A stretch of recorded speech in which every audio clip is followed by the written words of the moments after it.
background noise on the microphones, and it's exactly the same as yesterday.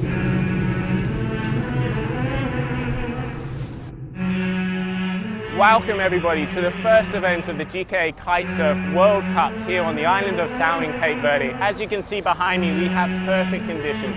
This is the start we wanted to this year. We have 39 male riders and 13 women riders battling out from all countries over the world to crown themselves the champion of Cape Verde.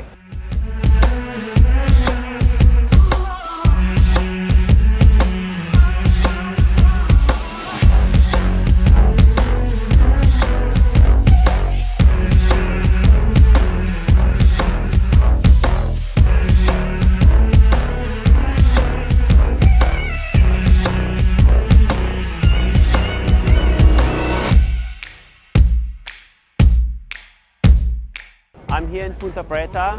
It's one of the best spots in the world for kite, surf and windsurf, you know, all the nautic sport.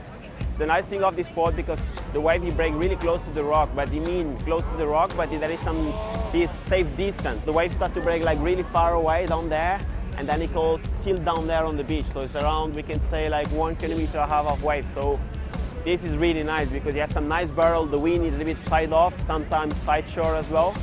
So then he gives you the chance to do much as possible maneuver on the wave.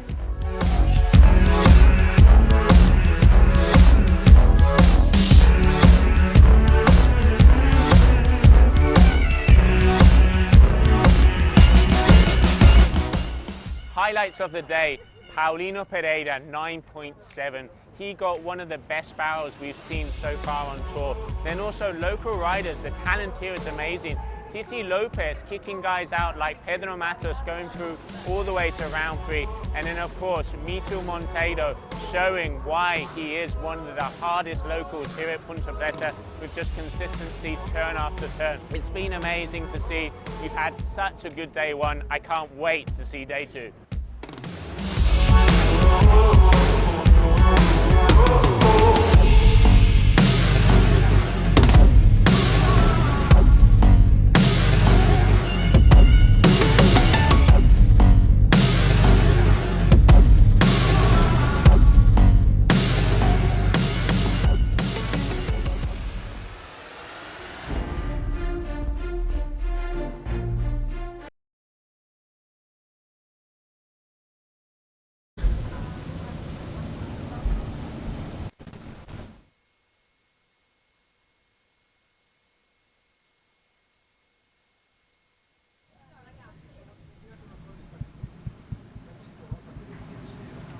And welcome to day 2 here in the GKA Kite-Surf World Cup in Cape Verde. We are once back here at Punta Preta. The waves are starting to pump in, and we're going to start straight off with heat number 19A with Gianmarcos Rivera against Sandro Piso. Unfortunately, yesterday we had to cancel this heat because we weren't able to have the conditions, and Juan Antonio, our race director, at the end of the day decided that the conditions were too marginal and we had to cancel the heat for today. So here you have on the left Sandro Piso from Italy.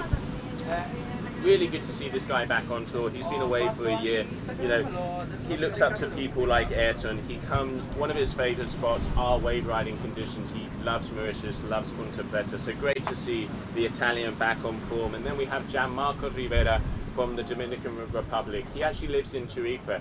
His favorite spot in the world is hometown Tarifa. So Gianmarco riding under the flag of Spain, but originally from Dominican Republic. Really good to start off the day like this. We can see again, conditions are amazing. Waves are starting to pump up and it's only going to get better with the tide. You can see here, this is the image. This is Punta Preta. On the right hand side of this, your screen, you can just see how those waves start peeling in. There's a couple of sections talking to some of the riders yesterday. As you can see here, Sandro Piso going backside on the first wave to open this heat. And already some good size, nice little back turn. Really nice snap there off the top. I like Sandro's style, nice and low. Again, eyeing up, looking over his shoulder. Boom, much better than yesterday. Sandro's obviously been looking at himself from yesterday. You can see he's improving his riding. Really nice. Ah, just missing it there at the end. That talking to a lot of the riders, that downwind section on the left-hand side of Punta Preta is a little tricky because the wind actually turns a little bit more north. So what happens is that it's already more offshore than it is at the beginning, so it's really hard to make that critical turn at the bottom of the wave. But yeah, Sandro Piso doing a good job there for this first wave of the heat. And here in front of the screen you have in orange Gianmarco Rivera.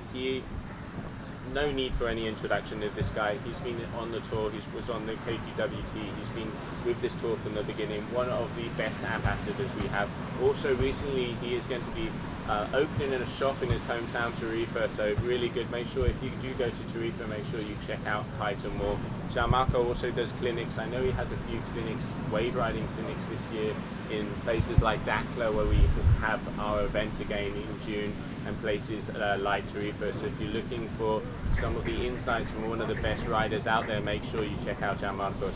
Looks like here you go, I can already see his teeth, he's hungry, he's had a good night's sleep and he feels positive. Nice bottom turn, just easy laid back top turn, just starting to get a feel for it. First waves of the heat again, really nice. There you go, off the top, just digging that rail. You can see the guys are having a little bit of difficulty at the top of the wave, but Gianmarco really hitting the wave in the critical zone. Not one of the biggest waves of the day, but there you go, that's his freestyle skills. Just a nice little trick to get away from that white water. So that's going to be a decent score for the Dominican there. Just diving under that one. It's amazing to be right next to the action here. The judges and the public and the booth here, we're probably 20 meters away from where the wave is breaking. So both we can feel the vibe and the energy from these riders, and then also we can feel that they can feel our vibe. So it's great to see all of the local people and everybody just giving that energy out and amping these riders out to absolutely destroy Punta Preta.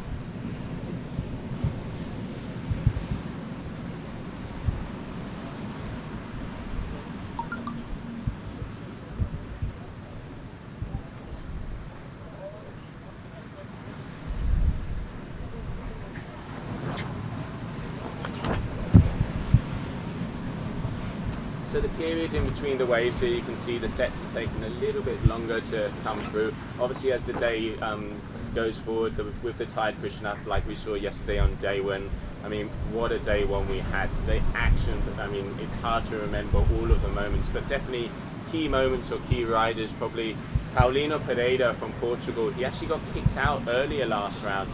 Paulino, one of the best wave riders we have out there, and he had the top wave of a 9.7, getting one of the best bows of the day. And there we have Gianmarco again, nice entry onto the wave, big turn off the top, iron it up, line in that turn, just unfortunately losing his rail there. One of the things that a lot of the guys were saying, in offshore conditions you have to really drive the board, you have to find that line, keep to it, power through, and really hold your edge. It's a completely different ballpark when you're riding offshore conditions. You can see, I think I can see in the back there, Sandro Piso, unfortunately our cameraman's just checking out Francesco Capuzzo, who's in the next heat. Sandro actually looks like he's having a bit of an issue there with his kite. I'm hoping that kite's gonna get up. By the skin of his teeth, that kite got past that wave. Let's just see if our cameraman will focus on Sandro Piso for a moment there.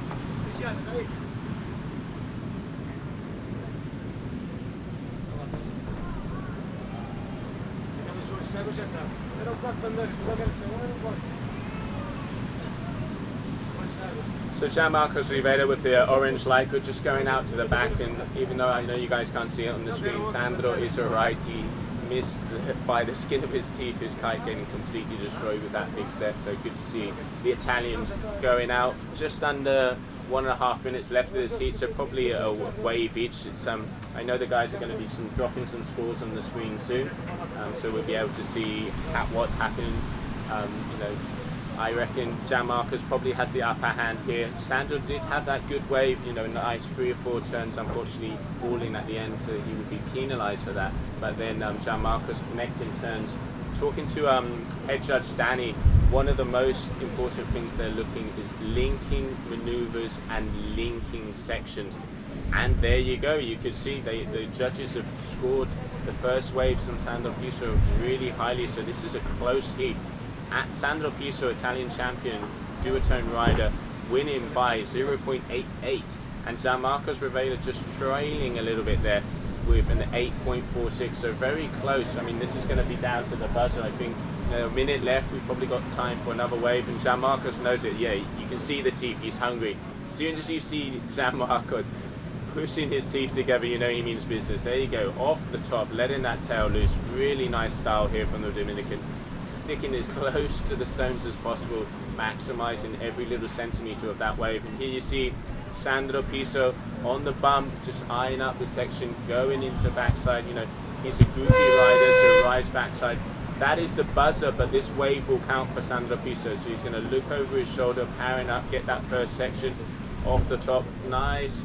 Little bit flat. Sandro, we want to see you going more vertical. You know, judges really going past that verticality and then coming back down with the same amount of speed as what scores. If you're train lining it down the wave, you're going to be penalized, and especially, you know, we're getting further on in the competition here, so the judges are getting more and more critical. So yeah, that's not going to quite cut it for a good score there from Sandro Piso. And here Gianmarco's just having a bit of fun. He knows the heat's over. Just wait for the final scores to drop, but I think Sandro Piso, by the looks of it, has that win. So that's a big win for the Italian. Obviously, great to see him back on tour and also showing that he is in full form.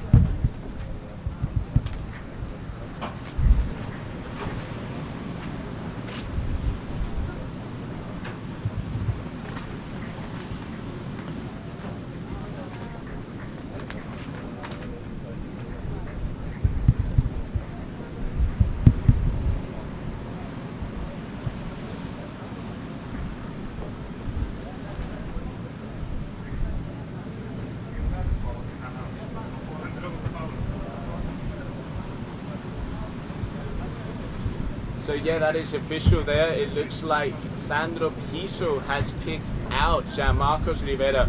Obviously, like we were mentioning yesterday, one of the more of the about the system we have here, the elimination system. So this is a single and double elimination competition. What does that mean? What that means is every single rider has a second chance. They have a second life. So even if they get kicked out in the single early on because they've had a bad heat, they haven't been able to, you know, didn't get the kite right, had unfortunately got munched by some of these Punta beasts, they have a second chance in the double elimination. We saw it in Brazil. Ayrton Cosolino lost the single elimination against a local wonder kid, Camille Delanois from France, and beat Camille twice to be crowned the champion of the Brazilian event. So it is possible. We've seen it in freestyle, you know, the likes of Aaron Hadlow back in the day. I remember he got kicked out in the first round and went all the way through probably about 14 or 15 heats in a row to win the event. So, you know, these guys are professional, they mean business, and it can be done. So here we have Andrade. Andrade, one of the local boys, riding really, really well yesterday. He's one of the few locals left in the event, of the underdog, and has a really nice style, one of the best top turns of the day yesterday. So great to see the, you know, the locals there. Obviously local knowledge helps with a place like this, you know, knowing where to hit the wave. Such a complicated wave from Trapezi. You know, there's a first big section, then flattens out a bit, then the inside jacks up, and that's where you can see, you know, the really good guys, they're pretty much getting underneath the lip of the wave and hitting it almost as if it was breaking on top of them. You know, coming back from the days of windsurfing, you know, Josh Angulo was the master at this, and he's a local here at Cape Verde, so without a doubt all of these guys have been watching him. And on screen now you have the Italian Francesco Capuzzo.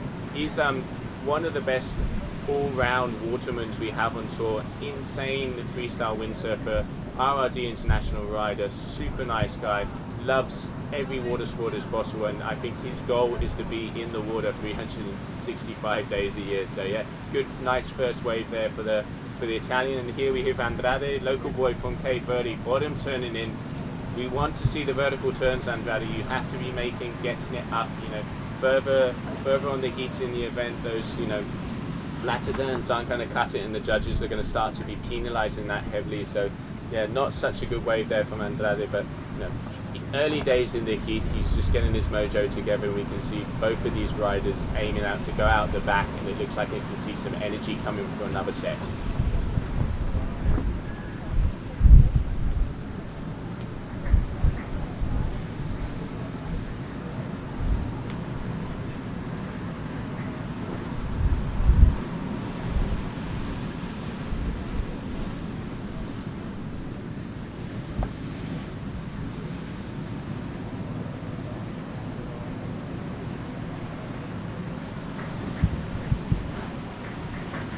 So backside versus frontside here again. One of the things we're aiming to do with this tour is keeping it as complete and open as possible. We want the most complete rider on a strapless board.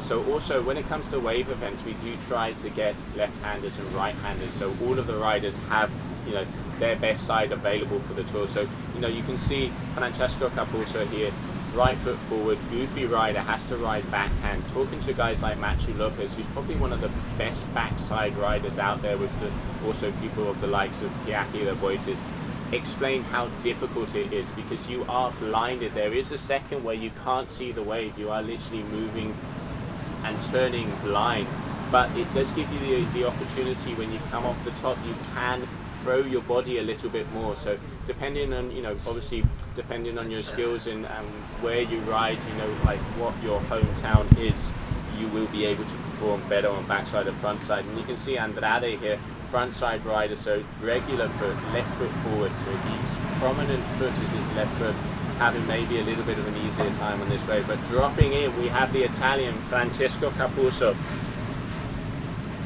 Going down, nice little side, keeping low, looking over his shoulder, coming for that. There you go. That's what the judges are looking about. That's commitment. You can see he's trying to hit the wave in the pocket. You know, you've got to risk it. If you want the highest scores, you've got to push it. You can see he was hitting the rooftop of the lip there, pretty much under it. That's what the judges are going to be looking for. We were mentioning yesterday with, you know, the likes of windsurfers like Josh Angulo. He was famous for hitting Cape Verde pretty much as if the wave was breaking over him, and so that was what allowed him to get those insane airs and amazing turns. Andrade here, he needs to be going more vertical.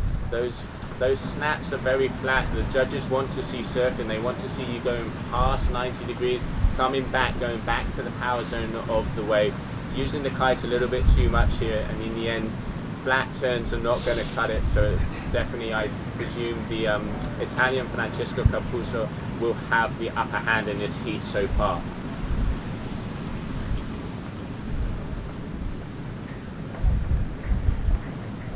Yeah, there you go. You can see Francesco Capuzzo 5.23 and a beautiful bomb there on the back. That's the long turn, nice, and now breaking it a bit loose, coming down. Let's see if he's got the second. This is the more steep section of the wave. A little bit flat. You want to be going up to the top, Francesco, but still nice, letting that tail loose.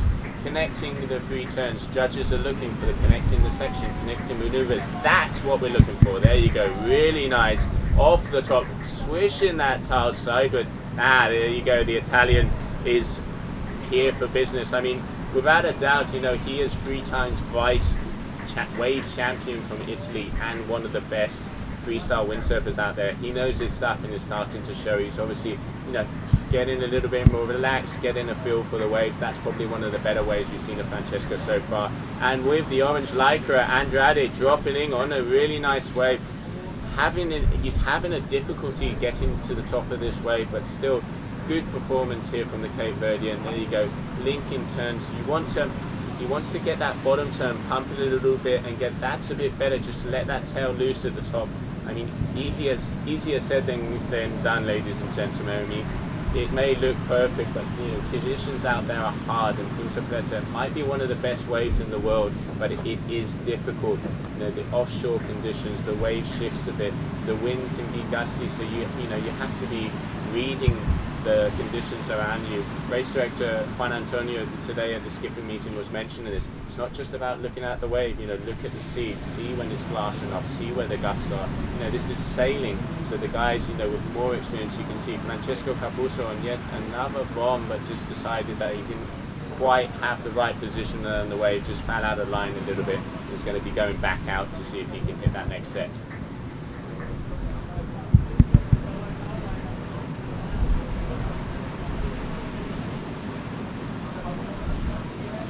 So there you go, scores. So that last wave, good wave from the Italian, 6.87. You can see he was hitting the wave in this section, linking maneuvers together, what the judges are looking for, the power, the fluidity, consistency. So definitely Francesco getting his head better in position there and getting those higher scores. Andrade not quite getting those turns, you can see only hitting 3-point rides, not quite getting vertical. In the end he's got a really nice bottom turn, but the top turn is he initiates that top turn a little bit in the middle of the wave, flatten it out and just trying to break the tail loose. Not going to cut it in these further heats of the event, but still great to see the locals here in the competition, and him and Titi Lopez from yesterday are the guys that have advanced the furthest in the competition from the underdog. So congratulations here, Andrade. And on another wave, there you go. That's that bottom turn. You can see he just doesn't get that turn that board up enough, so he just stays flat on the wave. Francesco Capuzzo. Oh, there you go. That's the backside turn we want to see. You can see, look at his face. You can see the determination, and he is committing. He is going for that section where the wave is literally milliseconds away from breaking. So solid performance here from the three-time vice Italian wave champion. Great to see him on form and great to see him performing here in Punta Preta.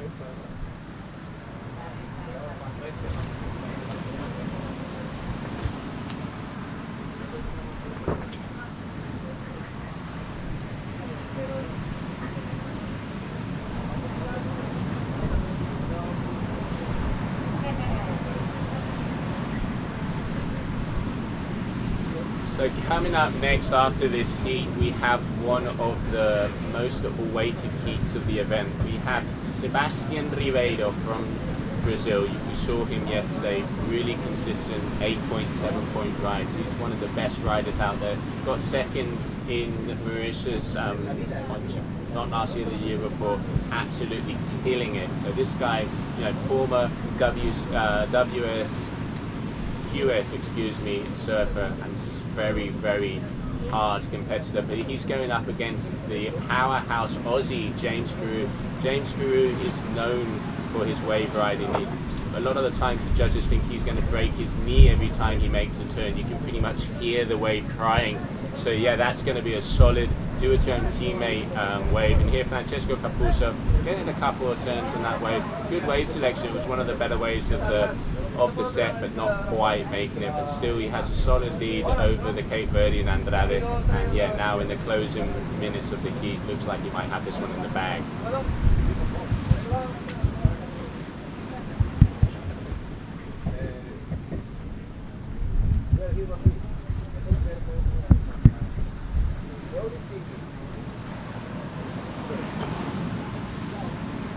So there you have some scores up there. You can see Andrade's kept busy. He's been getting waves, just hasn't been able to connect and get those higher scores. Francesco Capuzzo also getting a good selection of waves, but you can see he had that 5.23 at the beginning and that 6.87 where he got a couple of those hits.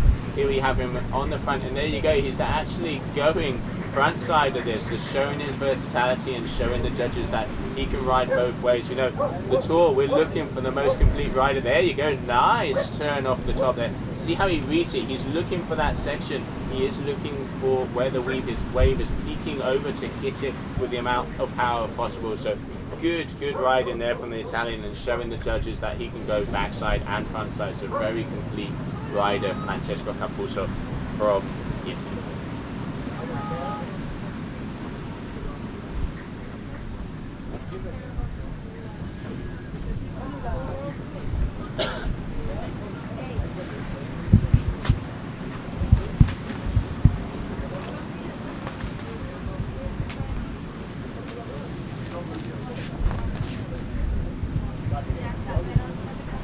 So there you have, you can just see both of the riders going out to the back looking for those sets.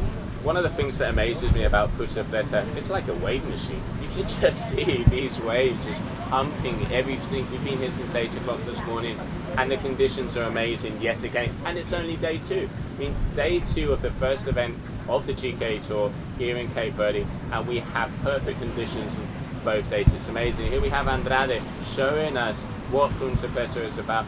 he's having difficulty making it to the top of that wave. He's got good selection, which is a very important part. You can see the local knowledge, but just not quite getting those top turns, keeping it very flat, which is why he isn't getting the higher scores. Francesco also just deciding, you could see he went off on that wave, but decided to break away from it. Just, you know, you have to catch the right ones, the ones that open up throughout the whole peak, not just that ones that flatten out. So yeah, good decision there from the Italian. And I can see Itver, our photographer, here on the front of the screen with the big lens. Itver, one of the best photographers in kitesurf. We know him from Mystic shoots, Air Rush shoots. He's always on the covers. He's the amount of hours this man puts in, and our media team, to make all of these insane images and show you and portray what we can see here with our own eyes. You know, it's an amazing job from all of them.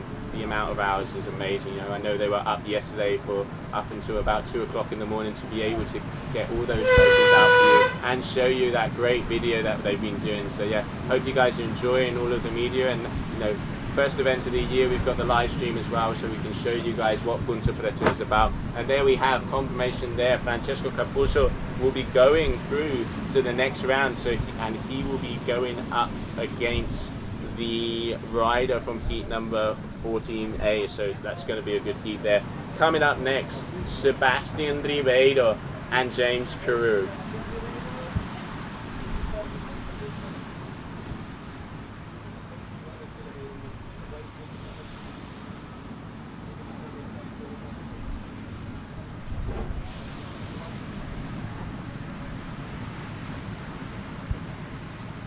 So there you have, on the left, Sebastian Ribeiro from Brazil, one of the best surfers we have in this event. He's known for his style. He, you know, super low, staying on the wave, using his surfing background. And then we have the Aussie powerhouse, James Carew. He's known for his power, and this boy loves the wave riding. Also, one of the most impressive things about James is his progression in the freestyle. All of the judges have been blown away. Pretty much a year ago, James didn't even know how to do a front roll freestyle. And you know, in the last event in Brazil and in Fuerteventura, where he came first in the big air, he has been pushing the limits and even giving the likes of Ayrton Cosolino a run for his money. So great to see the rookies pushing it and keeping all of the top guys on their toes. There you go, you see both of these guys. So you have the red duotone Neo there on the right, that's Sebastian Ribeiro, orange like, and you can just see both of them turning. These guys, they travel the world together, you know, teammates, they love it. You can see them in India, you can see them here. They've been here for a week. It's a family, but this is the job. This is competition. This is war. So you're going to be, there's the buzzer. So both of them out for a mission. Let's see what they got for us.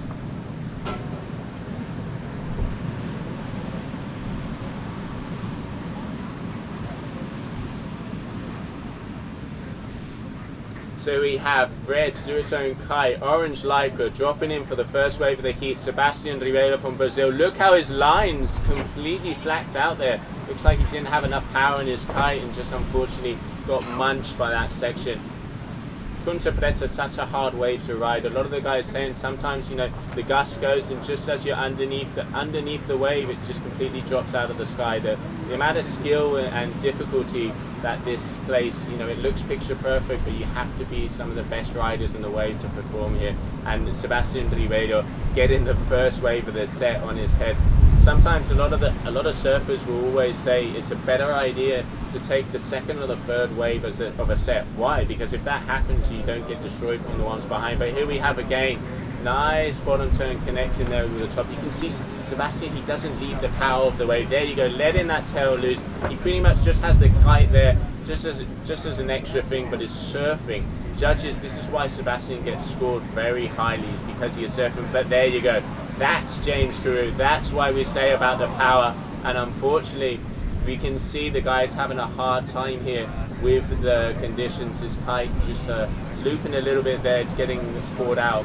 Looks like on the first section of the wave, the wind's a bit dodgy, so yeah, they have to be careful and make sure that they keep power in the kite so it doesn't look like that, so it doesn't float around. So hopefully the Aussie will get that one up before he can start. But yeah, you know what, I'll just drop my kite and surfing to see if I can get another one. Obviously he's had a problem with his equipment there, so he knows he has to get in quickly. Hopefully his teammates on the shore will help him out. I can see tour manager and race director Juan Antonio and Tom Hartman just looking. You can see James, face of determination, keep it easy mate, you'll be fine. I can see Sandro and the guys getting the kite up and ready for him, so yeah, hopefully he will get out and be able to get out there in time.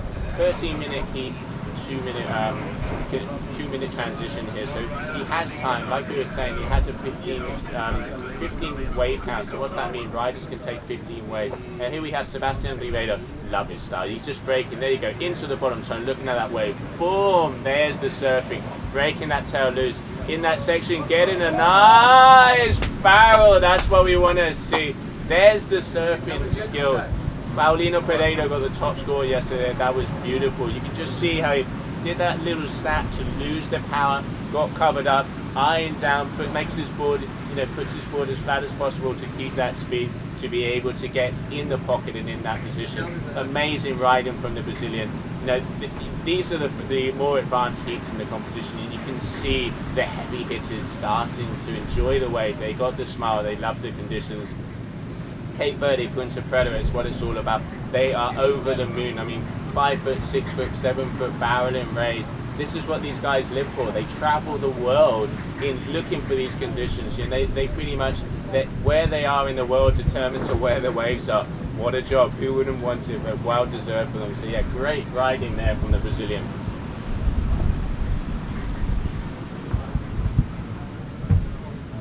So I know you guys can't see it on the screen, but I'm looking on the left-hand side of my booth here. I can see James Carew just making it to the shore, running. He's got his teammates getting his kites up, so he's going to be able to grab that kite and go back onto the water very soon. So at the moment, Sebastian Ribeiro keeping busy. He knows it's a rare opportunity to have the upper hand on the Aussie here. Yeah, just keeping himself on the wave. Really nice wave here. So solid bottom turn coming up the top. You can see, there you go, going vertical and almost coming down as well. That's what we want to see. That's what the judges. Critical zone, really nice layback. You can see the surfing there from him. Again, linking up that turn. That one's a little flatter, but he was aiming for that barrel again. You can see some of these riders, little cut back, come back to the power place, and yeah, maybe just one more turn to finish that off. So yeah, good wave there from the Brazilian. So yet again, put in another score on the wave. So good to see Sebastian. And there you have James Carew, the Aussie, going out again. Like we were saying before, you only need 2 waves. You only need 2 waves. So you get 2 10.0s and you win the heat. Sounds easy, right? So James on that first wave has had a 4.6 because a good selection and a good turn. So he's already got a score on the board. So he would need a 7.4 to take the lead. Guys like James Carew, a 7.4 is more than doable. So yeah, this is one of the important things of having your teammates and all the the friends and family vibe that all these competitions have. James had an issue. Pretty much seconds as he dropped his kite, I could see his teammate Sandro just getting the kite in the air. So he's ready to, as soon as he gets in there, to get back on the water and get at it. That's super important. Competition is not free riding. You need the help. You need to have your gear ready. Have a few kites pumped up. Have everything ready in case something like this happens. So good preparation there from the Aussie. Once again, Sebastian, look how he slacks out those lines. He's just going so vertical that he pretty much goes against the kite. Boom! There you go. That's what we want to be seeing. Really good riding here for the Brazilian. Look at the amount of water he just throws off there. James Carew getting back into it. Let's see what he's got. Pushing that kite low. Nice. Dragging that rail. James has a really nice laid back top turn. And you can see, we've seen photos of him places like Indo and here throughout the week. He enjoys Cape Verde. He likes the wave. He likes the side. And just the amount of power he gets off of that top turn, you can see how even on a small wave, he's releasing as much as possible. So yeah, solid riding from both of these duotone riders, and great to see them together in the heat. Let's see who takes the keys to the castle.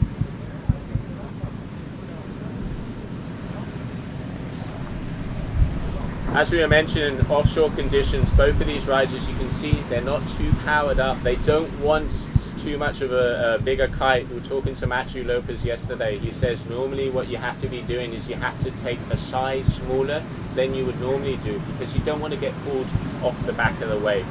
completely different ballpark as when it's onshore. Onshore riding, sometimes the riders like to go even a bit more powered because it throws them onto the wave. So yeah, always knowing your equipment and knowing the conditions is key. You can also see the type of boards these guys are riding. You know, a little bit narrower, a little, you know, nicer round tails, just so they can hold the speed. Punta Preta, one of the fastest waves out there. You need an edge. You need to be able to hold it, because if not, you start bouncing on the waves. So you can see, depending on how heavy are you and how you ride, James would probably need a little bit of a bigger board because he's more of a, let's say, an old school powerhouse. And then Sebastian Ribeiro here going for really nice top turn, a little bit of a wider board here. You know, you can see he's riding the 5.8 Pro wound there. So yeah, off the top, there's the pocket, letting that tail loose. Yes, that's what we want to start seeing. Eyeing up that section. What's that barrel? Yeah, there you go. The Brazilian's on fire.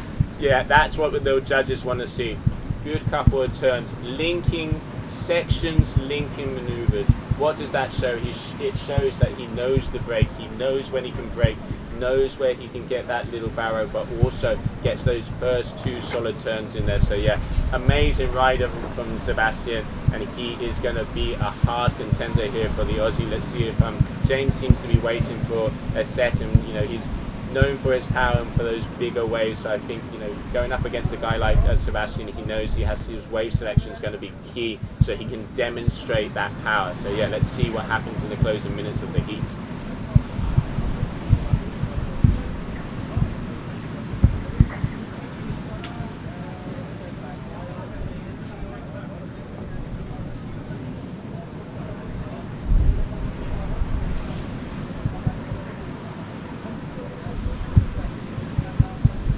So Sebastian and James just bobbing around out the back there. There you go, we got some scores. Look at that last wave from Sebastian, 8.03, you know, that's up there. The likes of Mito Monteiro, Paulino Pereira, those were the scores that they were getting. So really, really good riding there from them. Then here, once again, Sebastian keeping busy. Bottom turn with speed, just getting past. That's that first section of Punta Preta that sometimes on some of the waves, it just doesn't open up. So yeah, Sebastian's decided, not a lot of time left in the heat, I'm going to go back out and see if I can get a better wave there.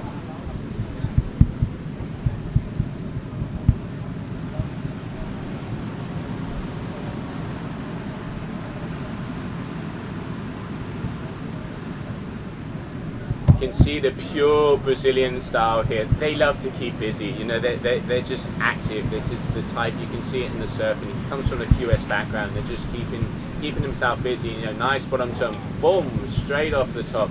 And no, really good riding here from the Brazilian. And here we go, James Carew, good wave selection here, keeping that front hand heavy. That's the power. James no, he's not quite getting it today. He seems to, maybe, you know, it's really hard in the first wave of the heat to lose your kite like that, you know, psychological way. It's, you know, you're kind of like, damn it, you know, I need to get back out there. You know, nerves, keeping your cool and keeping collected is not an easy thing to do. So yeah, hopefully we'll be able to see a good wave here from James. But once again, double elimination format of this competition, so even if you get kicked out in the single elimination, you still have the opportunity to ride again. So you know, James has made it all the way through to round 3, so if Sebastian does take the win, which at the moment he does have the lead, he still has the double elimination, as he has got quite far forward in the competition. And you know, we know James is an amazing surfer, so he's more than capable. And I can just see out the corner of my eye, I can see Sebastian not quite going for a wave there. I can see our cameraman's just looking around to see where he's at. There we have him. So orange lycra, Sebastian Ribeiro. There's a set coming through. I can see both of these riders looking. Sebastian's bobbing around. Is he going to go for this first wave, or is he going to wait for the one behind? Let's see. There we have James Carew, right hand side of your screen, powering that kite up, seeing if he can take, you know, one of these waves. Once again, we were saying he only needed an 8-point ride, so more than capable of doing that. Let's see if the Aussie has left it for the end. So bottom turn, power, nice. Needs to be getting a bit more to the top of the wave there. So James, that's the section. There you go, off the top of the roof of it. Really nice. Just unfortunately the kite, like we were saying, super technical riding offshore conditions. Turn number 3 again. Get in that cover up. There you go. This is going to be a high score. Nice laid back cutback. That's what James is known about. Really keeping it busy. That's going to be a high-scoring way. You know, maybe he saved the best for last. Good riding from the Aussie, James Carew. I love that backside cutback that James has. So he actually would need a 7.8. That wave, last wave from him, is going to be close. You know, he might have got a 7-point ride on that one. Let's see. Hard decisions here from the judges. I mean, you got two of the best guys out there keeping it busy and absolutely destroying Punta Preta. Both of them front side riders, meaning that they're left foot forward, so prominent more on their left foot, going into the wave, looking at the wave, not backside like Yaki or like Machu, so really can get those top turns completely underneath the pocket. And so far, Sebastian Ribeiro, a little bit, you know, more consistent going through, but like we say, only takes two waves. I mean, the likes of Kelly Slater, how many times have we seen him win a heat on the buzzer with a 10-point ride? So, you know, maybe that's what James Carew is aiming to do, leave it all the best for the end. And yet again, good selection here. This is acting out, looks like it's going to be a bomb, pumping into the get to the wave. So come on James, let's see what you got for us. Bottom turn, a little bit flat, just, you know, train lining it down. That's that first section, just, you know, using his freestyle skills to move out of the wave, but yeah, that's not going to cut it. So would be interesting to see. That's the buzzer. It's going to be interesting to see. Oh, look how close that was. That was a very, very close heat. So James Carew taking the lead at the end. Still waiting to see if there's a final score. I want to see if that last wave of Sebastian is that 5.4. So a few moments just so we confirm that. But on screen, as we speak, James Carew has taken the win by 0.17.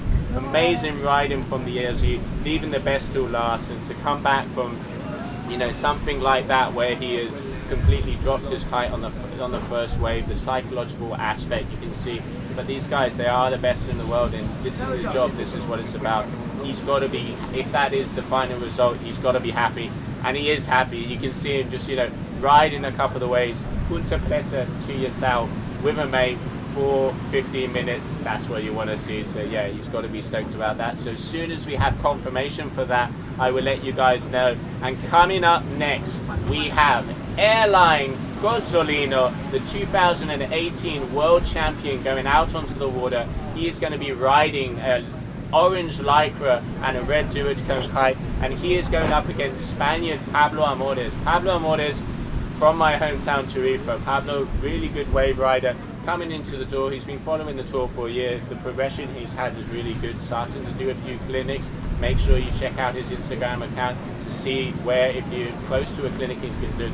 Super, really good guy, rider for Air Rush and Pro Limit. You can see him out there on the wave. I think he looks like he's on the Air Rush wave 10 meter. So yeah, obviously again, smaller kites. You can see he's a big guy, probably, you know, 80, 85 plus kilos. He needs to have the power in it, but also offshore conditions, you need to have just the right amount of power to be able to perform. So yeah, he's got his work cut out for him.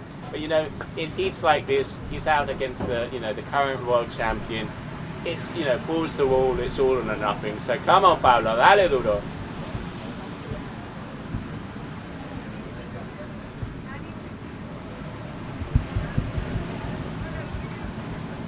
So there you have Cozzolino just eyeing up the sets, both of the guys turning around. Ayrton Cozzolino, he is alien, as we would call him, one of the most progressive and pushing riders on the strapless board. You name it, he can do it. He goes high, he goes powerful, he does handle passes as good as anybody in boots. You know, super charismatic guy, and always looking for that progression. He's hungry. You know, that's what makes a world champion. Always looking to improve himself and looking what he can do more to create new moves. You know, we've seen it, the likes of how many maneuvers have been invented by people like, you know, Aaron Hadlow back in the day, Martin Barry. These guys, you know, they just push the roof. It's in their nature. They don't conform. They want to progress and they want to do new stuff. And that's, you know, thanks to people like this, the sport is where it is. I mean, look at the strapless riding. 3 years ago, we couldn't imagine these guys doing stuff like this. You know, back in the days of Space Monkeys, you can see, you know, probably some of the first strapless riding with Jaime Arias, Martin Barry, Jeff Tobias, and I know a few of them are watching this live stream. It must be really cool. They've left a legacy, and these boys are just, you know, pushing the legacy even further. So here we have Pablo. It's a little bit flat on those turns. He needs to go higher. Nice determination and commitment in that bottom turn, but he needs to hit the section a little bit harder at the top. So yeah, just also first wave of the heat, just getting into it. There you go, nice top turn. Still, he needs more speed. So yeah, going to be a decent score. He's looking to get covered up. And here we have the power. Ayrton Cosolino, nice sideways. Look how he slacks out the line. He just goes past vertical again, coming off the bottom, up the top, and out of that wave. So yeah, didn't quite get that one, but yeah, you can see that first turn. You can just see how Ayrton, he puts so much power in that bottom turn that he slacks out the kite, hits it at the top, and that's what gives him the ability to be able to come with those turns. You know, these guys are used to this wave. It's their hometown. Ayrton Cosolino travels most of the year, but he will always say, Cabo Verde es mi hogar. You know, Cape Verde is my home, and you can see it, how used to it they are here.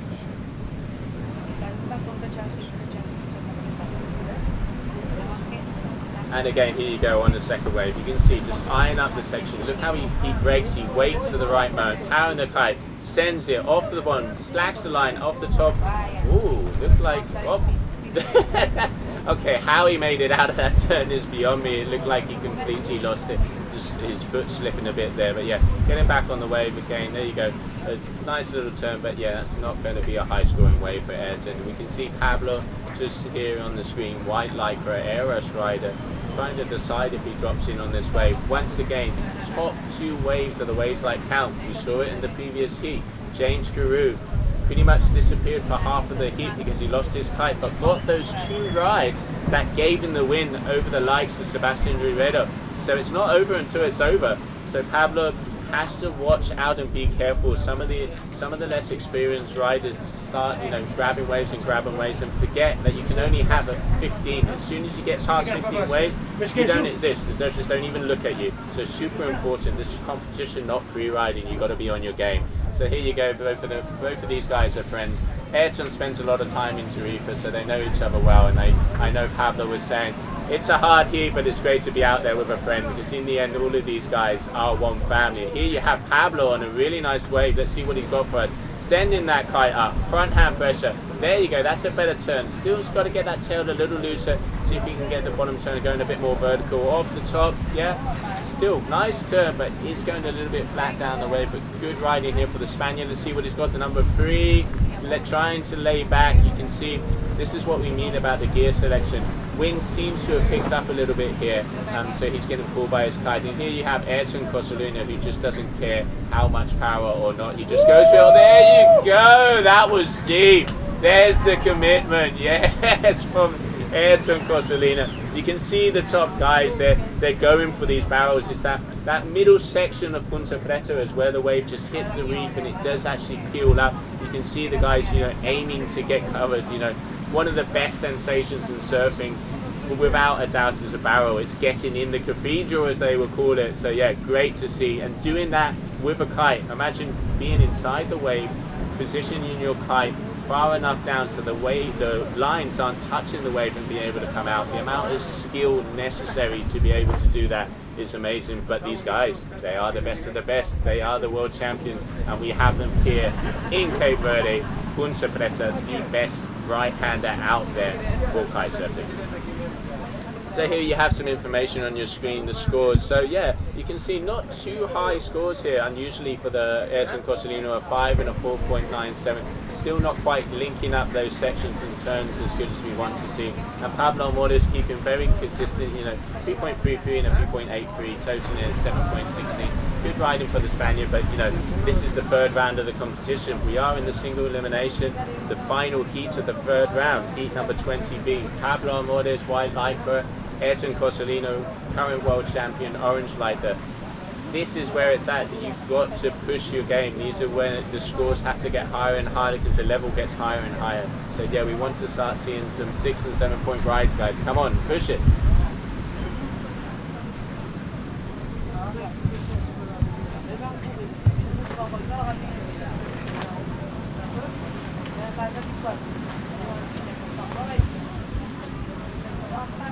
So Pablo taking another wave, still, well, deciding to go for the smaller wave here. There you go, that's better. Nice little bit of style, letting that tail loose. Bottom turn, again, not quite hitting it in the pocket, but better riding. He seems to have thought he saw a little bit of a better wave there. That layback, cutback, yeah, unfortunately not quite getting the amount of speed the judge is going to want to see. If he wants to get those higher scores, he needs to be going faster, more fluid in connecting the sections. Talking to head judge Danny Jimenez today, that's the main game breaker at this event, is the connection of the maneuvers and the section. Why? Because it shows knowledge of the location, knowledge of the water, being able to read it, and then also the skill to be able to join one maneuver with another without noticing the stop in between it. We saw it from the guys like Sebastian Ribeiro in the last heat, unfortunately going out to James Carew, the Aussie, but he is a master of connecting, you know, top turn, bottom turn, roundhouse, comes back with a nice laid back cutback, then goes again, hits the barrel, you know, one of the highest scoring waves that he had there, an 8.03 with that barrel, you know, very complete. It's what we want to see. We're looking for the most complete rider. Imagine how hard it is after, you know, riding in a place like this. The next event is probably going to be a flat freestyle section. You know, that's what the tour is about, doing the best rider in the best conditions. And on screen at the moment you have the best rider in the world of 2018. Not quite getting, he seems like he's having a little bit of an issue there with his board. It's as if, you know, you can see Ayrton's riding the pad. As we speak on the tour at the moment, there's been a lot of things in between wax, pads, yes, no. So as it stands, for wave riding you are allowed to use wax or pads, but for strapless freestyle it is only allowed to use the pads. So most of the riders, you know, have agreed that the stuff like sticky bumps or sticky wax has helped the progression of the sport, but they don't want it to be the binding factor. You know, the board isn't to be stuck to your feet, so they've decided strapless to be a pad, and then on the waves you are allowed to use the wax. There you go, that's the same issue that Ayrton had again. Pablo there, exactly the same. He just hit that top section but too fast, not being able to get past, so losing the board. So here we have Cosolino on the orange Lycra, nice couple top turns there. So linking two together, let's see if we've got three. There you go, look at the amount of water he pushes out, the power again. You can see how he slacks the lines in the kite, being able to allow him to stay on the wave, hitting it in the pocket. That's what we want to see. There you go, that's what we want to see. 3, 4, 5, 6, 7 turn. Also, we do want to see a little bit more variety. We don't want the riders to just be boom, boom, boom, hitting the wave with the same turns. You know, third round of the competition, after this you're getting into the quarterfinals. We want to see them mix it up. We want to see a cutback, we want to see a stall, get in the barrel, which is what these top riders are doing, and that will make the difference in the scores.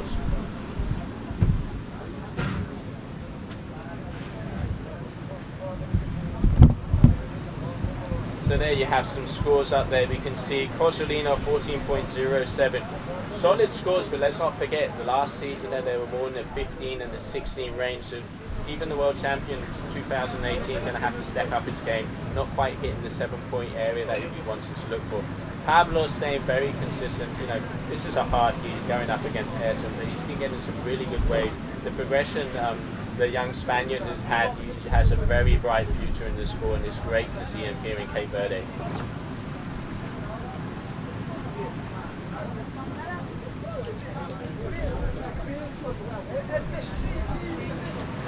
So local boy from Tarifa, Pablo Amoros, also, you know, one of his main sponsors is his father, Yogi, from Tarifa Centro Médico. If you have an injury or you need some sports medicine, make sure you check out this Tarifa Centro Médico in Tarifa. You know, it's a full service, and you can see Pablo, any injury or any physical necessities that he have, you know, he has it right in house. And Yogi, windsurfer from day one, and has been helping out the likes of Pico Roy or Maxi Gomez, a lot of the guys, so great to have him on board. And during the Tarifa events he supports us with all the safety, security and medical assistance. So yeah, thank you very much, Jose Luis, and you know, you must be proud of your son, he's killing it on the waves. And here we have Cosolino. Whoa, that's a bottom turn. You can see the speed, the power. This is what Ayrton is known for. And he is starting to mix it up a bit. I think he knows that he can't be hitting the wave the same way 5 or 6 turns. He needs to be combining and getting those cutbacks and those roundhouses. So yeah, the Cape Verdean under the flag of Italy starting to mix it up, and yeah, Ayrton, we know he can do it. The amount of times that this guy has shocked us with his consistency and new maneuvers is amazing, and that's why he is world champion. Pablo here, there you go, that's better. Getting underneath the pocket of the wave, really nice bottom turn there. Let's see, second section, this is a steeper section of the wave. A little bit too flat, you can see, just not quite, went a little bit too far forward to the shoulder of the wave. The shoulder of the wave is where the wave is breaking, so it's further along. Judges are looking for the riders to stay in what you call the pocket, the more critical section of the wave, which is where the wave is just about to break. You know, the really good riders, they wait and wait just to see when that lip is breaking over and then hit it at the top. Here you can see a perfect example. It's Solino, boom, right on that top section. Airing out, there we go. Are we going to see it? Oh, I thought we were going to see the famous air from Ayrton. There you go, nice top turn again, just, you know, stalling a bit there. It's very hard. Bottom section of this wave is the wind gets a little bit more north and a little bit more offshore, which makes it harder for the guys to ride. But yeah, very solid riding here from the 2018 world champion duotone rider Ayrton Cosolino.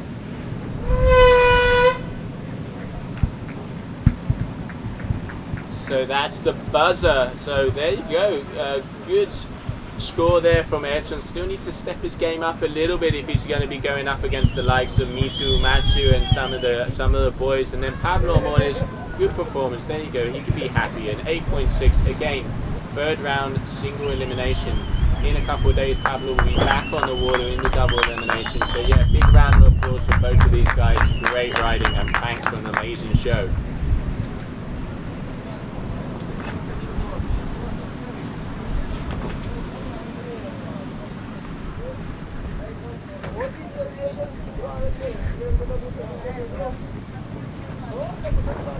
So up next, yeah, no strangers to the further heats here in the competition. On the left-hand side, Rhys Myerscott from Canada. This guy is a very complete rider, seriously involved in the R&D of Ocean Rodeo, and also he makes his own boards, so he develops them, and he's been talking to me about these boards. He's a super motivated and amped guy. He always has a stoke, and he was really happy. He's trying a couple of new things out, and so far, third round of the competition, obviously it's been working for him. Then the man on the right, Mitu Monteiro, F1 rider, he is the legend. We all know him. He's been there from day one, and this is his home break. Like we were saying, for the locals, it's not just the GKA Kite-Surf World Cup event in Punta Preta Crown. It's the keys to the castle. This is their wave. Punta Preta, it's his bragging rights. This is, okay, we're all here. There's conditions, is what they were saying. We've got perfect waves, really good wind. This is as good as it gets. There's no excuses. It's on.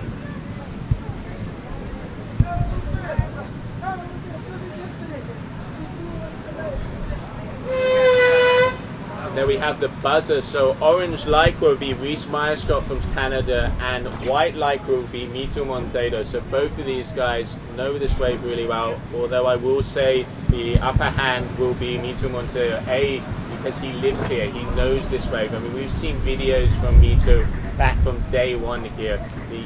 This is his home ground. But Rhys Myerscott, no stranger to the surfing conditions. There you have white lycra just going out from the rocks there, Mitu Monteiro. They make it look easy. I mean, the entry here is quite a tough one. You can see all of the rocks on the inside. They just jump over. But yeah, here you go. So Mitu Monteiro riding from Cape Verde and F1 kites in the white lycra, entering Punta Preta.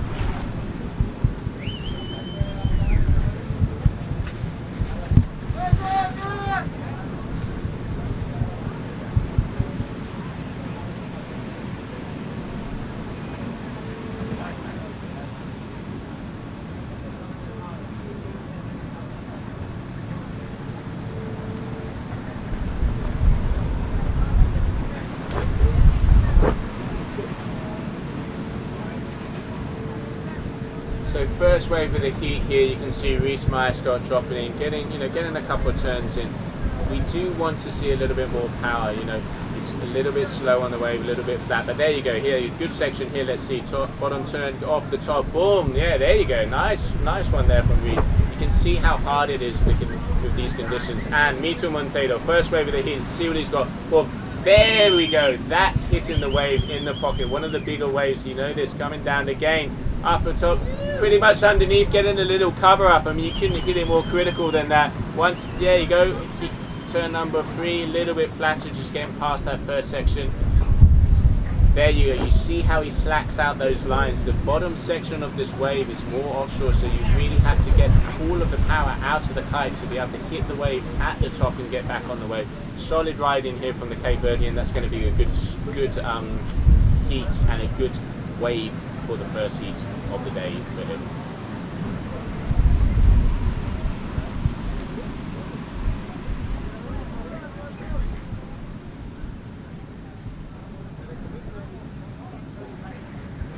So orange lycra there, Reese Scott just making his way out to the back. Both good waves from both of them. Mito Monteiro, a little bit of a better wave selection. Obviously, he knows this place is his home. It's his hometown. And Reese Scott got a good wave. Needs to keep the speed up a bit. He's a little bit slower. You know, he's up against probably one of the best riders out there at his home ground. So yeah, got to step up his game. But we've seen, watching Reese yesterday throughout the heat, super complete. He tries to, quite innovative. He tries to mix it up, combining the surfing, letting go of the bar. Really nice stuff. Really nice layback cutback he has. So yeah, hopefully we'll see it throughout the heat and the next waves to come.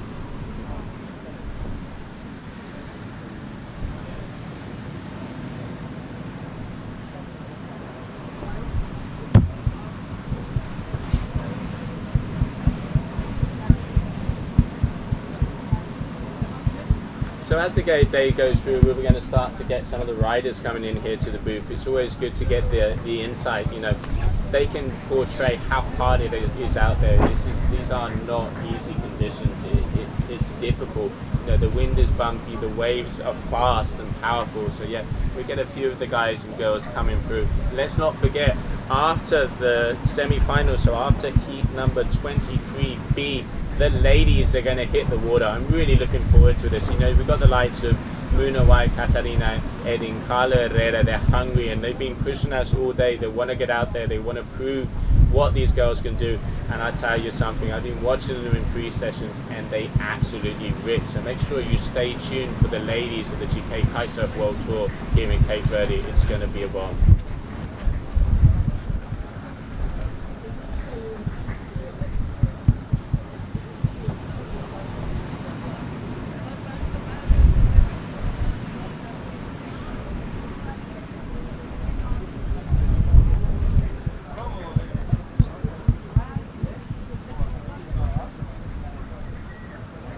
Okay, so dropping in on a wave here. Let me just see who that is. It looks like Reese Scott, if I'm not mistaken. See the camera. Yeah, there you go. So Reese dragging his hand there to go a bit slow. The judges, they won't be too happy about it. He get a little bit penalised, but he makes it work. He gets that section there. There you go. So bottom turn off the top, slacking out the kite. A little bit of a flat turn there. You know, he's got to try and link those turns up a little bit better. You can see Reese there using the booties. It's really good to see him riding the booty. He's so used to the cold weather of Canada. We were actually asking him about it, and what he says is, I'm not used to not wearing them. So you know, the sensation of the feet. You know, it's all about the feeling, and this is why you can see Reese here on the booty. And coming into the booth now, I can see Muna White. Like we were saying about the ladies, they are here to prove themselves and they want to get out on the water. Muna, thanks for coming in and welcome to Cape Verde. Thanks, Joe. It's great to be here. Is this the first time for you in Cape Verde? You were here yesterday and actually won the event, so are you happy to be here for the second Berlin? Yeah, last year we had a good event. Ended up finishing at secret spot instead of Ponta Preta, so it's really good to have this main spot here for this year. I mean, you are known for your wave riding coming from Hawaii. What do you think of the conditions we have here, and to have this on the second day of the event, what are your views? The conditions look so good right now. The waves are pumping, and even yesterday, it's a little bit smaller today, but still looks really good. the waves are super clean and beautiful, and the wind looks good too. So hopefully that'll continue for the end of the day. Yeah, I was just saying to the viewers, so after heat number 23B, you guys are going to be going in. So yeah, pretty close to you guys here in the water, and really good to see. Recently you had an injury, you were really missed in Australia. How's it? I think it was a back injury. How has that been healed up, and are you ready to go and pump it out there? Yeah, I'm a lot better. I ended up having a bulging disc, and I was out for a few months and missed the last 3 events of last year. I'm still healing, but it's a lot better now. I can kite, so yeah, I should be good. Okay, well, no, it's great to see you back. So yeah, we just saw Me2 there. Me2, no stranger to this place. It's his home ground. You can really see one of the things we've been saying throughout the events is the local knowledge. A wave like this is so hard to read. You have to get used to it. I know a lot of you guys and girls have come a few days before, a few weeks before to get to know it. I mean, we see you in Hawaii a lot. It must be similar. How important is local knowledge of a break? It's super important. Just knowing the wind direction. This is a little bit different from Hawaii. It's a little bit more offshore, so just being comfortable with that plays a big part, and also being able to choose your waves is really imperative here, and with the local knowledge that helps a lot. Yeah, I mean, you can see here on the screen now just some straws dropping. Me2 Monteiro, this is the consistency that we are starting to see. He's got an 18.56 combination to a top 20 score, so it doesn't get much better than that. Recently on 9-foot wave. Actually, here you go, he's on the wave. Nice top turn there for Reese. That looks like Reese. Yeah, that's Reese on the screen right now. Orange Lycra coming down. Good couple of turns, that's better. You can see from the Canadian linking it up. Bruno, that's one of the things, talking to the judges, what they're looking for is the combination of sections and maneuvers, like actually linking them together. How are your views on that kind of judging criteria? We have 5 of the top surfing judges up there, and I think they're doing an amazing job. Yeah, I think it's really a good thing to look at how smooth you are, whether you're linking your bottom turns to top turns, and really having a surf style. I think that's a really good thing to look at. And another thing we've been mentioning, equipment. So a place like this, a very offshore wind, really powerful and fast wave. What kind of equipment advice would you give to users to come to a place like this to be able to perform? I don't know. I guess just know your gear, have some good kites, and have a strong leash. So the tip of the day from Luna White is a strong leash. Yes. Don't forget yes. that one. And make sure your lines are attached well. Seems like James's lines were. Yeah, but incredible riding from the Aussie. I mean, It was amazing. That was such a good one. We didn't know what was going to happen. Every wave was a good one, so they got super good scores, and it was fun to watch. Also, James, is really good at getting those top waves. Again, top 2 waves are what counts, and we saw that it was down to the buzzer. That last wave from the Aussie gave it to him. So everybody has to. There's a 15 wave count, which is we've been saying to people. May seem like a lot of waves, but you forget that when you're out there. It's completely different competing to free riding. So yeah, James really doing well and picking out the Brazilian at the 3rd round of competition. I bet he's stoked.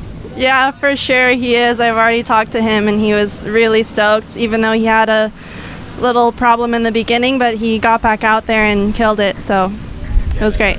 He can be happy. Okay, well, thank you very much, Muno, for being with us here. It's great to see you girls out there. I know you're going to want to get all your stuff ready.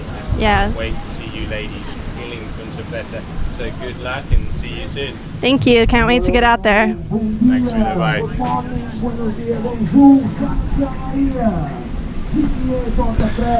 Okay, so that was Muna White. Muna White, one of the best wave riders out there.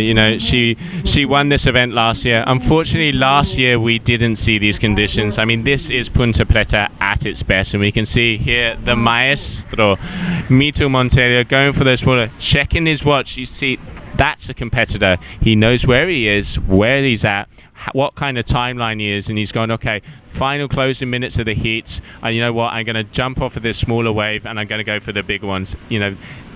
the third round of the competition. Coming into quarterfinals, you got to know your stuff. And I can see, just going to come into your screen now on the left-hand side, Paulino Pereira, top score from last year, is coming out on the water because he is in the next heat.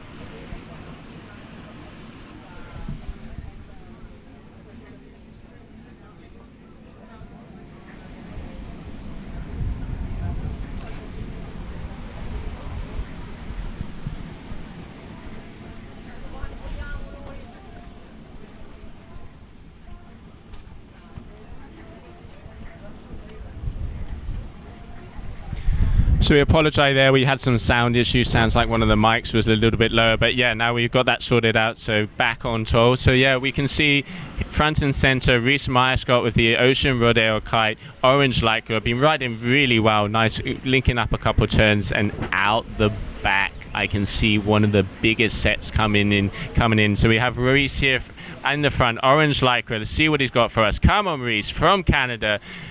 Eyeing up the tie, there you go, down. That's what we want to see. We want to see him hitting it more in the pocket. That's one of the better turns we've seen from him there. You can see a little bit of a bumpy section on the inside. Again, one nice power. He's going to be laying back. He likes letting go about that bar in that section, but the judge is going to penalize him there because it's about the consistency and the fluidity throughout the heat. And in the back, let's see if the we can see Mito Monteiro out there in the back on an absolute bomb bottom turn. Mito Monteiro from Cape Verde. There you go, hit it. Oh, beautiful. Going past vertical and coming down again. That is what the judge is looking for. Braking, getting that. Yes! There you go. This is why he's one of the best riders at that wave. You can just see how he knew that the pocket was there. He knew he could do that maneuver. Does it on the buzzer, drags his hand to get that resistance and be able to brake himself. That was a solid ride there from Mito Monteiro. Amazing riding, and he is going to be advancing into the next heat. So a couple of interesting facts from Mito Monteiro just to show the legacy that this guy is. The first time he competed on a world tour was 2003, 16 years ago. 2003. This guy has been competing for 16 years, and 16 years later he's still at the top of his game, killing it on podiums. I mean, that just shows the talent and the dedication that this guy has and why he is one of the most world-renowned kite surfers out there. So yeah, amazing feats there from the Cape Verdean, and showing us here on screen exactly what he can pull with that last wave with that nice barrel. So yeah, amazing riding from Mito Monteiro.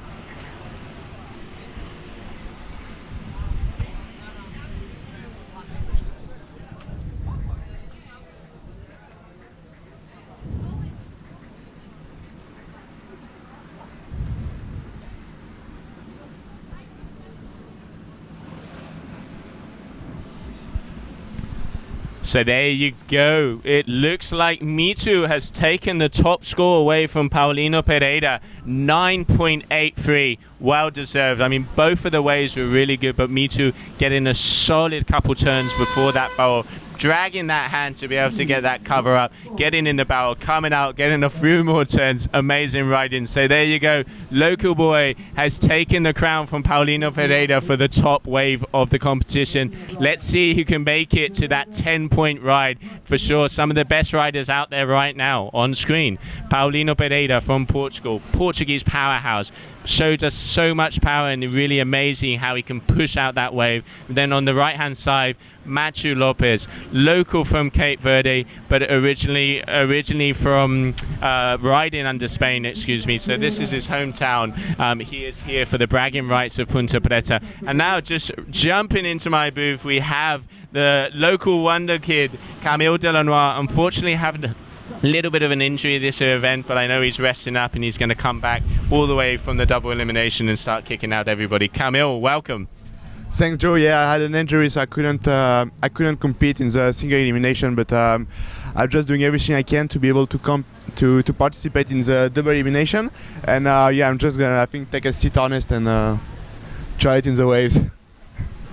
Okay, so a seat harness, that's a good approach. I haven't seen that one before, but I mean, it's all about adapting to your body and adapting to the conditions. You mentioned that you had a injury on your back, so obviously the seat harness would give you a little bit more support and hopefully be able to perform out there. Yeah, exactly. I tried to put my kite in the air yesterday, and the normal harness was just pressing too much on my lower back. So I'm just trying to find a solution to be able to kite and not to have too much pressure on my back. So I think the seat harness could be like a good solution. I don't know if I can do some turns with it, but at least I can be out there, on the water and try to make my way back a little bit up in the wrecking. I bet you can. I reckon we can give you a paper bag and a piece of wood and you'll be able to do some surfing and kiting on it, so don't worry. I think you'll be fine. I mean, Camille, one of the most talented freestylers we have on tour. I mean, what you did in Brazil at your hometown, winning the single elimination. Ayrton and you guys had 67, 68 point heats. It's the best freestyle riding we've seen out there. And now this is, what the tour we're looking for is to get that complete riding. So we've gone from the freestyle aspect to the amazing Punta Preta. And we're just going to mention Punta Preta. We can see a set coming in the back.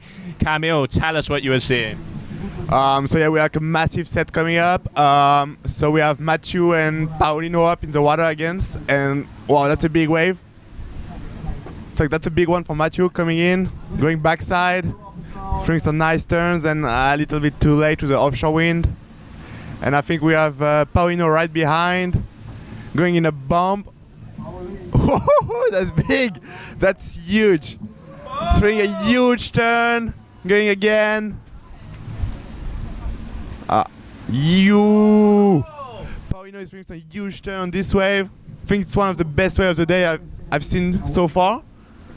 And he's ripping. He's destroying it. Turns after turns. Going for another one. But that was a really good wave for Paulino. And Matthew is coming back. Right behind, backside. Boom. Letting the bar go. Super nice turn for Matthew, going for another one. Boom! Really vertical in the pocket. Ooh! Fuck, both of these guys had a really nice waves, huh? Yeah, there you go. That's probably two of the biggest waves of the day, and I go out on the feed and actually say two of the biggest waves of the competition. Front side versus backside. Paulino hitting the wave in the pocket, top to bottom, and then Matthew also. Matthew is one of the nicest backside riders. The snap he has out the top and how he lets that foot loose, it just gives him that style. So yeah, really good riding from both of them. It's going to be interesting to see what the scores are. We're actually having a little bit of a sandstorm at the moment here. We can see the wind is picking up, which is what we want to see. Mother Nature is calling. She's pushing. We can see yet another set on the back. You can see Paulino with the green ozone kite out there, and Matthew Lopez now is just about to jump in on another bomb. Let's see what he's got for us. Eyeing up the section again. You need to keep the power, especially on these bigger waves. You need to keep that kite in the air. So there you go, he's turning, keeping that front foot pressure. Boom, there you go. That's that tail slide I was talking about. Waves flatten out a little bit. Wave selection is key. He's probably going to, he's decided to go past that. And hopefully, I think in the back, I can see Paulino Pereira. Let's see if our cameraman... No, unfortunately, Paulino just kicks out of that wave. It's interesting to see, there's the image of Punta Preta you have now. So on the right-hand side of your screen, you can see where that wave's just about to break. That's the first section of the wave. Then it kind of flattens out. Then on the inside, there's two steeper sections. So the bigger waves, they're actually quite hard to navigate. I mean, Camille, you've been here for a week or so. I know, unfortunately, you got injured the other day. But how hard is it out there? Yeah, it's super high. The wind is really offshore. I think today is alright, but we had some day it was almost cross onshore. So it's really hard to be able to get the distance with the wave and to come back up and not to go behind the wave. So the point is really to take a small kite, small as you can, just to be able to go upwind, the one you can barely go upwind with, to really feel free on the wave and really have to be able to get as close as possible to this surfing style. Yeah, absolutely. All of you are saying it. You have to go with the smallest kite possible, and a lot of the boards also keeping it narrow to be able to keep the speed with an edge. So yeah, gear equipment, gear selection is key. Also, Camille, you're an F1 rider, one of the top riders with F1, and you travel around the world with the likes of me too. I mean, F1 recently came out with a 10-year video, which is amazing, so you can just show all the different locations and what you guys do. How is it to be a professional kite surfer, traveling the world, doing what you want with your friends in the best locations? Yeah, well, that's pretty sick. I think if like 3 or 4 years ago someone told me I would live this life right now, I wouldn't have believed it. And it's also a lot of work, you know, because you have the training and well, the injury and all this stuff, and it's not only like riding in the best location. But I can't complain, you know. It's like I'm living my best life right now. I love it, you know. I'm so lucky to be able to do it. It's so cool. So we have Matthew right now coming on the inside with like small but super long wave. He's spilling perfectly. And wow, nice floater. He just went for really nice turns. And one turn again. Wow, we did like a really nice backside wave. It wasn't that big, but I think you're gonna get a pretty good score on this one. Yeah, Matthew keeping it busy. Just going back to your, yeah, like you're saying about your lifestyle, if I hear you complain, I will give you an issue. I mean, I think every viewer will go for you if you start complaining. But hey, it isn't as easy as it looks. You know, it's a lot of time on the road, a lot of traveling. Airports seem to be your second house. But yeah, you guys are very lucky, and to have the support of sponsors and people that allow you to do that, it is a privilege, and great to see you guys at all of these events. I can see your sister's just ran away because she was laughing at you before, and I was going to get her in the booth, so she's obviously the brains of the family. So here we have again on the outside, orange lycra, Paulino Pereira, the Portuguese destroyer. Look at the amount of speed. Narrow board, eyeing down that line. Let's see what he's got for us. There we have bottom turn. There you go, hit it in the lip, letting that tail loose, but keeping that speed to get past that section we were talking about. Again, he wants that barrel. Oh, one leg, two leg, one hand, two hands. These guys can hold it together no matter what. Yeah, so again, knowing the break is super important. Punta Preta, the middle section, so let's pretty much straight in front of the booth here, Camille. You can see how that wave just aims up, and Matthew there just trying little air, but this middle section is where it jacks up, and this is where these guys are getting barrel. Mitu actually just took the best wave of the event, a 9.8 something, so he's taken the crown from Paulino. My question is do we tell him yet or not? No, we shouldn't. We shouldn't tell him, but yeah, like all of these guys are just getting the barrel either like at the very beginning of the wave or like right in the middle, right in front of us.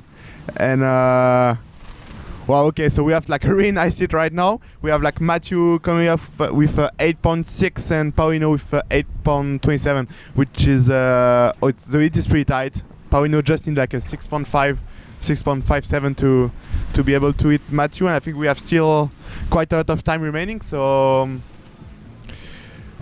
yeah, it's pretty close for the moment.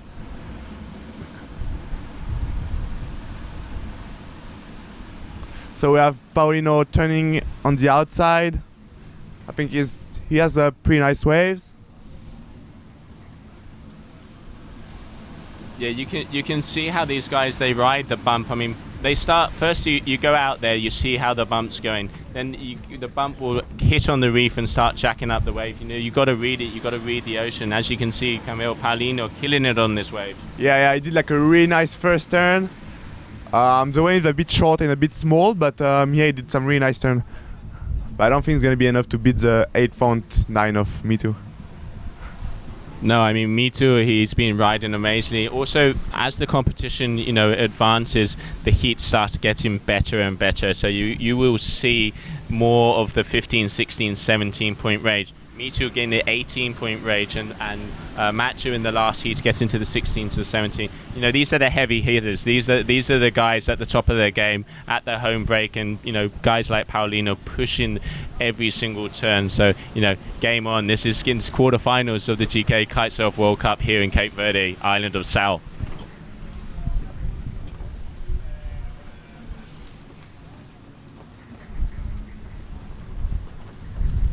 So the sets are just taking a while to come. The guys are waiting on the outside for the proper waves. They already had some really good points.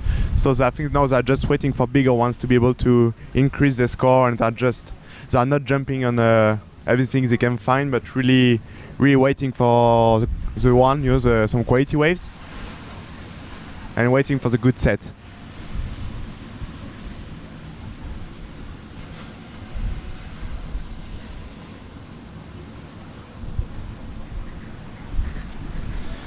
Okay, so coming up next after this heat, we have the fight between the mafias. We're going to have Sandro Piso against Francesco Capuzzo. That's going to be an interesting heat. Both backside riders, they've been riding really well. Super impressed with Francesco in the last heat. And here we have, you can see just big waves on the screen, and Machu Lopez, white lycra, duotone rider, Mr. Tropical, bottom turn off the top, letting that tail loose. Machu, one of the best backside riders out there. You can see looking over his shoulder, going past vertical. That's what the judges want. You know, hit it in the pocket, coming down, going past that 180 degree.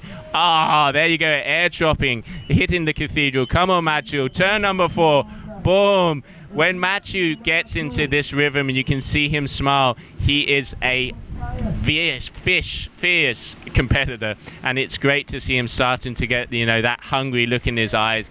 And I can see going all the way to the shore. And let's not forget Mr. Paulino Pereira also coming out on a bomb. Let's get our camera on Paulino Pereira on the right hand side of our screen, please. You can see him on one of the biggest waves of the day. Here you go. So he's already had 2 good turns connecting.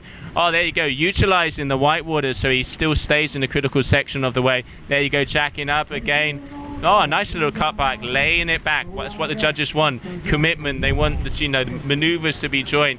I think I jinxed his wave. As soon as I said it was good, he's falling off, Camille. Yeah, we had 2 really nice waves from Paulino and Matthew. So on the next hit, we have Sandro Piso and Francesco Capuzzo. I think it's going to be a really interesting one because both of these riders are riding backside, and they're both Italian, and I think they were competing together in the final for the Italian championship. So it's going to be the revenge for Francesco Capuzzo and both backside. So we're going to have a really interesting hit coming up next. Yeah, absolutely. It's going to be an Italian standoff. So yeah, Camille, thank you very much. I hope to see you in that seat harness in the double elimination. Yeah. I'm sure it will work. Good luck out there and get best and get rested. Yeah? Thank you, dude. Bye. So on screen, you can see Francesco Capuzzo and Sandro Piso, both Italian riders, both riding backside. Okay, so we're just before the start of this heat, we will be going into a commercial. So we will be right back here with Francesco Capuzzo and Sandro Piso for the 4th round quarterfinals of the GKA Kite-Surf World Cup in Cape Verde, Isla de Sal.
Teni mais mega do que Megatron. Consiga ter ninguém pra flamar, just tá bom. Olha a vida, só na qualidade, é bom. Acordado noite inteiro, só tá baixa som. Tem swag, tem tanto mega como podia abrir um cyber. Boco cham na WhatsApp, bota o cham na vibe. Pode, super mod, pode. Não sei para swag, super mod, não pode. Mistura palco, swag e repeat. Manda 50 meme e repeat. Bota tudo, seu snap e repeat. Eles perguntou, liga net e repeat. É power, poder de juventude. orgulho e não se paua. Swag é costume, grita paua. E bateria que te lua, corta com paua. Paua aqui na hora de dormir. Exagera na partida. Só mod pro pôr. Todo vídeo, todo dia. Só mod pro pôr. Entro na fotografia. Só mod pro pôr. E não se pode swag, só mod no pôr.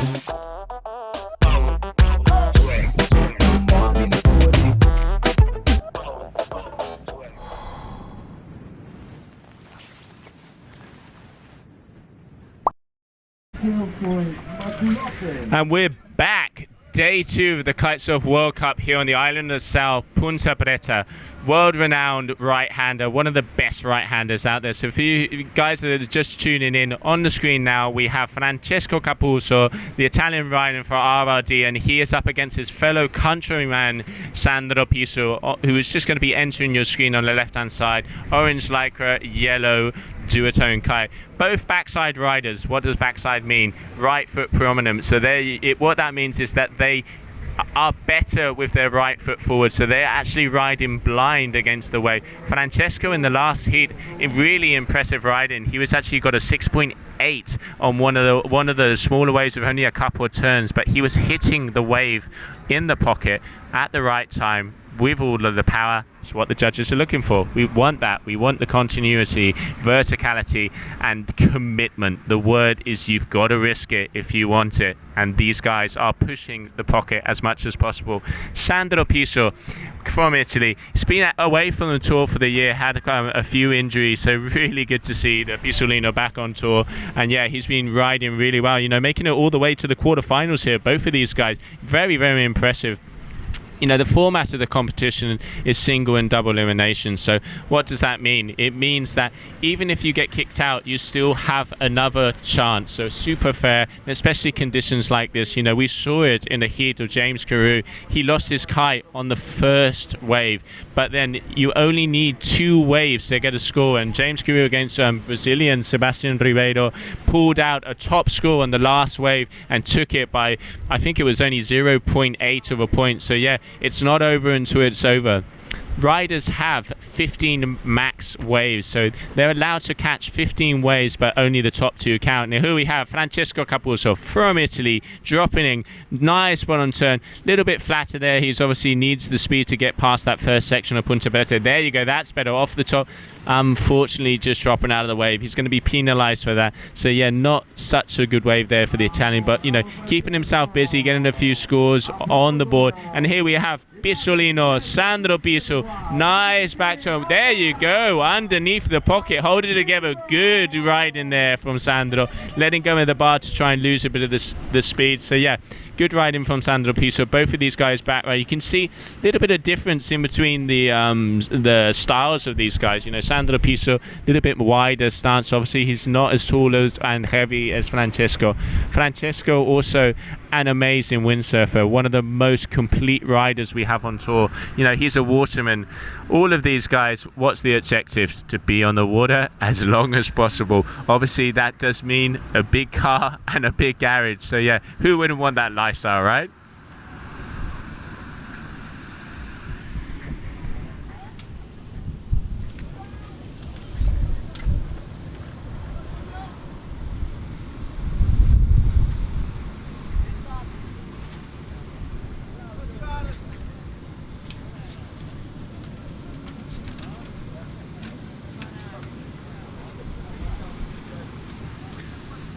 And here we have Francesco Capuzzo again. There you go. I love that style. Just letting the tail loose. If you can connect that bottom turn and top turn on the backside, it looks so good. We just saw it with the likes of Macho Lopez in the last hit. Francesco keeping booties solid.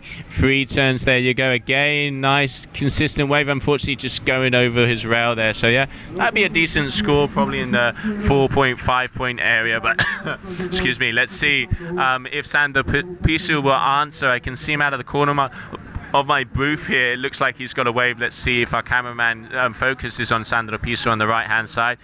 Obviously Herbie, there we have orange lycra eyeing up the wave. Come on, Sandro, little bit slower there. Nice style off the top, getting some speed. You need to get past that first section so you can make it all the way along. This wave's open up really nicely. There you go. Oh, nice little drop. Come on, break yourself up. He's pumping it. He wants the speed. There you go. This aiming for that barrel. Does he get it? Not quite, but yeah, good to see the Italian, you know, committing and trying to get that inside section. Like we were saying, pretty much where the heads of these guys on the screen are now, where they're looking out. There's where the wave really jacks up. That's where most of the riders are actually braking to try and get covered up and get in that cathedral. But I don't know if you can see, but the rocks right next to that cathedral are probably 6 foot away, and it's pretty scary. But you know, these guys are the best of the best, and if they want to get the top scores, you've got to risk it. So scores on screen there. You can see Capuzzo has a little bit of the upper hand. Similar scores for both of them, you know, in the 3-4 point area. Just he has that better last wave of 4.77. So 8.44 and a 7.36. So leading this heat, Francesco Capuzzo.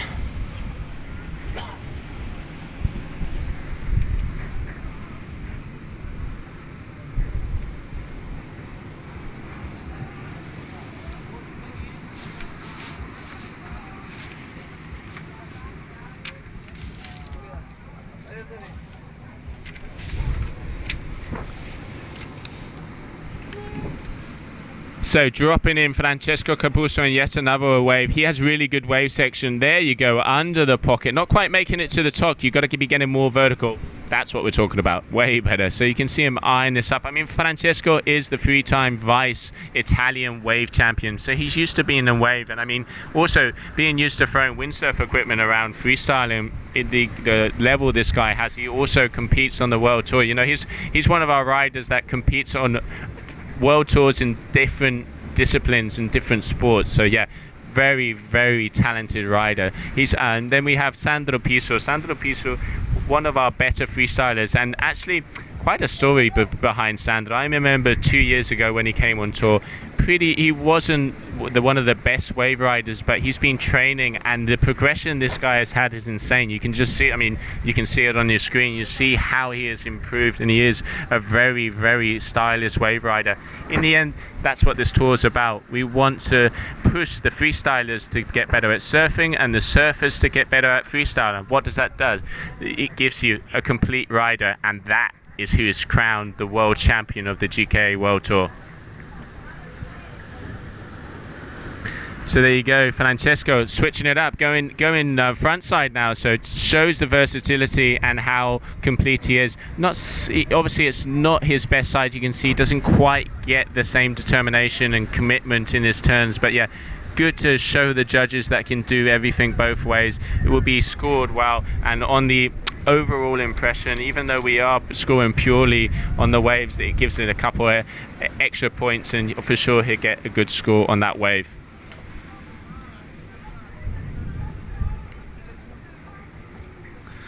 So Francesco still in the lead, a 9.9 total, and then we have Sandro Piso at 8.1. So he's trailing by 1.8, which means he needs a 5.53 to go in front and win this heat.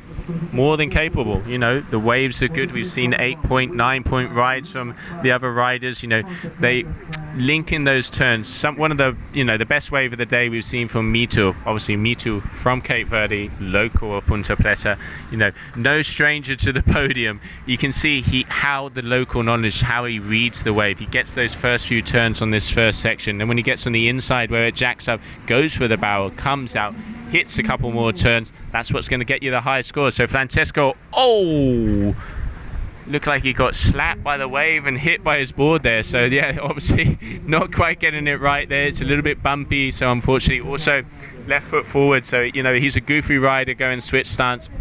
Hard skills to be able to get past that on a wave like that, but still, you know, he's taking the lead at the moment, and he's in the quarterfinals, and as we speak, looks like he might be heading to the semis.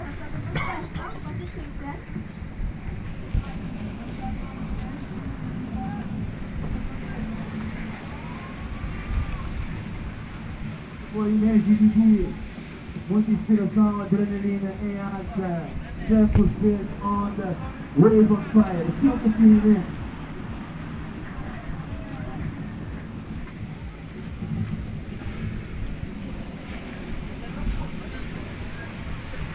So yeah, you can see Francesco getting another wave, but a little bit too flat. you know, we want to see the vertical turns, the consistency. The riders, you know, they have to be going past that 90-degree angle. That's what we're going to be giving you the highest scores. You know, so far forward in the event, you know, coming, if you want to make it into the semis, that's what you got to do. You got to get that commitment and power. And talking about power, I can see a set on the back, and it looks like Pisolino has seen it as well. Is going to be dropping in on one of the better waves of the day. Come on, the Italian 2018 wave champion. Let's see what he's got for us here in Cape Verde. So dropping in orange lycra, a little bit flat off the top, but you know, you can see the bigger wave hasn't quite jacked up as much as you probably hoped. So you got to be patient, stay close to the critical section. Nice little turn there, still the wave as flat as possible, so he's staying close to the white water. There you go, now it starts. Unfortunately, no, he wasn't happy with that. Don't know what he was saying. I think it wasn't anything nice, but yeah, you know, frustration is a part of the sport, and sometimes the emotions just come out raw.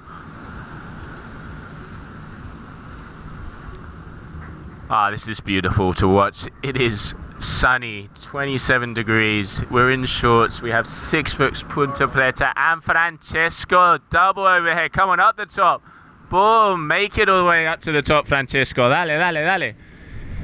So again, eyeing up that section, keeping it a bit flat. The bigger waves at the moment are flatter on this inside section, and now you see how the wave has started to pitch up. This is where that barrel section is. There he goes in off the top again. You can see utilizing that kite, keeping him pulling forward so he stays on the wave. And Piso, come on, cover yourself up, get some speed. There you go. Yeah, he's looking for it. He is looking for it.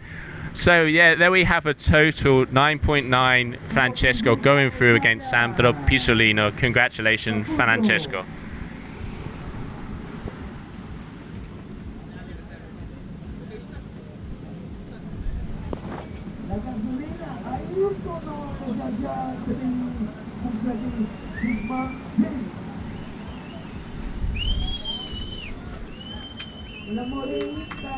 Este é o Carlos e este é o Lucas. A única coisa que têm em comum é a grande amizade que os une. Carlos é o mais seguro e relaxado. Como sabe que mais vale prevenir que remediar, tem um seguro garantia para cada imprevisto. No dia a dia, na saúde, na vida e no futuro. Assim, está sempre na boa. Já o Lucas anda sempre preocupado com o que pode correr mal. E não é para menos. Ainda este ano foram de férias juntos. Para o Carlos, foram umas férias super descansadas, porque tinham seguro de viagem e de assistência em viagem da garantia que o protegia em caso de perda ou extravio das malas e ainda lhe garantia assistência médica. Já o Lucas quase nem saiu do hotel, com medo de ter um acidente ou apanhar alguma doença, porque não estaria protegido. Já a família, o património e o futuro do Carlos estarão sempre bem protegidos. Isso é garantido. Ou melhor, é Garantia Seguros.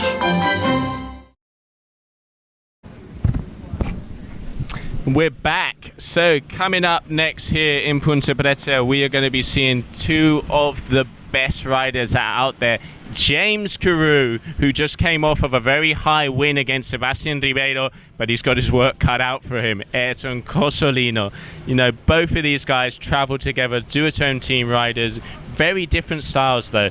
James, a little bit more of a surfing background, powerhouse, but then he is up against Airlines Cosolino. What can't Ayrton do? He flies, he pushes, he spins, he powers. We saw him doing a 15-second jump in Fuerteventura.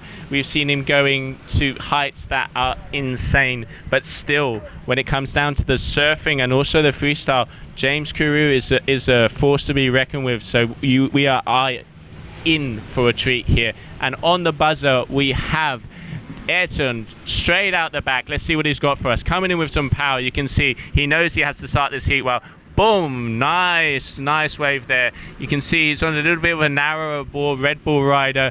Duotone, there you go. Just losing it. He's been having that issue at the beginning of the waves, Ayrton. He just loses that edge, and there we go. James Carew seems like he's got his mojo together. There you go. I love that layback cutback that he does. Really nice riding. There you go. You can. That's that surf style. He's just breaking it up a bit, looking for that section, coming down and just, you know, pop it up, air it out. You can see he's got his game face on. I think that's the first time I've actually seen James's face serious. So yeah, he knows, he's hungry, he wants this. You got to be if you're up against the 2018 world champion Ayrton Cosolino. So great start for both of them.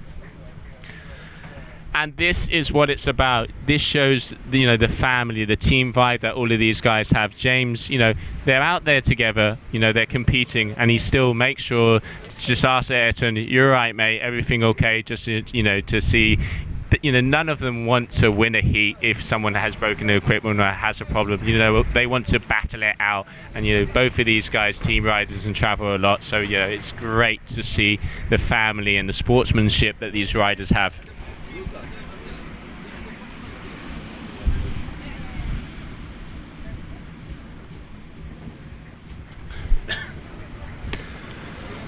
Actually, a different approach to boards here from both of these guys. If I'm not mistaken, I can see Ayrton on the pro session from Duotone, and then which is more of the down the live wave riding board, and then we can see James is actually riding the pro WAM, which is a little wider. Obviously, you know, James a little bit heavier, so needs to have those that couple extra liters under him. But, you know, Ayrton knows this wave. This is his hometown. There you go. Are we going to see it? Are we going to see the air? Yes, off the top and lands it.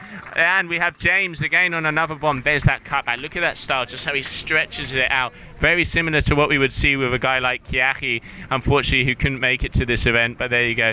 And James just doing a little air, but yeah. If you're going to be Ayrton Cosolino on airs, mate, you need to be an aeroline.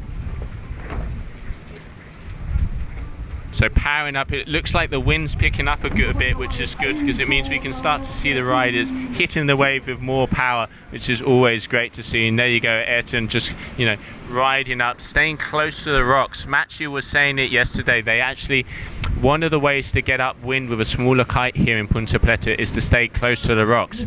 Yeah. Wow. Staying close to the rocks can mean ending up on the rocks, but of course these guys don't think about that. You know, they're the best in the world.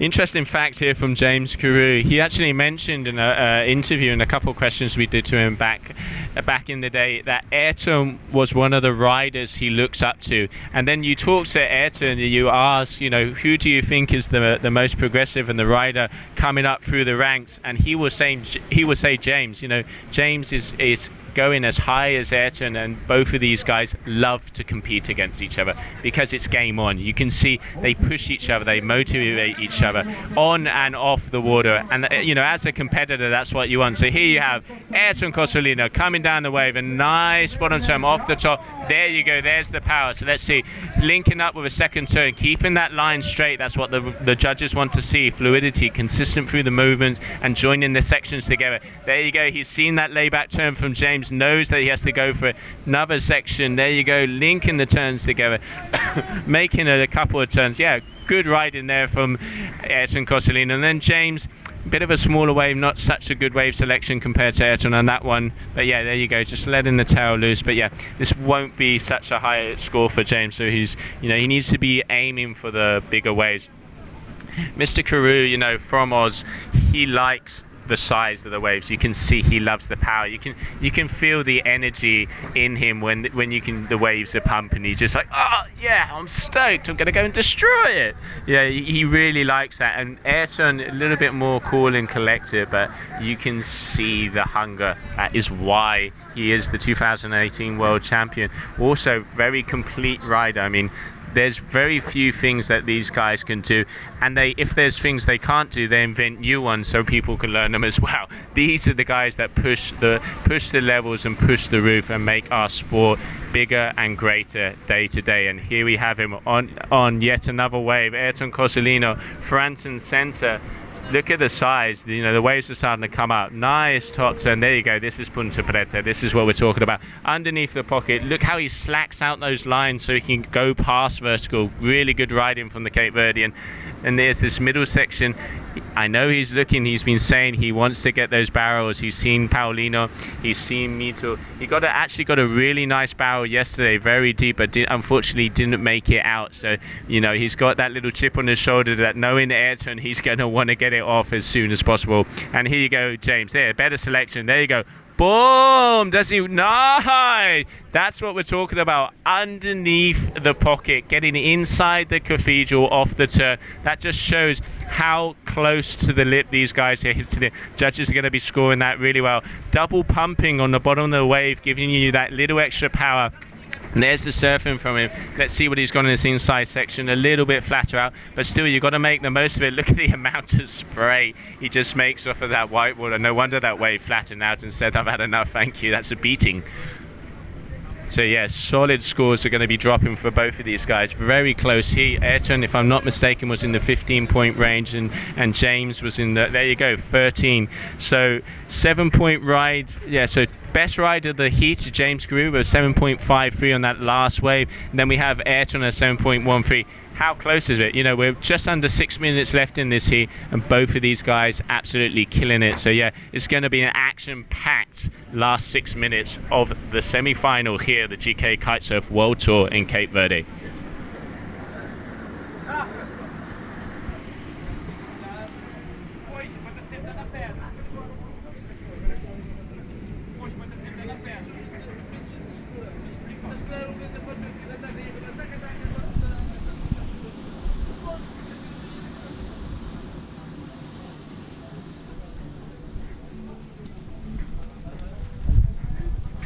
You see Ayrton White Lycra, Red Bull rider, riding for Italy, originally from Cape Verde, here at his home break, and I can see and feel the energy out the back there. You look at that, I mean, just the wave in front of Ayrton there, making him disappear.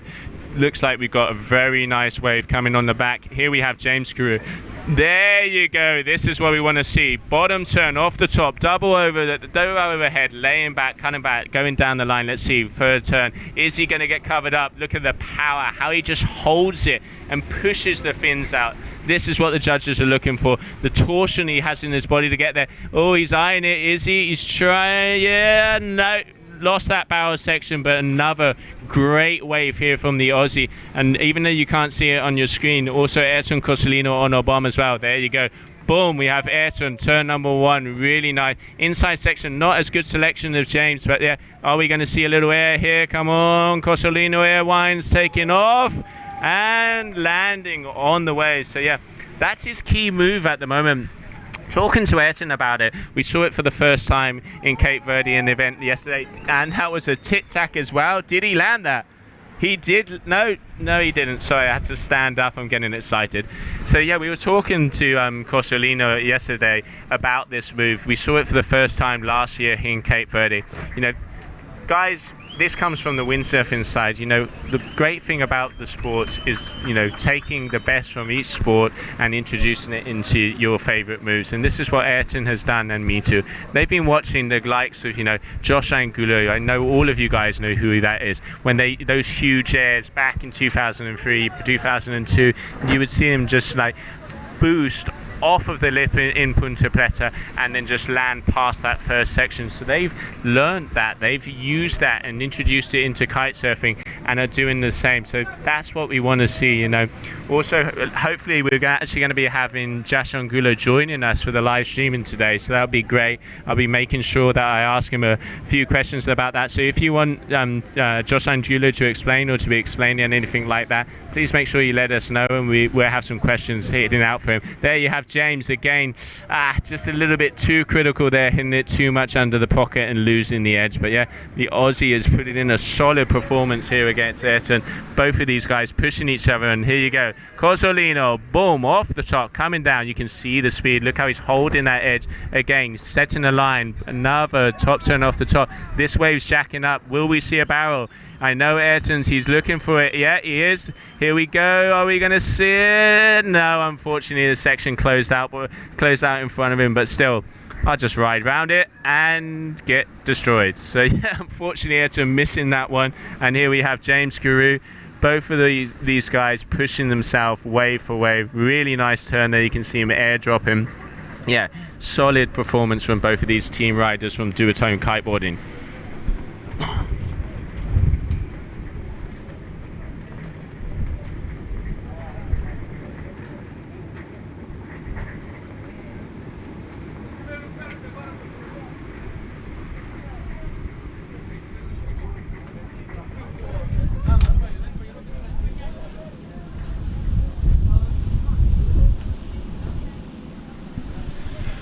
So on the inside, Corsolino, white lycra, very nice top turn there. Here we go. Is he in? Does he get? He gets covered. He's trying. Yes, there you go. He is in the house of the barrels. So that is rider number 3 to get barreled here. That's going to be a top score.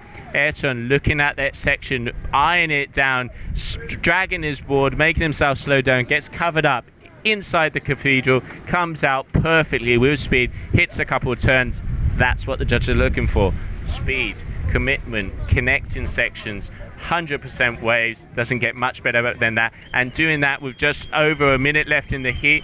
Let's see what the Aussie has to say about it. I can hear the crowd going wild for their local boy here, Ayrton Corsolino. So yeah, amazing riding from the Cape Verdean. So 47 seconds left. Let's see, I'm just going to stick my head out of the booth here to see if I can see a set. Can't see too much stuff there on the outside, but yeah, it does look like maybe we might be seeing another wave. 35 seconds left. Would be good to see some of the scores just at the end of this heat to see how they're standing there. James will need one wave. There you go. Look at the smile on his face. Both of these guys, they're having fun. It doesn't get much better than this Punta Preta, and you know, they just want to push each other and loving the fact, you know, James is saying, yeah, nice one, mate. That was a nice barrel. Maybe I can equal it. Maybe I cannot. 9 seconds left, so this wave will be the last counting wave. He's in there. Does he get out? Oh, he does. The Aussie answers once again on the buzzer. Nice layback turn. Still in this wave will count. Nice. Yeah, that turn was a little bit later. Yeah, but yeah, very, very good riding. And if I am not mistaken, let's just see to confirm those scores. But it looks like James Carew has kicked out the 2018 champion Ayrton Corsolino, and we'll be right back after some commercials to let you know that.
And we're back. So some information here. It's official. The Aussie James Carew has beaten Ayrton Corsolino in the semi-finals. So congratulations, James. Very close heat in between them. Ayrton just with over a minute answering with a barrel, and then James Carew coming in, edging onto a wave. 9 seconds left into the heat, and look how close it was. 17 against 16 points, pretty much 0.19 if I just caught that in the corner of my eye. So doesn't get closer than that. Both of the duotone riders riding amazingly. And here we go, the next semi-final. Mitu Monteiro against Matthew Lopez. Lopez. Machu talking to him against Mitu. He's grown up seeing these guys. You know, they are friends. They are competitors. They want to push each other. And yeah, it must be great, to have Punta Preta to yourself, and also to have these amazing waves as soon as possible. So we were going to be seeing both of these guys absolutely destroying. I don't know if you can see on your screen, the sets that are coming through right now are getting bigger and bigger. So here we have Monteiro, orange lycra, front and center, on an absolute bomb. There you go, bottom turning, hitting it in the section, nice and power, going down, coming back to the power section of the wave. Nobody knows this wave like Mitu Monteiro. Again, off the top, keeping it cool and collected. Let's not forget, this is one of the bigger waves, so you have to make sure that he has the power. There you go, that's a better turn, going vertical, coming all the way down. Solid riding from the Cape Verde. Oh, he was looking to get underneath that, but unfortunately got it on the top of his head. But a good opener there for Mitu Monteiro.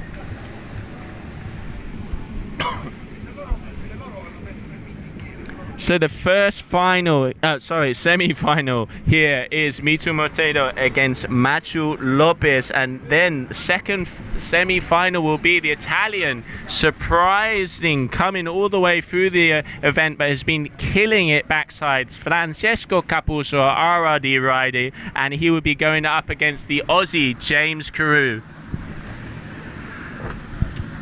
So just under 11 minutes left of this heat. The period and the waves are pushing. They're getting bigger. They're getting more consistent. So we're seeing at least 4 decent sets in a heat. So this is why the level is going up and it's getting better and better.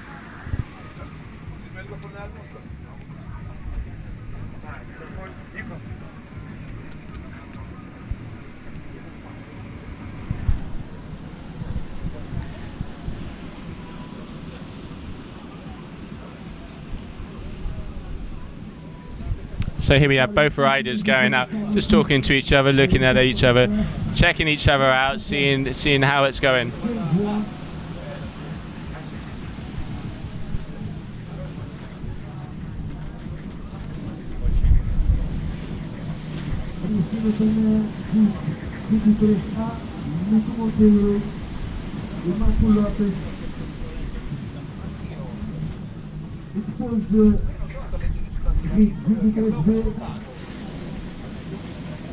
Notei serviço onde é que os atletas femininos entram em ação já já.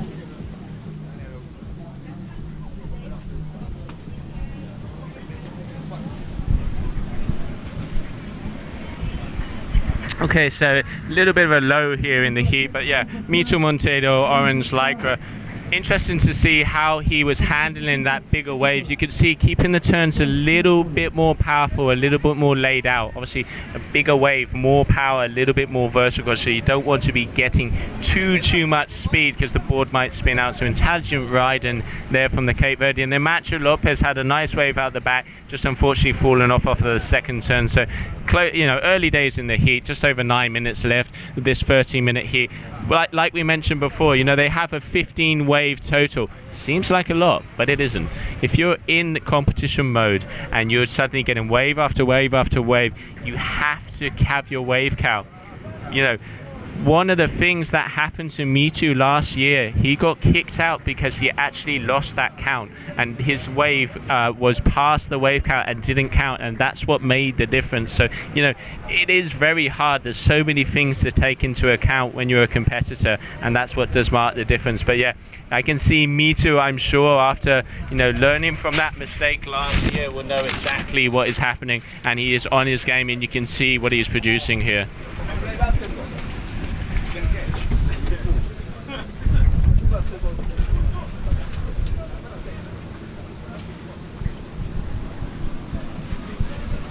And some energy out the back. We can see Mitu, corner bomb. Come on, Mr. Cameraman, let's get a close-up of that. Did he make it through? No, he didn't quite. You can see it's very hard, these bigger waves. It's difficult to navigate around the section. You can see Punta Preta, that first section, it jacks up completely, and then you have breaks in front of you. And this is, where the local knowledge, both of these boys know this wave off by heart. Machu Lopez riding under the flag of Spain, spends a lot of time on the south coast, in Tarifa hometown, so really good to have guys like that riding. You see him riding freestyle, 2017 world champion. He knows where to do it and when, and then when it comes to the wave riding backside, he is one of the best at it, and it looks like he's going to be dropping in on a good wave here, just getting his harness in place, just shifting himself up, getting ready. Come on, Macho, vamos.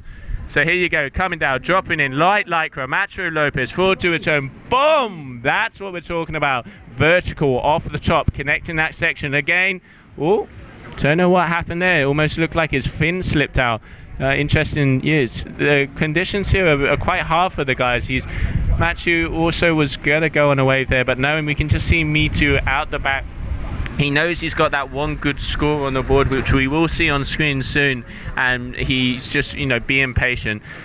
We've seen Mitu, Mitu has won events like Dakar and so many different events. Like we were saying, the first time he competed on a world tour was 2003, and he has a son, Michael, which I guarantee you we are going to see in the future of this sport, the surfing ability. And I mean, coming from a family like the Monteiro, obviously he's going to be an absolute machine. But you can just see Mitu's experience, and he is known for his patience. He knows when to do it, when to hit it. He's been waiting out there, and here you go, second wave, nice. No, not quite getting there. Getting hit by the water, but yeah, just navigating around it. But yeah, oh, there you go, nice. Showing his freestyle, nice little 360. Knows that it's flat, can just front foot pressure, break the fins out. Nice little section there for Mito Monteiro. And then Machu also, you didn't see on your screen, just grabbing a wave but deciding to go back. It's the patience factor. As I was saying, Mito, he just sticks out the back and and knows that it's only 2 waves. You have to get the bigger waves so you can perform as best as possible. So it's all about getting those 2 key sections, those 2 good waves, and that's what's going to get you through the heats. And you can see, just comparing the scores there, first wave for Mito, 7.67. Good wave. I mean, Mitu's been hitting 8s and 9s more consistency, but the waves in this heat are not so good. And then Machu, unfortunately, still not finding his mojo. But like I said, there's 5 minutes left, so anything can happen. So yeah, and coming into the booth, coming Portugal, I can see Paulino Pereira on my left-hand side. Paulino, insane riding. I think compared to last year, you must be happy. You got one of the best barrels, absolutely destroying it. How is it to have Punta Preta like this? I'm really happy, and as I said to me too yesterday, last year I bet an invoice, and this year I came to pay it, and I did my job, and I'm really happy that I did a really good score yesterday, and I showed that I have a good level and I like this place, and it's good to see everyone killing it. It's really hard to judge the best one because the waves are so good, and it's really technical to feel what's the best guy in the water. But I'm looking at it, and it's really amazing how this place can be. Yeah, it is amazing. I mean, you've had some insane rides, and talking about an insane ride on the screen now, Machu Lopez. Really, the difference in between the backside, I think Machu has one of the nicest backside sides out there. He's, there you go, the vertical, letting go of the bar, air dropping down, does he land it? That was unfortunate. And Mito Monteiro just got a little cover up there. Paulino, yesterday you had the best barrel of the day, and you've pushed the guys. I think, like you said, you've made an invoice and you've came to pay it, and I can see all of the guys pushing and want to take that little gesture from you. How was it to have the best wave of the wave yesterday and to get those top scores and the barrel like that? Oh, I was really amazed, but one of the things I got was like, I feel that wave was different from the other ones, and I feel like that wave was like super tubes in Portugal. Like it was just, I didn't need to do anything. I was just on the right position, the right moment, and I just pull in, and it was really perfect. I couldn't believe, because it's hard to get open tubes here in the Punta Preta. And now everyone is trying to push it and try to get a better one than mine, but I don't know if they're gonna get it. That's what we want to hear. I don't know if they're going to get it, and if they do, I'm going to make it better. No, that's what we want to see. I guess you're trying to turn Punta Preta with a super tubo, so you were able to do that. And like we just saw James on that last heat against Ayrton, both of them getting a barrel at the final closing moments of the heat. it's quite hard because it's not like one eye. It's not a wave that jacks up. How can you see that section? What do you have to look for on a wave to know it's going to barrel? It's the direction of the wave facing the reef. If they come a bit sideways, they can be really big, but the face are a bit fat, so there's a lot of foam going on and it's hard to maneuver. But then if you see like a triangle going against the reef, I'm almost sure that it's gonna barrel. The only thing, when the wind is really strong, the lip gets too thin and it's a little spray. Yesterday we had less wind than today, so the barrel was thicker, so it's way better to go in. Okay, so it's all about mathematics, triangles, angles against the reef. I knew I was missing something. Yeah, we've been studying mathematics for that. Yeah, but then you're an engineer, so now I can understand how you can see this. Yeah, Paulino, he's an aerodynamic engineer, works with the Portuguese military. Paulino, you also have a job offside of the job on tour. How do you combine both of these things with so much traveling? I take, one of the things I have, I work in the army for the Portuguese government. So as I'm representing the country, they have a possibility to me to go to the competitions and show the country, and as I do good results, they keep on letting me go. It's not the best thing to let the guy that works every day going to compete, but as I'm doing a good thing for the country, that's the good deal we have. But to compete and work, it's hard to keep up the level.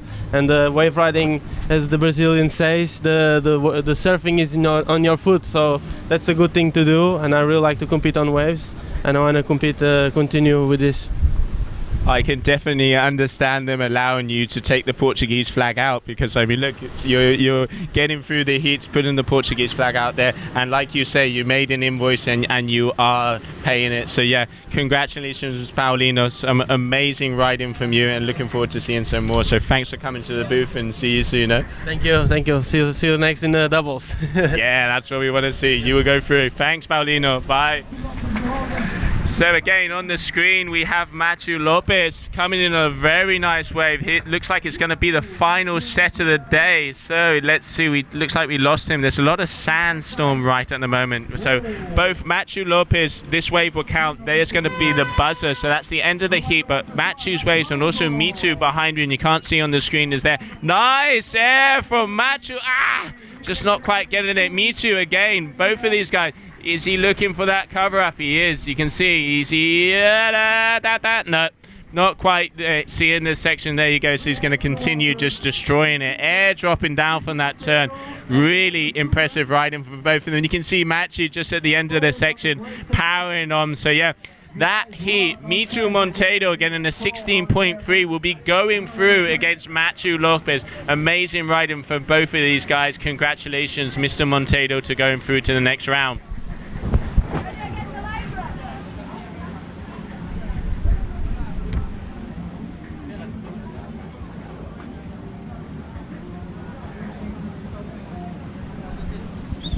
So coming up next, we're going to have Francesco Capuzzo from Italy, RRD rider, one of the most complete riders. He's also one of the best freestyle windsurfers out there. Great to see all the different sports coming together. You know, he must have a pretty big van and a pretty big garage. But we will be right back for this semi-final after a commercial break. I need your 5.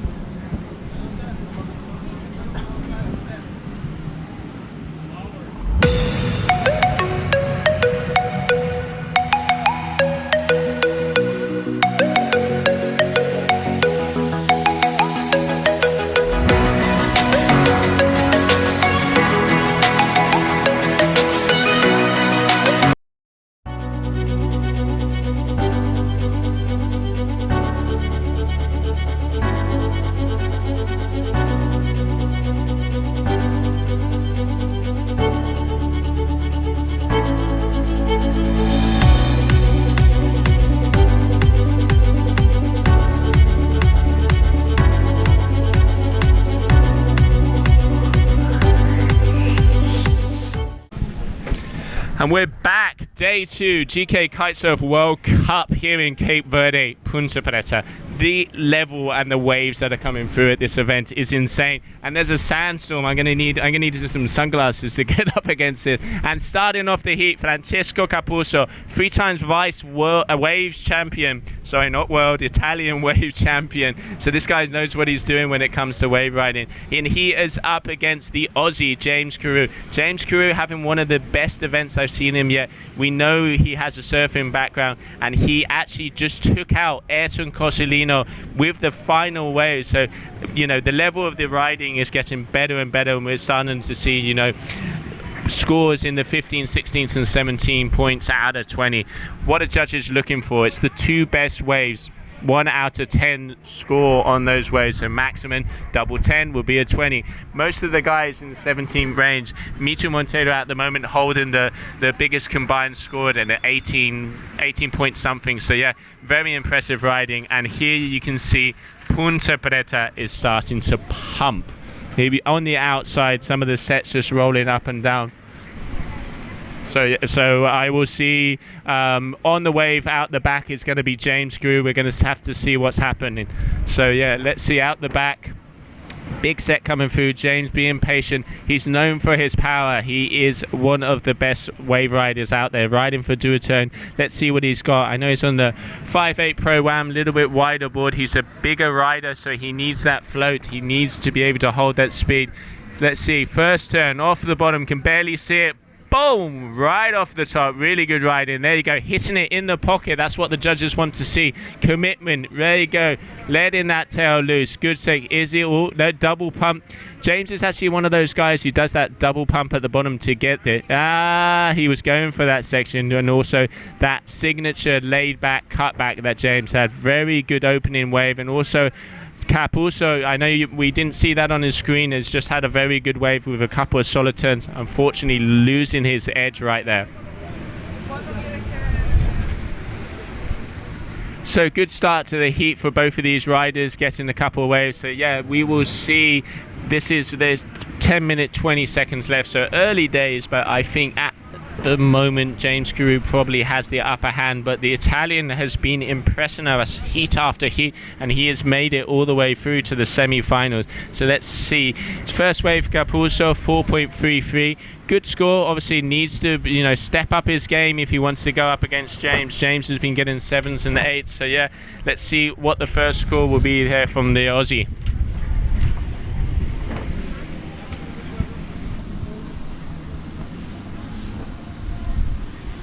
So Mr.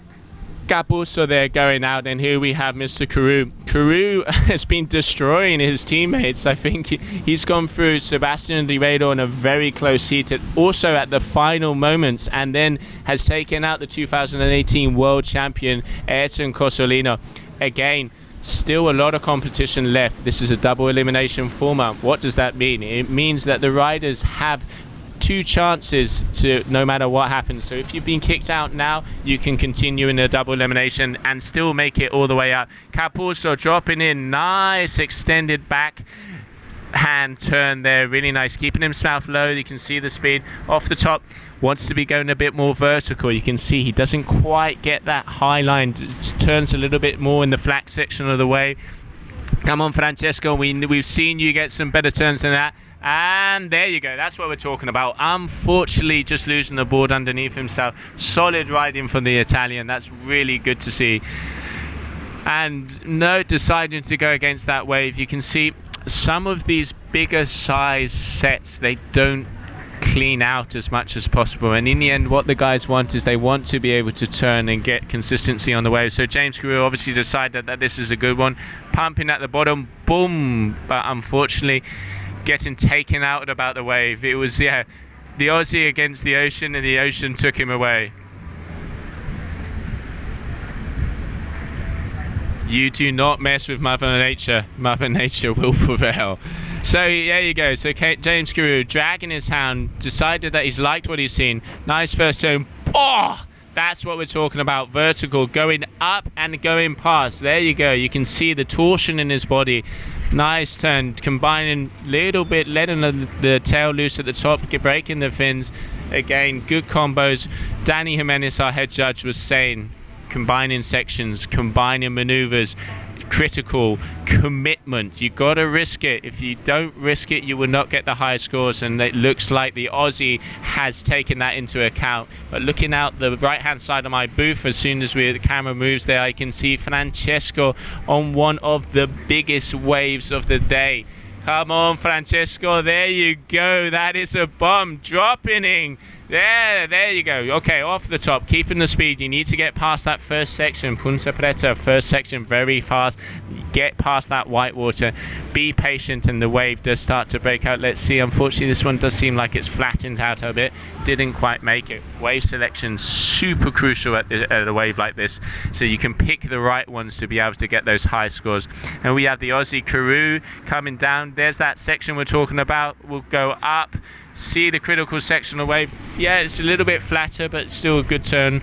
There we go. Yeah, there you go. Going vertical. You can see how he sheets that bar out so the kite doesn't pull, and then as soon as he hits the top, he's got that front hand pressure.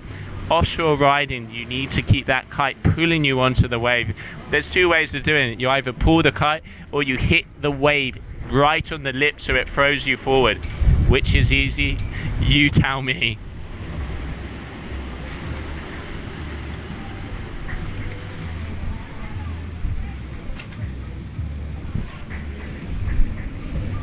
Wind is definitely picking up compared to yesterday. We can see the guys are on smaller kites, and also you can see the breeze off of the wave. Like Paulina was saying before, that is good and bad. Sometimes the just enough wind to be able to get on the wave to surf is a little bit better. When it's windier, the barrels, as they were saying, they thin out. I think it's hard enough just to get in the barrel. If it's thick or thin is different details, but yeah, these guys seem to make it easy. Ayrton Cosolino in the last heat, you know, getting into that barrel house and being one of the riders to make it. So yeah, but look at the score here, 16.63 from Mr. Karoo, very consistent. He's got a 7.4 and a 9.23 for that last wave. It's what we were talking about. Didn't have a barrel in that wave and still hit the 9 points. Why? Because he was going vertical. He was able to hit those top sections, go past that 90 degrees, then come back and go against himself. That's what the judges are looking for, is the fluidity, the consistency, the power. And the Aussie is showing why he's one of the most powerful surfers out there.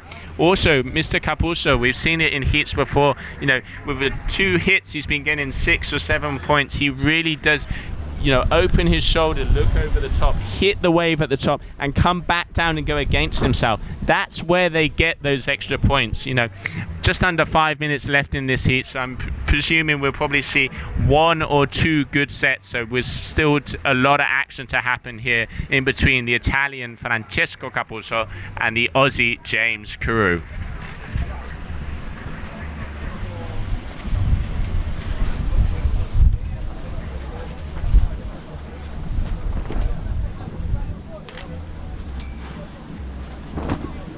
Francesco, there you go. That's a better turn. The wave looks a little bit of a smaller wave, a little bit frustrating. You can see selection is key right now. It's this. Some of those smaller waves don't open up as much as possible, and then sometimes the bigger ones close out. Like Paulina was saying, mathematics, you know, what was it about the triangle against the reef? These guys, you got to know where you're riding. You got to know the ocean, see the ocean, read the ocean. And these guys, you know, they're the best of the best at their sport, and you can see that knowledge is what allow them to take the best rides, and that is what does mark the difference when it comes to these final heats.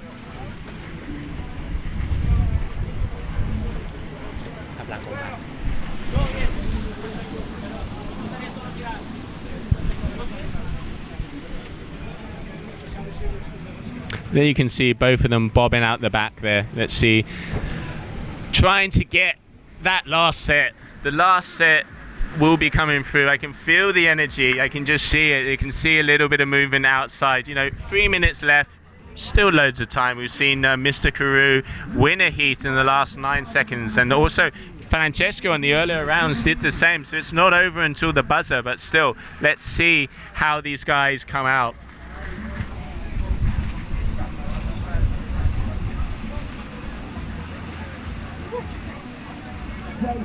James So there you have some scores. So 16.63, a 7.4 and a 9.23 from the Aussie. Then we have a 5.33 and a 5.37. What are the differences? You can see James is going a bit more vertical. He's going past and coming back against himself. So it's almost, if you were drawing with a pencil, you'd be seeing him doing an 8, going past that section. Has that front hand pressure. Then you have Francesco Capuzzo, very good backhand rider.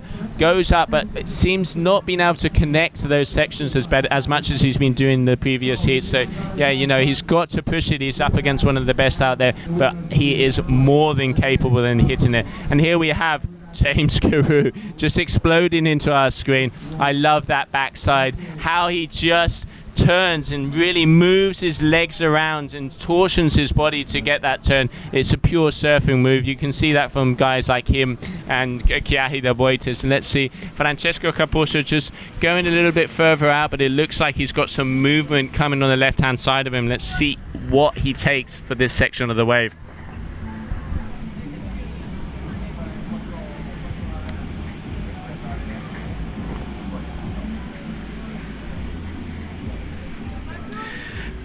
So coming up next, we are going to see the ladies on the water. The girls have been anxious to get out. It's amazing how they've been pushing it. They just want it. They want to get out there. So we are going to be seeing the ladies coming up. And just in a few seconds, I'll be getting some of the information of the heats. I can see Juan Antonio up there deciding what is going to happen. But it looks like we're going to have heat number 5A of the ladies, Odin Cavill and Casabunto out there. Now on your screen, James Carew, orange lycra, just bobbling on that bottom turn. Seemed like he got hit by a little bit of a chop. Really hard to navigate around. And then Capuzzo had a very nice wave there.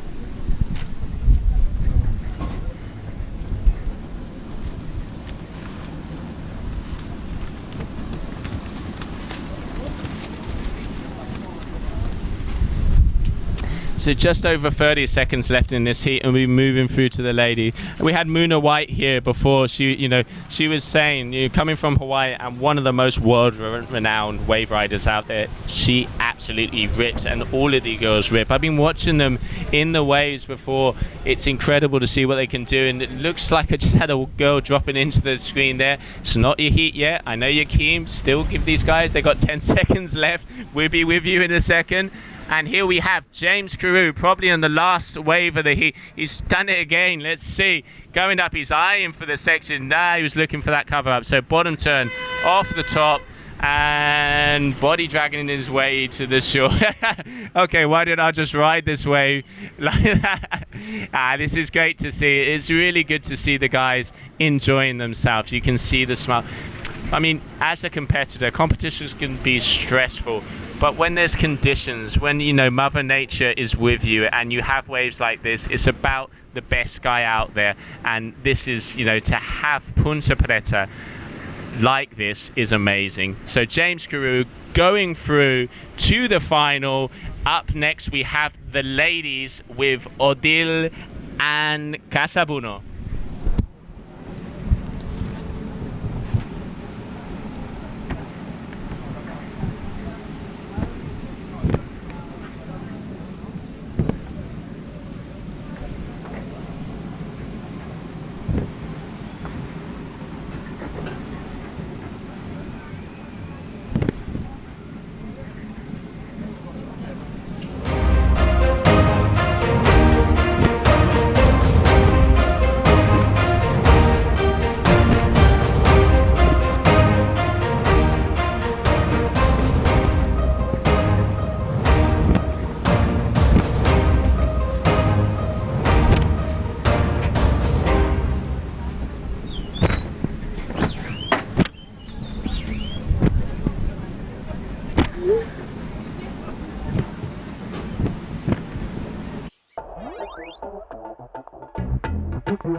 Tem mais mega do que Megatron. Gosto tem ninguém pra falar, mas já está bom. Olha vídeo só na qualidade, é bom. Acordado no noite inteiro, solta baixa som. Mas tem swag, tem tanto mega como podia abrir um cyber. Boco cham na WhatsApp, bota o cham na Viber.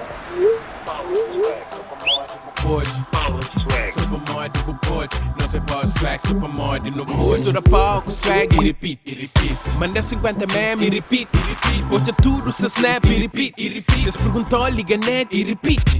É power, poder de juventude não é power. Swag é costume, grita power. E bateria que te luta com power. Power ti na hora de dormir. Exagera na partilha. Super mod pro pôde. Tudo vídeo, tudo dia. Super mod pro pôde. Entro na fotografia. Super mod pro pôde. E não se pode swag, super mod no pôde.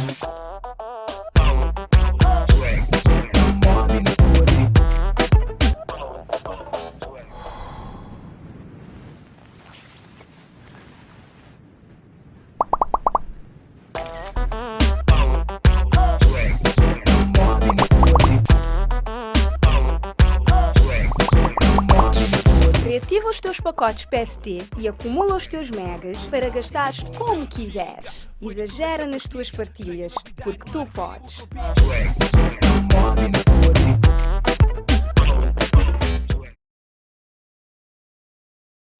And welcome back, and welcome if you're just joining us here in Cape Verde. So we are starting off with the ladies. The girls are on the water. They've been pushing for this for the last 2 days. I can't wait to see them. I've seen them free riding over the last couple of days, and they have been shredding it. They're amped. They want to prove themselves. They want to show that they can tame the beast that is Punta Preta. So let's see. We have on the water local girl from Switzerland, Odile Cavin. She rides for Elevators and HB's surf kite. Really, we've seen her in events like Mauritius. She's a local here at Cape Verde, and her goal is to have fun. That's what it's about. That's what we're talking about. It is to have fun, be out there, have the best waves, and how can you not have fun on Punta Preta with perfect five foot battling waves? So yeah, Odile, go have some fun. And she's up against Ariana Casabuno. She actually seasons over in Tarifa as well, so she spends a lot of time here in Cabo Verde, and also one of her goals always said was to be in the GKA and compete in an event here. So you know, it's all about making dreams true. And you can see, just riding this wave a little bit, the girls having a little bit of a hard time there, a little bit faster. She riding the North Kite. Nice little wave there, and on the back I can see Odile. Local, you can see she's in the right place. She knows this. Bottom turn, going off the top, keeping it a little bit flat, but she is on a bigger size of the wave. There you can see local Nellish. Nice little top turn coming down. Good riding here from the Swiss local. So yeah, good solid couple of turns. You can see she's used to riding Cape Verde's Punta Preta beast. So yeah, there you go, 4 turns. Also, judges, you know, when it comes to different disciplines, you have to adjust the scale. You have to, you know, see the conditions you have out there and make the waves as good as possible so they can be judged. And yeah, just walking in on me now, I can see on the left one of the legends here from Cape Verde is Josh Angulo. Josh, you've known this place left, right and center. You have been here since day one. It's a real honor to have you here, and thanks for joining us. Good to be here today, mate. How you doing, brother? Ivan, I mean, you must be doing well sitting here all morning watching this. I just rolled up now, and this is pretty much as good as it gets. We're extremely blessed here once again at Punta Preta, Ilha do Sal, Cabo Verde. This place delivers over and over, and it's just amazing out there how good it is today. And the boys and the girls are just killing it. You got the girls out right now, right? Bring me up to speed. What's going on here?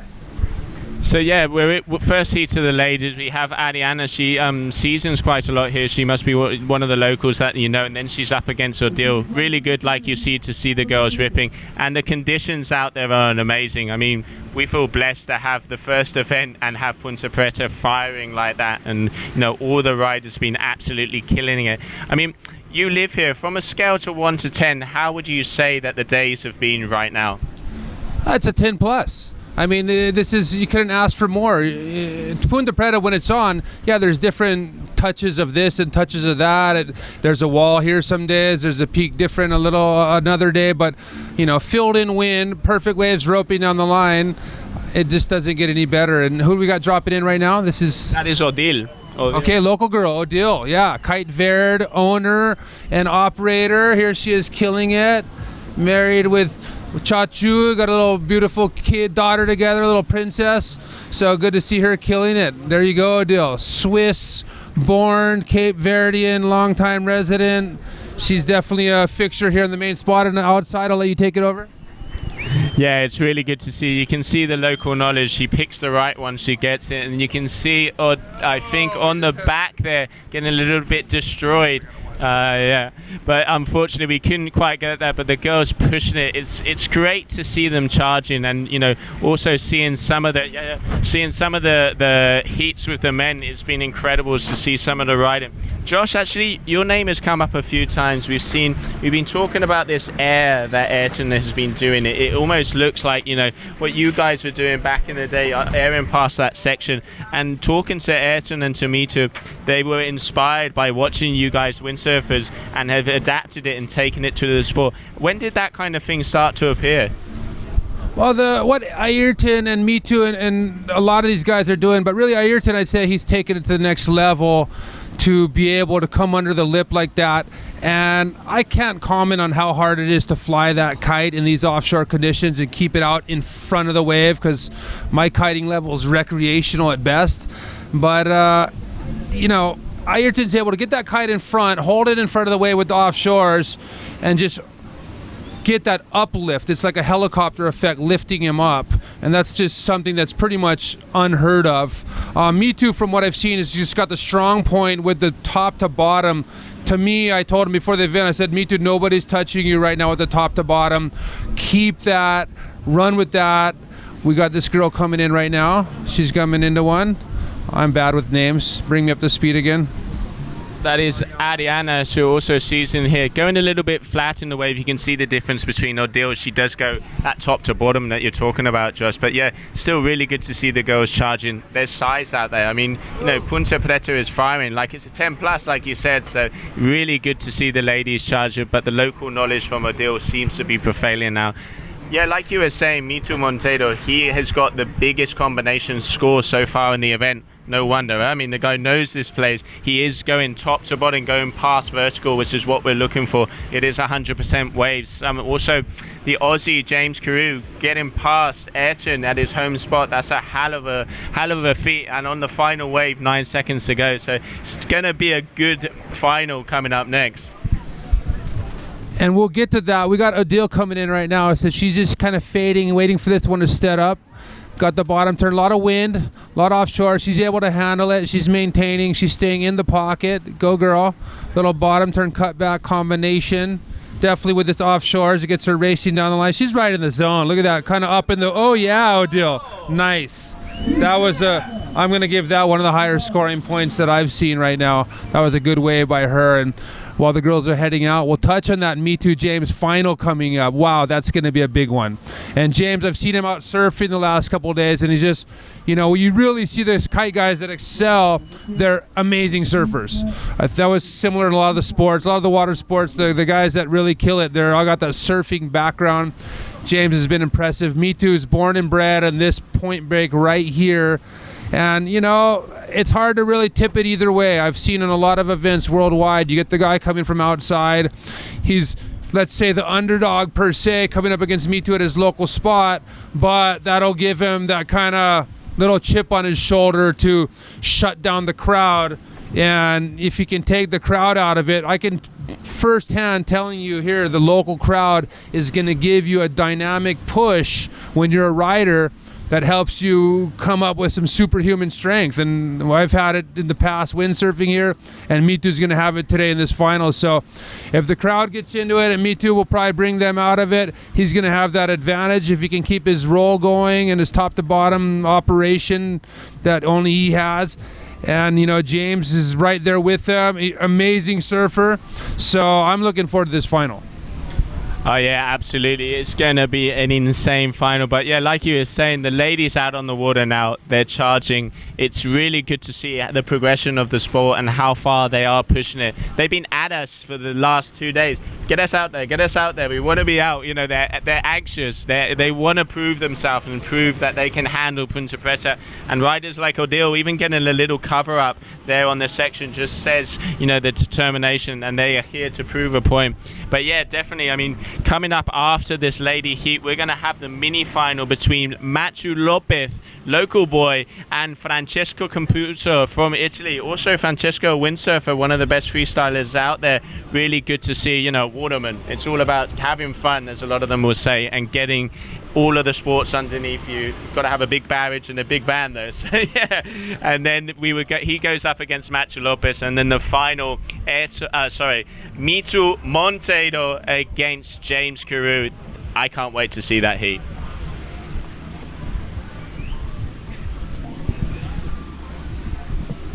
So you can see both the girls just hanging out at the back, just trying to wait for that set. 2 minutes 20 seconds left, so still loads of time. You know, it's not over until the buzzer sounds, and I can see some energy out the back. Looks like there's some sets coming through. I can see Ariana's kite has just turned. There's some scores on the board. You can see Odile a 5 and a 4. She's got 9 points, and then Ariana a 2 and a 2. So Ariana needs to step it up a bit. And there's definitely some sets if she wants to step it up. Let's see how she goes through this, see who gets the first wave. But it looks like local girl Odile from Switzerland, residing in Cape Verde, is on the Elevate blue kite, orange lycra, is just about to drop in on a very nice wave. So let's see what she's got first. So coming down, looks like that front section is starting to close out. She's going to want to get past that. Yeah, is she going to go for the cover up? No, so nice, just getting a nice turn there. So bottom turn, a little bit in the middle of the wave. You want to be seeing a little bit more vertical turn, but yeah, the offshore conditions very hard to navigate. But yeah, 9-point combo for Odile, solid riding from the Swiss lady. So yeah, it definitely looks like she has this advantage of the heat. But Ariana out the back, 1 minute to go. Let's see if in the closing moments of this heat she can get past Odile.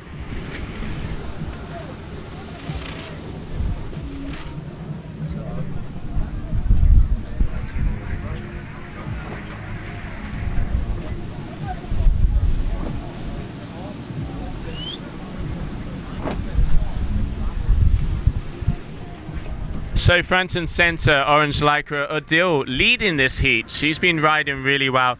You know, we want to see a little bit more verticality from the ladies, but you know, they haven't been out there yet. It's the first heats, and really doing very well in these conditions. I mean, it may look picture perfect, but it's hard out there. I mean, Josh, you've been here forever. It does look like a dream, but you can see the wind navigating the offshore, onshore. You know, how hard is it out there? You got to put your time in. Let's get Ariana right here. Ariana's dropping in. She's decided to go a little bit more towards the shoulder. I think she got caught inside that last one behind the peak. She's going to play it a little bit safe. So she's pretty far in front of this thing. I think the judges don't want to see that. They want to see you back in the critical zone, but she's getting back there now. She's kind of fading it back deeper.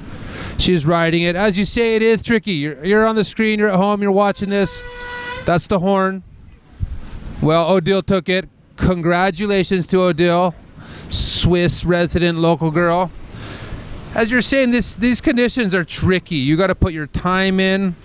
It's you pay a lot of dues. The kite is nice because you have an escape hatch. I know on the windsurf boards we just take big beatings and come up on the rocks. When you want to learn how to hit the lip, you have a lot of dues you pay. But that was a good heat by the girls, and it is misleading. Sometimes you see this perfect wave rolling down the point, and it's a lot trickier than you think. But when you get the boys out there, they're gonna make it look really good. And we got them coming up now. We got, if I'm not mistaken, Machu and Francesco Campuso. Yeah, both of these guys are coming up next for the mini final. But we will be right back after a commercial back with the mini final, the GKA Kite-Surf World Cup in Cape Verde.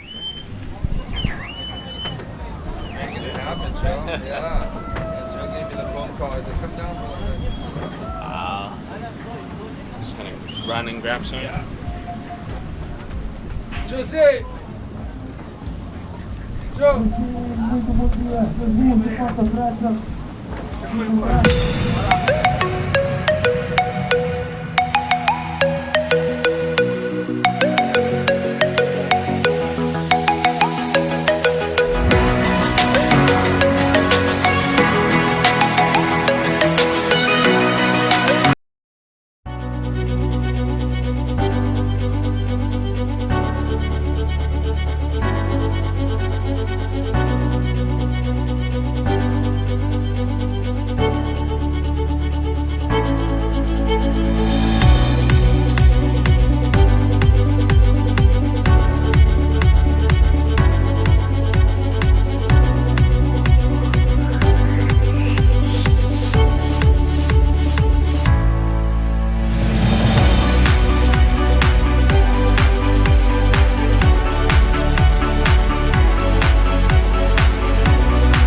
And we're on day 2, mini-final, GKA Kite-Surf World Cup here in Cape Verde, Punta Preta. As Josh Angulo said, 10 plus. It is amazing out there. And here we have 2 of the best riders. Francesco Capuzzo, windsurfer as well, very complete rider, making it all the way to the mini-final. I think that's probably the best result he's had on tour. Congratulations for the Italian RD rider. And then we have Mr. Tropical himself, Matthew Lopez. He knows this break. He's from here, Cape Verdean. He loves Punta Preta, and also he must be very happy to show all of the riders what this break can do. And here we have Francesco dropping in first wave of the heat. Nice low style there, back turn. That's where we want to see a little bit of spray. Want to see him going a little bit more vertical, getting back. Obviously that wave flattened out, decided to go back. So selection is key. And it looks like, I think Matthew is just about to grab a wave on the back. Yeah, we got a little bit of a sandstorm in the front at the moment. So yeah,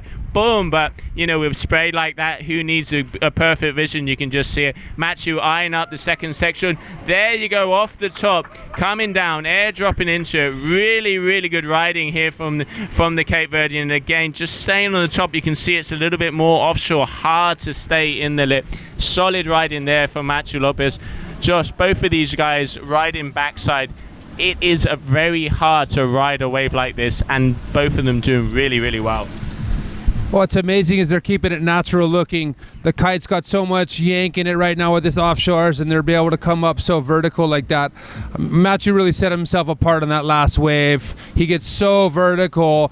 He gets that turn fully released all the way around and gets back into it. You see the tendency of the wind wanting to pull him out the back, and he stays there real stylish, doesn't look uncomfortable. That's what I like. I like when guys are making it look real comfortable. Matthew dropping in right now. We got one more that he's coming into, and he's just going to take it from there. Just going to pull it up.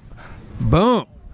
That release there, that full release, he's got a complete turn. It's not a half turn, vertical all the way around, straight up and down, racing the section, keeping it natural and mellow looking. The style's got to count for a lot. Little stall there, right in a little float section out the back. But yes, he's definitely got his days in here, and he just knows what he's doing.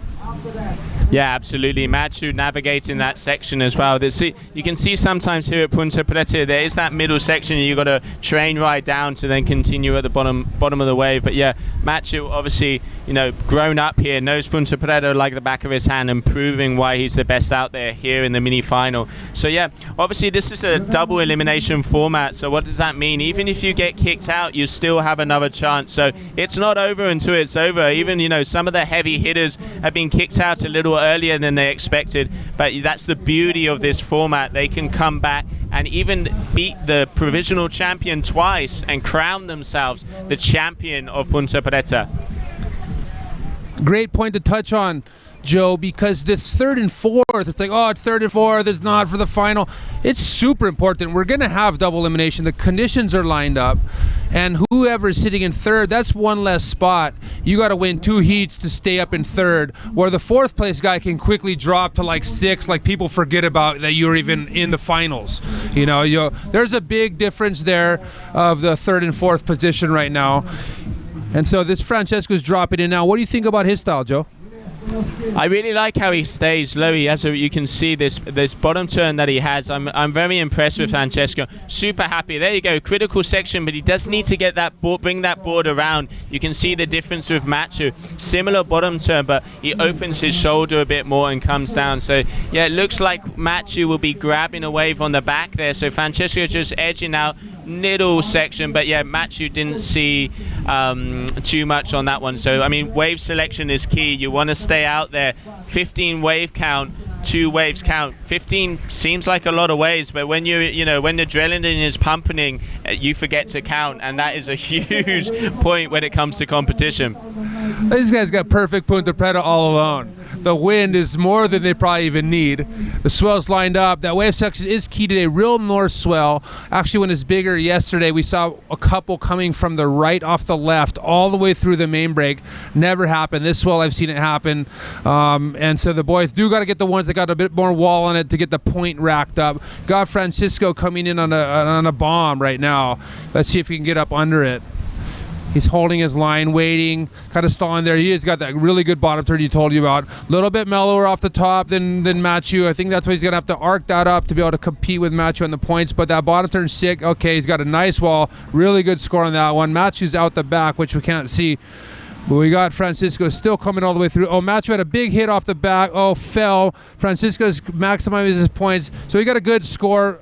Francisco's got a keeper on the board. Meanwhile, which was off screen, Matthew had a big hack off the lip on the top peak, but did go down, so that will not be a counter, where Francisco did in fact get a counter and just tighten this thing up. Yeah, that's the thing, the difference between free riding and competing.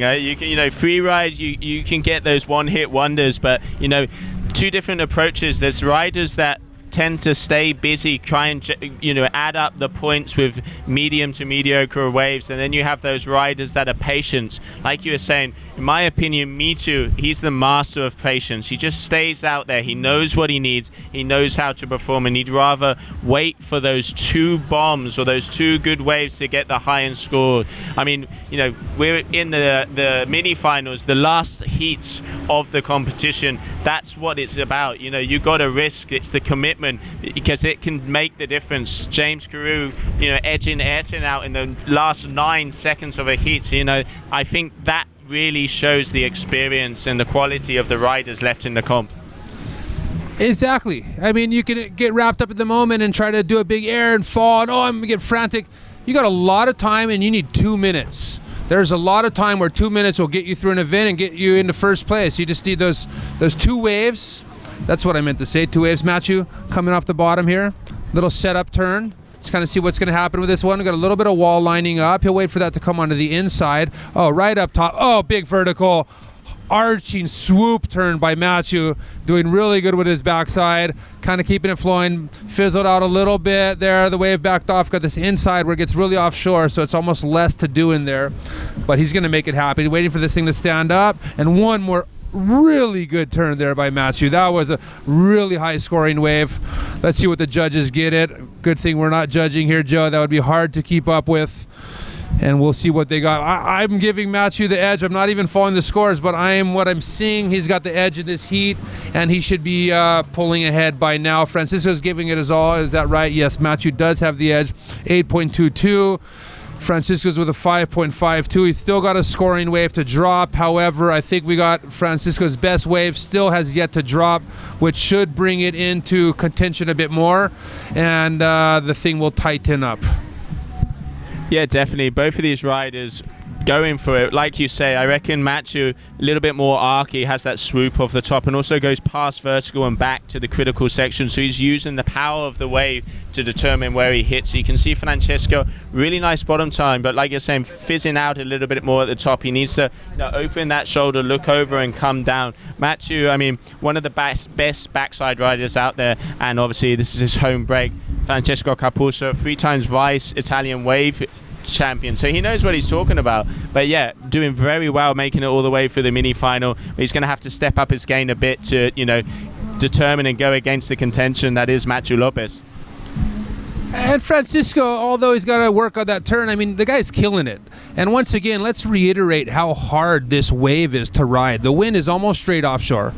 And these guys, you got this powerful northwest swell bombing onto this reef. It's these two power forces working against each other, and you're trying to sit in the middle and make it look easy. It's pretty much an almost unnatural thing that they make look supernatural with huge amounts of flow. And we got the boys coming in. Why don't you take this one away for us, Joe? Yeah, so Francesco, nice amount of speed. This is a good wave. That's a really nice, so just like you were saying, a little bit more of a setup turn, but yeah, he's gone a bit too far out on the shoulder. It looks like Augusta's come in, and he's just waiting out to get that section. So yeah, good, quite intelligent ride in there from the Italian, but not quite making it with that wave. And we can see Matthew on the back. You can't see him on the screen, but just had a very nice first turn of the wave. And yeah, let's see, this wave seems to be jacking up nicely. There you go, there's that swoop. That's what the judges are looking for, going back to the whitewater, using the wave, kind of forgetting about the kite. There you go, extending that body, extending that leg. Really nice. Yeah, there you go, big floater. Did he get it? Almost. That was a really good from Matthew. I mean, the amount of skill to hold the board against the wave with the wind pushing you off of the wave, yeah, it just shows the quality of the riding here at Punta Preta. That was ridiculous. That was an amazing floater. Oh, to hold it up there with that offshore like that, pretty hard to come out of something like that. I mean, really hard. The guy, as he come out of that stuff, is usually Ayrton.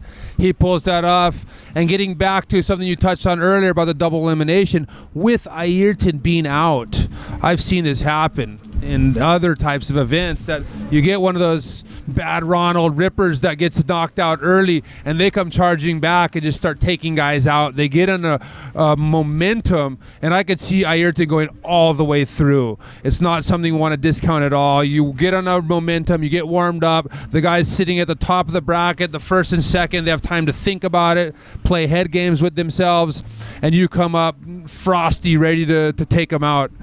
Who do we got coming in here? We got Francesco again.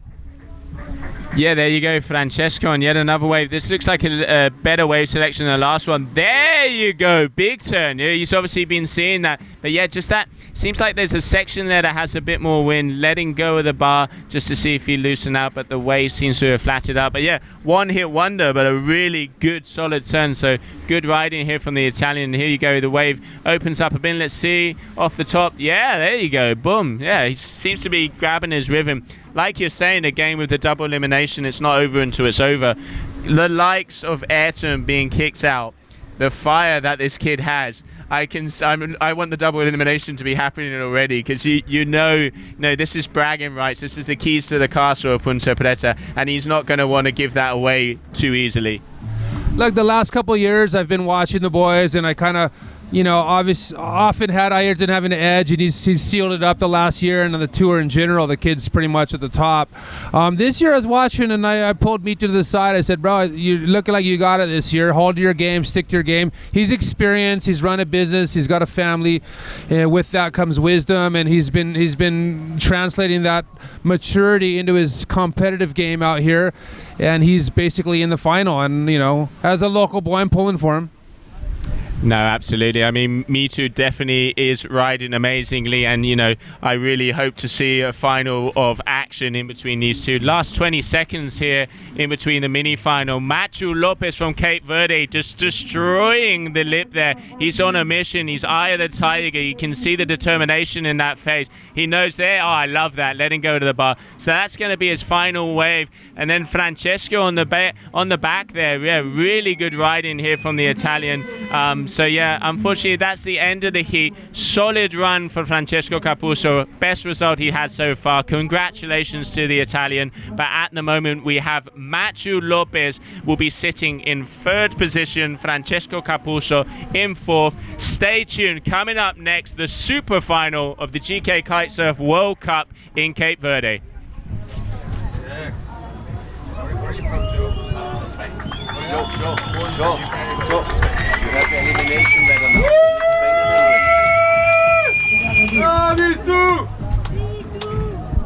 So on screen now you can see we have the elimination ladder. Like I was mentioning with Josh, single and double elimination, that means that the guys can have a second chance to get through. You can see, let's use an example. Let's take, for example, Cosolino. You can see he started off in second round because he was seeded. So he, at being the number one seed, starts at the bottom of the bracket, makes his way through to round 3, round 4, and then is kicked out in round 4. So in the double elimination, he will come up midway through, so that will make it easier. Like Josh was saying, those 1 positions are so important because you have to win 2 heats to stay in the same place. So if you're third, you can go down to 5th easily, and so on. So but that momentum, the determination that it can allow you to pull through is super important. So you can see here, we just did the mini final at the right hand side of your screen between Machu Lopez and Capuzzo. So Machu ending up third, Capuzzo ending up 4th in the single elimination, and we are going to see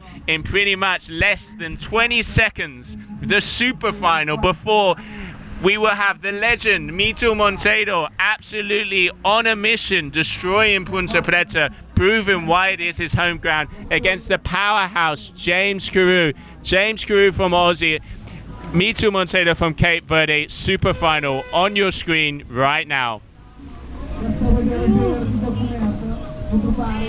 You could just hear the vibe on the beach, Josh.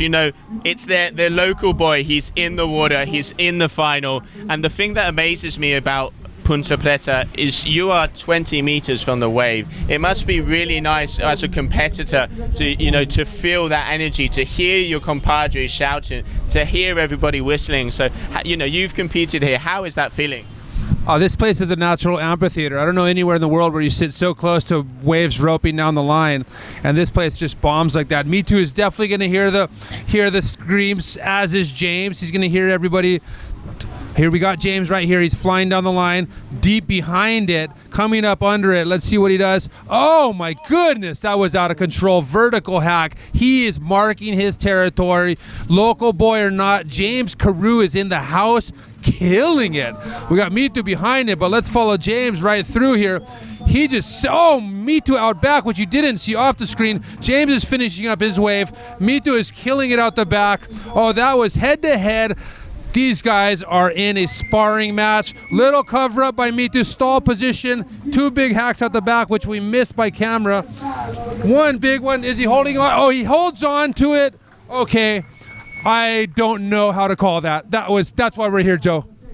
Absolutely. This is why we've come to Cape Verde. Day 2, and we have had such conditions already in the super final. Both of the guys on the buzzer, opening up with absolute bombs. James Carew going vertical that first turn, actually jumping over the whitewater, hitting the top, letting the tail loose. Then Me Too Monteiro eyeing up that section. You can see the knowledge. He knows, he can feel when the wave's going to go over him, getting in that little cathedral, stalling back, coming out, hitting a few turns. Going to be interesting to see how the judges view that. I'd say James probably had more critical turns, but then Me Too had the added element of that little barrow.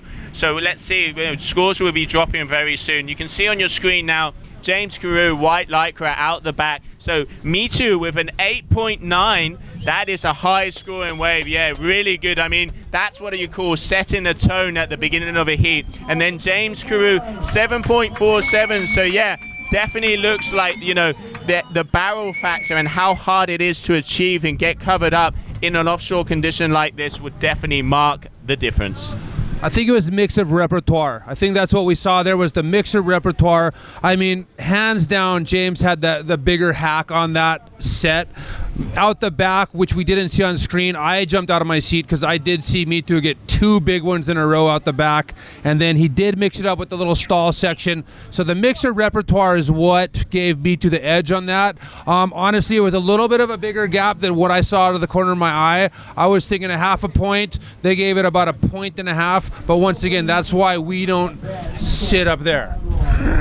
Absolutely, and to be honest, I'm not sure if I want to be sitting up there right now. You got local guy, I would not want to call it, but yeah, we have 5, panel of 5 of the best judges up there that, they have a very hard job, hours on hours, determining and judging and, criteria, very tough job, but yeah, these guys doing an amazing, and, big shout out to all of the team, amazing job. But yeah, back to the riding. Very interesting there. 2 different styles as well, Josh? You can see James a little bit more, let's say, powerful kind of hacks. Reminds me a little bit of Scott McKercher. You can see those power turns, and you have Me Too mixing it up, like you say, the repertoire, getting it. So let's see. Looks like the guys are going to be dropping in on one of the waves. So you got in the front, duotone rider from Australia, James Carew, up the top. Boom! Sending the water flying. This is why it's a final, ladies and gentlemen. Underneath the lip, pretty much hitting it as it's going over his head. He really likes to do that little over the white water. Let's see, is he going to eye up again? Yes!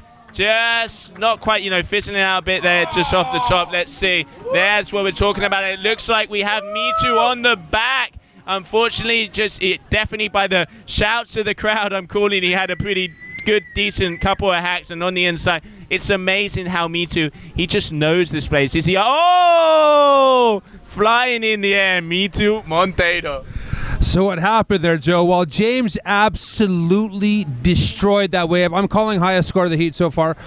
Me Too had the hit of the heat out the back, but it was a one-hit wonder. If Me Too was able to have the thing ran out in front of him, it didn't show it.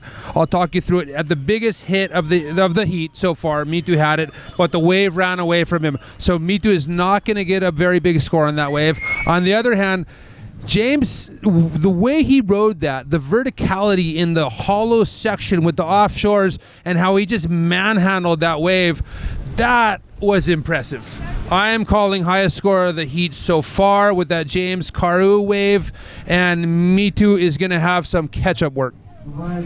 Yeah, that was an amazing wave. Going to be interesting once again. You know, judges have their work cut out for him. Mitu did have the repertoire. Oh, almost. We had a barrel there, James. This is great to see. This is what we want. Commitment. Both of these riders, they're going at it. They're smiling. They're having fun, pushing each other. Like we were saying, Mitu a little bit more of a repertoire. Knows the wave really well. You can see joins this section, pretty much draws a line on the wave and can see what he's doing before it even happens. And then you have James Carew, you know, power going past, doing the verticality. So yeah, very two different styles. It's going to be interesting. So let's see.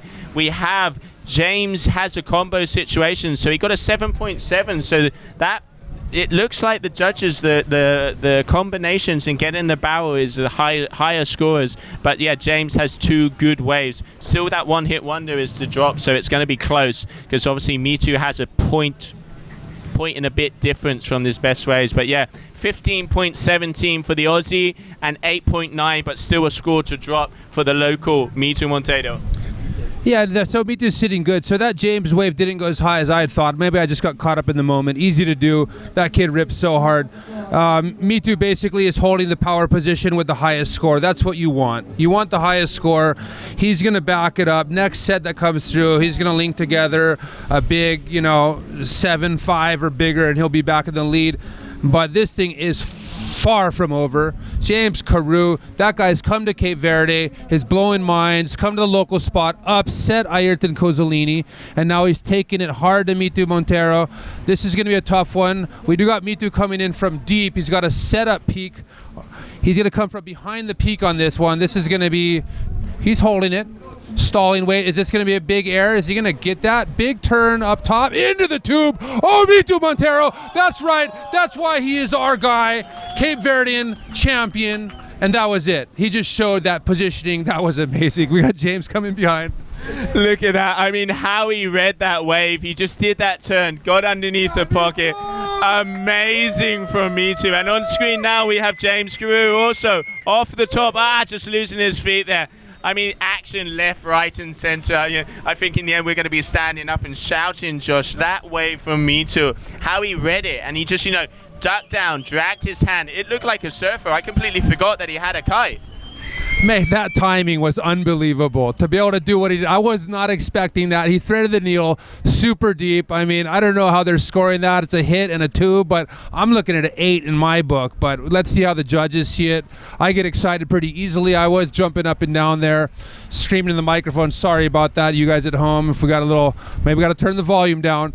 But we are excited here. Punta Preta is firing today. 9.5 from Mitu. Exactly. Mitu Monteiro is sealing this heat up. He's taking the lead by a long shot. We got James Carew flying in, far from over. James is just a ripper. He's coming from behind the section. Big wall in front of him. Big, dynamic smack off the lip.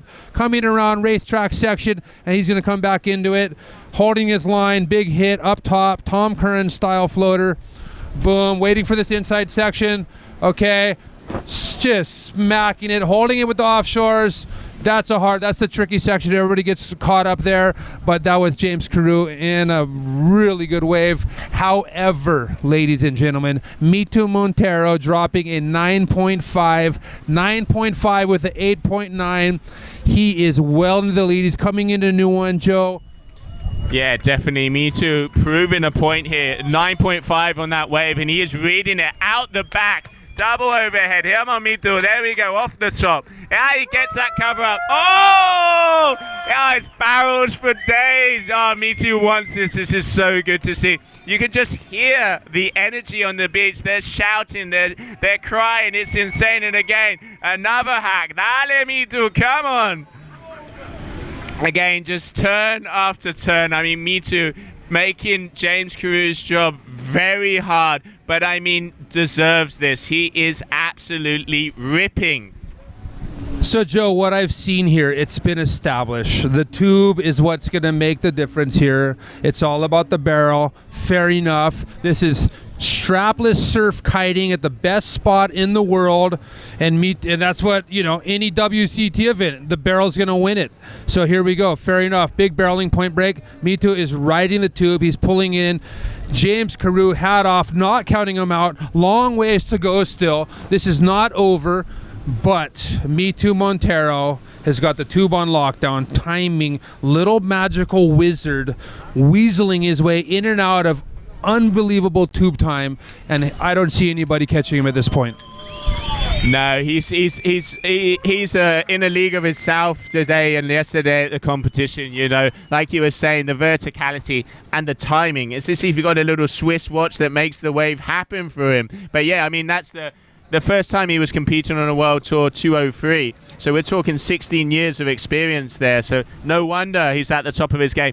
And there it is. He got a 10. He has a 10. Ladies and gentlemen, we have the first 10-point ride of the competition, and well deserved from Mito Montero. So he totals out at a 19.5 out of 20 points. I mean, almost picture perfect. But I'm gonna put it out there. I want to see another 10.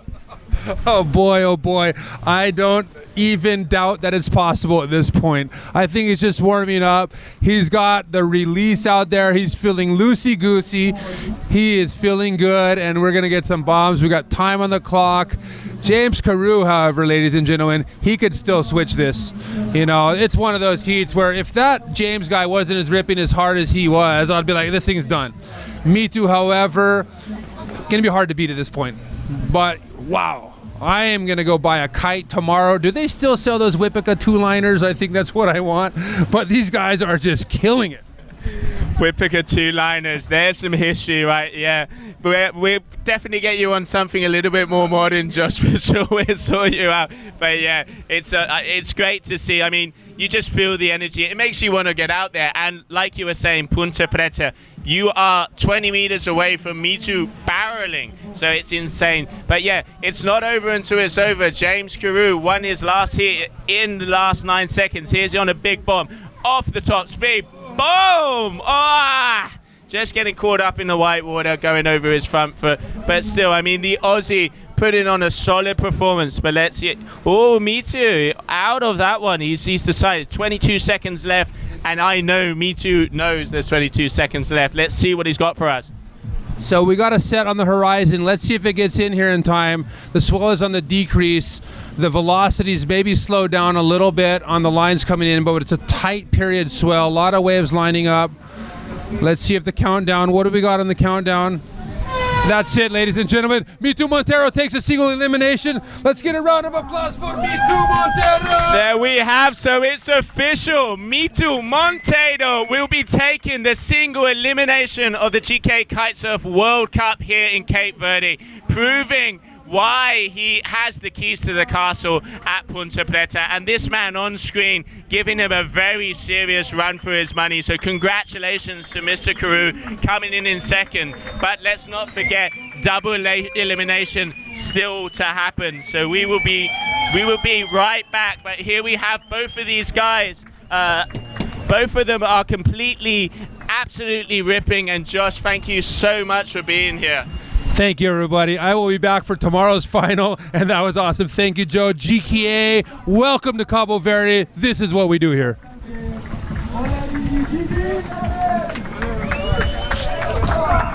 So amazing riding from both of these guys. That was incredible. It's insane to see the quality and the speed. Mito Montero making the difference, coming from the back section of the wave, getting barreled, getting absolutely pitted, and amazing riding. Then we have James Carew going, kicking out a lot of the heavy hitters. But you know what? I can't wait to see the double elimination. Now it's where it's on. There are no second riders now. Everybody, it's their last chance. They're going to be pushing forward. Ayrton Cosolino is down. Pedro Matos has been down in the beginning. There's a lot of the heavy hitters that are coming with motivation and determination.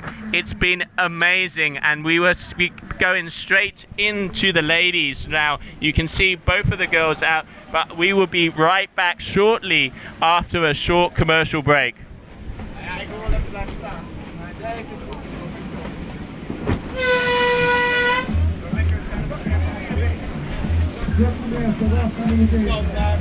Okay, so it seems we just have a little bit of a technical difficulty. I think everybody's a bit too excited with the final. We were gonna do the commercial break right after that. So up now we have the ladies are coming on. So in the water we have Didi Lopez, who is on the liquid force kite. She is the sister of Ayrton Cosolino, so she knows what she's doing. It's going to be great to see her killing it out there. And she is out with Jenny, so it's going to be really good to see the girls pumping. On the wave, front of your screen, no, it's good. So that's Jenny, and Didi is just grabbing a wave. Let's see if our cameraman, this is Didi. So Didi, known, really good rider, solid, obviously has a big family heritage coming from Ayrton Cosolino, so good to see her competing here.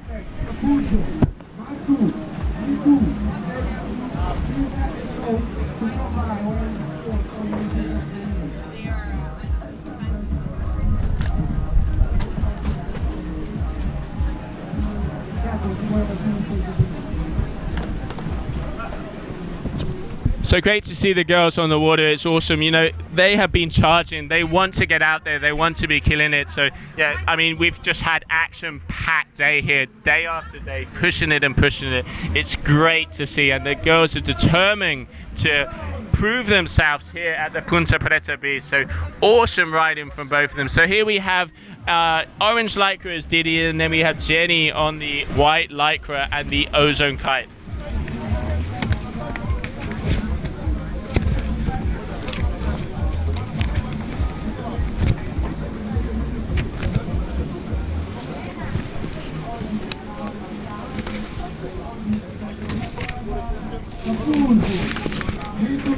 So on your screen now, Irina Jenny coming from Switzerland, riding with the ozone kite. She's, you know, very, very experienced rider. She is actually the winner of the Mauritian Kite Festival comp in 2018. So she, very experienced wave rider. So we're definitely going to be seeing good things from her. And here we have Didi. You can see her just coming down that wave. Unfortunately, just getting off the back there. We need to have the kite position forward. Remember that front hand pressure we're always talking about, so they can get pushed forward. Really good to see the girls pushing it, but yeah, well, you have to get a bit more on the wave there.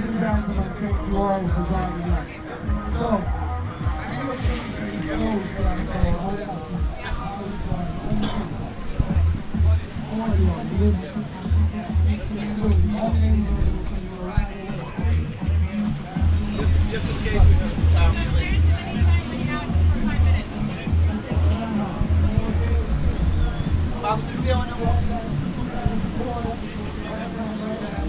So on your screen, Irina going out from Switzerland. Like we were saying, she actually won the Mauritius Kite Festival 2018 and loves riding one eye, so no stranger when it comes to waves. But then we also have Didi Lopez, the sister of the sister of Ayrton Cosolino. I'm so excited from that final. I'm just gobsmacked here. So yeah, she obviously has a big heritage of a kite surfing family. Great to see, and I'm sure she'll be proving herself out here.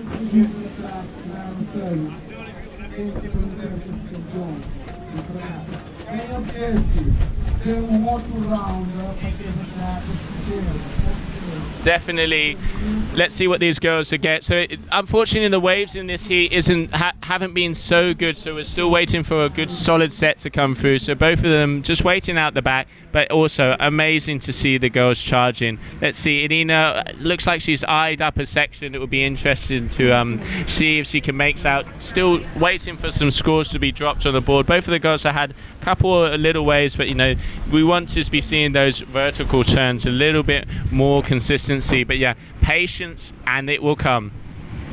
Ok, Vitor Monteiro na zona de carro. Quando o mulher, por favor, com James, por favor, Brian. Oi, James, como já chegamos?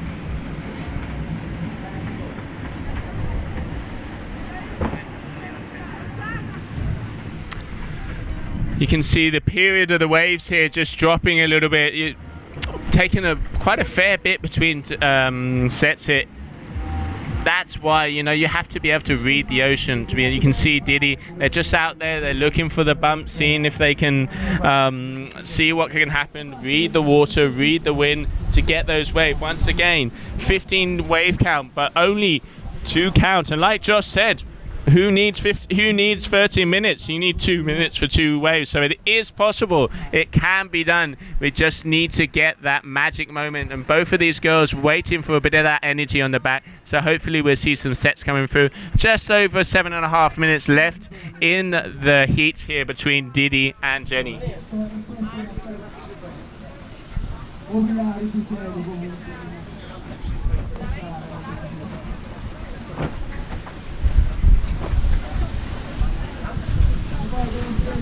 Looks like on the right hand side of my booth I can see Diddy trying to jump into a wave there, not quite liking what she sees, decided to turn around. But yeah, you can see the girls out there having a little bit of a hard time with the conditions. It's, you know, the wind seems to be flaking out a bit. It's really hard. Like Josh said, it might look picture perfect, but it's not easy. It is very hard. You got to manage the gusts. It's like, you know, you pretty much got the wind pushing from one side and the swell pushing from the other, and you got to make it look easy in the middle. So yeah, that is the hard thing for these riders to do. But yeah, they've been doing an amazing job. Unfortunately, yeah, there you go. We can see some energy on the back. Hopefully we'll see what Diddy coming that wave. Not seeing something she likes. These girls, you know, they got to get a little bit busier here. 6.5 minutes left in the heat. You know, Diddy's dropped 2 just average scores with 1 turn, and then Irina 1 score. So yeah, 1.37 against 0.7. So we want to see some bigger scores. Come on, girls, give us some action. So on the wave here we have Irina. She definitely, I reckon she heard us. So here you have, coming down the line, the rider, the Swiss rider, winner of the Mauritius event. Let's see if she can prove herself on a right-hander. So she's a little bit far forward in the shoulder. You want to be more in the critical area of the wave.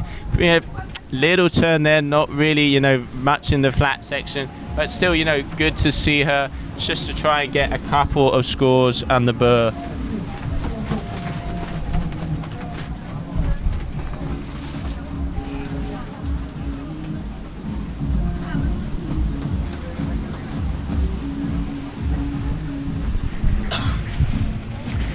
It's amazing how the conditions change so much at Punta Preta. You know, like 10 minutes ago in that super final, that I'm still shaking from the energy, the adrenaline, and the rides James and Mitu had, and now the waves have dropped off a bit. It's insane. You know, everything was pumping before, and there seems to be a little of a lull. You know, this is where you really have to know the conditions, know your gear, make the right choices. Also, you know, double elimination helps. If suddenly you don't have a good heat, you still can go back at it. So the girls obviously haven't been on the water as much as the guys in the event so far. Let's not forget, this is only day 2, and I reckon by day 5 I'm not going to have a voice of shouting so much action through this mic. It's insane. To have this at the first event is a dream come true, and this is why we've come to Punta Preta. Joe was saying he's been praying to the gods and to the waves that Punta Preta to prove himself, and he's going to have to do this every year now. He has set a precedent,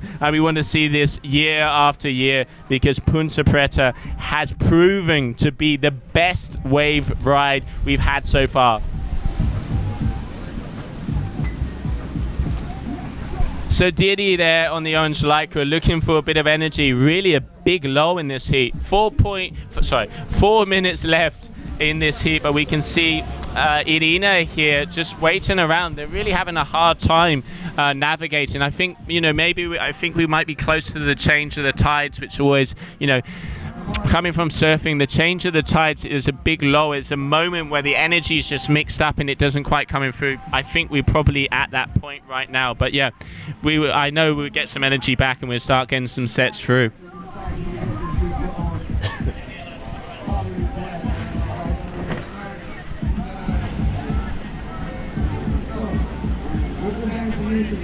So coming up next, we were going to be having in the water Muna White. Now, Muna White is one of the best wave riders out there. Unfortunately, last year she had a bulging disc and injury in her back that didn't allow her to do the last 3 events. So it's really good to see her back on tour, and I'm sure we're going to be seeing some good rides from her. Here we have Irina, just, you know, kind of straight lining it down the wave, getting a couple little turns. Come on, we want to see a little bit more commitment. Dig that rail, get that turn. Offshore conditions very hard, but you know, these girls definitely want to be getting a little bit more verticality to get some scores on the board. But still, you know, Irina, that's going to be maybe a 1-point ride. It doesn't need much to get past Didi at the moment, but it is not over until it's over.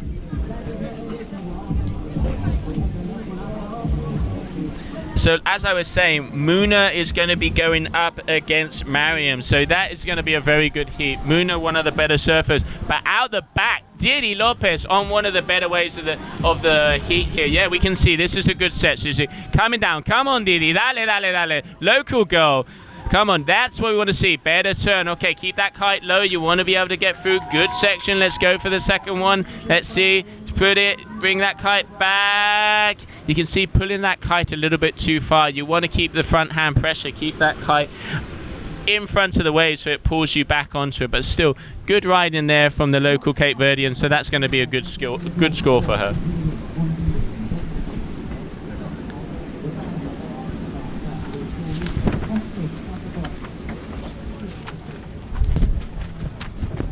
There you go. So that's the highest score. No, yeah, the highest score of the heat, 1.93. So very close. Also, Jenny on that last wave, good wave selection, had a 1.4. So yeah, minute and a half less in this heat. Both of these girls doing really well. You know, Didi, very people that she looks up to. She, you know, obviously, who would say her brother, you know, Ayrton Cossolino, but also coming up, you know, Muna, Jalou, Ines. She really looks up to these riders. Didi is a huge supporter and pusher. She has so much energy. If you come to Cape Verde, trust me, you're going to know who Didi is. So it's great to see her here at the event. You know, one of her goals is just to do their best and have fun, and that's what this sport is about. We're here to have fun, to enjoy, to be part of Mother Nature, and just enjoy what Punta Preta can give us. So just under a minute left in this heat, so let's see how the girls do the final seconds. But yeah, not so many rides. They had a bit of a lull here, unfortunately, but yeah, good to see both of the riders out there pushing it as much as possible. But yeah, coming up next, as I was mentioning, Muna White. But hey, last seconds of the heat, I can see a set coming through, and both of the girls are in position. Come on, 25 seconds. This is going to be interesting. Last seconds of the heat. Will we see a last wave?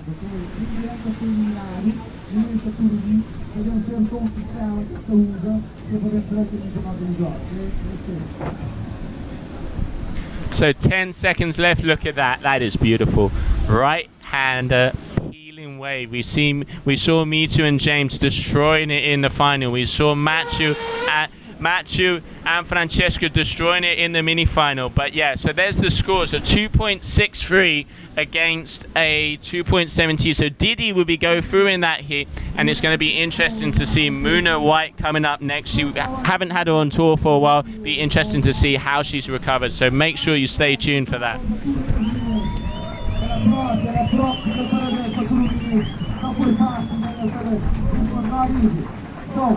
Who would like to go first on the fourth place?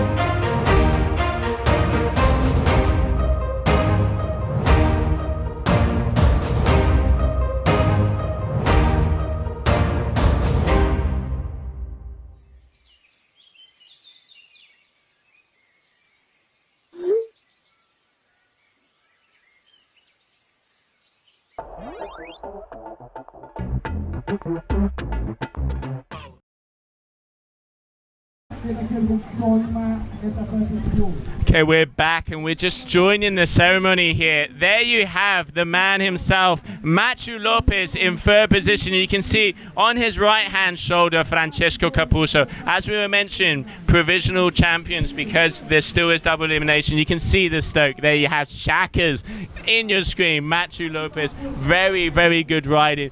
Very happy for him to be there on top of the podium. And Francesco Capuzzo from Italy, amazing riding. This is probably his best result.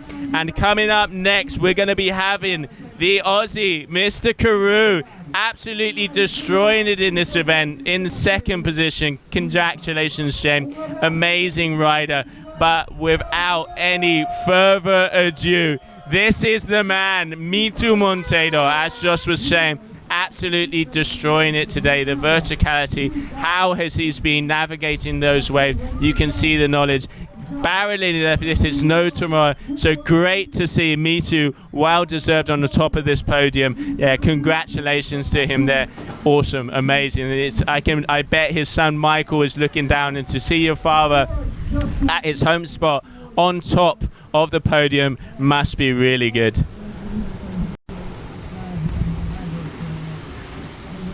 So I don't know if you can quite hear it there, but yeah, Francesco is just saying how happy he is, and it's amazing to be here and to be riding at this. And here we have Mr. Tropical himself, Matthew Lopez.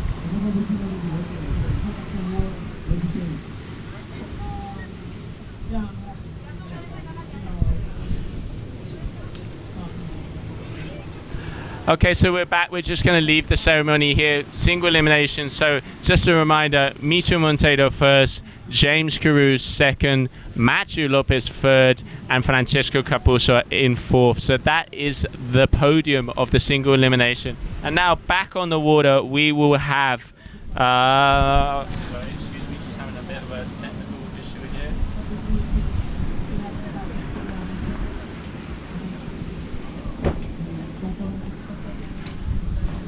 Okay, so there we have, we're just having a problem there with the photo from Harlan. So we have Muna White against Harlan.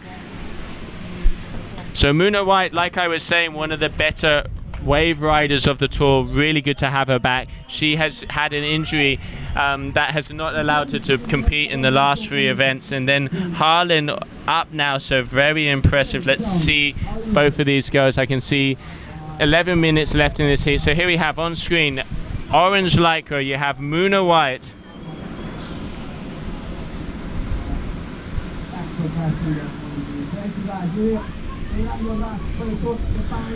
Let's see, navigating a bit. That's what we want to see, a little bit more of a vertical turn. You can see Muna, very experienced wave rider, riding for Cabrina. Also, yeah, there you go, nice little bit of white water off the back of the wave there. So good wave opener there for the Hawaiian Muna White.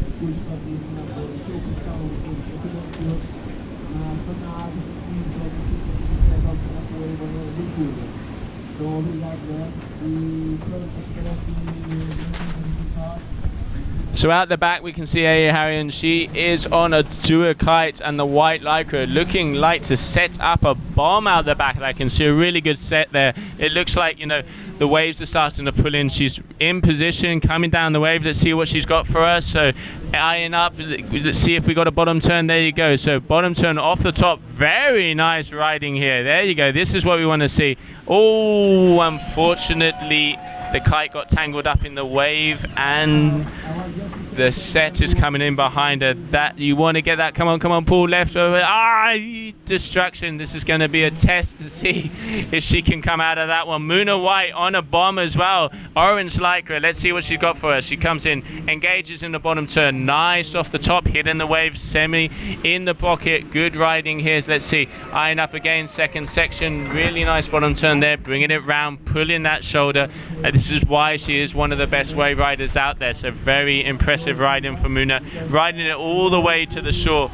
There you go, you can see it there, you can see the white water off the back of the kite, and unfortunately we've had an issue in front of us. She's lost her kite in being pulled in, so hopefully our security team will be on that there.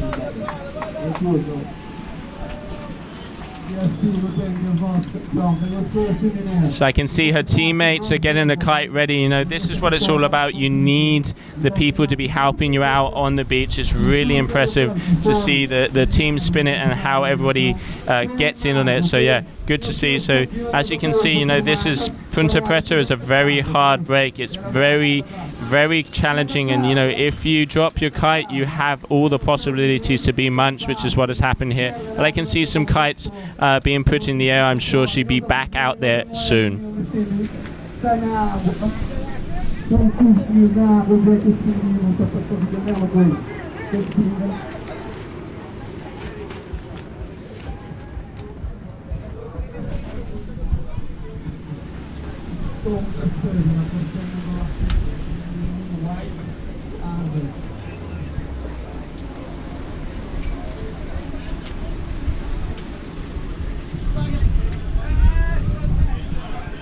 So Muna White, you can see her making it out to the back, and unfortunately there you have, she lost her kite. You can see all the locals trying to help her out, and I can see our tour manager Tom Halfman trying to get involved there. So hopefully she'll be able to put a kite in the air and see if she can get back into that heat. She does have 7 minutes 40 left.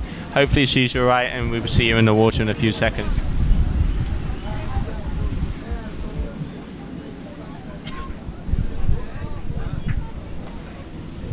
Couple of good sets have been rolling through this one. Yeah, interesting to see. It looks like the period's starting to come up, and yeah, the sets are starting to push through. So very, very good to see Punta Preta starting to fire a bit more.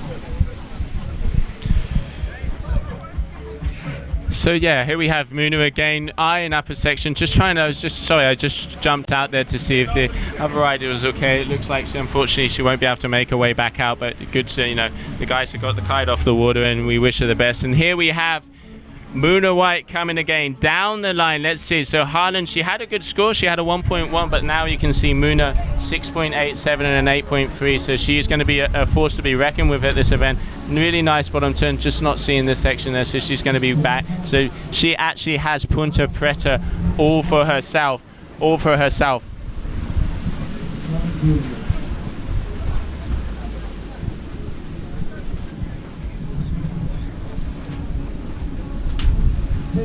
Yeah, there you go. You can see some sets coming through. Really, really good.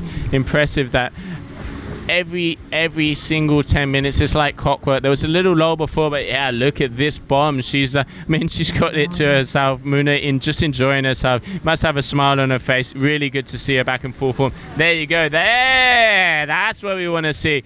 There are some serious turns from the Hawaii. Once again, boom, off the back, letting back that front hand, keeping that kite in position to be able to stick on the way. She, you can see why she has those scores. She's got a 6, she's got an 8. This looks like maybe it's going to be a 7-point ride. Very, very good riding. So just, getting into the field, it's a good way for her to get warmed up for the future heats.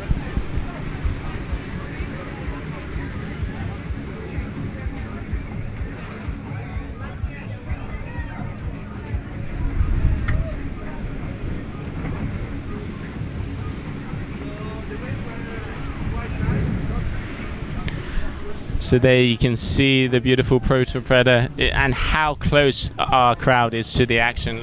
Like you say, you are literally 20 meters away from perfect barreling rolls. So really good to see how the engagement in the crowd can just engage with the riders. A lot of the riders have been saying that, they feel the energy. They want to have that adrenaline, or they want to have that vibe, because they're on the wave and they're getting pushed. Just, okay, come on, I got people watching. I can hear my friends. I can hear my family. I got to get on this. So yeah, really good, amazing place to be watching an event, and to have the conditions that we have are insane.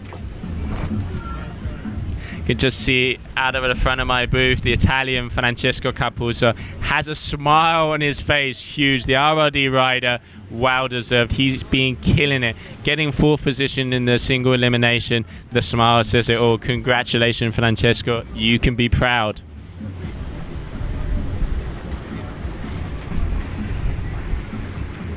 So just under 4 minutes left of this heat. Unfortunately, Muna's been riding by herself, but had a bit of a problem with the other rider's kite there. So yeah, unfortunately, she hasn't been able to come back in. But actually, off the corner of my screen, it seems to be getting a kite ready. Maybe we'll see her back on the water again. But yeah, really unfortunate for the high iron rider there.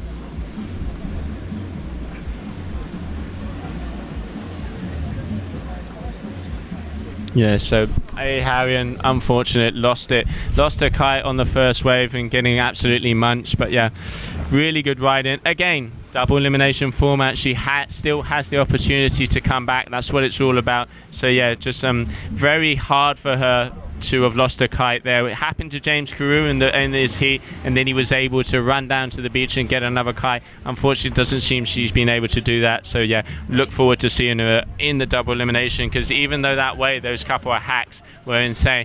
And I can see walking in front of me Mr. Tropical Machu Lopez. You won't be able to see him on screen, but Machu, congratulations, dude. It's amazing riding to see you. Third position. Can't wait to see you in the double eliminations.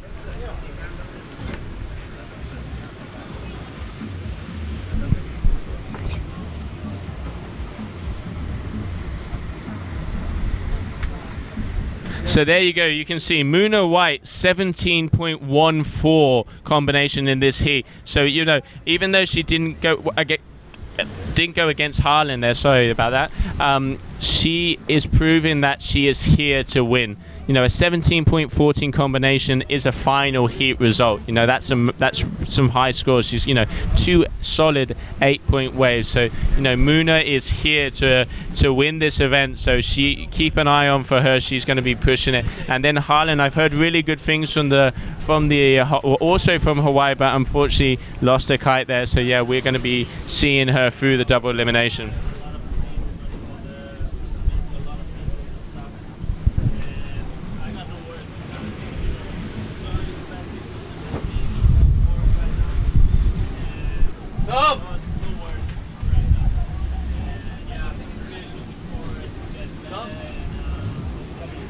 And you can just hear in the background, that was our head judge, Danny Jimenez, running down. Obviously needs to talk to the tour manager, Tom Hartman, a little bit. It's, you know, Danny in charge of all the judging panel here. Amazing work from all of these guys. You know, they have one of the hardest jobs out there, you know, to judge and to be critical and to, you know, analyze every single move and, you know, base that on a score. Really, really hard and long days for them. So amazing job there from all of our judges. And then also, you know, all the media crew to bring all of these images. I can see the guys doing all the interviews out in front here. So yeah, a big shout out to all the crew. Amazing job. And Hitfer, bon appetit, with an apple in your mouth.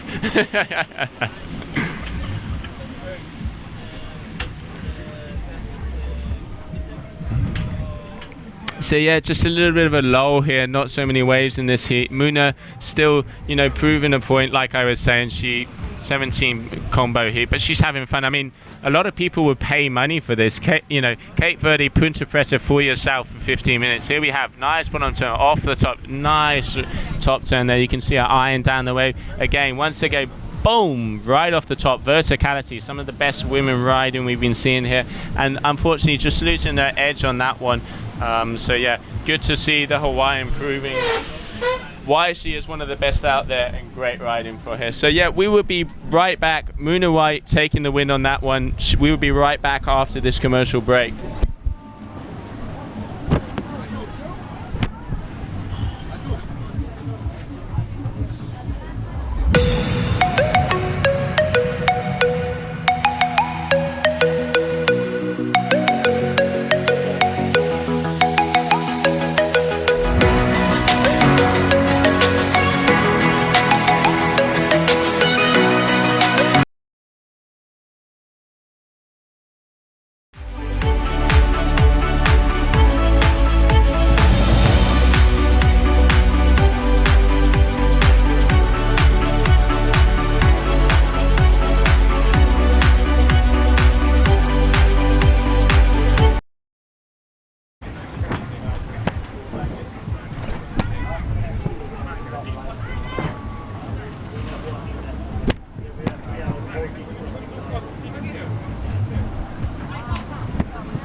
Okay, we're back. So coming up next, we have Ines Correa against, wow, that's a long surname, Schwarzenberg. So yeah, let me get some little information there. Ines Correa, riding from Portugal, a local here in Cape Verde. She absolutely dominates. Very, very powerful rider. A lot of the girls have been saying, you know, how powerful she is. So she, you know, lives in Cabo Verde, was 2011 world champion, so no shy, not a person that hasn't been on the podiums before, and did very good job here last year. And then we have Suzanne. She is from Germany, riding for Ozone. You know, her favorite spot is Le Mans, so there you go. She loves waves. This is what we want to see. You know, she very good rider. I've heard a lot of things about her, and she says one of the people she looks up to is Muna. So this is going to be a complete hit. So we can see she's actually dropping in a wave here. So this is Suzanne,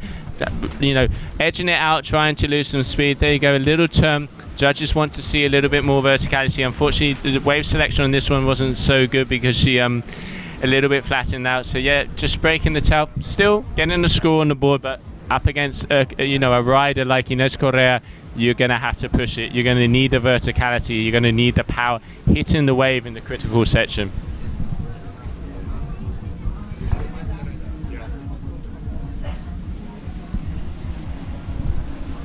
So orange lycra is Ines Correa. Ines Correa, like I was saying, 2011 wave world champion. So she knows what she's doing. One of the most powerful riders out there. Also impressively on the freestyle strapless side as well. So a very complete lady wave rider. So good to see her out here. And this is actually, coming from Portugal, this is actually her home break because she spends most of her time here in Cape Verde. And then we have Suzanne on the Ozone and the white lycra. So you can see just going out, making her way out to the back, trying to, you know, get that set. She's had a first wave, you know, couple of flat turns. You need to be hitting the wave a little bit more vertical, a little bit more power, but still good to get a couple of scores on the board. Different ways of seeing the competition. You can either go, you know, few smaller ways, jack up the scores to kind of get your rhythm and then get a couple of base scores and then risk it, or there's people that just go full on from the buzzer, basically from the first moment. So let's see Ines's approach to this heat.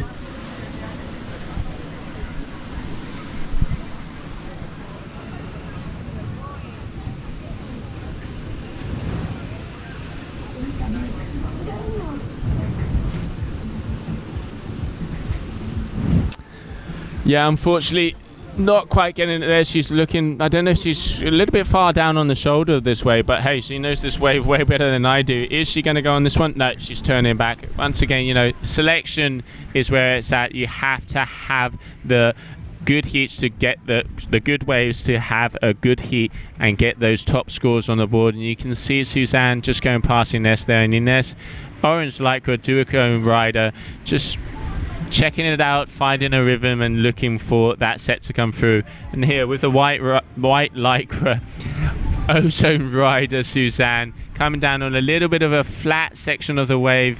I think it's probably better to stay out the back, be a bit more patient and find those better peeling punta preta waves. Couple of turns there, not so vertical. Yeah, we need them to, you know, she's up against Ines, she needs to be pushing it. So yeah, still really good to see the girls out there. The amount the girls have progressed over the last few years, they rip. And you know, coming out on a set now on the right hand side of the booth, I can see Ines taking off on the first wave. Let's see, we've seen Muna getting a 17-point total in the heat. Ines is also a high contender for the crown of this event, and let's see why. So there you go, just eyeing up, getting a little bit more speed, quite a fast, oh, just going over a front edge there. You can see offshore conditions, the kite is really pulley, and when it's gusty as it is, suddenly you can get pulled off and get launched forward, just as it happened to Ines there. But still, you can see her trimming that truss bar from duotone and trying to get it in the exact precise space to get those killer moves.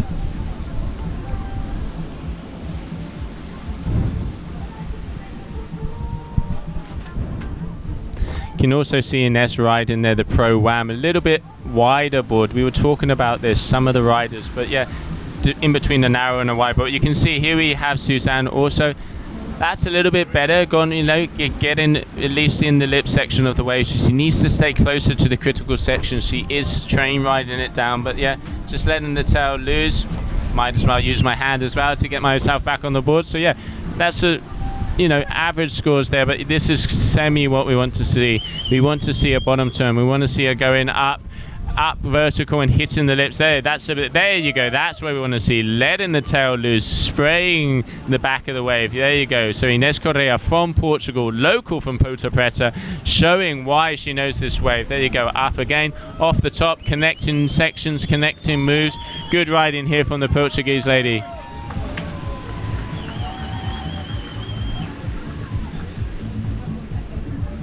You have Suzanne taking the first wave of the set. So interesting point here. You talk to surfers, they will always say it's better to take the second or the third wave of a set. Why? Because if you mess up and you get munched, at least you don't get 3 or 4 waves more on the head. So also in a place like Ponta Preta where the conditions are so difficult, you have to make sure also if you fall down what is behind you, and to be able to select that best wave. You'll see some of the more experienced riders, they bobble out, they look over their shoulder, kind of get to it and then make the decision. Selection is key, and you can see both of these girls have seen a set coming in the back and edged out there. So interesting to see what they would do with these waves. Look at that.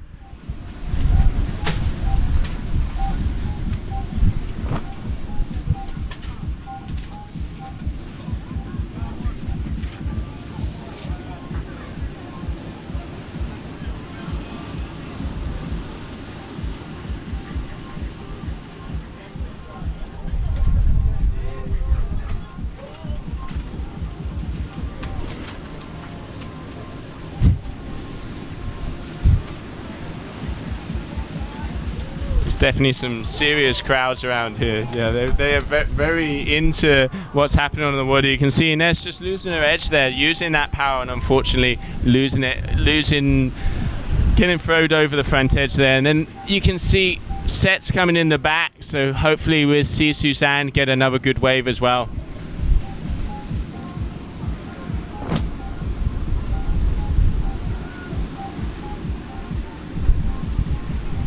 Okay, so yes, Suzanne on a bomb. So she keeps going down to that shoulder. You want to stay closer to the critical section of the wave. So if you're more down the flat section, you're not going to be able to get those turns. So be interesting to see some of the scores, but very doubt that our judging panel are scoring Suzanne high, because in the end she is just pretty much breaking the tail loose on the flat of the wave. But still, easier said than done. I would not want to be out there. Ponta Preta is firing, and these girls are killing it.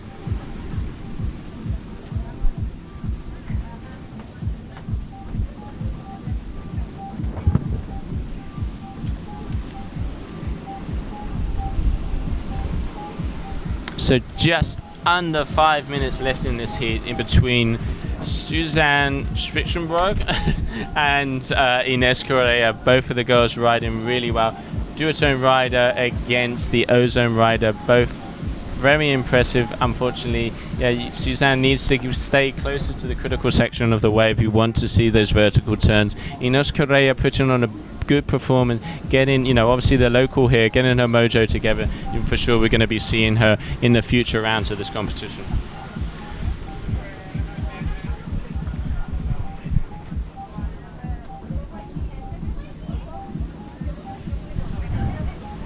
There you can see some energy coming in the back, and I see a yellow Neo being moved left, right and center. So let's see.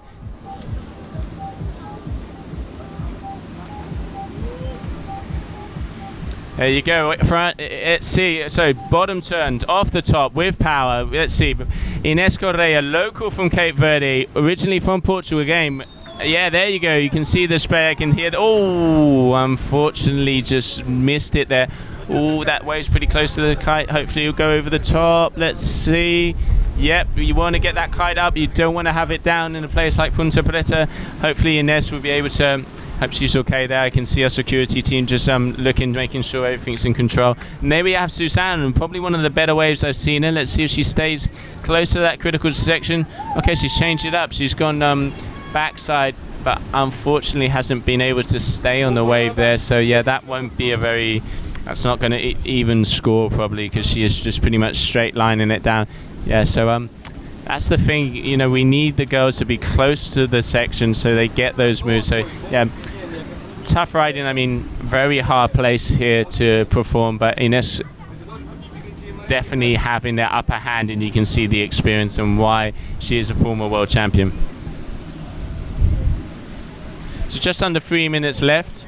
After this, we're just going to have a short break because we're just going to restart all the streaming. So bear with us, we'll be back ASAP. But yeah, I mean, this has been action-packed. Day 2, Cape Verde, Punta Preta, GKA Kite-Surf World Cup. First event of the tour, and what a start. We've had insane waves. Mito Monteiro coming up on top, James Carew second.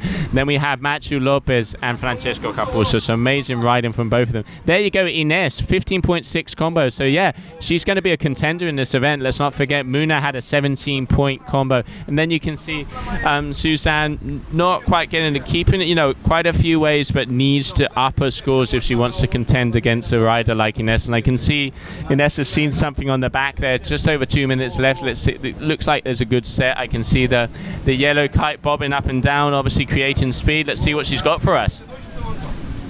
So eyeing down, there you go, coming down the section, creating some speed. Now she's going to engage, power that kite, engage into engage into coming off of the water.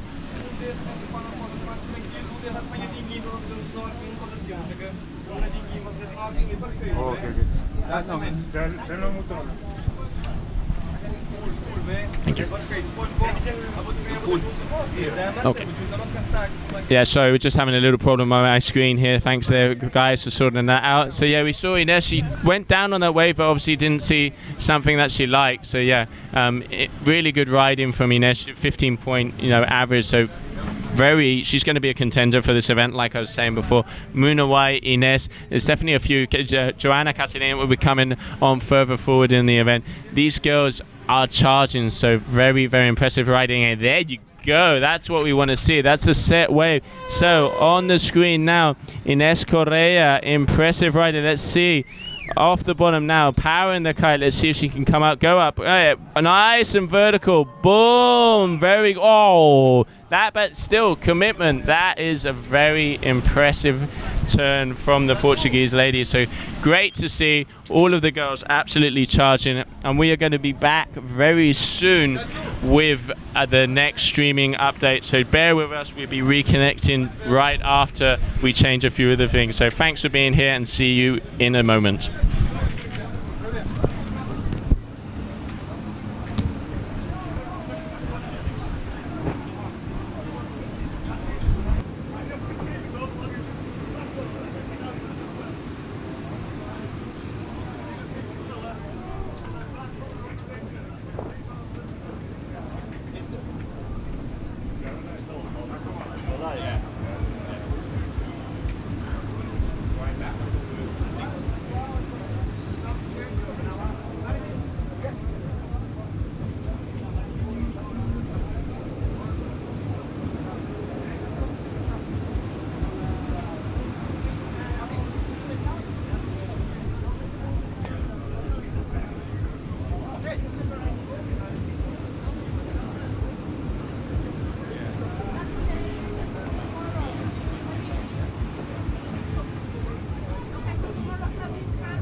So we're back with the ladies. Here we have heat number 8B. We have Sabine Buchenler. Sabine in Brazil, very, very impressive riding. She came all the way through and made a very good result there. And then also we have Frances Kelly from Australia. So yeah, really good to see the Aussies coming over here. So great to have her involved in this event. So on your screen now we have Frances. There you can see the surf style. She obviously Oz coming from a surfboarding background. So ocean rodeo rider. So good couple of turns. Yeah, there you go. Coming off the top, timing it.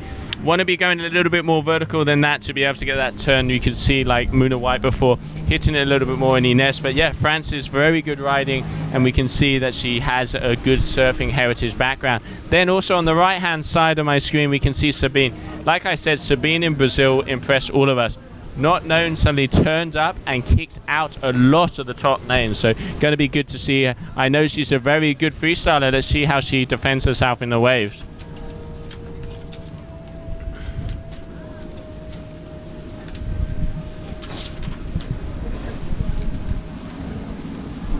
So yeah, just not quite getting it on that wave. She, you need to be going a little bit further down, staying to the critical section. But yeah, early days of the heat, still, just under 11 minutes left.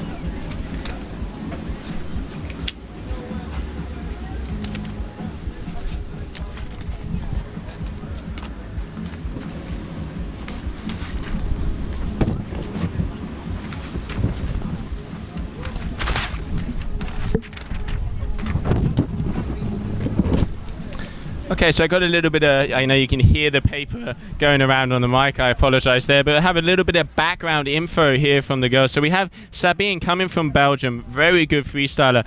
Her home spot is Zeebrugge in Belgium. Like I said, she came third in the Brazilian event in Praia, so really good to see. And she says the person she looks up to is Cynthia Brown. So yeah, very complete rider and an amazing freestyler. Let's see how she defends herself here in the waves. Then we have Frances Kelly riding for Ocean Rodeo. Originally she's from Canada and she does reside a lot in Australia. She was there for the Torquay event. Really solid performance for her there. Impressive to see. One of her favorite things is the strapless air. She loves the waves. You can see she's just bombing down the left hand side of my booth. Let's see if I can get the camera to go down to the left. Yep, we can. There you go. So here we have Frances Kelly. Nice little back turn. Just getting the top turn. She needs to be going vertical. Stays a little bit more in the flats. You want to engage that front rail.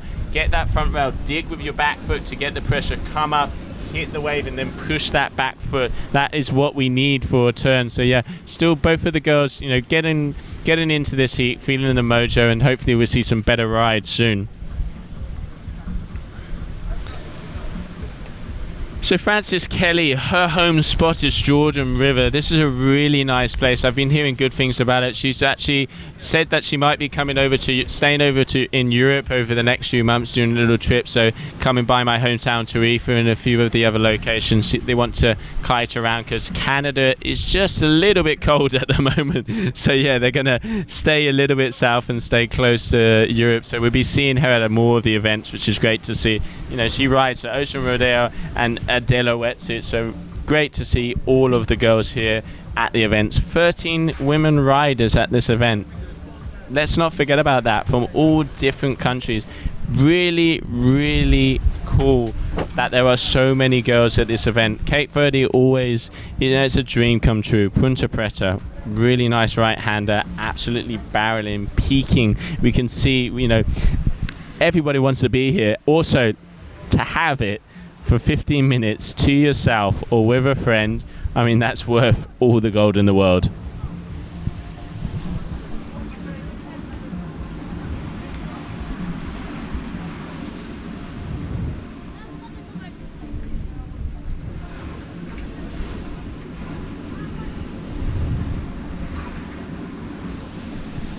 So it looks like some energy is coming through the back there. Let's see, there's definitely a good set. I can see Sabine eyeing up a wave here. Let's see what she's got here. Yeah, so powering that Neo through the wave off the top. There you go. That's a very nice wave. Come on, Sabine. So let's see, bottom turn. Are we going to get one? Kind of straight line in this. We want to see some maneuvers on the waves if you want to be getting scored. It's all about joining the sections together. Flatlining the wave isn't going to cut it for the further hits. So yeah, the judges are going to want. There you go. That's a better turn. So good wave here for Sabine. Obviously going to be in the lower bracket of the scores, but just good to get a couple of numbers on the board. And then out the back, I can see Frances Kelly, if I'm not mistaken, looks like she's just going to initiate on a wave. No, lost the front side edge there, and Sabine is making her way back out.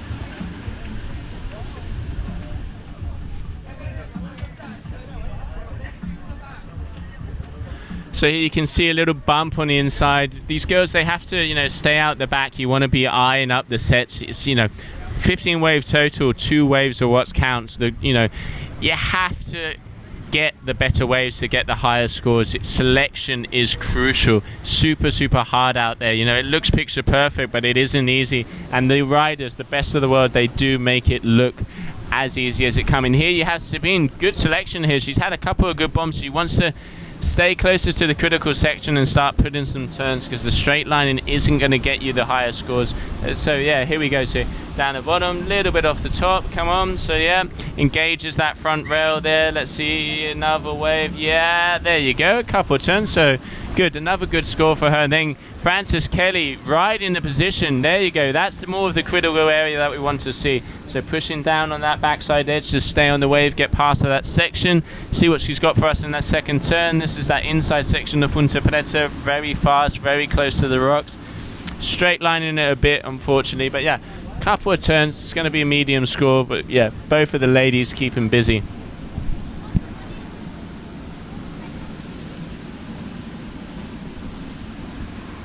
Okay, so just 5 minutes left in this heat.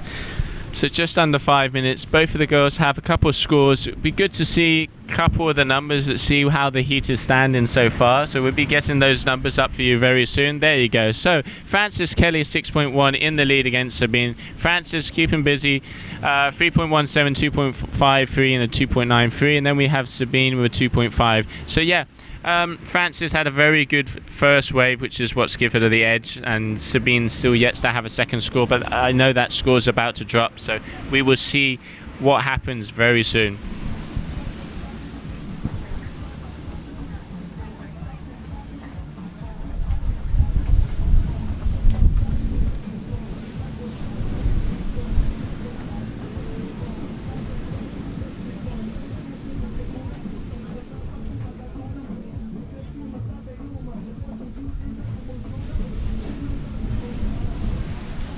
Out the back, let's get the camera there you go. Frances can reach these waves really well. There you go, bottom turn in the middle, getting some speed, coming down, so breaking the south so she still can stay to that critical section of the wave.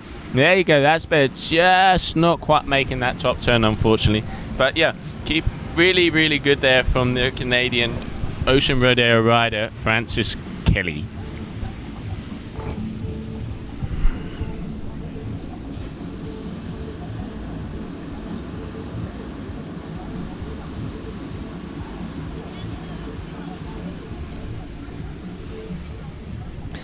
There you have Sabine making her way out to the back. There's some energy coming through there.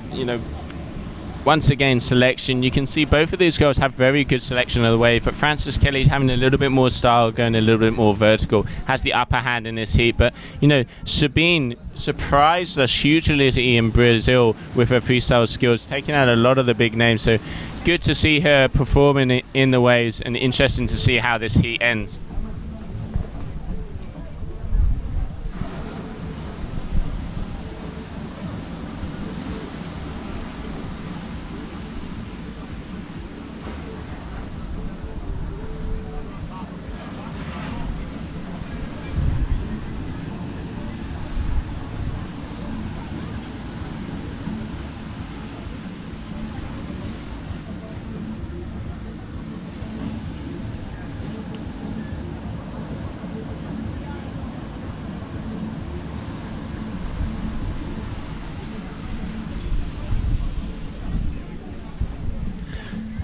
Just a little info here. After this heat, we will have a short commercial break, and we will be moving on to the next one. I can see some of the guys getting back out there. It looks like we're going to be moving back to the male bracket of the first heat to the double elimination. So just under 2 minutes left this heat between Sabine and Francis Kelly.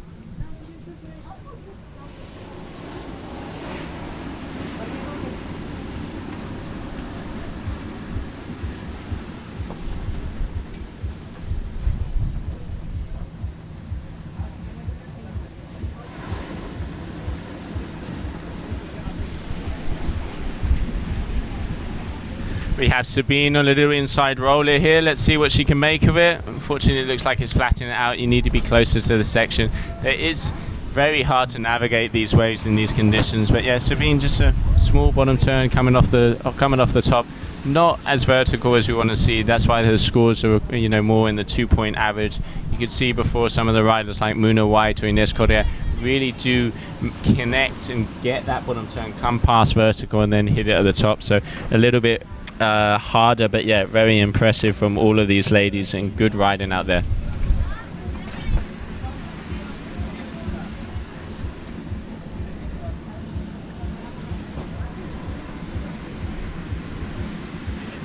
So the winner of this heat will be going up against Carla Herrera in the next round. So coming up after this heat, we are going to see JC Edding is going to be going up against Odile. So JC, all the way from Sweden, residing in Tarifa, one of the most complete riders out there, very good rider. Getting into freestyle, prefers the waves. Was actually in Indo a lot this winter, so it's going to be good to watch here. And Odile, you know, local girl, originally from Switzerland but lives here in Cape Verde, and proven why she is a local. So yeah, make sure you tune into that right after this heat, and we are just going to go in the final seconds of this heat. So Francis Kelly is going to take that, and we are just going to go to a short commercial break, and we will be straight back.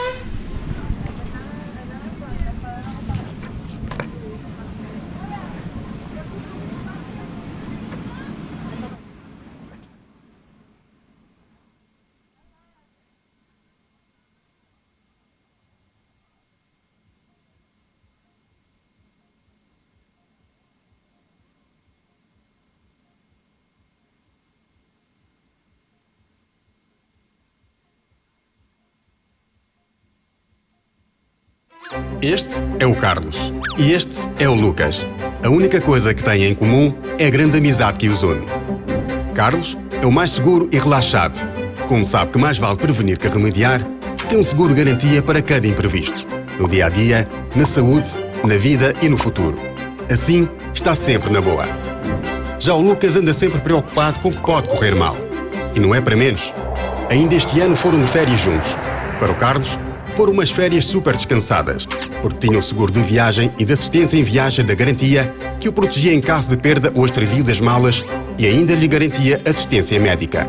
Já o Lucas quase nem saiu do hotel, com medo de ter um acidente ou apanhar alguma doença, porque não estaria protegido. Já a família, o património e o futuro do Carlos estarão sempre bem protegidos. Isso é garantido. Ou melhor, é Garantia Seguros.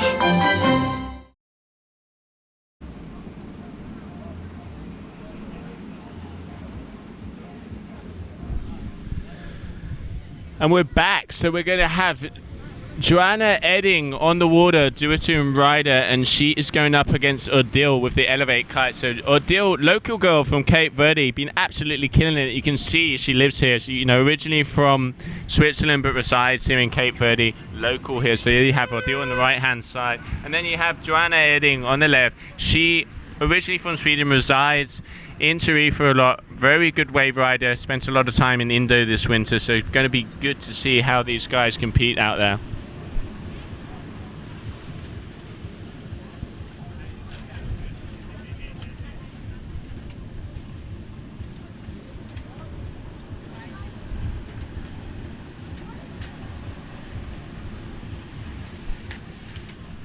Yeah, like we were mentioning before, one of Odile's goals is always to have fun, and I think that's the goal of this tour, is to find the most complete riding, and most importantly for all of them, always to have fun. That's what it's about. I mean, that's why we're here. You know, have a good time, connect with Mother Nature, and man, is Mother Nature firing today. The conditions we have here at Punta Preta are world class. It's just amazing, and to be able to have this during this only the second day of the event, at the first event of the year, the 2019 GKA Kite-Surf World Tour, is a dream come true.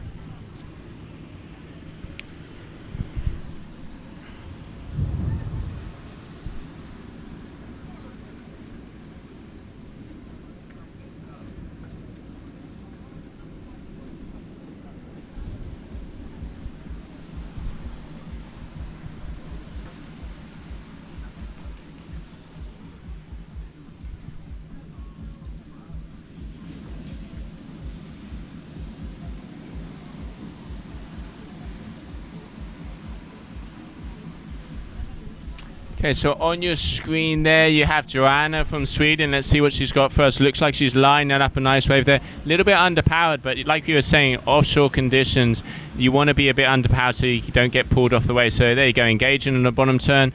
Needs to keep that kite forward. Let's see if she gets a little bit better on the second. Come on, Joanna, what you got first? There you go, nice bottom turn. You can see the slacking out the kite there. It's not easy, very hard conditions, but still good. That's a better turn. There you go, letting it loose, getting that kite down. Yeah, that's good riding. And here we have Odile. What she got for us? She had a good turn just before you got on screen. Looks like there's a little bit of a floaty session there in the middle. The kite seemed to be dropping out the sky a bit. That's a good opening wave for both of them. I think Odile's first turn was a bit better than Joanna, so going to be interesting to see how they judge that. But yeah, you can see some energy out the back again, and both of these girls are speed lining it to get back on that next set and start putting those high scores on the board.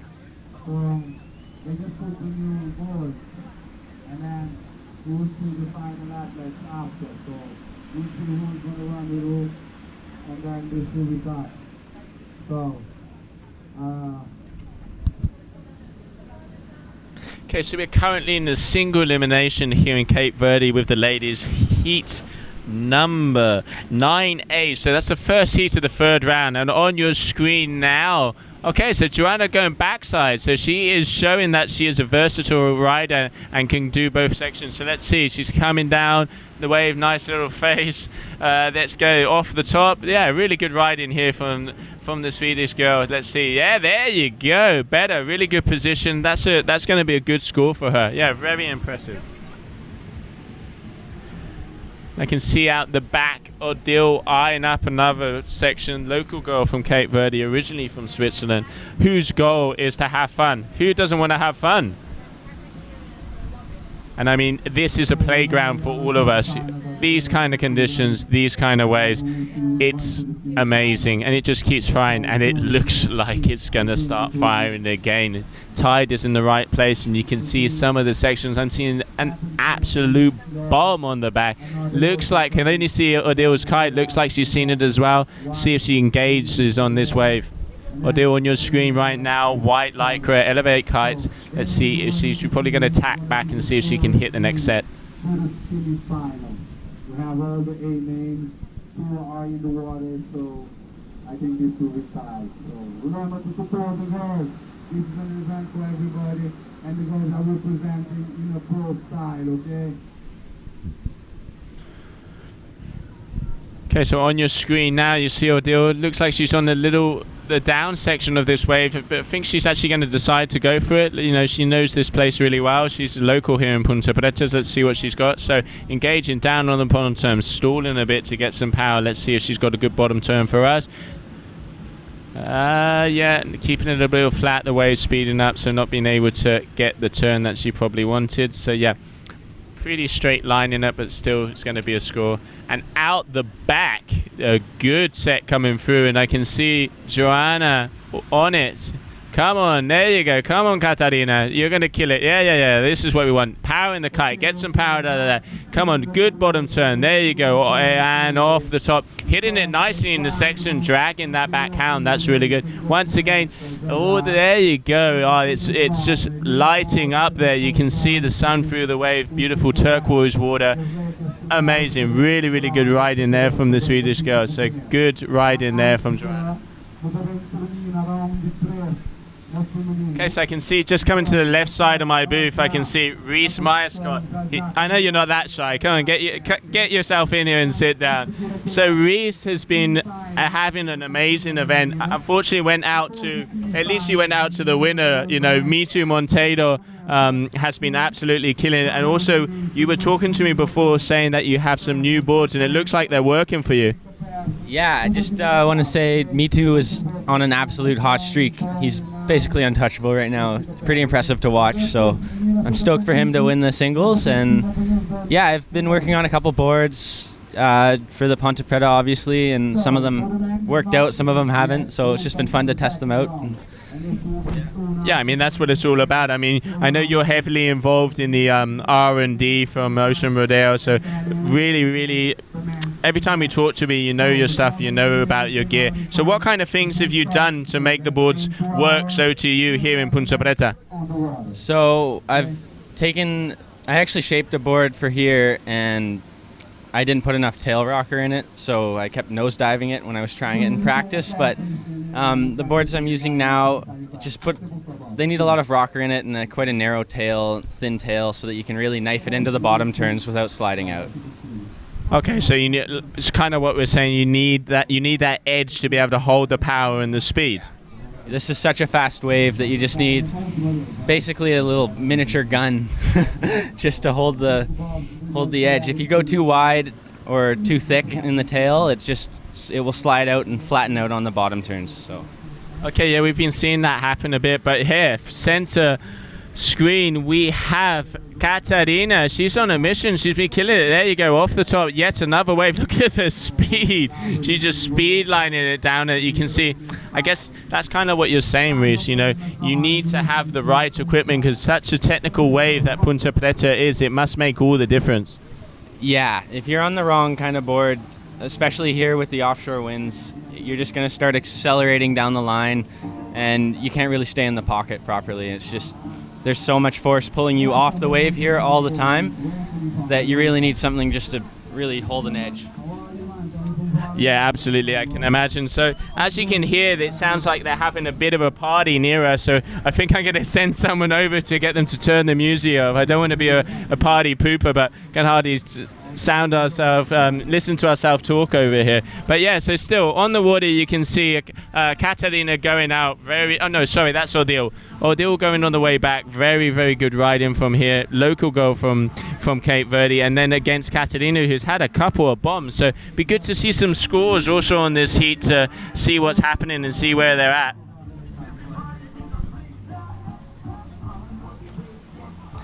So Reese, you're coming from Canada, a little bit colder. How do you find riding in these conditions? Like I've talked to you before, like when it comes to the booties, you said that you use the booties because you're so used to riding with them and that it's weird not having them on. How is that? Yeah, well, the conditions here are just a dream to ride for me, and basically the only reason why I'm wearing booties here is one, I'm used to them, and two, the bottom is absolutely covered in sea urchins. And the first session I had here a couple weeks ago, I put my foot down and through my boots I got about 4 needles in my heel and 4 needles in my toe, so it's still recovering from that. And if I didn't have the boots on, I don't think I'd be able to compete today. So. Wow, yeah, obviously, you got to protect yourself out there, but yeah, I hear there's a lot of urchins. I mean, you guys and the girls, you make it look easy out there. This is such a technical wave, and one of the things I noticed you doing on a lot of your waves, you seem to be dragging that backhand and also trying some of those carving grab hand turns. What is your vision? What do you try and achieve at a wave like Punta Preta? All I want to do here is just big, open, powerful carves on the face. That's my goal here. I just want to wrap it around as much as I can and just use as much of the beautiful open face canvas that they have here. It's just perfect for that.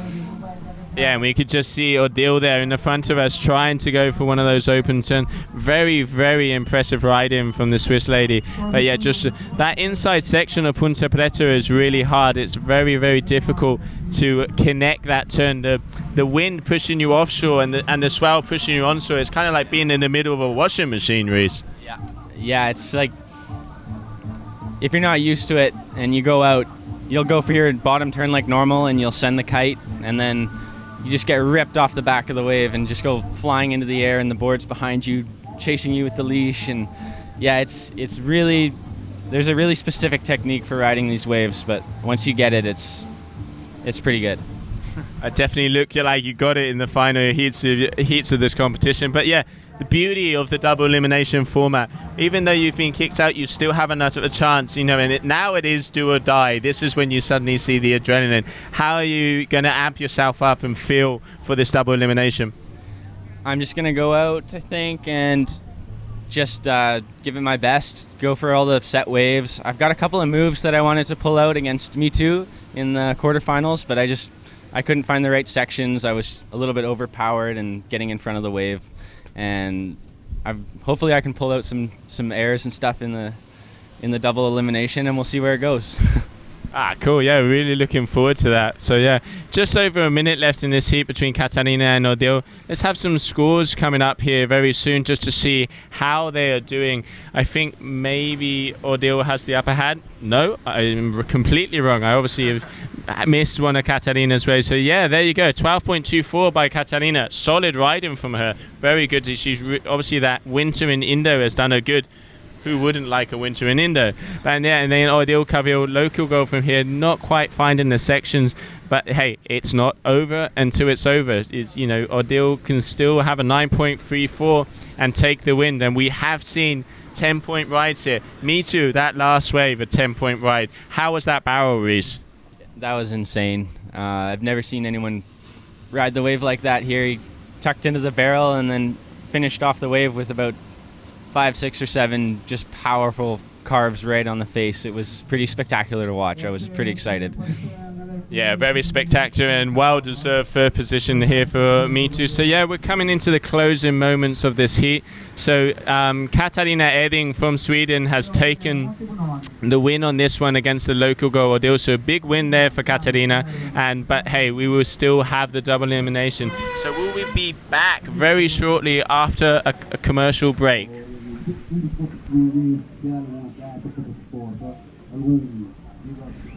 Sorry about that.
Vem local, não não tem dinheiro na água, não tem que procurar essa coisa na surfa. Meninos bem de longe, vamos levantar essa sala, com as possibilidades que ele um abraço. Não esqueça de um abraço. Isso, nossa. Sentado, está com seus clubes. Só gosto mais. And we're back. So back with the ladies. We just had Katarina Eding getting through that heat. Very, very good riding from her. And we are going to be going up next will be, let me just get my sheet out here, excuse me. So we will have Charlotte Carpentier against Didi Lopez. Charlotte Carpentier from France. She is riding core. Very, very good freestyler. She is one of the better freestyle girls out there. Portugal won the best trick with, I think, memory serves me well, a 360 varial body turn. So yeah, it was very good and competitive rider. Unfortunately in Australia she didn't have such a good event, was very unlucky with the draw and didn't quite get the conditions. So good to see her back here at one of the Wave events, and let's see what she's got for us. So on the screen now you have Didi Lopez. Didi Lopez, this sister of Ayrton Cossolina, she's got wave riding blood in her and she has the fire. Let's see what she's got in the first opening moments of this heat. So just over 12 minutes, so first minute of the heat, looks like there's some energy coming out the back. Let's see what the girls are going to do with this first set.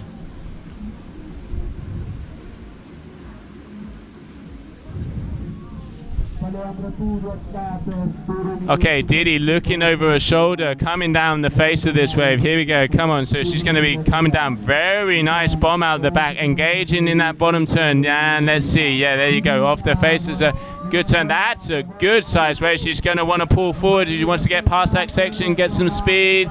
Yeah, go on the outside. Good, Didi. There you go. That's better. That's what we want to see. Yeah, very nice. And I can see on the back, Charlotte absolutely destroying that bomb as well. So solid riding from both of these ladies. There you go, off the bottom. Yeah, you want a little bit speed on the top. Keep that front hand pressure. Push the kite forward. And again, another turn. Let's see, can she connect? Yep, she has. Yeah, very good riding there from the French lady.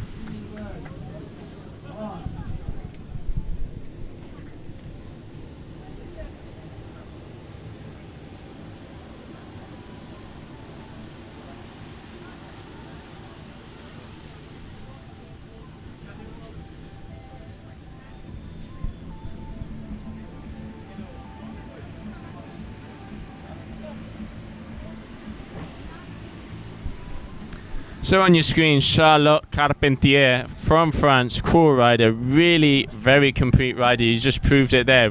Very good first wave, good opener. Be good to see what the scores are coming up from the judges on that one. She's been, you know, originally spends a lot of time in France and travels the world. She's, you know, I've seen it. She's been here for about a week already and has been mentioning to us how good the conditions are. So you can see that she knows this wave by now. And then also we had Didi. Anybody who comes to Sao knows Didi Lopez. The energy, the fire, you know, just what kind of a person she has. She defines what Cape Verde energy is about.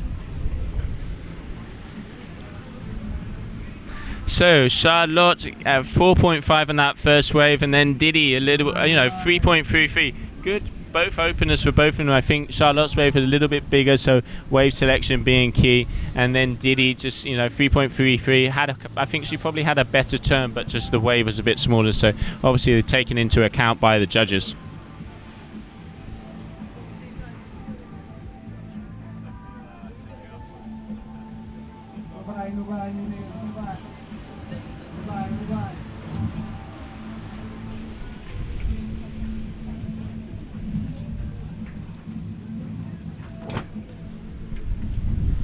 So definitely some energy out the back. I can see Didi looking at it. It looks in the front of the screen there. We have Charlotte. Good wave first opener. Let's see coming in for the second one. Just going to stick my head out the side of the booth here. Yep, definitely she's going to come in on a good bomb. So the core rider from France coming down the line. Come on, Charlotte. Let's see what you got for us. Edging up, getting some speed. She needs to get past that first section of the wave. Okay, she's going to come down. Let's see. Top turn. Sorry, excuse me.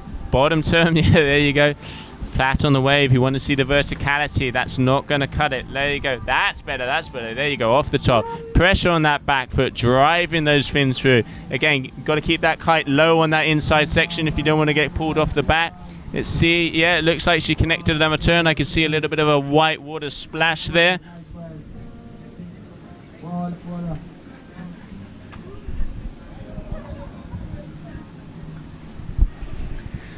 And here we have Didi looking for that second wave of the set as well. She had a very good first wave. Had to keep her kite a little bit high. Once you get that kite forward, that's what throws you onto the wave. You know, talking to Josh before, you need to have that forward momentum on those offshore conditions. I mean, Josh Angulo needs no introduction when it comes to Punta Preta.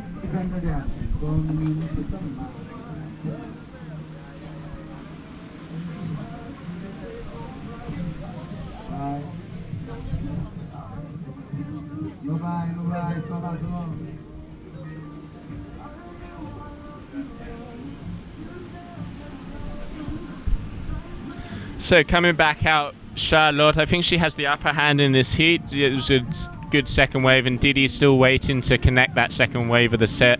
Sorry, of her heat. So yeah, let's see. Looks like something is some bump on the outside there. So let's see what they make of it.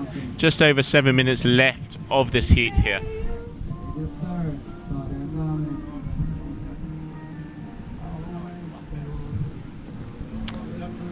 So coming up next, after Charlotte and Didi Lopez, we will be seeing Muna White against Ines Correa. I mean, that could be a final right there. Both of these girls over 15-point totals in their heats, so very powerful wave rider. Muna, coming from Hawaii, one of the best wave riders out there. And Ines Correa, coming from Portugal, but actually a local here. Also 2010 world champion. So yeah, both of these girls know what they're talking about. You can see the score. That last wave from Charlotte, 5.4. So yeah, good combo there, 9.9. Didi still yet to have a second source. So impressive riding from both of these ladies.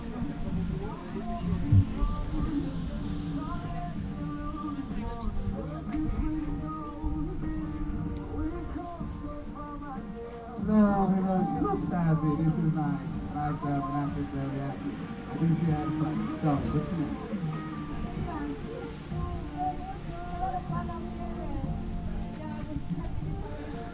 Don't know if you guys hear in the background, I got the DJ giving some romantic tunes. Obviously, you know, feeling the ladies out on the water, and he has his emotion with all these amazing waves he got out there. So yeah, and I can see some sets coming through. Once again, both of the girls are in position, just waiting out the back, waiting for their opportunity to prove themselves on the beast that is Punta Preta.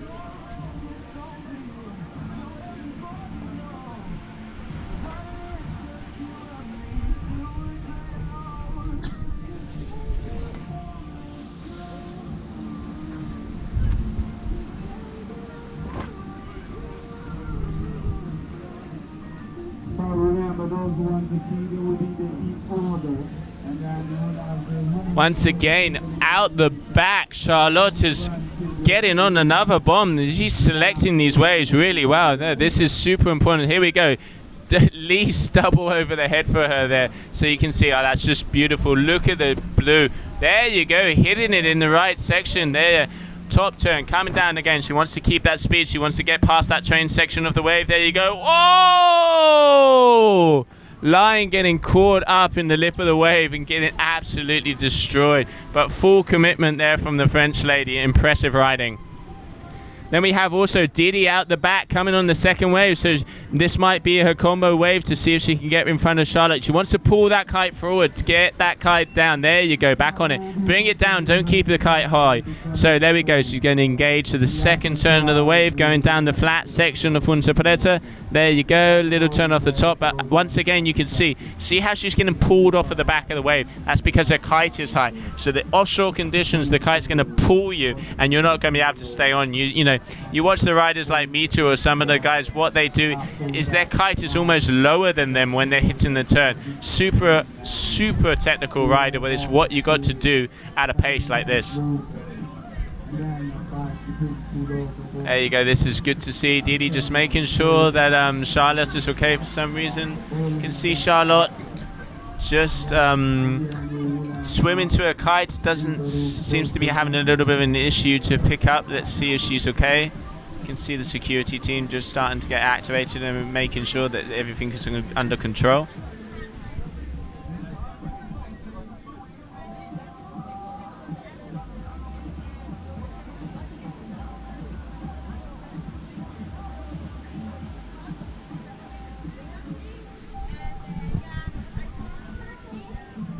Yeah, Charlotte seems to be having some difficulties. So Didi, yeah, 1.67 for that second wave, so not quite sure what she's looking for. Still Charlotte in the lead. It's that last wave of a very good wave, unfortunately got that line tangled with the lip and got completely munched, so 3.7, but still in the lead, 9.9. Just under 3 minutes left of this heat, so still a lot of time. Like Josh was saying, you only need a couple minutes. 1 minute for each wave, 2 10s, 20, you're done. There's the heat. Sounds easy.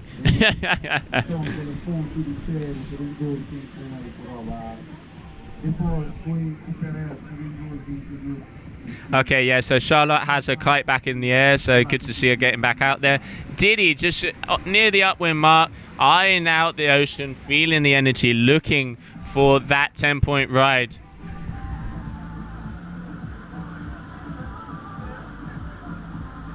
So as I was mentioning, after this heat, we are going to have Muna White going up against Ines Correa. This could be a final right there. Both of these girls very, very experienced wave riding. Both of them front side at Punta Preta, so equal terms, going to be an absolute killer.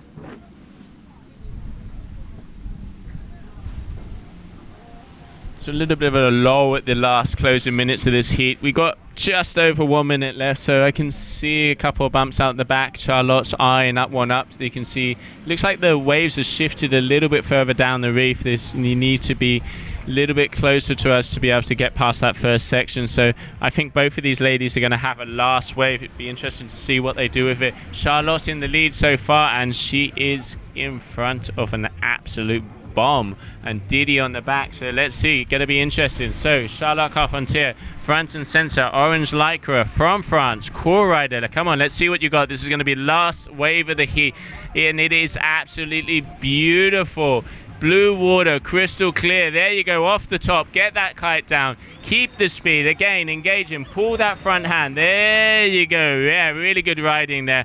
Didi also in the back, even though she's not on the screen, but we see Charlotte connecting a couple of turns, still making it. And here we have Didi also, good size wave, having a bit of an issue keeping that kite high, like we were mentioning. You want to have the kite low. But yeah, definitely looks like both of the girls having a very good heat there. But Charlotte Carpentier will be moving through to the next round. And coming up next, we will have Ines Correa against Muna White.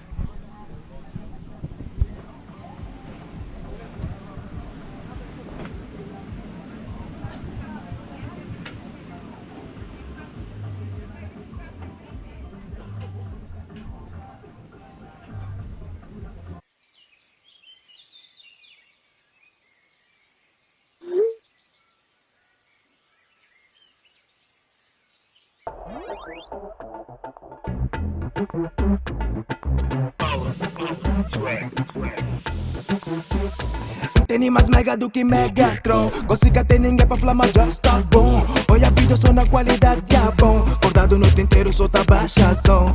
Tem swag, tem tanto mega como podia abrir um cyber. Boco cham na WhatsApp, bota o cham na vibe. Pode, super mod, tipo pode. Não sei para swag, super mod, não pode. Mistura palco, swag e repeat. Manda 50 meme e repeat. Hoje é tudo se snap e repeat. Eles perguntou, liga net e repeat. É power, poder de juventude não sei power. Swag é costume, grita power. E bateria quente luz, corta com power. Power aqui na hora de dormir. Exagera na partida. Super mod, tipo pode. Todo vídeo, todo dia. Super mod, tipo pode. Entro na fotografia. Super mod, tipo pode. Não sei para swag, super mod, não pode.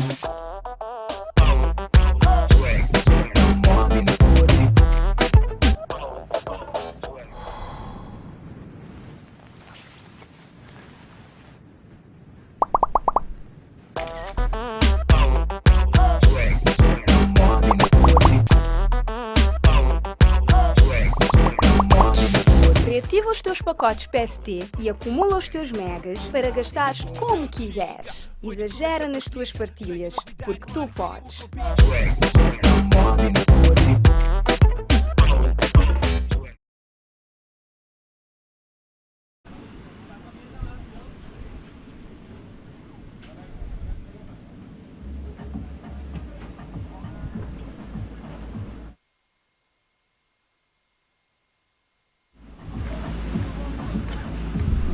And we're back. So we have Ines Correa and Muna White in the heat. This is a heat I've been looking forward to see. Both of these girls were competing last year. Unfortunately, we didn't have the conditions that we do today. This is what we come to Cape Verde for the first event of the GKA Kite-Surf World Cup. You know, Punta Preta, 6 foot, barreling waves. There's no excuses here. It's time to bring it, and both of these girls, front side, very experienced wave riders. I'm really anxious to see how they perform. So we have on the yellow duotone kite with the white lycra is Ines Correa, and the Cabrina kite with the orange lycra, Muna White. So come on, looks like Muna has seen something and is coming into the shore.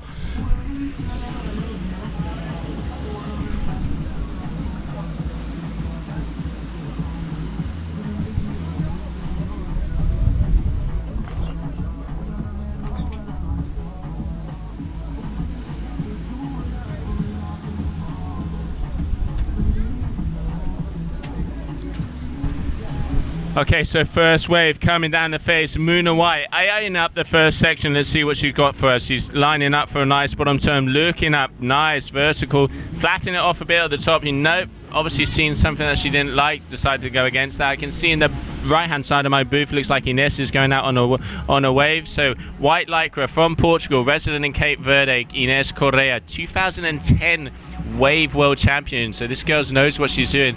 Looks like the wave is, she's going to train ride it a little bit down because it looks like that inside section starting to jack up. Let's see if she can make the most of it. So here you go, nice bottom turn. Unfortunately stayed it flat. We want to be going more vertical. She did have a 15-point combo in the last heat, so she knows what she's doing.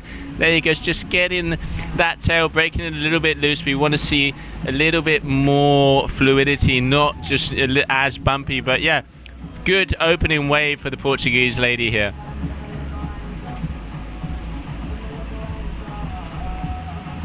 And here we have the Hawaiian Muna White once again coming down the face, pumping, getting some speed. Yeah, there you go. This is a nice wave. Right on the pocket. Look at this, the splash coming off the back of that wave. Yeah, really good for Muna. And again, there you go. Carving turn. Very nice and vertical. Joining it up, linking it up for turn number 3. The judge is going to love this wave. Joining the sections, joining the maneuvers. Really good. Boom! Off the top. You can just see the white water getting exploded off the back of the wave. Solid riding there from the Hawaiian.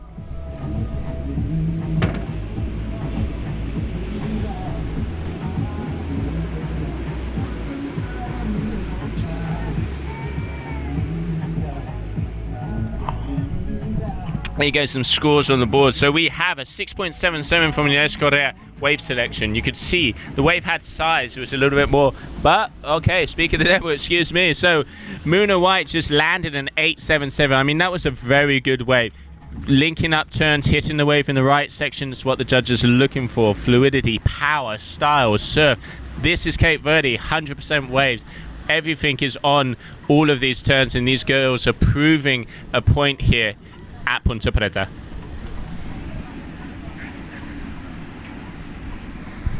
So there you go on the front of your screen. I can see that yellow neo bobbing up and down. It must mean the Portuguese lady Ines, and they're coming into screen. Boom! That's a bomb. She gets past that first section, powers through. Come on, let's go up. There you go, up the top. Nah, better turn. Still a little bit less vertical than Muna, but that section is very hard. Come on, Ines. There you go. That's the power. That's what Ines is known for. So turn number 4, very good wave as well. And I can see Muna in the back. Yeah, letting the tail loose, Ines. Very good wave. This is going to be a high scoring wave for her. Yeah, that's what we want to see. Yeah, I mean, this is on both of these ladies. Very good wave riders, and it's going to be close, and I reckon it's going to be all the way to the buzzer.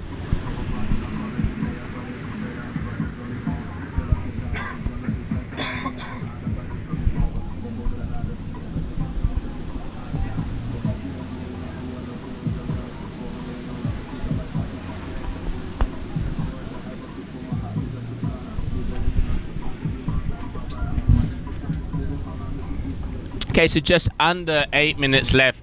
As we were mentioning, in this competition, you have 15 wave max for the riders. Seems a lot, but when you adrenaline is pumping, you in your zone, in your mojo, looking at Punta Preta, making sure you're on your game is very hard. But there you go, Ines comboing Muna White there. So a 7.6 of that last wave. She's just taken the lead by 1.03. So anybody's game so far, but this is what I mean. You know, it's so close out there, and every turn is important, and the selection and hitting the wave in the right place is what the judges reward. We've seen it with James, we've seen it with me too. And you know, some of the riders, you know, Francesco Capuzzo coming in fourth, he was hitting the wave right in the section backside, and that's what's got him that podium position. Congratulations to him once again. That's the best result he's had so far, so he must be stoked, and his smile says he is.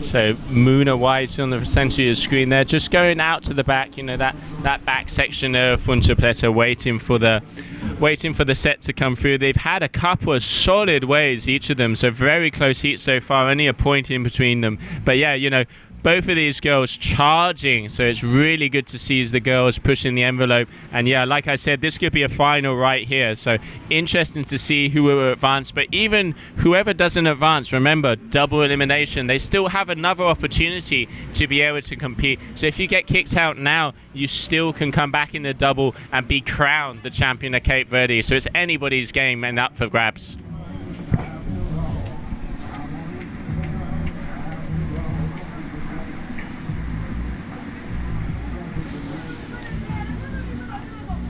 Little bit of a lull here. You can see some of these, it looks like the waves move down the reef a little bit, like we were talking to Paulino before. It's like a triangle against the reef, and kind of like Josh was saying, you have the wind pushing one way, the wave pushing the other, and you're in the middle like of a washing machine trying to make it look easy and good. So yeah, it's not an easy task, and really reading the ocean is an important fact out there. You know, both of these girls have years of experience in the wave riding district, so they know when to, you know, pull the kite, when to hit the turn. And out the back I can see Muna's kite going up and down. Looks like she's on a very good wave right there. Let's see if our camera guy can get on there. There she is from Hawaii, Muna Wright, the rider for Cabrina, coming down up the top. There you go, that's the power turn we want to see, letting that tail loose, double pump on the bottom, boom, there you go. This is going to be a very good ride. Let's see if she can get past this inside section of Punta Preta. So hard to get past that whiteboard, and she, you know, managed that really well. Speeds down and just breaks it. And on the back we can see Inés Correa also, boom, there, nice extension of that back leg, giving a little bit of sleeves, a little bit of style with ease there. So really good. And Inés, just getting munched a little bit there. She needs to get away from those rocks. And yeah, but very good riding from the Portuguese lady here, front and center.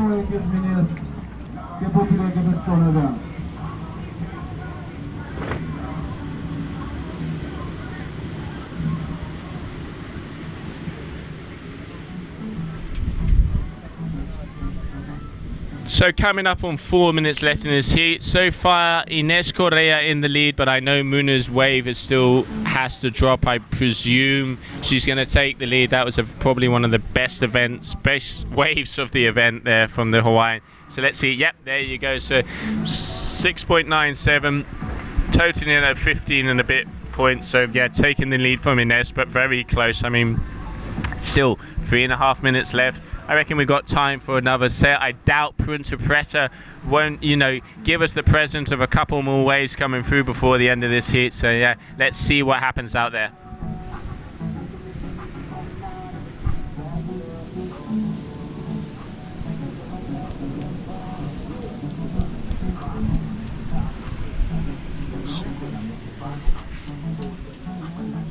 It's such a beautiful place to watch. You can see just blue water, the waves peel. With the offshore wind, it's just got that little spray coming off the back. I mean, it's picture perfect. You know, talking to the media crew and talking to ITFA, there's so many angles to, you know, take photographs and portray to you guys back home what is happening here. And I mean, to be 20 meters away from breaking, peeling waves. It doesn't get much better than that. And here we have Muna White dropping on yet another wave. There you go. Boom! There. That is why Muna is one of the best riders out there. Again, linking up that turn. A little bit of a one-hit wonder that wave, but probably one of the hardest hacks we've seen so far.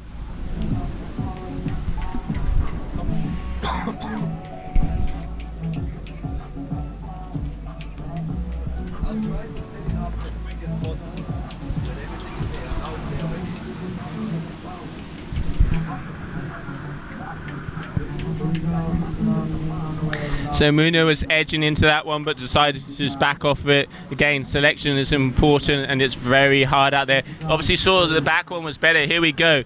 Cabrina rider from Hawaii, dropping into the wave. Really good speed on this one. Let's see what she's got for her. Engages, sets that line, boom, right in the pocket. That's what we want to see. Judges are going to be scoring that high. Gets past that first section, again off the top. Look at the amount of splash that's coming off of that. Really solid hacks here from the Hawaiian. Once again, coming down inside section a little bit more offshore, harder to navigate. Looks like she just got quite caught, excuse me, in the white water there, but still. Oh no, she got past it. Look at that, that's the image, boom. And off again, the Cabrina Drifter, proving why it's one of the best wave kites out there. Very good riding there from Muna White. And I can see out the right-hand corner of my booth, Ines Correa. Looks like she's setting up for a very big wave here. Let's see how she's doing. I can see the Neo bobbing up and down. Ines, originally from Portugal, residing in Cape Verde for most of the year, so knows this wave really well. You know, this is one of her home breaks. Wants to prove why she's one of the best wave riders out there, and it looks like there's a set wave setting up really nice for her. It's interesting to see how this wave moves a little bit further to the left. There's a really good section here at the bottom, and I can see her train riding it. Let's see what she's got. So with speed, Ines Correa off the top, boom, there you can see, releasing that lip, come on, and once again, boom, nice combination there. Do we see a number 3? We do. There you go, that's what we want to see. Really nice style, powerful, without, you know, no bobbing, no stopping, getting from vertical top to bottom. Once again, the Neo proving also why it's one of the best wave kites. Muna's seen something she's like. She just turned straight into that wave. Yeah, there you go. So let's see. Oh, this looks like a good one. So the Hawaiian's powering down. There you go. Setting a line, looking to the top of the section. Boom, off the top. Obviously, Muna must have a watch, which she should do, because that's why she made that turn, because it was the closing seconds of the heat. But yeah, definitely looks like Muna White will be taking the win to this heat and moving on to the next round.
And we're back, day 2 at the GKA Kite-Surf World Cup. If you're just joining us, make sure you stick around for all of the action. It's been full. Today we've crowned the provisional champion with Me Too Montelia, an insane final against the Australian James Carew.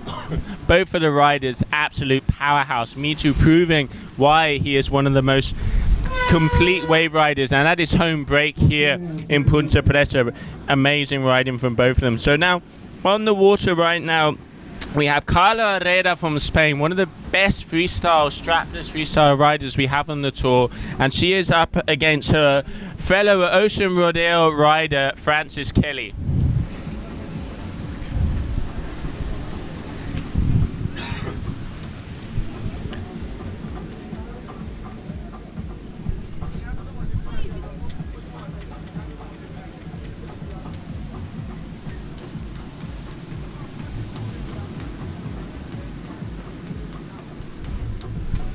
Okay, so we have an Ocean Rodeo standout here. You see on the left-hand side, there was Carla Herrera. On the right-hand side with Frances Kelly.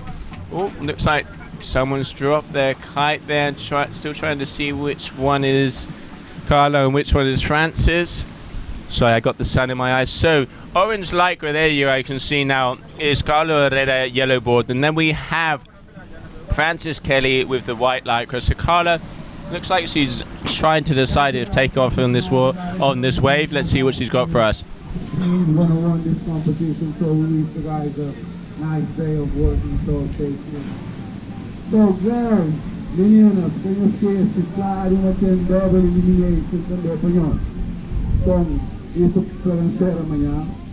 Então, o que se elimina hoje, as meninas terão ser dispensadas. So both of the girls heading out to the back, you know, a little bit of a lull. I can see some of the sets. Also, it seems like it's switching a bit. Obviously, you know, tide is a huge aspect here in Punta Preta. Both of the ladies handle as well. You know, coming so far forward in the competition. So we are in round 3, the last round of round 3 of the single elimination for the ladies here at Punta Preta.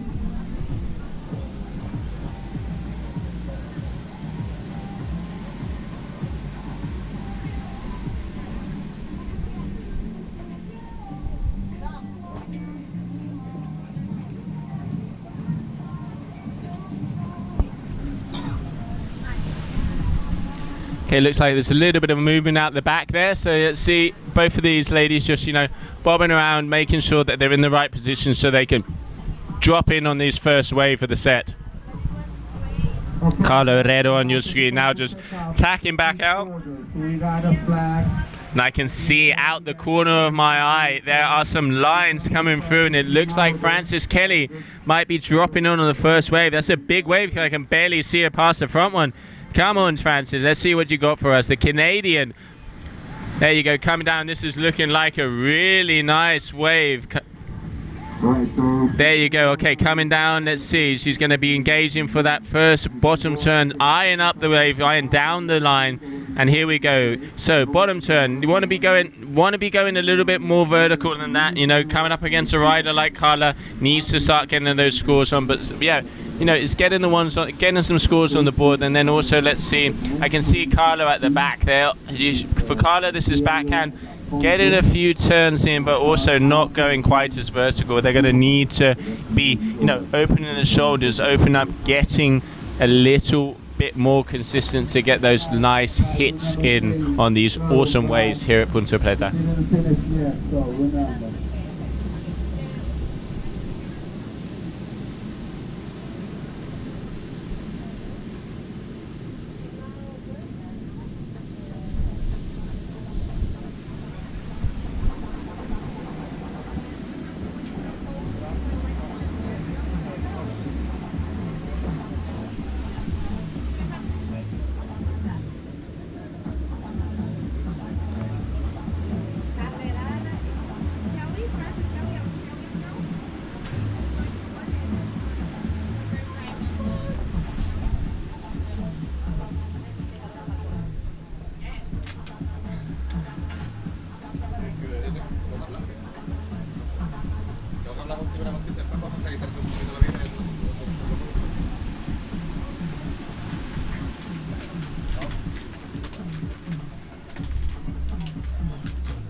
Sorry, I just had to jump out of the booth there. So here we have both of the riders back from Ocean Rodeo, Francis Kelly and Carlo Herrera. So you have on your screen there, white lycra, you have Francis Kelly, been riding very solidly, the girl from Canada. So it'll be interesting to see she, taking more of upper line here on the right-hand side. And I can see on the left of myself, I can see a couple of the lady riders coming through. Hopefully we can get one of them to come and talk. And I have the energy of the competition right here. Didi Lopez. Didi, how do you feel? Congratulations on some also riding, and it's so good to see the girls killing it. Oh, hi everybody. Yeah, it's really good. It's really nice always to have the girls here competing and, going against finding your limit. And yeah, we are in a home spot, Joe, what I mean? It's always great.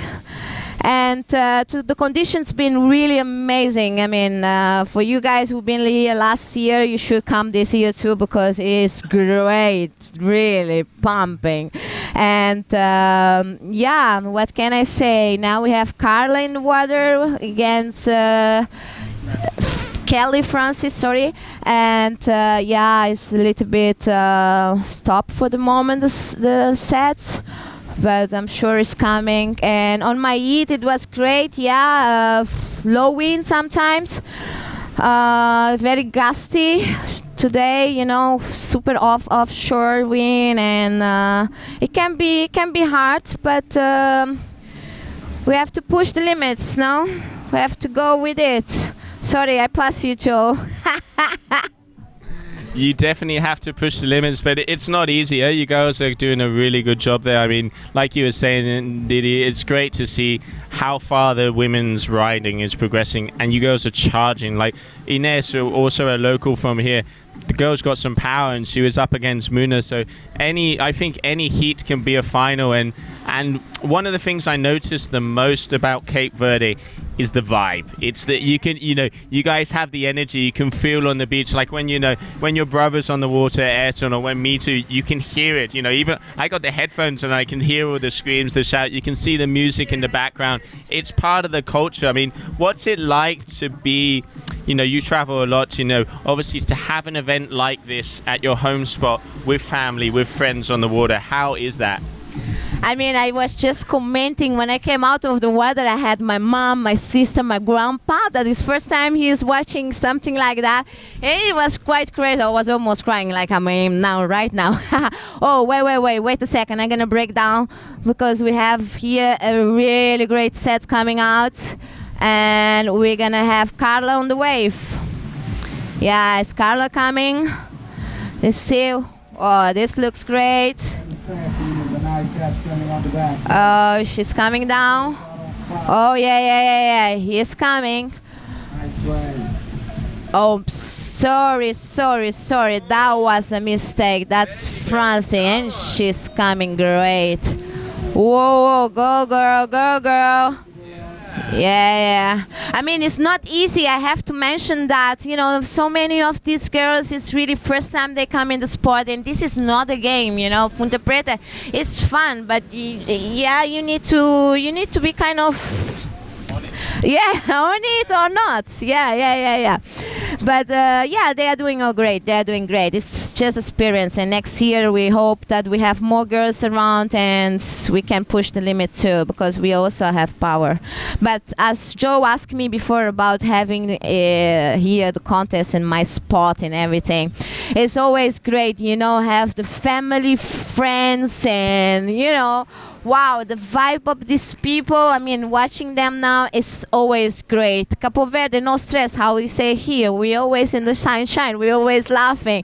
For this, I mean, it's always great. I can't say, I mean, I already compete in another sport, but home is home. It's always great because the vibe of the people here it's not just because I'm from Cape Verde, from here, but I have to say it's amazing. I love you all, guys. Thank you for watching. Thank you for everybody, and see you guys soon again. Absolutely no stress, Didi. That's the way to explain it. Smiles, good vibe, good dances, good waves, good sunshine. I guess I'm going to have to come and live here as well. No wonder you guys love this place. No wonder you guys love here. So yeah, thank you very much for being with us. Great to see you. Congratulations on some great riding, and look forward to seeing you in the double elimination. Yeah, Vale, thank you. Okay, so up in front we can see there Carla Herrera not really getting too many scores on the board. You can see she's only got a 3.9. Still good score, you know, it only needs the second wave to combo Frances Kelly here. So yeah, Frances a 6.96, and actually I'm going to take the opportunity. I have Mr. Tropical near me. Matthew coming in third position and was absolutely ripping. Matthew, congratulations, third position on the single elimination. How do you feel? It must be good to do that at your home break. Hey everybody, yeah Joe, it's been amazing, and honestly I didn't thought about going till semis and get third place after being riding 5 times during 3 months now at home, facing this injury in my shoulder. At the last moment I said, nah, you know what, the swells are gonna be pumping, there's gonna be wind, it's gonna be epic. I'm gonna just take some pills, put a lot of ice all night long, you know, and creams. Yeah, I enjoy it so much, man. You have no idea. There's so much adrenaline out there, so much awesome waves, and sharing with just couple ones out there. Can't be any better. Can't be any better. And this wave is just on fire. As the speaker on the beach, the guy is saying, it's on fire. Yeah, I hope you enjoyed as well, Joe. I mean, how can I not enjoy it? I mean, you know, I'm 20 meters away from you guys. Every time you hit that wave, I can hear it. I'm like, come on, Macho, dale, dale, dale. But no, it's amazing. And, you know, to be able to be here for the first event with these conditions, you guys, you know, you travel a lot. I mean, you yourself, you spend a lot of time at my hometown in Tarifa, and you've always talked about Punta Preta. When it's on and it's firing, it's one of the best places in the world. Now I understand why, and to be able to portray this to the people back home, it's an honor, and to see it firing, I can understand why you guys, as soon as you see a swell, you jump on a plane and come home. Yeah, it's exactly, this is the point. It's hard to get those swells to come all the way down to Cape Verde Islands. You know, it needs to pass through Europe, go north of Morocco, hit Canary Islands, and then go to Cape Verde. And sometimes it's not enough power, but if the direction is good, you know, it's Ponta Preta delivering the maximum, the perfect ride, barreling. I don't know how I can describe this. It's a privilege, you know, and to be here, to live here, to train this my whole life on these conditions, I can't complain. I mean, having Ayrton to push the limits, you know, you gotta hold the leash and keep on going through with these guys, because it's awesome. You know, sunshine is just few of us out there. Yeah, bro, so good, man, so good. So you can see the end of that heat. We can see Frances Kelly took the win over Carla Herrera. So yeah, amazing ride in there from Frances. Matthew, thank you for being with us here. We're going to be right back with the semi-finals coming up next after a commercial break. Commercial break. ¿Qué pasa, tío? Tranquilito, ¿qué?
And we're back. So we have the semi-final between Katarina Edding with the orange lycra, the yellow duotone neo, and Charlotte Carpentier, white core kite. You can just see in the center of your screen there, Charlotte. There you go. There's a good set. Machu, I'm going to keep your phone. So there you go. Charlotte coming in on a wave here. Really good way to start off the set. Nice big wave. It looks like it's opening up nicely for her. She is a little bit far down on the shoulder. Is she going to stay with this one, or is she going to turn around? It looks like she's, stalling it out, fading it out to get that inside section. Does that bottom turn. Little bit in the middle of the waves. Wants to be getting some more speed. There you go. That's what we're talking about. So off the top, bobbling a bit there on that bottom turn, but still good way to start the heat, getting some points on the board from the French lady here, Charlotte Carpentier.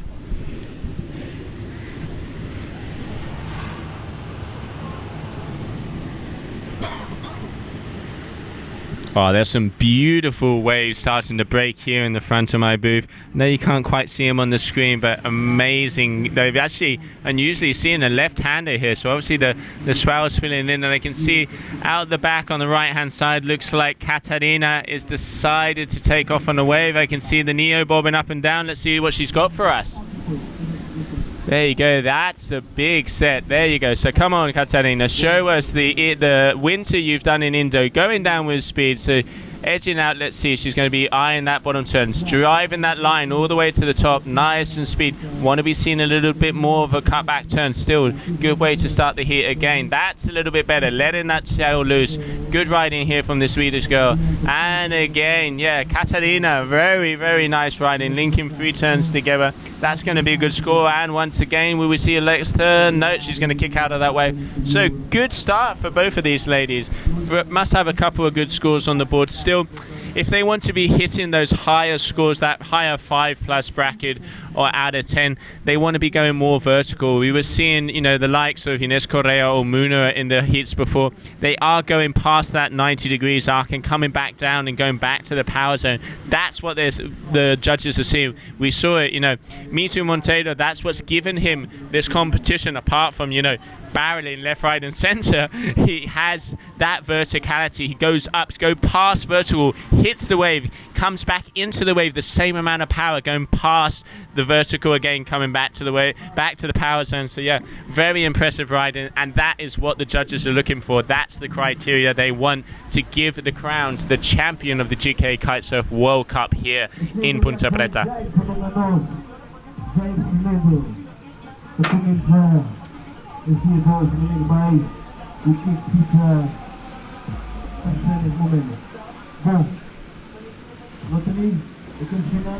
Okay, I can just see the sun starting to creep in. I'm gonna have to get the cream so I don't turn out a lobster again. I can see Itva starting to laugh at me in the front of my booth here. Thanks, Itva. I know you're here to help. So if you see me soon, you're gonna see me with my fisherman hat here in my little booth. So yeah, after tomorrow turning into a lobster, it's not gonna happen twice. So here we have Katarina once again. She's edging in on a wave. See what she's got for us. Had a good opener. Unfortunately, this wave looks like it's a little flat. She's quite far down the shoulder. If it was me, obviously she heard me there. Good decision. Go back out, back into position. See if the next set will come through to get a better ride.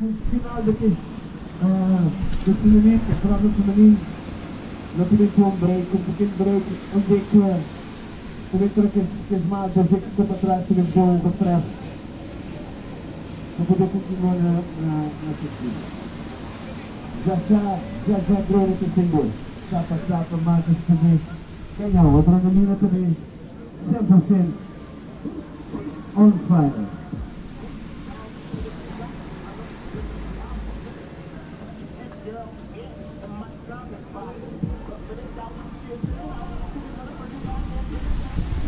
Okay, so it looks like Charlotte Carpentier, she's been reading these swells really well. She's out the back, there's a solid set. Whoa! And I can see Katarina on the right hand side edging up on a bomb. There you go, you can see the yellow kite bobbing up and down. Let's see, I can't actually see her because of the wave we have in front. Look at that beauty. Just peeling right hander. Let's see what she's got for us. Yeah, there you go. She's going down on a wave. Really nice top turn. Keeping that kite low. She wants to go a little bit straighter. You've got to get past that section. There you go, Kata. There. Really nice. Get that kite up. There you go. Very good riding here from the Swedish girl residing in Tarifa. And turn number 3, you can see those winters in Indo have been paying off. Solid riding here. End of the wave looks like to flatten out, but that was a really good one. And Charlotte Carpentier from France absolutely killing it on that first turn. You can see coming off the bottom, again off the top. Oh! Getting covered up and absolutely destroyed. But that is commitment. Solid riding there from the French lady. I mean, that's talk about putting it to the side, putting it to the wall. Amazing. Really good riding from Charlotte Carpentier. It's so good to see these girls pushing it. They are pushing the envelope. I mean, you can just see Charlotte there. Saw the section, no fear. Eye of the tiger, tuck in, go down, full speed. Unfortunately, didn't make it out, but gave a show for the spectators here. Congratulations on a good wave. Interesting to see how they're going to score that. So let's see how we are here. Edin's got a 6.1 and a 5.4, quite consistent. Charlotte 2 3s. Interesting to let's see what happens with that last wave. She did get a little bit of cover up, but got absolutely destroyed. So let's see how the judges value that.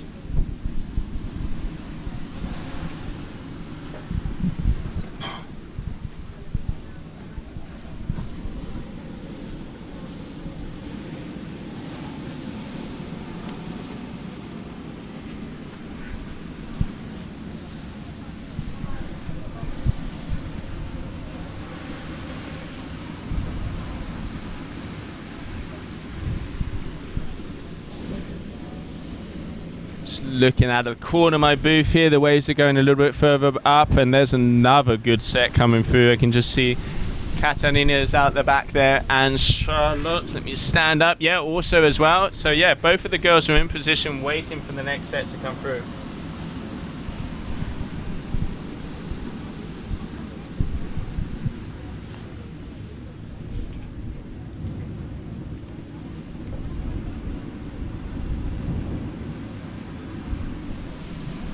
Oh, Charlotte on a bomb. There you go. This girl's got the selection. She is choosing gems here. So there you go. Nice first turn she had off the face. You want to get a little bit more speed to get past that down section of Punta Preta. This is opening up really nicely. There you go again. Flattening out a bit. She needs that kite to be a bit lower and edge to, you know, to be able to hit that position. And in the back, I can also see Katarina killing it. Here we go. Nice wave there. Off the top. That's what we want to see. Really good riding here. Both of these girls going wave for wave. Obviously hungry. I mean, you know, this is the first semi-final of the event. You got to bring it. But yeah, very good riding from both of them.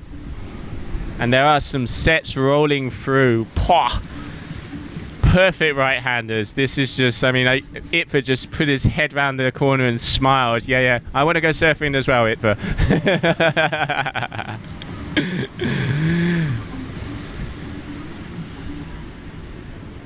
Yeah, there you have Katarina making it back. Really good wave. Be interested to see a couple of scores from the judges here. Let's see, you know, what is happening in this heat. I think Katarina probably has the upper hand, but then that last wave from Charlotte was pretty good. Let's see.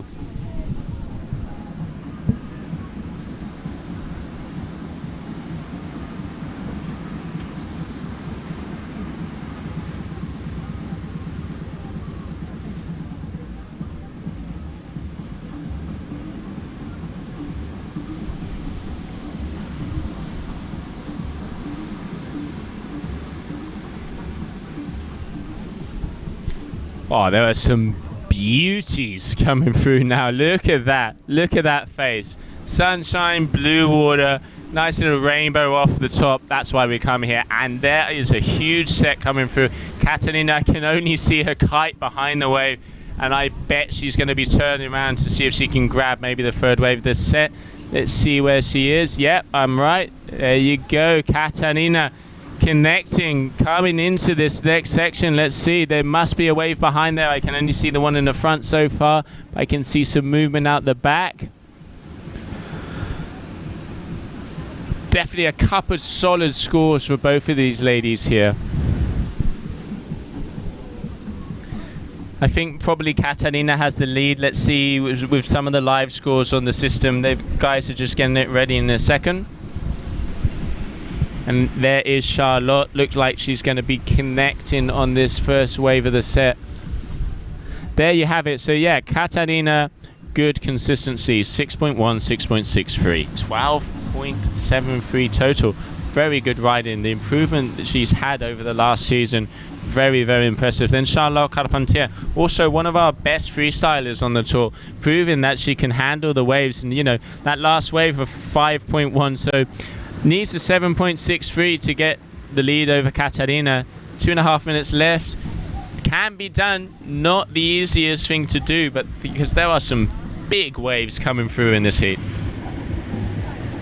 So yeah, we are in the first semi-final of the single elimination of the women's division here in the GKA Kite-Surf World Cup in Cape Verde. If you're just tuning in, we have Katarina Eding and Charlotte Carpentier on the waves. Yes, on the waves and on the water. And then coming up next, we have the second semi-final, which will be Muna White against Frances Kelly. Frances Kelly all the way from Canada, proving a point here. Ocean Rodeo rider doing very well. She good style going top to bottom. And then Muna White, no stranger to the podium, one of the best wave riders out there. Unfortunately, he's been injured for the last couple of events, so really good to see her back here in full form. You know, getting 17-point ride combinations out of 20. So this is going to be a very interesting semi-final. After that semi-final, we're going to go to a one-heat break, and then we will come back with the initiation of the finals of the ladies.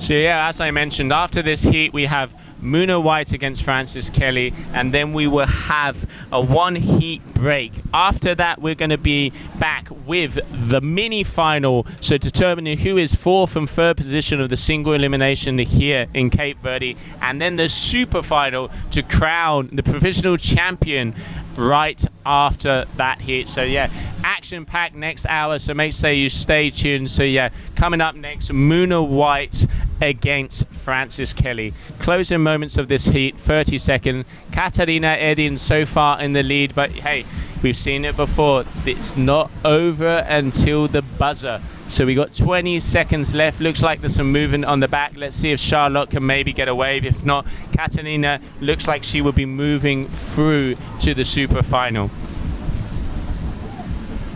So yeah, 5 seconds left. Definitely looks like Katarina has this in the bag. Charlotte can't make it back to the point. So yeah, congratulations, Katarina. Amazing riding from the Swedish girl there. And we will be right back after this short commercial break.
There you have on the buzzer. So we have the second semi-final of the day. Muna White against Frances Kelly. Muna White from Hawaii, Frances Kelly from Canada. Looks like we have some action-packed heat coming right now. I can see some movement on the back. Muna White riding for Cabrina Blue Kite. And you can see Frances Kelly on the front of your screen here with the white Lycra and Ocean Rodeo Kite. Actually looks like the wind's got a little bit more offshore, which it's been tending to do through to the afternoon. It seems the wind starts to drop off and gets a little bit more challenging. But I can see Muna right in position there. Looks like she's aiming to try and get the first wave of the heat. Like I was mentioning, totaling out around a 17.8 combo in the last heat. So, you know, final results there. She is on her game and she wants this. And great to see her back after that injury she's had in the last season.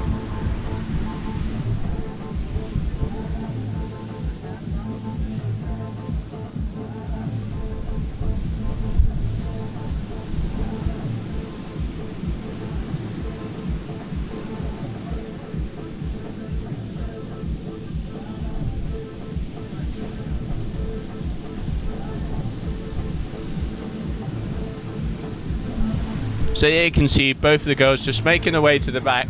You know, that little section there where they kind of bob around, that's where the set's hard to hit, that's where the reef is. So then, you know, keeping their cool, keeping patient, just waiting for those waves. Like we've been saying, 15 wave total. That means each rider can only take a maximum of 15 waves, and then the top 2 waves count. So you can, like Josh said, 2 minutes, 2 waves, 2 10s, 20, win the heat. It can be done, but normally, you know, what the riders tend to do is the first couple of waves get the mojo, get those base scores down, and then you try to improve over those scores. Of course, you know, there are times where suddenly the perfect section comes through and they just go for it.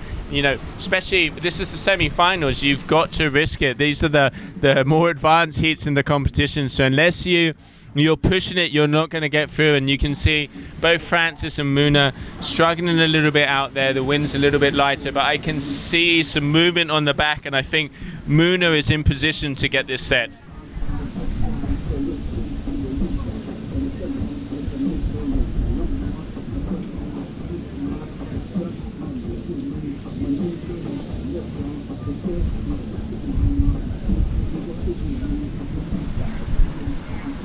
So let's see if I can get my cameraman on the right hand side of the box here. Looks like Muna is taking out a very nice wave. Look at the size of that one.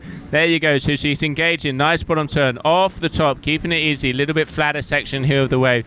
Staying close to the critical section. Coming down, she can see that she'll be able to get a few more turns on this wave, but unfortunately it has flattened out, so yeah, she's decided to kick out. Yeah, anyway, good start to the competition there. Sorry, not to the competition, to the semi-final.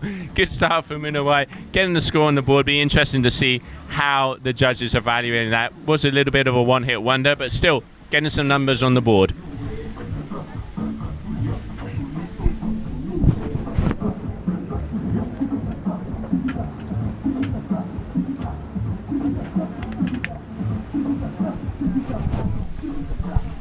Man, I love it here, Punta Preta, Cabo Verde. I can hear the music in the background. I'm dancing around here in the booth, just like bobbing around from one side to the other. It's insane to see the vibe that this country, this people has here on the beach. You know, they just have the energy, and it really shows. And to be so close to the action and be so close to these waves, it's such a good place to be. And what a place to start our 2019 GKA Kite-Surf World Tour.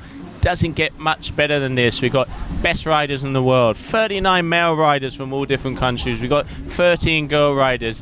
Perfect Punta Preta, best right-hander out there. Sun, you know, music, beautiful conditions, beautiful water. Doesn't get much better.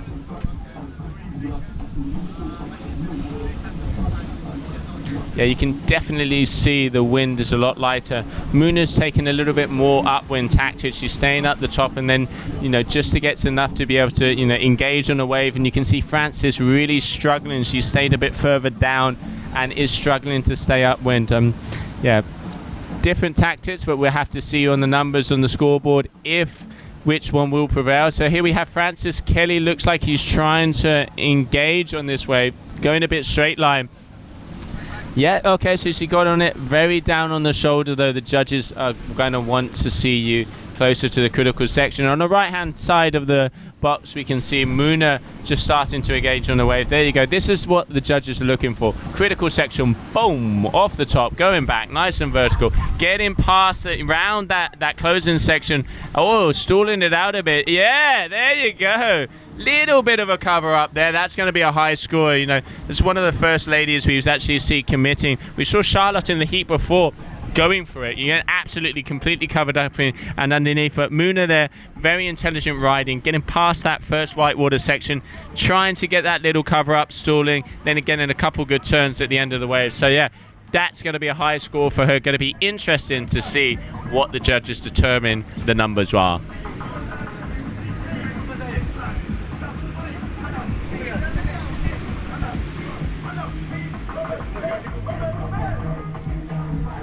So on your screen there you have Frances Kelly struggling a little bit in this heat, not quite being able to make it up to the upwind point yet. Needs to, you know, talking to Matthew Lopez yesterday, you know, who's number 3 here at the event provisionally, congratulations to him. They use the inside of the shore to make up wind, so that allows them to take a smaller kite. Easier said than done, because the inside is full of rocks. So yeah, I'd probably be out the back as well, but still, you know, these guys and girls are the best at the world, at their game here, the best riders in the world. So yeah, they have to use all the tricks they have in their sleeves to make it out there. And you can see both of these ladies going past a couple of bombs there. Let's see, looks like the kites are falling completely out of the sky. Oh, we might have a tangle. No, we're not. Unfortunately, that's what these, you know, how hard Punta Preta is. You could just see they were riding along. It's obviously a complete lull in the wind, completely falls out the sky, then it goes back. That's how technical this wave is to ride. Looks perfect, looks easy, but trust me, it isn't.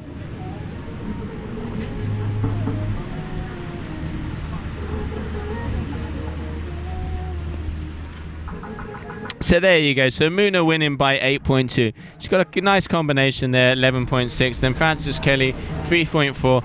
Yeah, decent wave, but unfortunately, you know, she's going to need to be hitting the 7.0. And here we have Muna White from Hawaii engaging in a nice set wave here. Has flattened out a bit yet. She's going to kick out of that one. She's decided that, you know, I'm upwind, I might as well stay up here. I'm going to try and grab the next one or wait for the next X. Good, intelligent ride in there from the Hawaiian. Can hear my beeper watch going off there. That means we're at 5 minutes left of this semi-final, as we were mentioning before. So we will be going into a 1 heat break after this one, and then we would go into the mini final and then the super final. So very good riding here.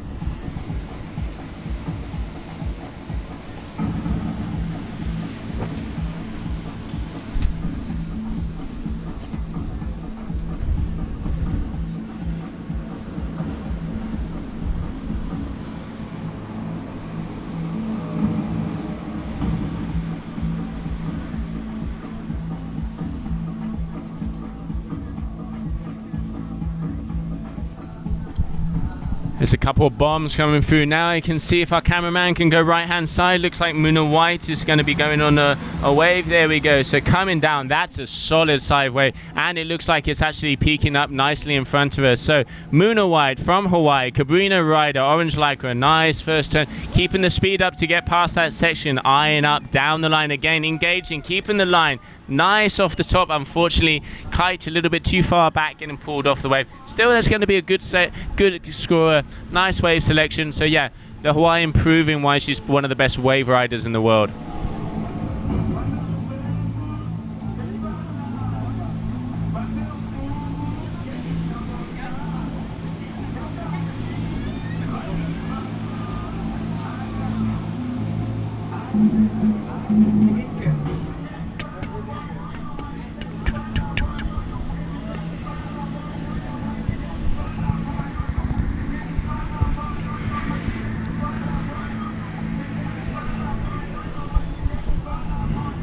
So some more scores there. You have a 12.33 from Muna White.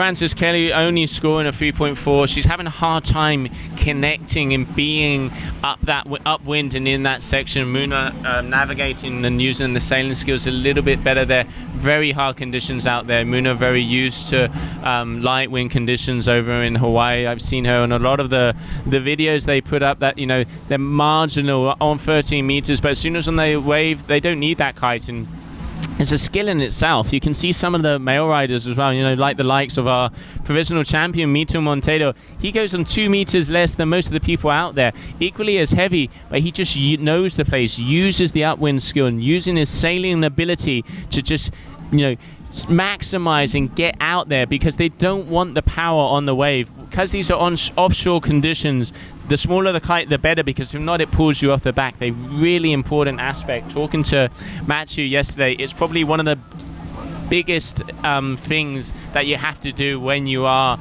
in offshore conditions, but very, very technical. And here we have Muna White, front and center, orange lycra, coming down, and yet another wave. She is keeping herself busy. This one's actually looks like it's jacking up nicely. It's working all the way down to the point. She's going to get a bit more speed so she can hit this first section, coming down. Now she's going to be looking up, setting the line off the top. Nice little release of the tail on the back. Then you can see here, as the wind gets a bit more offshore, the lines go slacker, and you need to make sure you keep that kite low so you get pulled back onto the wave. And once again, that's going to be a good score. Not the most radical turns we've seen from Muna, but still getting some numbers on the board. She's ahead, and I can see out the back it looks like Frances is finally in position, and there is a very nice set coming her way. So hopefully we'll see her engaging on the wave very soon.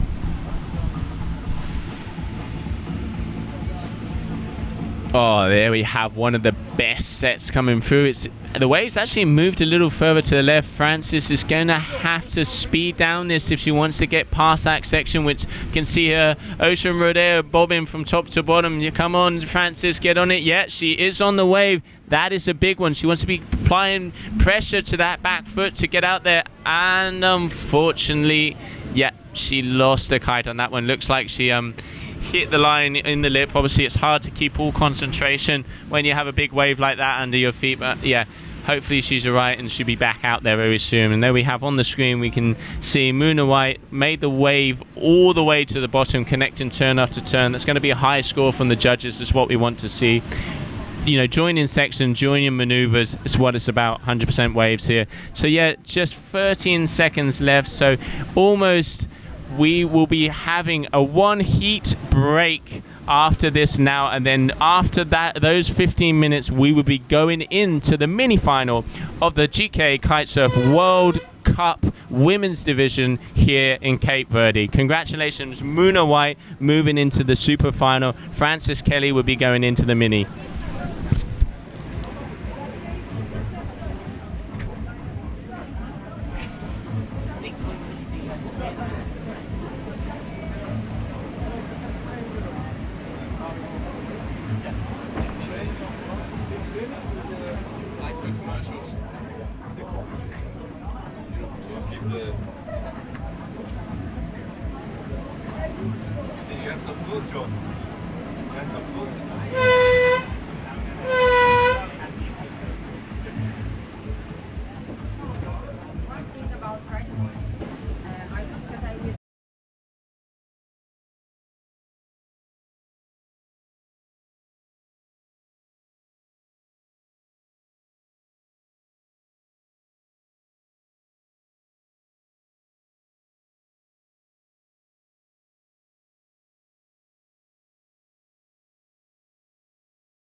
Tem nem mais mega do que Megatron. Consiga ter ninguém pra falar, mas já está bom. Olha vídeo só na qualidade, é bom. Acordado noite inteiro, só tá baixa som. Mas tem swag, tem nem tanto mega como podia abrir um cyber. Boca o cham na WhatsApp, bota o cham na Viber. Pode, super mod, double pode. sei boss, swag, só pra mod no posto. Mistura palco, swag e repeat, e repeat. Manda 50 meme e repeat, e repeat. Hoje é tudo se snap e repeat, e repeat. Eles perguntam, liga net e repeat. É power. Poder de juventude não sei power. Swag é costume, grita power. E bateria quente lua, corta com power. Power aqui na hora de dormir. Exagera na partilha. Só pra mod pro pod. Tudo vídeo, tudo dia. Só pra mod pro pod. Entro na fotografia. Só pra mod pro pod. E não sei boss, swag, só pra mod no pod.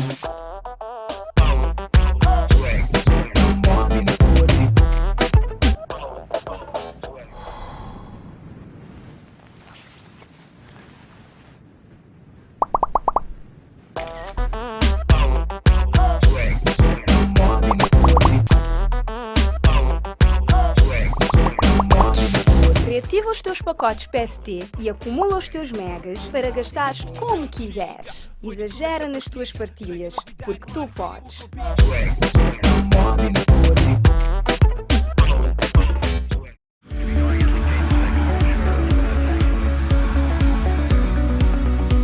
Completamos 35 anos. Celebre connosco.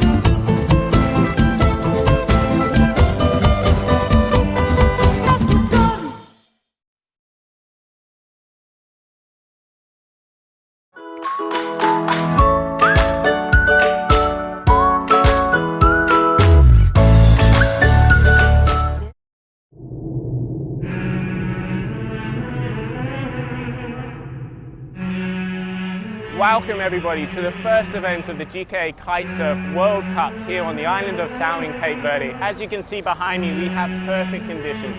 This is the start we wanted to this year. We have 39 male riders and 13 women riders battling out from all countries over the world to crown themselves the champion of Cape Verde.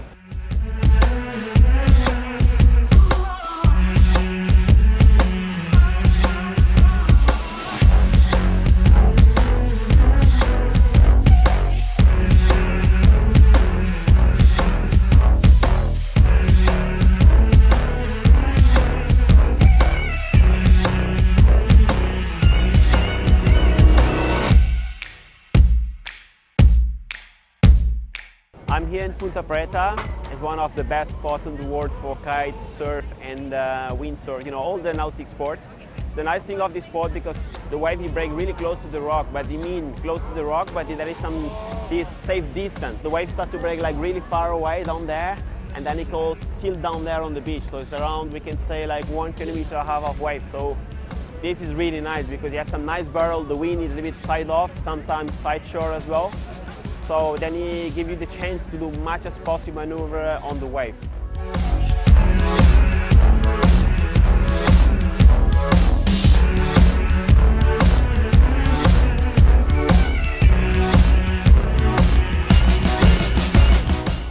Highlights of the day, Paulino Pereira, 9.7. He got one of the best barrels we've seen so far on tour. Then also local riders, the talent here is amazing. Titi Lopez kicking guys out like Pedro Matos going through all the way to round 3. And then of course, Mitu Monteiro showing why he is one of the hardest locals here at Punta Preta with just consistency turn after turn. It's been amazing to see. We've had such a good day 1. I can't wait to see day 2.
Este é o Carlos e este é o Lucas. A única coisa que têm em comum é a grande amizade que os une. Carlos é o mais seguro e relaxado. Como sabe que mais vale prevenir que remediar, tem um seguro garantia para cada imprevisto. No dia a dia, na saúde, na vida e no futuro. Assim, está sempre na boa. Já o Lucas anda sempre preocupado com o que pode correr mal. E não é para menos. Ainda este ano foram de férias juntos. Para o Carlos, foram umas férias super descansadas, porque tinha o seguro de viagem e de assistência em viagem da garantia que o protegia em caso de perda ou extravio das malas e ainda lhe garantia assistência médica. Já o Lucas quase nem saiu do hotel, com medo de ter um acidente ou apanhar alguma doença, porque não estaria protegido. Já a família, o património e o futuro do Carlos estarão sempre bem protegidos. Isso é garantido. Ou melhor, é Garantia Seguros.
Tem mais mega do que Megatron. Consiga ter ninguém pra falar, mas já está bom. Olha vídeo, só na qualidade, é bom. Acordado noite inteiro, solta baixa som.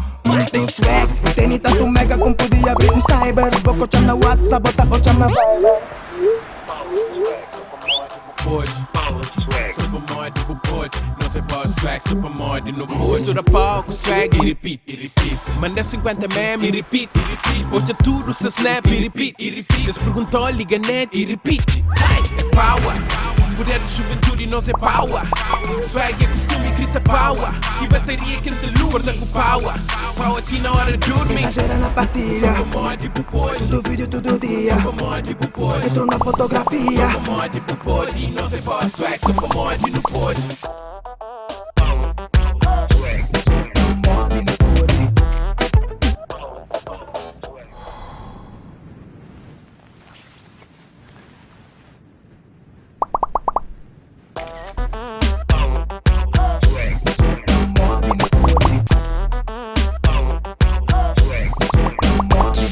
Reativa os teus pacotes PST e acumula os teus megas para gastares como quiseres. Exagera nas tuas partilhas, porque tu podes.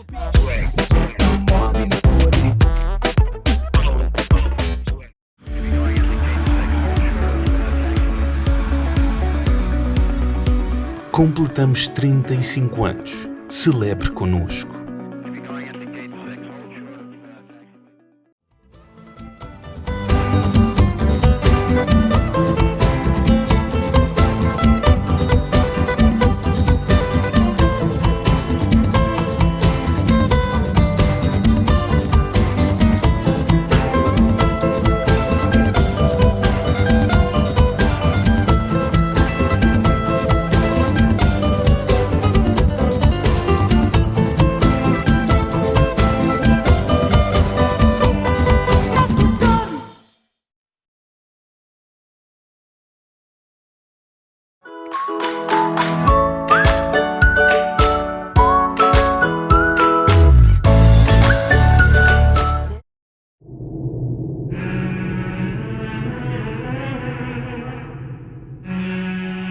welcome everybody to the first event of the GKA Kite-Surf World Cup here on the island of Sao in Cape Verde. As you can see behind me, we have perfect conditions. This is the start we wanted to this year. We have 39 male riders and 13 women riders battling out from all countries over the world to crown themselves the champion of Cape Verde.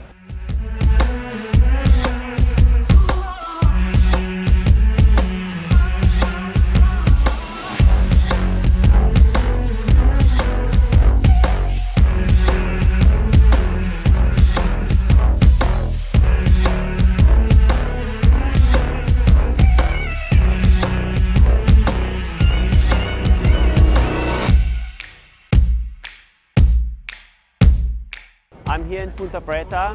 It's one of the best spots in the world for kite, surf and windsurf, you know, all the nautic sport.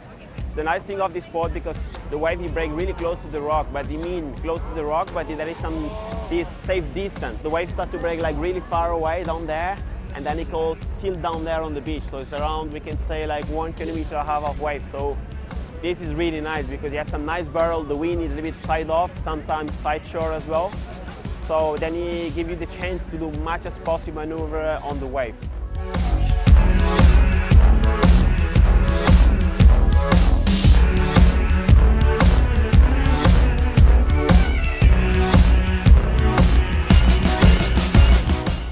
Highlights of the day, Paulino Pereira, 9.7. He got one of the best barrels we've seen so far on tour. Then also local riders, the talent here is amazing.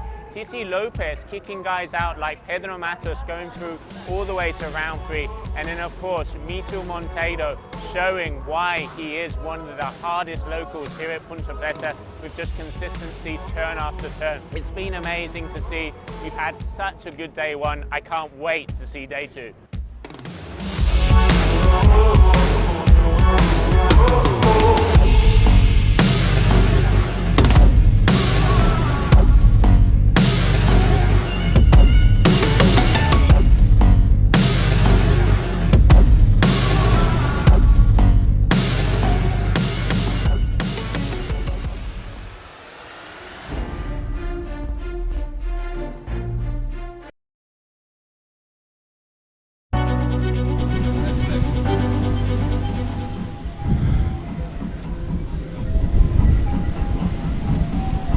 Okay, and we're back. So we are coming in here with the first mini final of the women. It is gonna be an amazing heat. Both of these girls have been absolutely killing it. So we will be seeing in the water Ayrton Cosolino's sister Didi. We had her here before on the interviews. She's been absolutely ripping, has so much energy. It's great to see her here in the mini final, and she's going to be going up against Canadian Frances Kelly. Frances, a very good rider, not quite connecting it there on the last heat. We saw her riding a little bit better on the one before, but yeah, top to bottom turns. But she was up against Muna White, who has been absolutely killing it. So yeah, coming up right now, just under a minute to the start of this heat, is going to be Didi Lopez and Frances Kelly.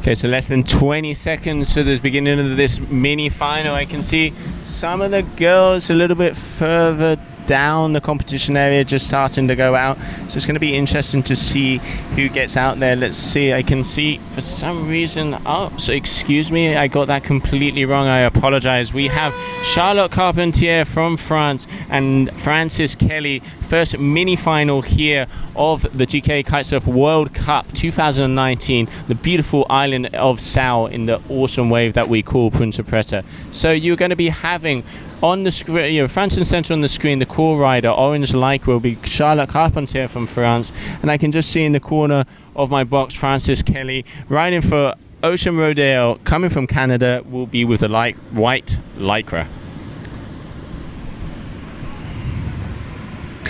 So yeah, girls arriving a little bit late to this heat, unfortunately. Obviously didn't quite get that we had that break and they had to be back on the water. But yeah, I can see Charlotte's already up the upwind buoy, so good to see her out there. She's going to be able to make the most of this first set. Frances Kelly again struggling getting upwind. She needs to stay a little bit closer to shore. That is what allows them to get to that upwind position.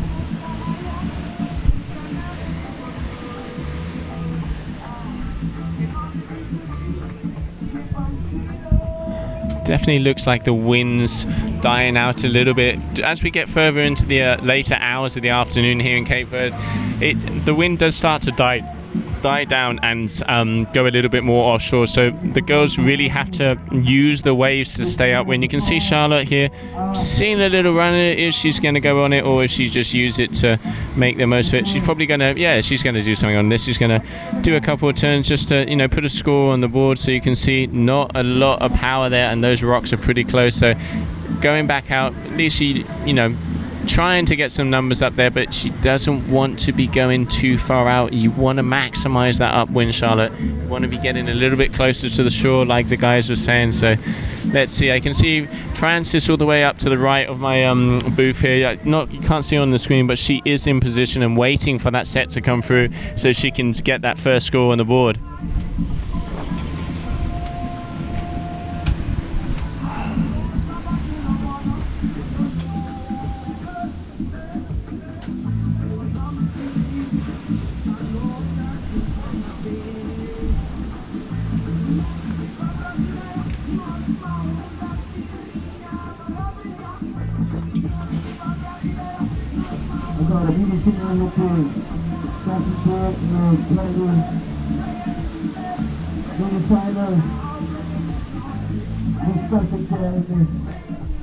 So there you go with the white lycra, Frances Kelly. This is the mini final of the GKA Kite-Surf World Cup here in Cape Verde, Punta Preta. Why do we want to be in Punta Preta? That image says it all. Perfect blue water, right hand and peeling waves. You can see the girls getting into position to start getting some scores on the board. You can see Kelly trying to get into that wave, do not quite manage it. Wind is a little bit more offshore, so wave selection is key. And if I'm not mistaken, I see Charlotte's kite bobbing around. Though she's decided to go against that and go back out. So yeah, especially with these offshore winds, you want to be picky. It's hard to get back out. You need to make sure you get the top scores. But yeah, both of these girls struggling a bit at the moment. Hopefully, Eola will give us a little bit more of a breeze and help these girls out.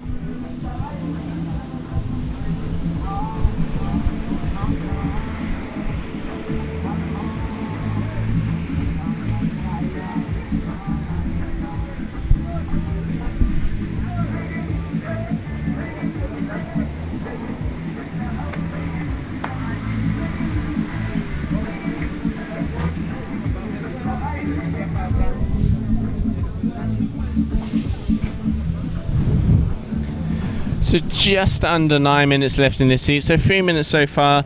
Neither of the girls have picked up on a wave. I can see some movement out the back. I think that's Charlotte Carpentier. Looks like, maybe that's the famous warning wave before the set. Hopefully we'll see some rollers coming in. So yeah, 8 minute 45 less. So third place final. So the winner of this heat will be third place, and then the loser will be fourth in the single elimination. As we were mentioning before, double elimination format. What does that mean? What that means is that everybody has a second chance. So even if you get kicked out in a single, you still have an opportunity to come back in a double and beat that provisional champion. So take the guys, for example, Mito Monteiro coming out on top. He will have to be beaten twice if they want to take the crown of Cabo Verde for him. So yeah, same with the ladies, and there is some movement out the back there. You can see some big sets coming through. Charlotte in position, so yeah, hopefully we will see first wave for this heat. Let's see what's happening.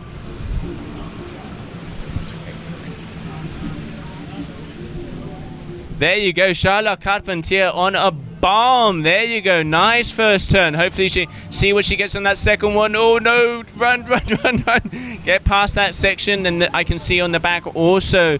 Yeah, there you go. Frances Kelly killing it all, face planting. Luckily that kite went behind the wave and not behind it. Let's see, hopefully there's not a set wave behind it. No, there is.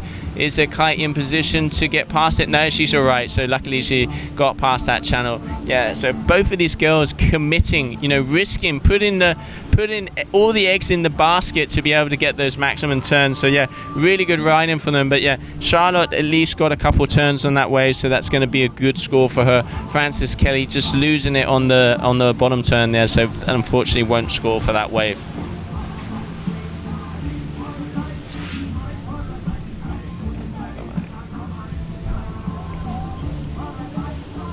There's some beautiful sets coming through out the back here. Really, really good wind.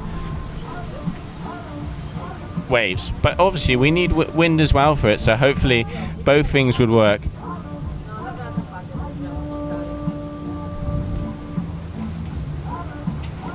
So here I have Charlotte. You can see her on the screen, just edging upwind, trying to get back to that back section so she can, you know, come back and get another set wave. And then we have Frances Kelly also. She's out there trying to get a first wave. Unfortunately dropped it on the first wave of a set, but still let's be good to see some of the live scoring. Like we were mentioning, you know, we have live scoring at this event. It's awesome to be able to see, you know, the numbers and the action and what the judges are doing at the precise moment. So there you go, you got a 5.67 for Charlotte Carpentier.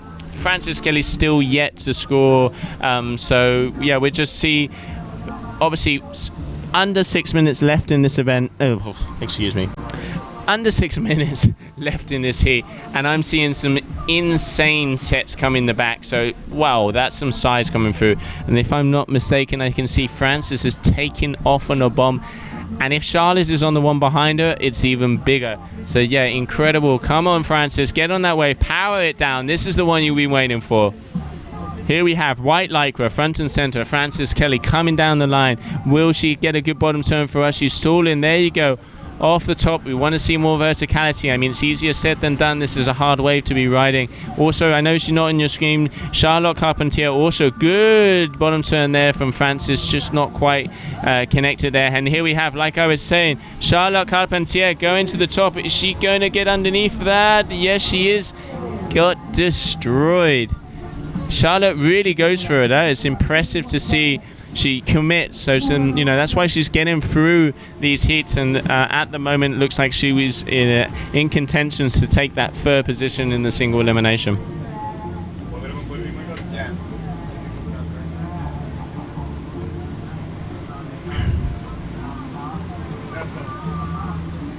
There you have on your screen right now Frances Kelly. Really good riding here from the Canadian, riding for Ocean Rodeo, impressive. She's been charging, she's been pushing it. So yeah, congratulations there to Frances. And here, this lady here, the French lady, Charlotte Carpentier, one of the best freestylers we have as well, improving herself in the waves. Not the most vertical turns, but she has really good selection, really good selection. And I have Raza just giving me a coffee. I mean, that, oh, thank you, Raza. Oh, you're in for it now. They've given me a shot of coffee. Now I am going to be speaking left, right, and center. So, Charlotte Carpentier, Orange Lycra. Like we were saying, one of the best freestylers out there, proving herself at this event, picking off most of the big waves. You know, she has the wave skills. It's impressive to see. You know, that's what we're looking for. We're looking for that complete rider. That's what we want to see.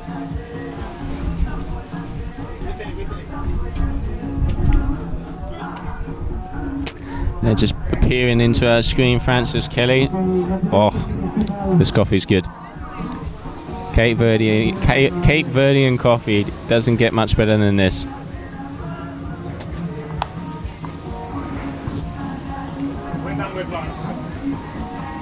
I can see. There you go, Frances Kelly aiming up on a nice wave here. Let's see what she's got for us. Coming down, losing a little bit of speed there. Very wide stance. She probably wants to get that back foot a little bit further back so she can, you know, initiate and engage the fins on those bottom turns. But yeah, easier said than done. You can see very challenging conditions out there. But yeah, good riding here from the Canadian, and obviously, you know, congratulations getting all the way through to the mini final. And here we have Charlotte Carpentier from France. definitely looks like the wind has dropped off and has gone more offshore. Like we were mentioning, Cape Verde, the afternoons the wind kind of drops off a little bit and goes, you know, swivels a bit. So pure offshore conditions here are very, very challenging.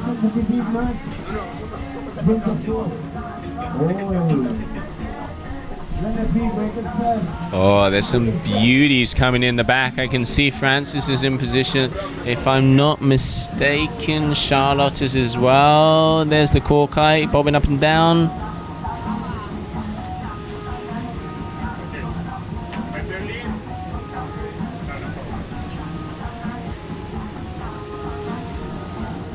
Nice little sailing boat there in the background. I mean, who wouldn't want to be in a sailing boat out there, not close to shore with these waves? But yeah, can imagine some beers and the sunset on that boat in Cabo Verde. Yeah, that sounds like a plan.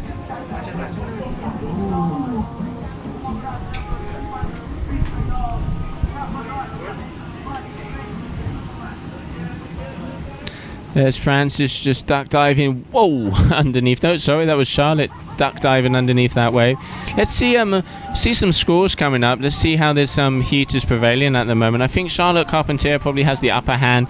There you see, yeah, 9.5, but not by much. You know, she had a good initial wave of 5.67 and then a 3.83, and then Francis Kelly 3 and a 2 combo for 6.56. So yeah, early days. Very close, but unfortunately we have less than 1 minute left, and it looks like Francis is having some difficulties there with her equipment, but amazing riding here from the Canadian, and you know, securing that 4th place at the moment. It looks like Charlotte Carpentier will be taking the 3rd place in the single elimination, but it's not over until the buzzer. Let's not forget James Carew kicking out both Sebastian Ribeiro and Ayrton Cosolino in the single with less than 9 seconds, just taking it to the buzzer.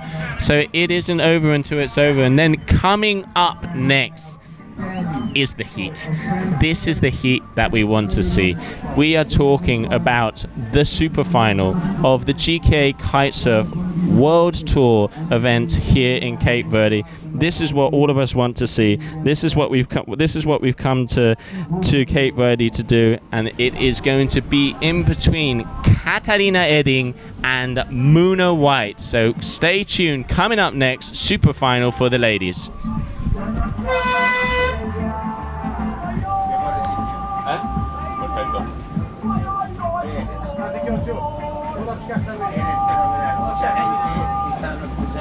Este é o Carlos e este é o Lucas. A única coisa que têm em comum é a grande amizade que os une. Carlos é o mais seguro e relaxado. Como sabe que mais vale prevenir que remediar, tem um seguro garantia para cada imprevisto. No dia a dia, na saúde, na vida e no futuro. Assim, está sempre na boa. Já o Lucas anda sempre preocupado com o que pode correr mal. E não é para menos. Ainda este ano foram de férias juntos. Para o Carlos, foram umas férias super descansadas, porque tinha o seguro de viagem e de assistência em viagem da garantia, que o protegia em caso de perda ou extravio das malas e ainda lhe garantia assistência médica. Já o Lucas quase nem saiu do hotel, com medo de ter um acidente ou apanhar alguma doença, porque não estaria protegido. Já a família, o património e o futuro do Carlos estarão sempre bem protegidos. Isso é garantido. Ou melhor, é Garantia Seguros.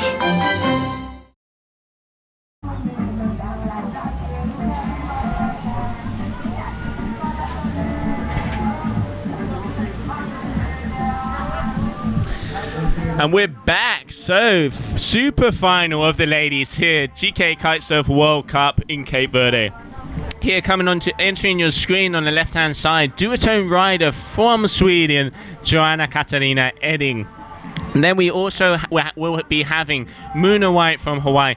Both of these girls riding really well, serious wave riders. Muna totaling up a little bit more than Katarina in the previous heats, but hey, you got to do it on every single heat. This is the final. I know Katarina's going to be pumping, adrenaline riding. She's super happy, very, very amped, and great to see her charging these Cabo Verdean waves. So there's the buzzer. That means 13 minutes of the super final here and now.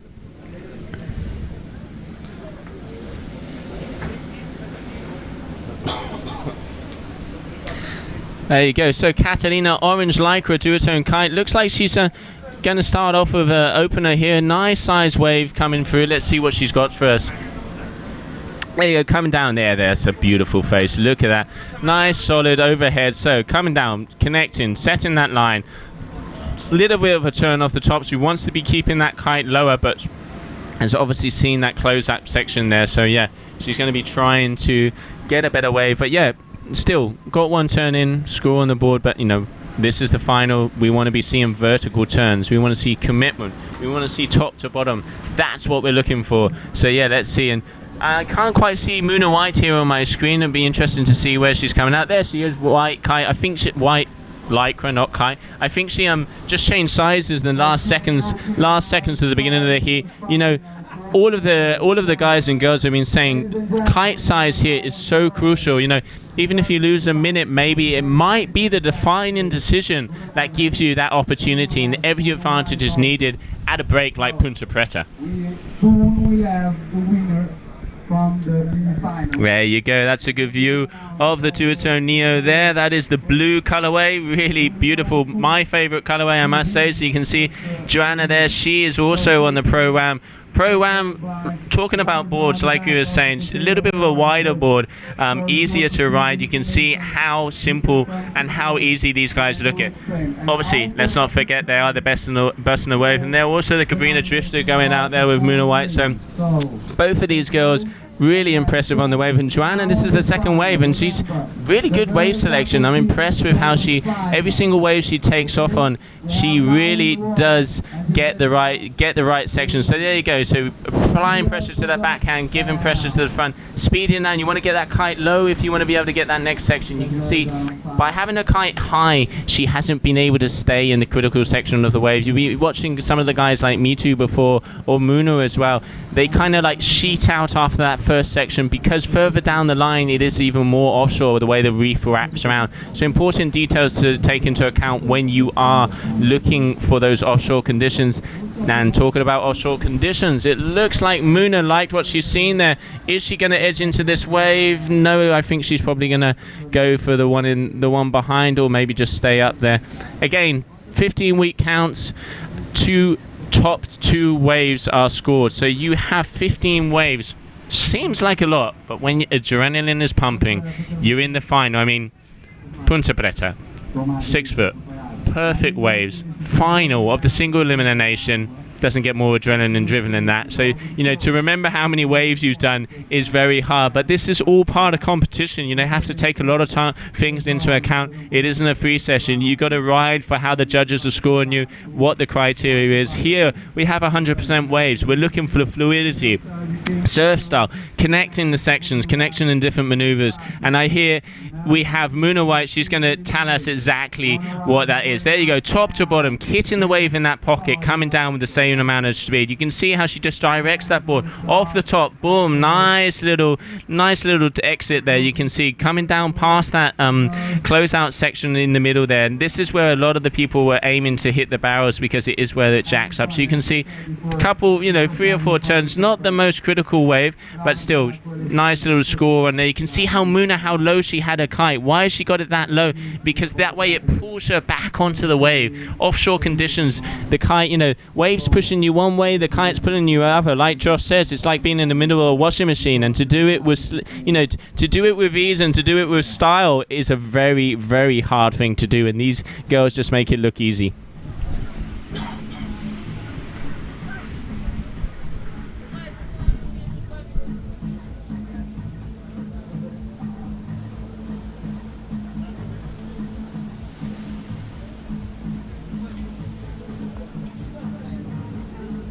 Ok, meninas, não esquece no seu final. There goes some numbers on the board. So you can see Muna White at 5.73, only 1 wave, and Joanna Eden 2 wave, but only in the 2-point category. Not quite getting the turns that we're seeing from Muna. You know, obviously early days in the heat, just over 8 minutes left. So we will have to see how this heat ends. You know, this is going to be down to the wire. You can see Joanna picking up on a little wave here, decided that, you know, this inside roller might work for her. Let's see how it goes. Soon. So riders, pay attention, huh? We got some boys and they're looking at you. Just speed running out of that one, not quite liking what she saw, decided to kick out. And let's see on the, you can see some waves on the back side of my screen here. There you have, is that Muna? Yeah, that is Muna White on the inside. This wave is open really nice. Oh, off the top, there you go, that's that section. So she's edging again so she can get it. You can see how it's a little bit more offshore. Yes! Ah, I thought she was going to go for it. It looked like she was aiming up to hit that barrel. Good to see the girls committing. That section, that inside section of the wave, you can see it kind of peaks up. You know, what Paulina was saying, you could see how the wave just triangles against the reef. And it's being able to read that is what, you know, sets these people apart. We saw Mito Monteiro. It's as if he was writing a book on how to barrel ride here in Punta Preta, and that is why he is standing on top of the podium here in Cape Verde. Oh my God. Whoa. Escura che dice là non si vede che sei, se tutto più ora. Ah no, tutta. Condições está muito bom, ótimo. Agora eu vou fazer rápido. Tá mal. Aquele colega lá atrás. So it looks like Catalina is having a excuse me, having a little bit of an issue there, not quite being able to get a win. The wind on the inside is quite hard. Still over 6 minutes left of this heat, so still a lot of time to be able to perform. Again, like we were lucky enough to have one of the windsurfing legends and probably one of the guys that rips Punta Preta apart the hardest, which is Josh Angulo. He's saying, you know, 2 waves, 2 minutes, 10 points each, 20, you won the heat. So yeah, easier said than done. But you know, that does mean that it's not over until it's over. So we've seen a lot of decisive heats that have been decided in the last 10, 20 seconds. So you can see Catalina has been trailing a little bit at the moment, but still loads of time left to get those scores up. Remember,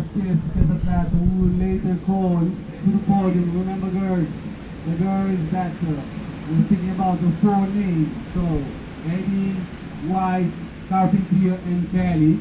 Remember, you should come to the podium soon. We're representing the 4 names. So, I can hear my watch going beep, beep, beep. What does that mean? So, less than 5 minutes left in this super final. So, yeah. Both of the girls absolutely ripping. Muna White connecting the turns a little bit more. I mean, she is one of the best wave riders out there. You can see how she just reads the wave, connecting. It's what the judges are looking for. We want the power, we want the vertical turns. Here you have her with a white lycra front and center. Looks like she's aiming for something here. Does it look like that's jacking up, or is she just pushing up against the wave to be able to get, yep, that's what she's doing. You can see her utilizing the wave there to be able to push even harder to stay upwind. Very intelligent riding there from the Hawaiian.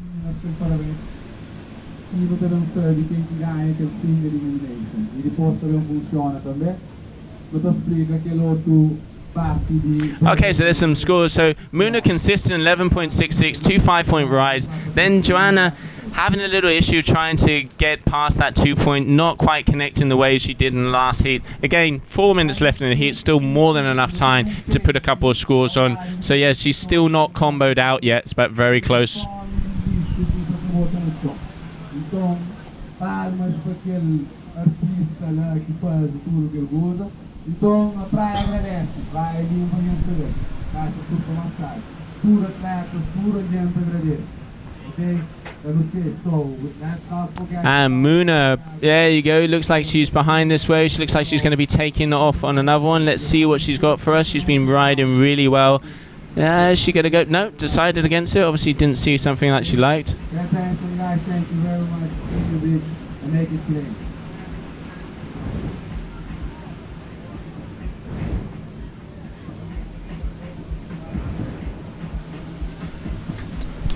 Can hear the music behind me. The Cape Verdeans are starting to get anxious.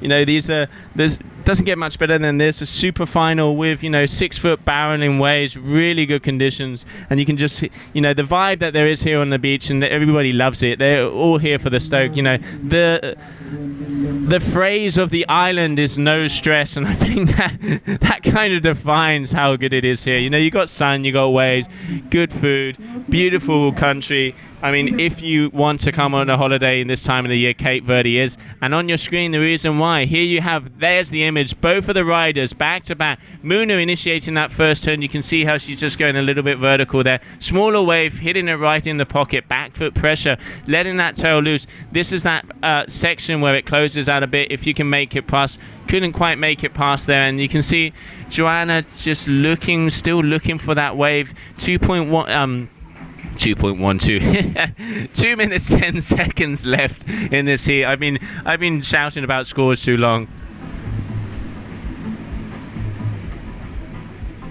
So there you go, 2 minutes left. 2 minutes left in this super final. Muna White having the upper hand so far, but still Catalina's in the combo situation. Does need to get busy. I mean, hopefully we can see a big set. You know, in the end, a 10-point ride can do it, and Catalina's been riding really well, spending a lot of time in Indo.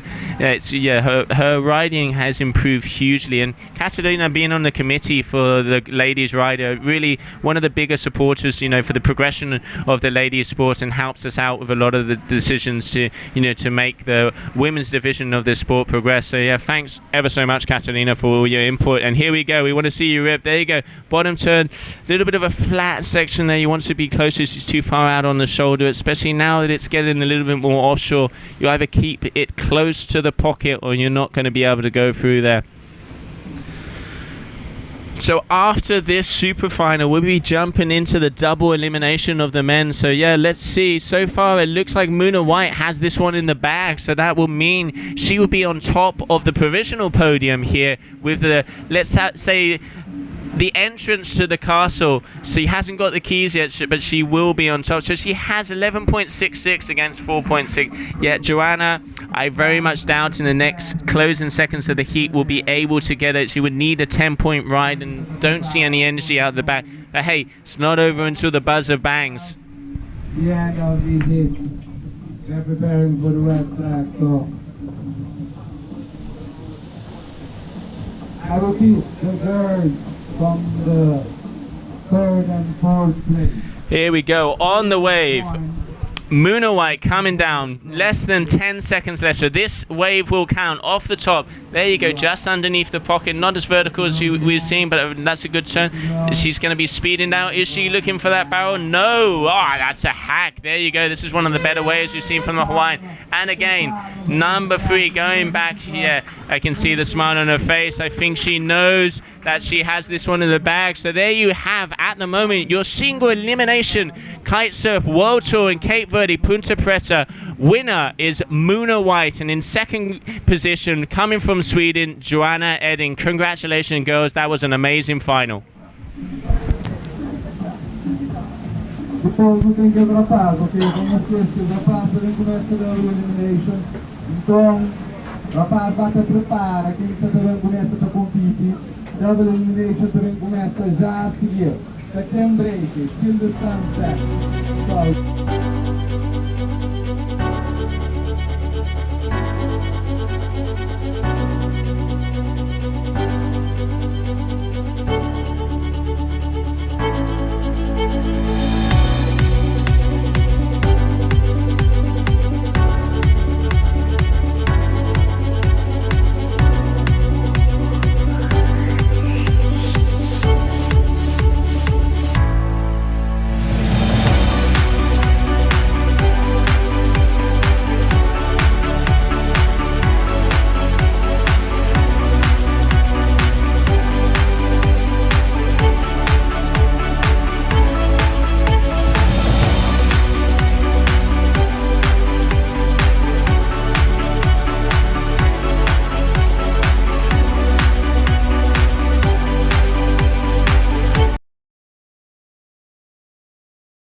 Charlotte also, she's already on the podium, and then Muna and Kenny, please also join us on the closing zone. I think they got someone passing my name before they get faster. Come on, come over here.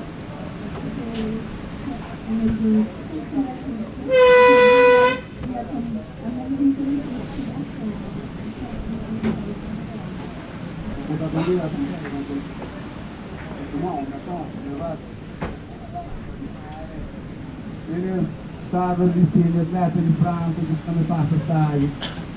Foi rei de Suécia, se não Francesca França, ele está Suécia. Então, eu sei, de novo, mano, vou estar Suécia.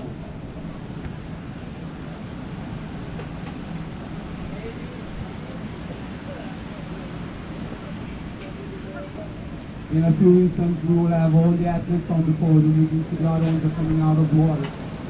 Soon, once they come, we'll start our presentation of the day.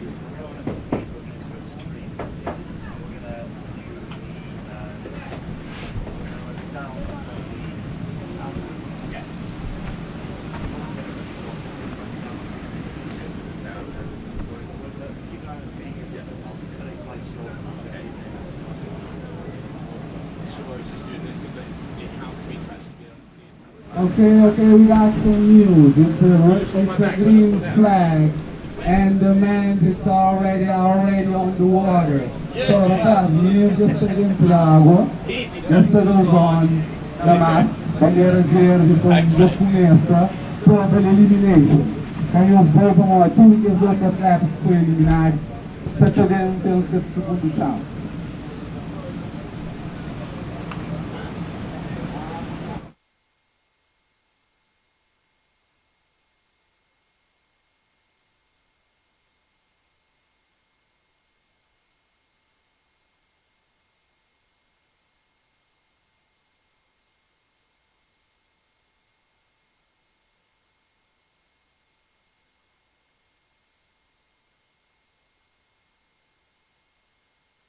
Já tem dois atletas já na água que estão a competir.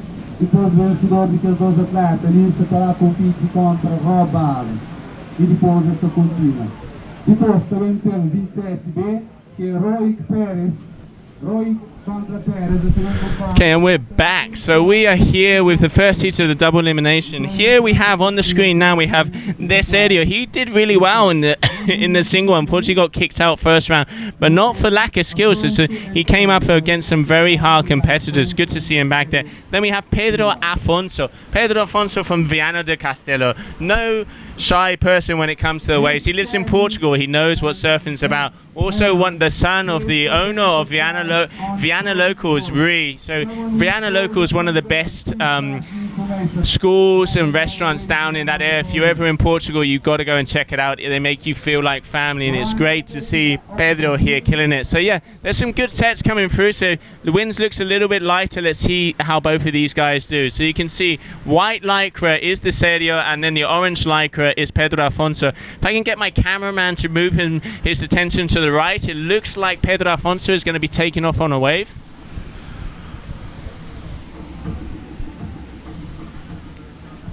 No, he's decided to go against it. Obviously, again, we were been saying, you know, wave selection is crucial. You have to be on your game. It's very hard. The wind is quite light, so you have to make sure you choose those right sections to be able to get those maximum scores, because they are taking at least 2 to 3, sometimes even 4 minutes to make it all the way back to the peak.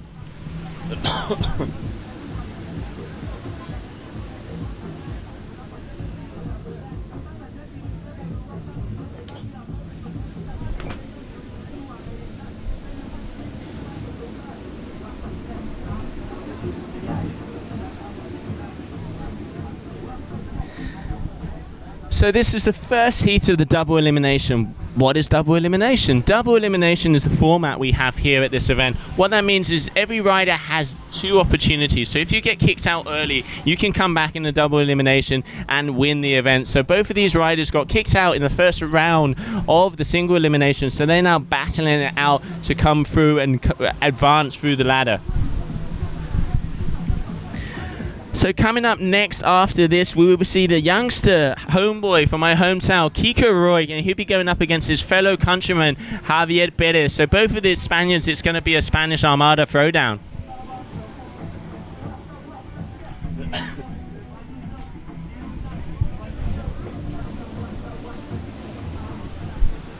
Okay, so just under 8 minutes left. There's a little bit of a lull. You can see that, you know, the sets seems like every half an hour the waves seem to die a bit, then come back. I mean, I know people like Mito Monteiro with his Swiss watch knows exactly why that is. I'm going to have to get some insight on that because, you know, after this double elimination, I'm hoping to get out there myself. You know, it's amazing commentating this to it, but I really do want to get out there as well. These guys and girls are making me envious.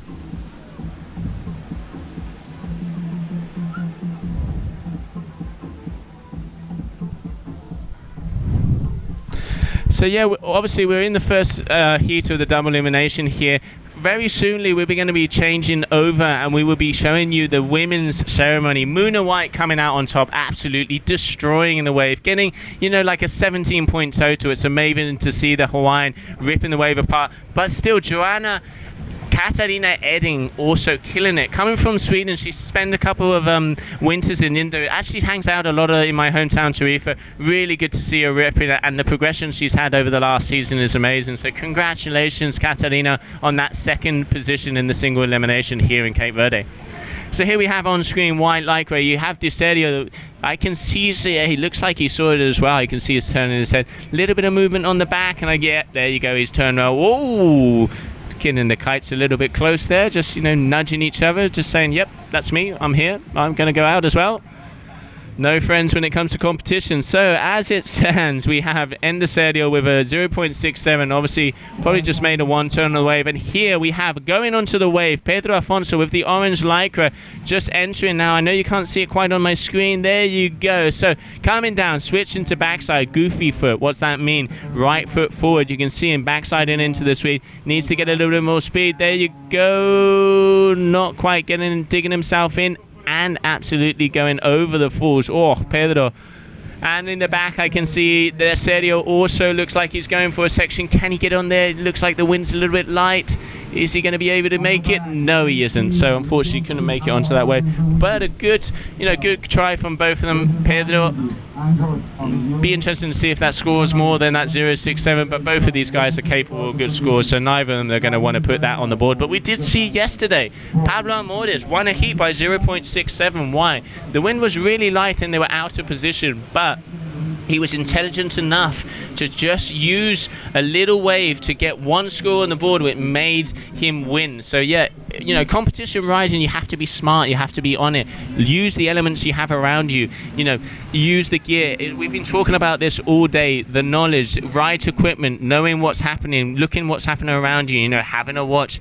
These seem really simple matters, but you know, you can see the more veteran competitors, they will have all of this in the bag. I remember being a competitor back in my day as well, and you know, the first time you start to compete and you hear that buzzer, you're nervous, but then you know, once you do a few more competitions, you do get used to it. And there you go, Pedro, not quite getting that kite down. So yeah, not quite getting it there. Yeah, like I was saying, you know, it's hard to be in competition. It is, you know, it's an amazing sensation, but when that adrenaline starts going forward, you do have to learn how to control it. Sometimes it even helps when you're up against the better riders. Like I remember, I come from freestyling, and I remember every time I went up against Aaron or Cesar Porter or one of the top riders, in the end for me it was just, you know, go for it 100%, and you have to learn how to use that energy to push forward. And you can see, you know, like for example, Pablo Amores went out against Ayrton, and I had a conversation with him before he went into the heat, and he was like, dude, I'm just gonna go and have fun, you know, I'm up against, you know, one of the best riders in the world.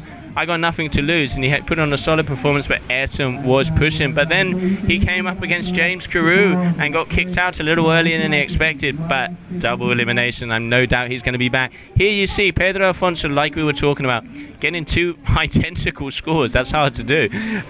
Two identical scores, so 1.66. Why do I say getting two identical scores very hard to do? We have 5 judges, so what out of those 5 scores, the top score and the smallest score got eliminated, and then it's the middle, the joint of the average of the middle 3 scores, which is what gives you the score of the heat. It sounds complicated, but it is the fairest way, and that, you know, keeps the scale in place. And head judge Danny Jimenez checking the screens. Great to have the live broadcasting and the live score here, because you are literally connected to the info as it's happening. So really great to see the advance on the tour and getting these, you know, technical aspects in hand. Thank you very much.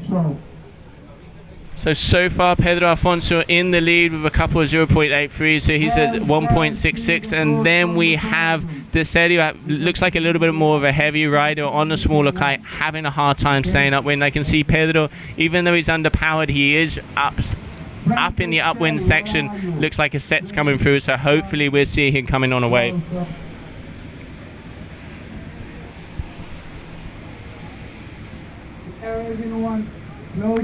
There's a beautiful set, and look at that, just peeling right-handers, and you can see the duotone blue Neo there in the back from the Portuguese Pedro Afonso.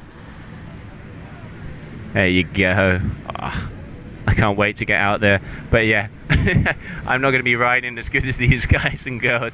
The level out there is amazing, and like, you know, a lot of them were saying, it might look picture perfect, but it is so hard to perform in this wave. And even for me, being a goofy rider, backside on this wave is going to be interesting. I'm going to have the jet ski quite close.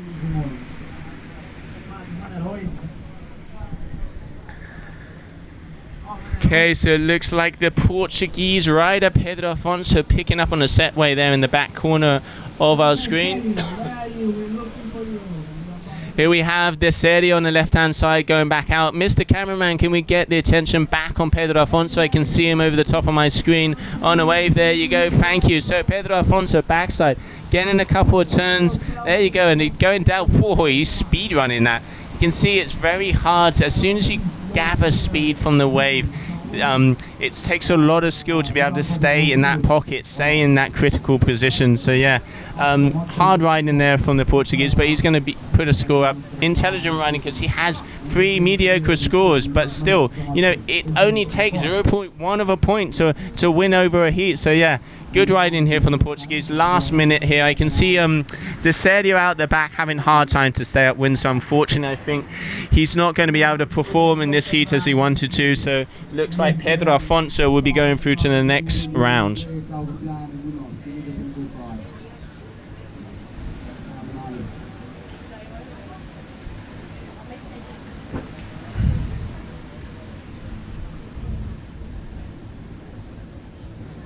Francis, Kelly, where are you?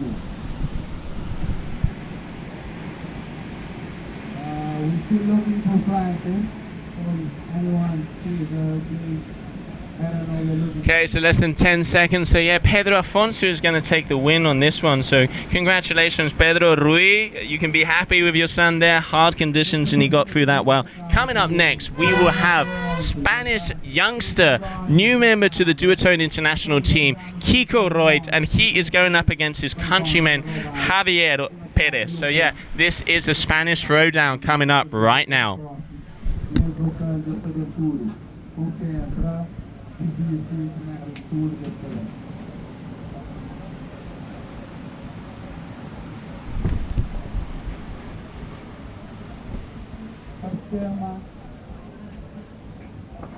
Conferma nossa prata, Kelly.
And we're back. So coming up now, we have Spaniard Kiko Royd. Kiko Royd, one of the most talented newcomer freestylers to the event. Like I was mentioning before, just signed with Duotone International, so I know he has a smile on his face pretty much for the last 2 weeks. So yeah, it's so good to see Kiket. He lives in my hometown in Tarifa, so super proud of this kid to be performing in these waves, and he is giving it some courage going on some of those bombs. So dale Kiket, te quiero ver fuerte aquí, eh? So then also coming from the Canaries is Javier Perez, also riding really well, just an underdog here, but you know, Canarian riders are no strangers when it comes to size, and here you go, you can see opening moments of the heat, he's on a big bomb, needs to get that kite lower if he wants to get those waves, but still, you know, opening up a score. Let's see how Kiket also gets his first wave. I can see him changing at the back, but we'll be right back. We're just going to go to the women's single elimination ceremony, so make sure you come back to us and tune in after the ceremony.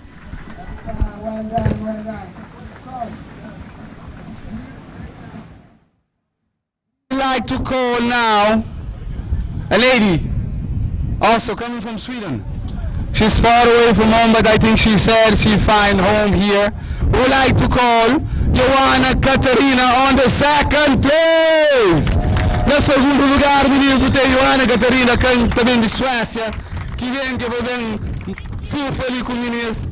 Deseja altura livestre e eu saber. Joana Catarina, não vai menino, não vai, que ele esforça para ele, outro dia que botou na bem. Watch out, you good? Ok, que ele palma, não estou contínua. Não tem agora, no primeiro lugar, é que a primeira vez que você está bem ali, é uma havaiana, então não te espera, mas eles gostam de ser surfada, quem que é mais pequenote que olha, que gosta, favor, eles da palma, para Muna White. I would like to call Miss Muna White on the first place from the single elimination. We like to congratulate Miss Muna White. Guys, come on, this was not easy, the win was not so easy, so this was not a cake. That's a nice picture for the first single elimination. We'll remind you that also there will be a double elimination for the girls. There will be tomorrow, I believe, the girls that was out, they can come back again on the double elimination. So, ladies and gentlemen, a big clap for our athletes! Woohoo! Thank you very much. So I would like to ask first, Miss Charlotte, what do you think? How was it? Some words, tell me. It was an amazing day.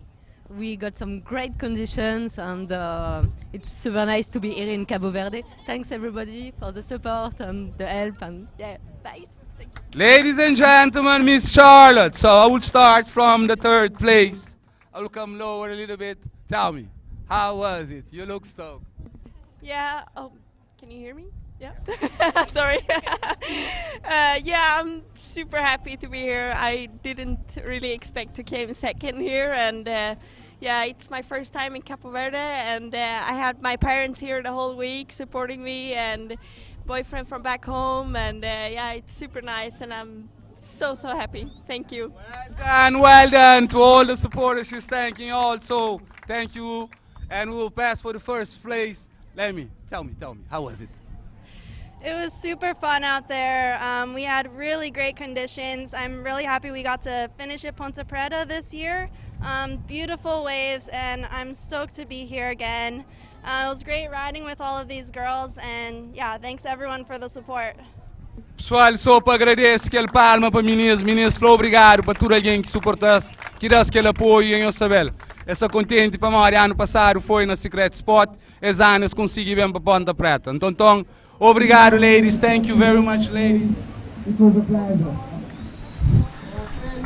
Okay, so we're back. So we have in the water Kiko Royd and Javier Perez. So yeah, congratulations, Muna White. She was absolutely ripping. I mean, it's impressive to see how these girls are just tearing up this wave. Punta Preta is a beast, and they are taming the beast. So yeah, great to see Muna White on top. There we have Catalina Edding, number 2, Charlotte Carpentier in 3 and Frances Kelly in 4th position. So that are the provisional single elimination winners of the GKA Kite-Surf World Cup here in Cabo Verde. But now we have on the water double elimination. We have on the screen here Kite, the youngster from Tarifa. I know I sound excited, but he is from my hometown. He is our boy. We are proud, so we want to see him performing here. And he is up against his fellow countrymen. There we have Mr. Perez. So you can see Kite almost getting a good score there, a 4.4, mediocre score, but one of the things about Kite, he comes from the freestyle aspect. I wish we had waves like this back home in Tarifa, even though the last couple of weeks we have. So he's still learning on the surf side. It's really good to see how this tour is pushing riders to become more complete. So, you know, Kite, one of the most progressive freestylers, but he is lacking on the wave, so he's learning, and it's amazing how fast these guys pick it up. So that is the beauty of the tour. Get the freestylers surfing more, get the surfers freestyling. That makes a better rider. That is what we were looking for, and that is who will get the crown of the world champion at the end of the day. You know, we have events in all different places over the world in all different conditions. It's about performing. It's about knowing what to do, where you're at, and, you know, using everything to your advantage. Be it a perfect wave, a mushy cross onshore wave, flat, freestyle, surf, mix, you name it. That's what we want. That's the world champion, and that's what the GKA Kite-Surf World Cup is all about. You can see the wind's a little light now. Both of these riders struggling to stay upwind. You can see Perez there on the bottom hand corner. He's going to have a very hard time keeping upwind. You can see also, if my cameraman changes the view over to Kite on the right hand side, he is keeping close to shore. I saw him talking to his teammates Ayrton, Matthew and the guys, and they were telling him, stay close to the rocks. You should have seen the look on his face when they said stay close to the rocks. He's like, are you crazy? But no, it does work. You can see they push against the waves, and that's how they get upwind, because offshore conditions, you need to have a smaller kite so you don't get pulled off. Smaller kite, but talk about a set coming in the back. Come on, Kite, go for it. There you go. You can see that Neo going down. He's looking, you know, eyeing it up, seeing if that's going to be the way for him. He has a 4.4, so he is in the lead at the moment, but still needs to keep busy because, you know, it's not it. 2 scores are the ones that give you the heat, and the 4.4 isn't quite going to cut it. But I can see on the back there, Kite eyeing up a wave. So here we have Perez coming in, but it looks like Kite might be aiming to go on this one. He is a little bit far out of position. Want to be closer to the impact zone. That's good. I like it when he listens to me. So he's going to go back up, get a little bit further upwind, and aim to hit that initial section of this Punta Preta Bay.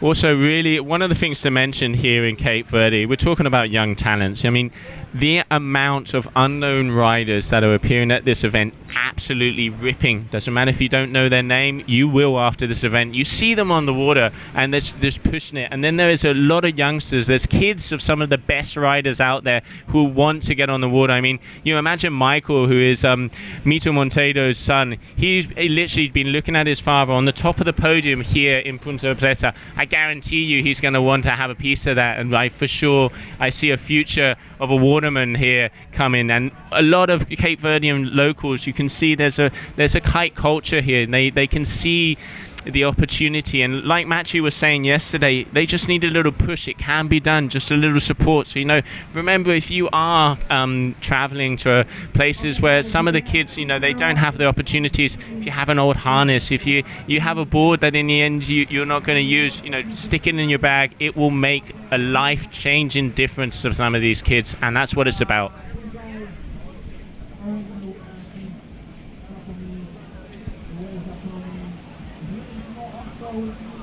Wow, the wind is super offshore in this heat. The guys are actually going further and further out. I don't want to mention to Kite, he is getting even further out, so hopefully, you know, a set will come through. He is being intelligent. He's staying close to the impact zone, so as soon as a wave does come, he can push against it to make him come forward. You know, like I said, he has some of the best riders in the world on his duotone team, and it's, you know, mentoring like that is worth its price in gold. And you can see on the downside we have here Mr. Perez struggling to stay up. So yeah, hard conditions here. There is a little bit of a lull at the moment, but hey, competition. It's so easy to do it when the wind's perfect and nobody's watching, but you have got to, you know, do it in a 30-minute window, and it is what it is. That's what competition is about. So just coming up on the 3-minute mark left for this heat. So far, let's see some of those scores. I think there's only a 4.4 here from Kike. I can't remember what Perez had. Yeah, so Perez only one wave, a 0.87. Both of these guys having a hard time. I can see Kike on the left-hand side of my screen on a little bit of a bomb there. Probably not worth going forward on that yet. He's going to attack up and try and get back upwind. I mean, 3 minutes, still enough time. It's going to be, you know, it's a hard run all the way upwind, but still, let's see if both of these guys can make it upwind and connect with one more wave. So coming up next, we will be seeing the heat between David Marin, also from Spain, F1 rider, really good freestyle rider and impressive here on the waves, but getting kicked out a little bit earlier. And then against Neves. Neves is one of the locals. He was killing it in the initial rounds, but he actually went up against Betancourt. And Betancourt, also from Cape Verde, core rider, absolutely killing it. So yeah, it's going to be interesting to see the fire from Neves here in this next round.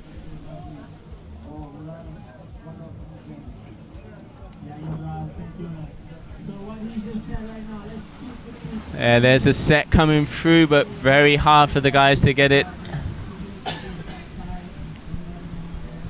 Yeah, it's definitely very offshore. Both of the riders are pretty much going parallel to the beach. Must be very frustrating, but still, Kike getting a solid ride in there, a 4.4. So good to see, and at least that way he's got a score on the board, and he's probably going to take this heat, and he's going to advance. So he will be going up against, let me see, winner of 27. So he will be going up against Joe Silva. Joe Silva from Cape Verde, one of the most powerful wave riders here, local from Punta Preta.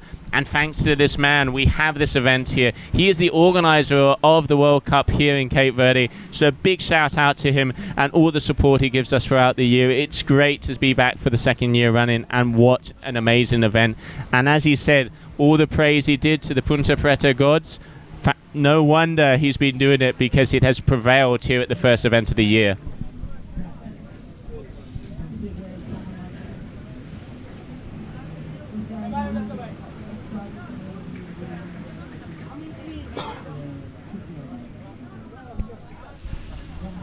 So here we have Kike on the down section. I think he's probably going to try and do something with this, because he pretty much only has one score. But yeah, that wave doesn't really jack up, unfortunately. So let's see. Yeah, well, they get scored something on that. More of a ripple ride than a wave ride. But yeah, let's see how the judges view that. And I can see on the inside here, the next riders starting to go in for the heat. So we have David Marin from Spain, F1 rider, and Neves, also an F1 rider. In the white lycra on your screen now, that is Neves, and coming into your screen in a few seconds will be David Marin. So there we have it. Local boy from Tarifa, Kike Royd, intelligent riding, getting that one. So yeah, muy bien Kike, así me gusta. So yeah, absolutely over the moon for him. 18 years old, so much projection, so much talent. Really good to see him prevailing, but hopefully he'll be able to grab a few more waves in the next round, and he's going to need to, going up against the likes of Joe Silva. Oh, the set that's coming through in this transition period, that's what we wanted to see in the heat. I can just see Neves warming up. Oh, okay, this boy means business. I think, I presume David Marin is going to be looking at him. He can see that, Neves, local boy, knows this wave off by heart, and just being dragged into oblivion here by that last wave. And there are some beauties breaking out the back. And there you go, you can see Kike there, the Anguilita, just riding over the back, checking out the sunset. That was a pretty easy win for him there. Intelligent riding, as we said, got that one wave, and then neither of them can make it back up to the section, so he moves through to the next round. So a little bit less than 40 seconds coming up now. So we will have David Marin from Spain against Neves. Both of these guys, F1 riders. I was impressed with Neves in the single elimination. Even though he got kicked out first round, he had a hard draw. But now I think he's hungry. I just saw him on that warm-up wave. Let's see what happens. Trying to look and see if I can see David Marin here. Nope. Where is the Spaniard? Come on, don't give us a bad name. Okay, 5 seconds to the buzzer. So front and center, white lycra, Neves.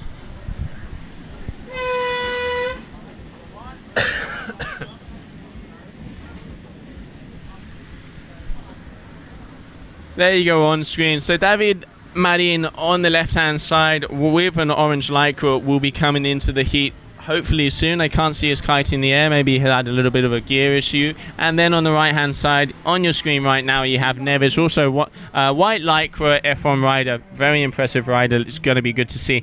Who wouldn't want Punta Preta to yourself on a day like this? Barreling waves with all your friends watching. I mean, these are the moments you live for. That's why we're here. World Cup, GKA, Cape Verde, and thank you to all the organisers for making this happen, because it is a hell of a kickoff for the Tour 2019.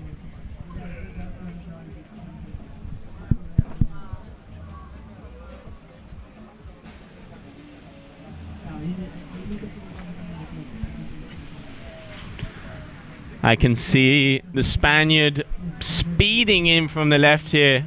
Is it him? Let me see. It is. Obviously, yeah, had a little issue with his equipment, I think. So he's definitely coming in now. So let's see, he will make it through. And on the way, we have Neves with a beauty right in front of David Marin there. So impressive. Boom, off the top. This is what I was talking about. This guy went out too early, so it's going to be good to see him here in this heat. Really nice style. Pulling that front hand to get that kite low to stay on the wave. I can hear the energy, hear the local vibe, and he can as well. He's going to want to perform. He's got his friends and family on the beach. There's not much more motivation than that. So connecting turn after turn. That's going to be a good score. Nothing too huge, but you know, it's a good way to start off, get some numbers on the board, get in your flow, get in your mojo, and then start rolling. And out the back, I can see Marin also on the bum. He's going to have to go down this one a little bit fast if he wants to get past that first section. Good bottom turn, nice off the top. Get that kite down. You want to be able to navigate around it. Oh, he's trying to cover up, not quite getting it. Let's see what's he got for us on this inside. Just a couple, you know, easy turns, getting it in. Fortunately, just getting off there. Yeah, not as good as Neves. You can see Neves a little bit more vertical going off the top. David Marin, obviously better wave selection. There was a bigger wave, but still going on this one, not sure that's the best decision. You know, to go on a wave like that's not going to be a high scorer because you're on the downside. And yeah, probably he's lost upwind there. I'm looking out the back, so let's see. Cameraman, please put your focus on Neves. You can see him off the back of a huge bomb. Hopefully there'll be one behind him who will grab that wave of the set, because that is some of the biggest lines that are coming through today. Let's see. I can see him on my screen. Is he going to be through it? Whoa, look at that beauty. So challenging out there. You can see the wind a little bit fluky on the outside. There's a middle section where literally there's so much wind going off of the face of this wave that it actually messes with the kite, which is normally on average about 20 to 24 meters in the air. Some of the riders prefer to have those shorter lines to have a more direct feeling, direct feeling in the bar and be able to whip the kite around a bit more. Then there's other riders that tend to have the longer lines because they just want the equal power. Again, everybody knows their style of riding and adapts to what is best for them. So really good to see the different approaches to this Punta Preta here today.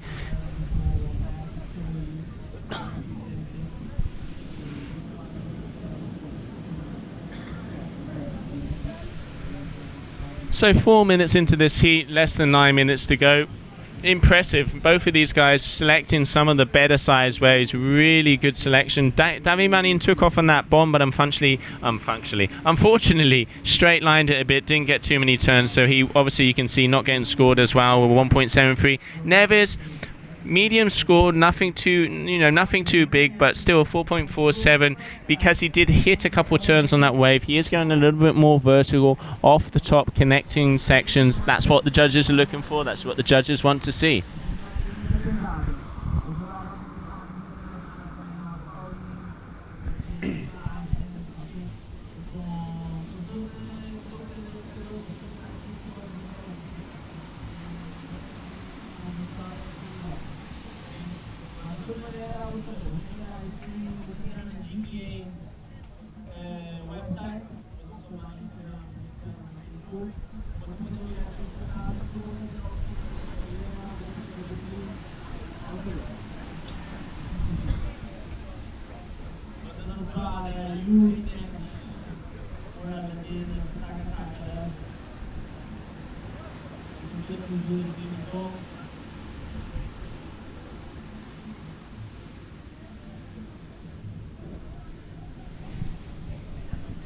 You can see the wind's a little light here on the inside. Both of these riders having a hard time staying upwind, just bobbing around there. It seems like that middle section, it's very fluky. I know a race director at the top's looking at it, analyzing them, still making sure that the conditions are suitable. You can see Neves there, additionally using body dragging so he can stay up instead of riding. So interesting approach there. I mean, he's a local. He knows Punta Plata like nobody else. So those kind of insights and that kind of additional information is what makes the difference in an event like this.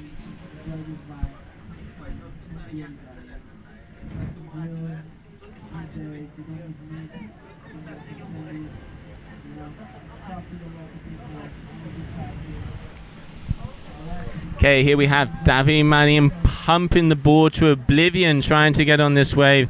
Looking a little bit frustrated there, knows the wind is fluky, probably knows he's behind because Neves had that decent wave, so very hard to navigate around these conditions. So let's see, he's probably going to head back out, but yeah, it is getting a bit marginal there. I can actually see this inside. You see how glassy that is. You've got to look at everything. It's not about just looking at the wind. You've got to look at the water as well. And I can see tour manager and race director are above me checking out the conditions, making sure it is suitable.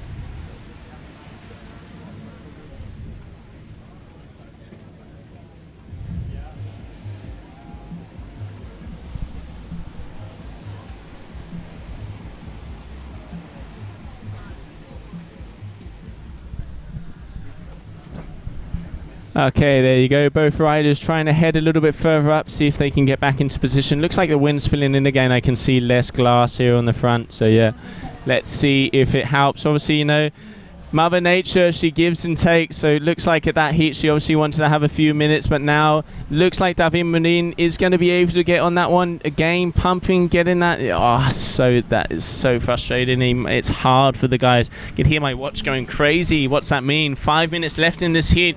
Still, David, you don't want it yet. Go back. Don't. Yeah, there's no need to go downwind anymore. You didn't get on that wave, so go back to position. Very hard to keep your cool when these conditions are like this. These guys and girls make it look so easy, but it is so hard out there, to combine offshore conditions, get on the wave. It's literally you're pushing against the wind to get on a wave that is pushing you towards it. Combining all those things together is no easy task. And we had David Manin on the inside section. Looks like he's grabbing a wave. I just lost him there. So let's see if the judges are watching that. But I can see out the back there is a nice set coming through, and Nunes is there. He's ready to rumble, pulling his kite left, right, and center. Let's see, rider from Cape Verde, F1 rider. You can see the bandit loop in there, and there you go. Here he is, coming in on the wave. Really good. He's been waiting for the position. Intelligent riding. Let's see what he's got for us. Just, tweaking the kite, getting it into the right place. He knows this like nobody else. Coming down, oh, look at that wave. Look at that, how beautiful that is. Is he going to be able to get past that section? Yes. Not the next section, holding it really well, and over the front rail. Unfortunately, not enough wind for him there, not enough speed, but still good attempt there from the local.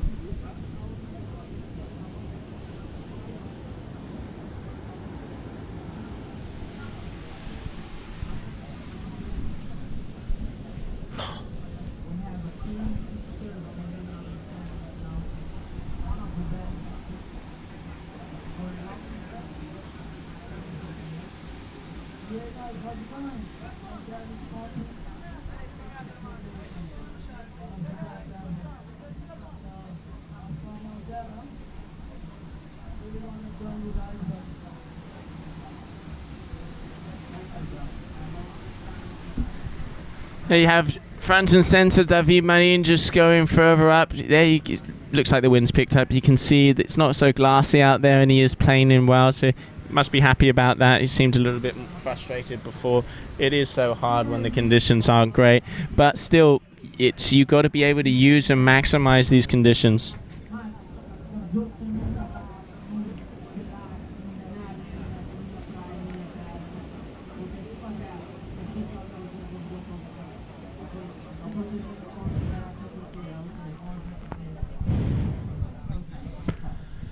So it seems to be a little lull in the waves after the last few heats, and the wind is quite marginal. We saw before in the heat between Perez and Quiquet. Managing to catch a wave, Nunes in this heat definitely has the upper hand and performing really well. Local knowledge again, when conditions are hard, it's all about that local knowledge, but still just less than 2 minutes to go, but both of these guys more than capable of putting a couple of good scores on the board. Actually, can we get some of these live scores up? It would be interesting to see how this heat is. For sure, I think Nunes has the lead, but here we have Marin. Yeah, there you go. So Nunes, not by much, a 4.47 and 2.73. So if David can actually produce something on this wave, doesn't look like he can. He is very light. So let's see what he got. So there we go. One bottom turn. What we're going to go. Little smacker off the top. Little fizzly coming down. Will we get a second one? Yep. He knows he's going to milk it. It's the end of the heat. Even if he can't get those 2 vertical turns in, it doesn't really matter. So less than a minute to go. You can see Nunes in the corner of the booth here. He's waiting for that set. Seems like a little energy on the outside. They do say some of the best surfers in the world have that sixth sense. What is the sixth sense? They can feel when the waves are coming. Wish I had that. That would be nice. I mean, you watch the likes of Mito, you watch the likes of Kelly Slater. They're in the right place, the right time, always. That's not luck. That is experience and feeling it and being connected to Mother Nature here.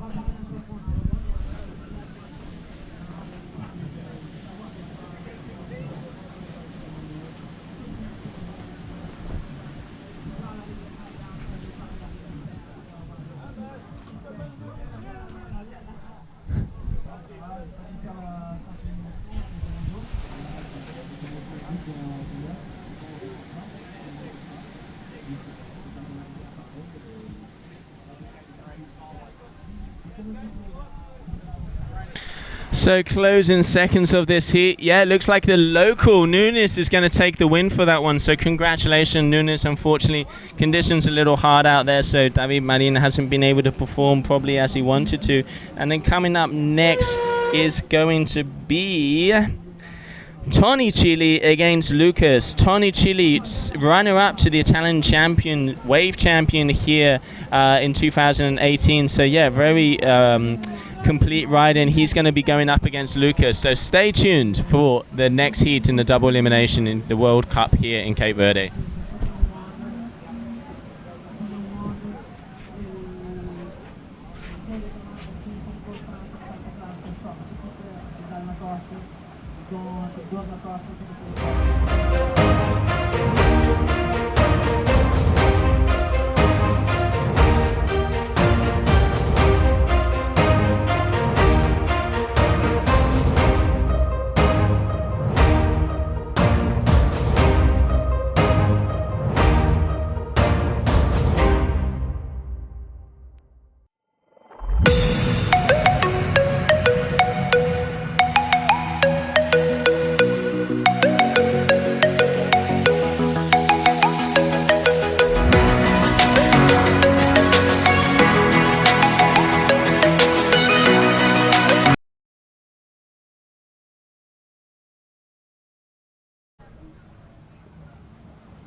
Ricardo, da fala, Ricardo, da fala. Lá no front, vamos ter que mudar.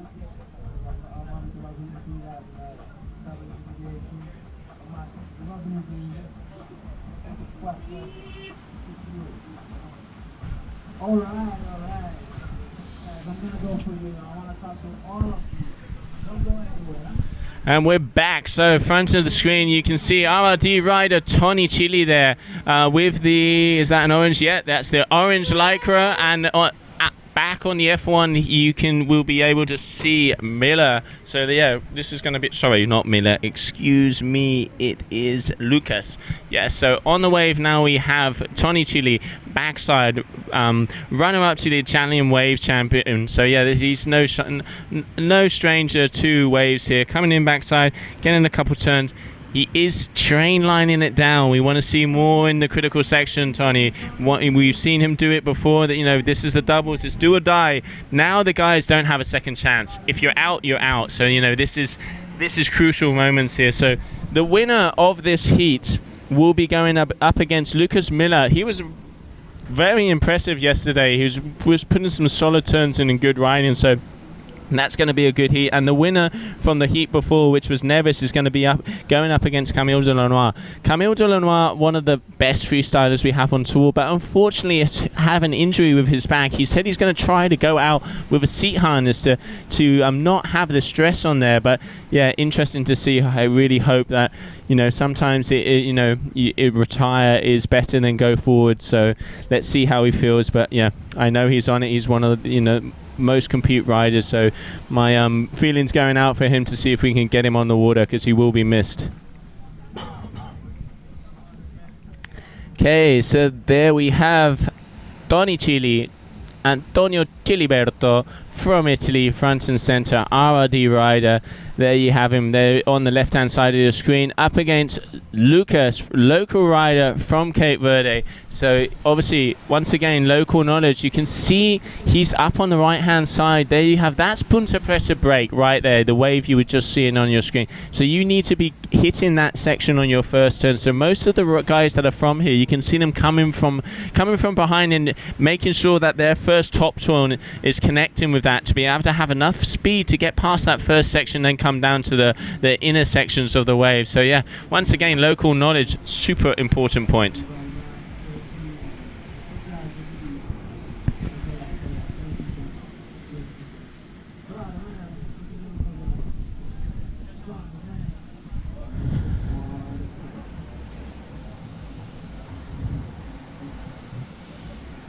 So there you can see Chiliberto powering out. He's obviously, I think he's seen some energy on that side. Yeah, looks like there's a set coming out, and looks like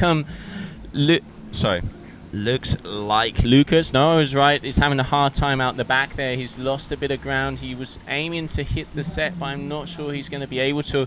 Tony Chiliberto staying on the inside, keep him busy, switching to that backside, racking that board round. Let's see. Come on, bottom turn off the top. Boom, nice, letting loose on the tail there, grabbing the rail, a little bit of style, pumping the wave. There's that little inside section. Is he getting through it? No. Oh, that wave slapped him. Still a couple of turns. It's going to get a score on the board. So good there from the Italian rider. Now he's going to try and head back out. Let's see, going across the white water. It's very hard to get back out, especially you can see a set coming through. Okay, no, he's going front at it. Balls to the wall. Boom, across the top. Yeah, made it across, and you can see in the background there Lucas having a hard time staying up when conditions are very hard. Oh, I can see on the left hand side they've given the microphone to Matthew Lopez. He's going to be asking some questions around the beach. Great to see. This is what we say about the charisma and the vibe all of our riders have. They're here to help. They're here to promote their sport. They love it, and this is what we want. We want ambassadors of the sport. That's what we need, and Matthew Lopez, without a doubt, is one of the best ambassadors we have on hand.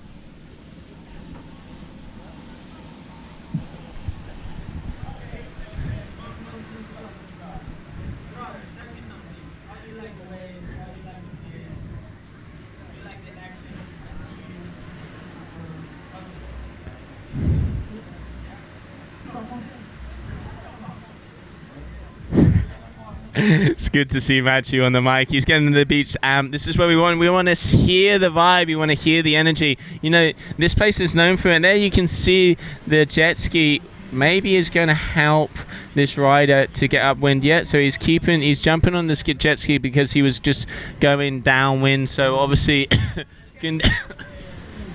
excuse me, went down the wrong way. So he's being helped to get out of the water here because the conditions are so light. So yeah, good use of the jet ski and really good. These guys have been helping us out and ready. The amount of hours the team Vicent's team put out there. A big shout out to the security guys. Thank you for keeping us safe here at Punta Preta.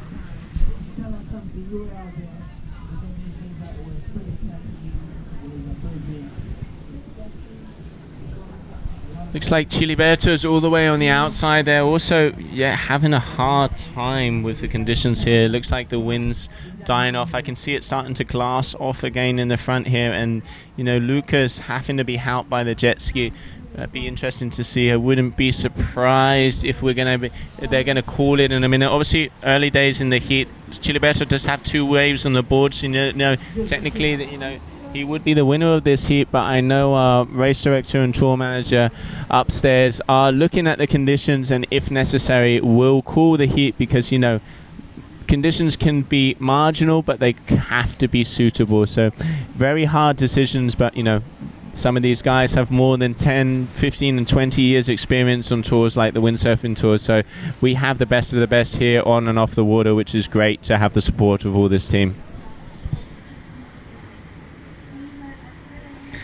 That is a good way to come in. So yeah, it's just, you know, come on mate, you jump on the back of my jet skis, I'll bring you in, and then, you know, maybe he can power off to the side and bring it up to the set. But in the back I can see Antonio Chiliberto actually in position, so it shows that you can get there. He's in position with this set, so maybe cameraman, there you go, read my mind. He is aiming to try and get one of these waves to the set. I can see he's jacking his kite across the nice RRD kite there. He is turning onto a wave. Let's see what Antonio or Tony Chiliberto has for us.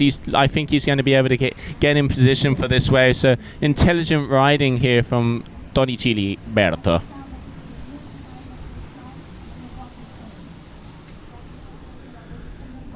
So less than 6 minutes here. Yeah, he's really out on the shoulder. If it was me, I'd ride this wave a little bit to be able to stay upwind, then tack back out instead of trying to come on the inside. Yep. Yeah, he's got a little microphone there in his ear. So Antonio, now we want to see you go across this wave as well. Ooh, that was close, not that close. Just getting kicked off the back there. So yeah, this is what it's so hard to be able to navigate around these sections, especially with this light wind and offshore. It looks like there's a set coming through, but you know, if you can't make it, it's better to just keep your upwind tack and, you know, live to fight another day. And I think Tony might turn around on this one. It looks like there's a set wave. Let's see. I can see him looping the kite. Is he on it? No. So unfortunately couldn't make it there. Super hard conditions. Less than 5 minutes to go. And I could see Lucas just before on our screen. You can see him walking up the beach.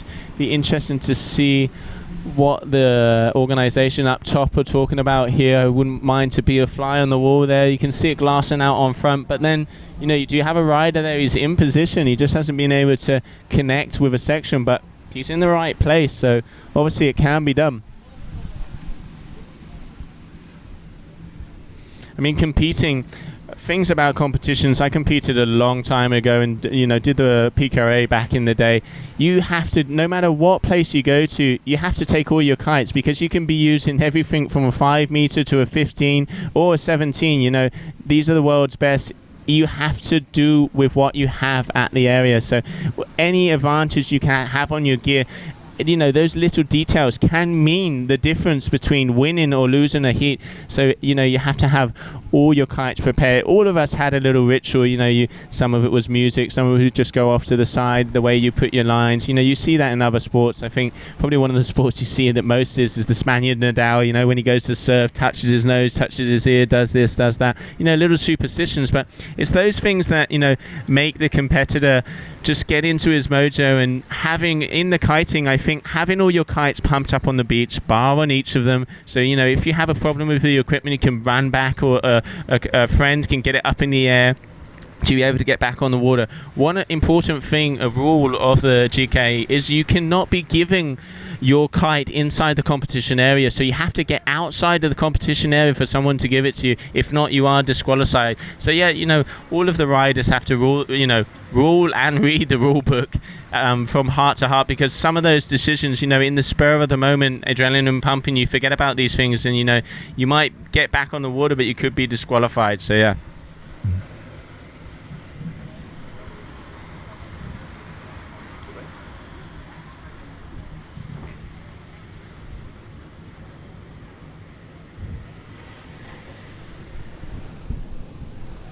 Tony Chilibrito on the front of the screen here, very hard out there. It's so light, but still, he is in position. I mean, I wouldn't want to be the race director just making these decisions right now, but Juan Antonio, our colonel, he has more than 20 years experience, and he knows his stuff, so interesting to see what happens. You can see a couple of angry faces of the riders that are getting kicked out. It is marginal, but it still is suitable.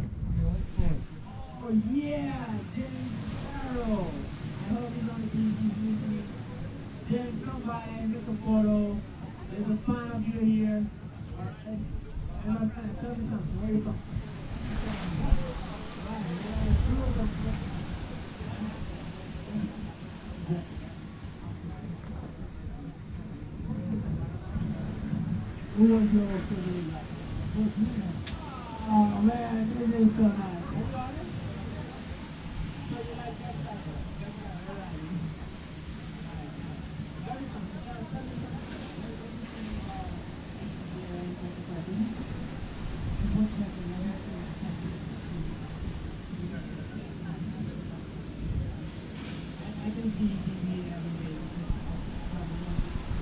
Okay, so it looks like Chiliberto might be getting on a wave here. And I can see his countryman Francesco Capuzzo coming into the box, so it's going to be good to have him here. And I hope he can give Tony a little bit of anger in Italian as well, because he's having a hard time out there. Francesco, felicitaciones, fourth position. I can see, I've been saying to everybody, your smile on the beach is from ear to ear. How do you feel? And once again, congratulations, amazing riding out there. Thanks, Joe. Thanks everybody that are following us. Yeah, I'm super stoked. I cannot believe it that I'm there. And yeah, the conditions are really sick. I was feeling like super comfortable this morning. The wind was a little bit more side, so riding my bedside was a little bit like more. I was comfortable finally. And yeah, like how you can see now, Tony's really having a hard time there, because the wind is just shifting a little bit more offshore, and it's dropping a bit. It's 10.5, and it's super hard to catch a wave now. But yeah, how you can see, I think he's a little bit too far out. He's staying a little bit, like he has to stay a little bit more close to the rocks to stay on the point. But yeah, that's the end of the heat. Yeah, it's tough conditions out there. Like you were saying about that, staying close to the rocks, a lot of the locals are saying if you stay close to the rocks, you can get upwind. But of course, staying close to the rocks has its consequences if you get it wrong. I mean, yeah, like you were saying, I mean, really good to see you. You were comfortable out there. You could see on your backhand, you were connecting better than when you were on your forehand, which I'm presuming was your switch. You could really see opening the shoulders, hitting the bottom turn, and really hitting the wave in the pocket. There was a couple waves that you only had maybe 2 turns, and we're getting 7 points on it. So shows you obviously have been studying what the judges want and performing. Another thing we've been saying to the guests here, you are a very complete rider. You're also one of the best freestyle windsurfers out there. So we always say, I'm presuming you have a very big garage and a very big van for all of that equipment. Yeah, for sure. This year I was like, I think 10 months out of 12, like around with my van, like around Europe and taking plane from every place. So yes, I'm traveling like, I don't know, always with 3 or 4 board bags, with windsurf, surf, kite surf. This year a little bit of foil as well. So actually it's gonna be interesting. And yeah, but I mean, I love to be in the water. I love like to enjoy my time in the water. So I wanna be always in the water. I'm gonna try to like use as much as I can, everything, like, yeah. Yeah, that's what it's all about, huh? 360 days of summer, 360 days of water. So yeah, I mean, that's what all of us aim. You guys are living the dream, traveling the world. I mean, having the sport like having the support of a company like RRD. I think recently you just came back from South Africa. I saw you had a really good time down there, and like you say, it's just it's about having fun, and no matter on what, be it windsurfing, foiling, surfing, golf, biking, whatever, as long as you're having fun, sports are one of the ways to do it. So yeah, really good heat there from Tony Chiliberto, hard conditions, but yeah, we're going to be moving through into the next heat. So Francesco, who do you think's out there? What are you thinking of these conditions? Looking hard for some of these guys. Yeah, actually now there is Arsenio Diaz and Sanka in the water. They are both backside as well.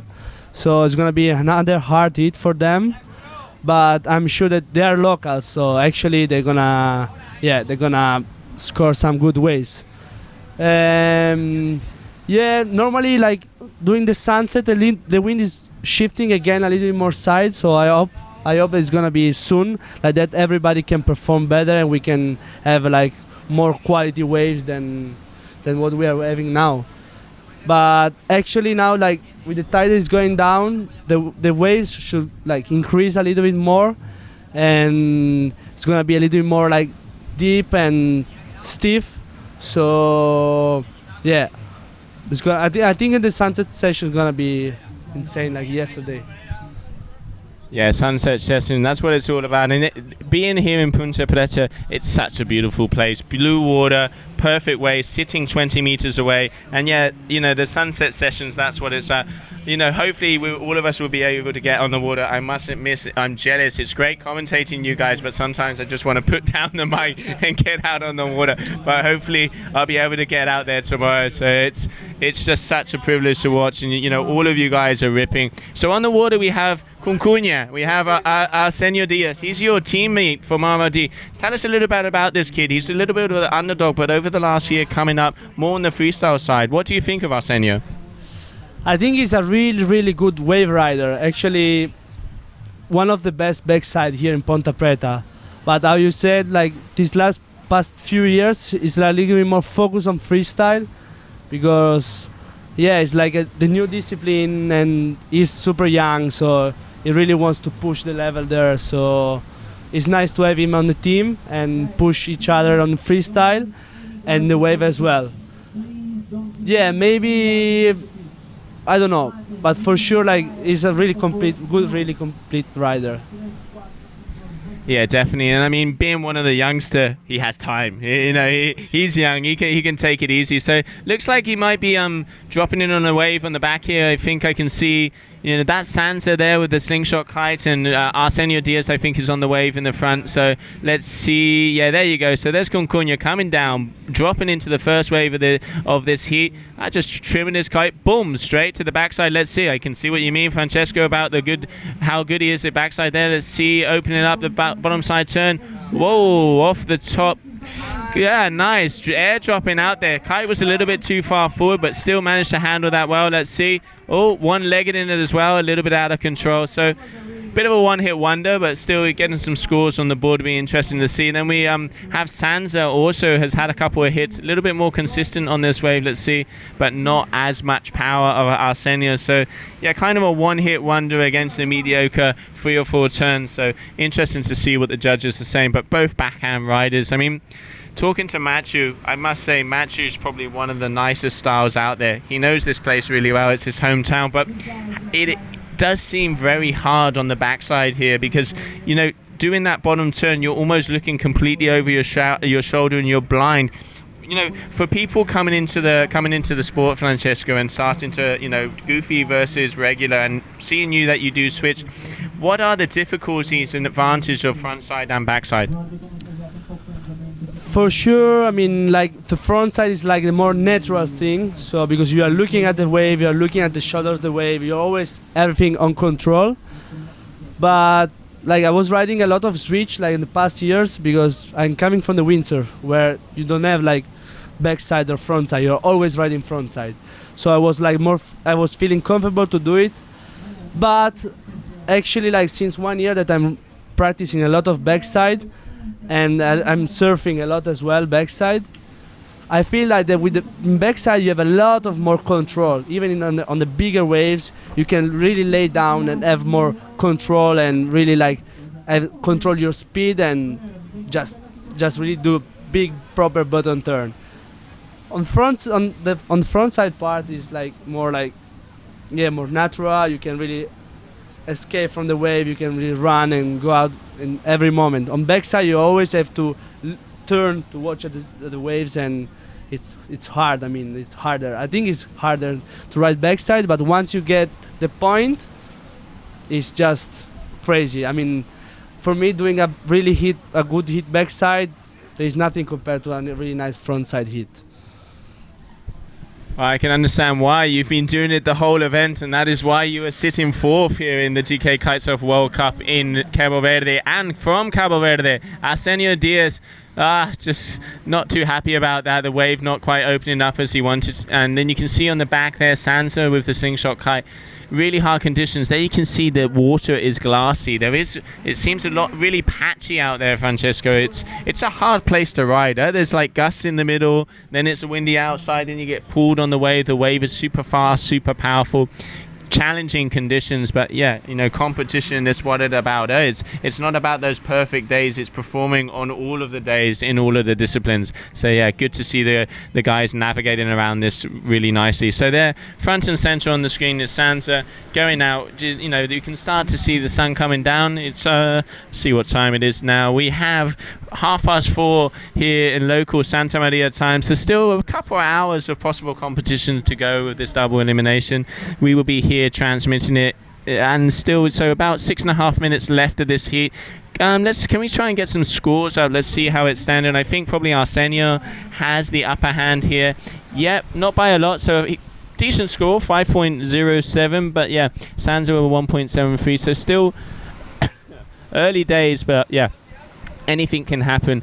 Going back to some of the final heats, Francesco, what do you think of Mr. Carew? He kicked out a couple of the heavy hitters. He destroyed his teammates. He took out Sebastian Rivera and he took out Ayrton Cosolino, which was a thing that wasn't expected in the final moments, in the last 9 seconds. You've been traveling around with this guy. Tell us a little bit about him. Yeah, like what you said is crazy. This guy is always hitting the water with such like a nice vibe, just to go and having fun. And then he's just like killing it. He's just like send it with everything, with freestyle strapless, wave strapless, everything. And I saw him like few minutes before he went with Ayrton. He was saying, "Yeah, just gonna go there and have fun." And then he just bam, bam, bam. And on the previous hit against Sebastian, he broke the line like after 1-2 minutes straight away. And then like he just paddled out in with his board. He took another kite. He went out. He did like 9. Straight away and another 8, bam, out. It's just crazy. It's like, I don't know. I really love his power style, and he has he's perfect like reading the wave. He just know where he has to be and when. And actually, I think my best hit I had with him. The first 5 minutes we were like riding like wave by wave, like each other, like bam, bam, bam, bam, and then I was completely destroyed. Like my legs were like exploding. I say, "Fuck, I need the rest." And then we had like 4 minutes rest, and then boom, the last 3 minutes again waves. I think this is the perfect like hit that you can have and you can perform. We had like 10 waves each, so it was really like fun out there. Definitely. Yeah, and it was fun to watch. It was really good to see you guys performing, and like you were saying, both of them on. And here we go. This is what we're looking for. Punta Preta right-hander set coming in. Arsenio Diaz, local boy from Cape Verde, off the top. Let's see. He's eyeing up this wave. Let's not forget this guy's a backside rider. Looks like something happened there. It's really fluky on the inside with the wind. Sometimes the wave is actually going faster than the kite, so if you get underneath those lines, it slacks out and it's very hard for it to get on. But here we have Kunkin on the wave. You get it first turn. Will he go for that section? Boom! Yeah! Okay, that's dedication. That's what we want to see. It's commitment. I reckon there's probably a really nice photo there. You could see it lighting up. You get in that perfect turquoise blue through the middle. One hit wonder, didn't quite pull it off, but hey, still to see good to see Arsenio put in some scores. And it looks like there's a big set coming in the back. Maybe we will see Sansa on a wave. He's got a low score, only a 1 point something, but still, let's see if he can get something out the back there. Here you can see how like Arsenio is local. Like I mean, he's staying like super upwind, control the set, control the wave and everything. And Jordi is just going always downwind because you have to stay as close as you can on the rocks, take the peak, stay in the peak, take the wave, and just drive through the inside. Yeah, it's once again, it's about those rocks. You guys like the rocks. You know, I try and steer away from rocks. I must be doing something wrong, you know. But hey, here we have front and center. Looks like Arsenio is taking off on a bomb. It's taken a bit for the set to roll into this heat, but let's see what he's got. So he's going to be switching it up to backside, front foot forward, you know, goofy rider. There you go, down the wall. Let's see what he's got. He's coming in with some speed. Is he going to give us a big back turn? We want to see him open up that shoulder. There you go, off the top. Boom! There we go, letting that tail loose, getting some speed, sheeting out that kite. Getting hit by a little bump on the inside there. You can see it's a little motocross course that we have on the bottom section here of Punta Preta, but still solid ride in there from the Cape Verdean. So 2 minutes 10 seconds left. Unfortunately, Sansa having a very hard time out the back. I can see he is very far out, and I think our security team is actually going to have to give him a hand to be able to get back. A little bit of more of a heavier rider than Arsenio. Arsenio looks like he's even got a bigger kite, and he is fuming out the back because it looks like we are going to have some bombs coming in. So he's seen the energy, he feels the mojo, feels the magic. Let's see if he can produce. I think Francesco, the one behind, is looking even bigger. Is he going to get? He has gone past it, so good reading.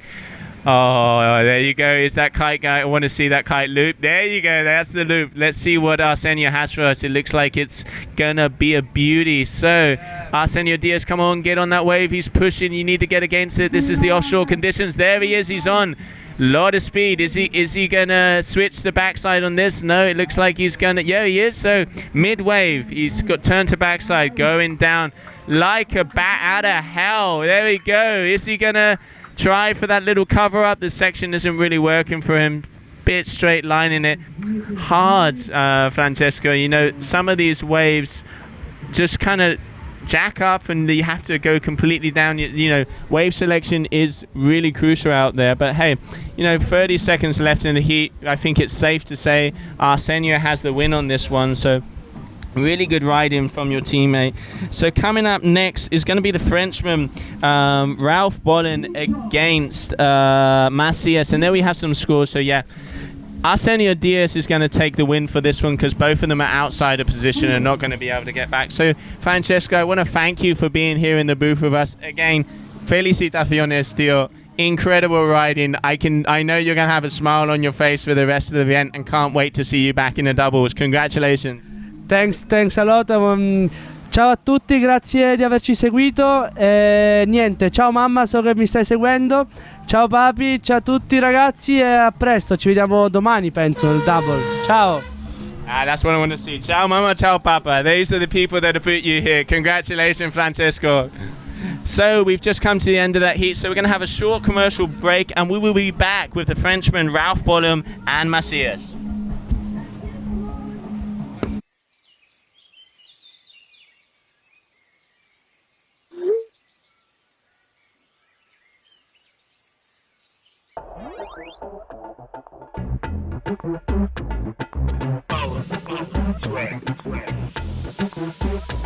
Tem mais mega do que Megatron. Consiga ter ninguém pra falar, mas just tá bom. Olha vídeo só na qualidade, é bom. Acordado noite inteiro, só tá baixa som.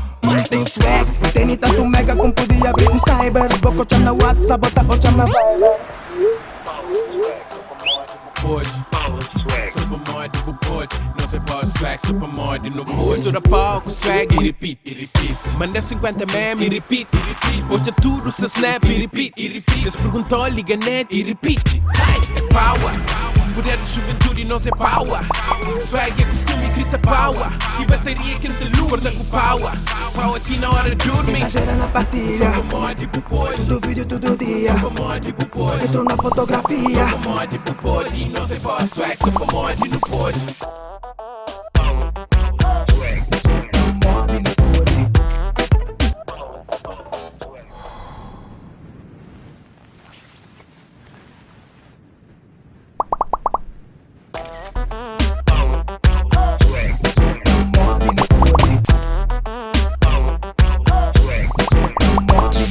Reativa os teus pacotes PST e acumula os teus megas para gastares como quiseres. Exagera nas tuas partilhas, porque tu podes.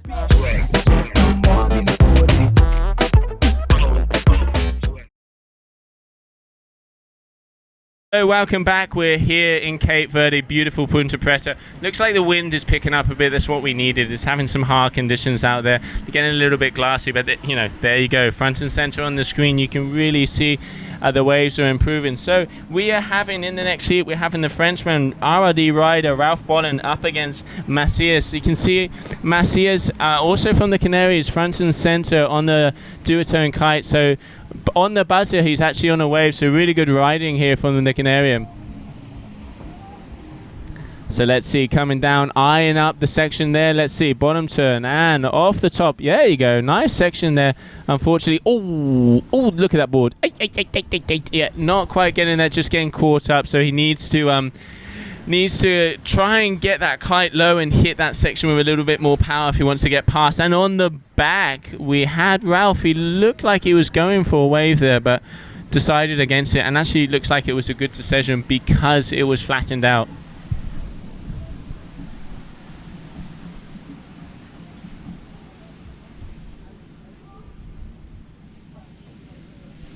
So both of these riders, so we are in the first round of the double elimination. So we have one more heat after this one, which will be Hugo Marin against El Cosolino, and that will be the first round of the double elimination finish. As we were saying, after this heat, we're going to be cutting because we're going to be restarting all of the live stream links. So stay with us. We will be back very soon after this heat. But on the water, right now we have Ralph Bollen and Macias, so this is going to be a good heat.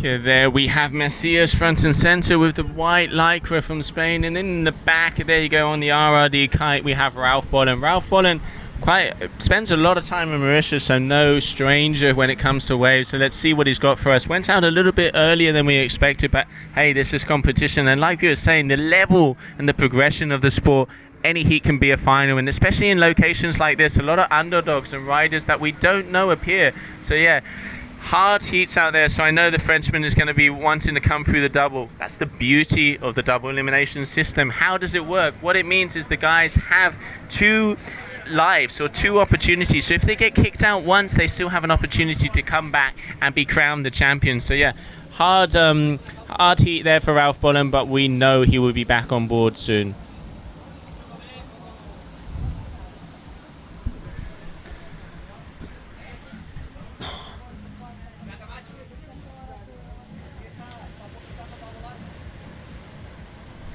So just over 9.5 minutes left in this heat. There's been let's see if we can get a couple of scores up. I think there's each rider's had one wave each. No, sorry. So Ralph Bollin hadn't have a wave, and Macias had a very small wave there. So a 0.93, but still in the lead. But here we have Ralph Bollin on the first wave of his heat. Nice little section there, not going too vertical, but you know, keeping it cool and collected. Just wants to get some numbers on the board off the top. There we go. That's what we want to see. Ralph Bollin coming down, riding for RRD. You see. Stalling a little bit there. Is he looking for the barrel? Is he just getting pulled along by the kite? Looked like there was a little bit of a fluff section there in the middle. So there we go. That's a better turn. You can see off the bottom, connecting with the top. That's what the judges are going to want. Equal power. There you go. Pulling that kite down. Good ride in there from the Frenchman. That's going to be a high score. And then we have Macias also connecting a few turns on that wave, but Ralph had a little bit of a better wave selection. And actually, even though you can't see it on the screen, he is riding it all the way to the shore. So that's going to be a solid score for the Frenchman.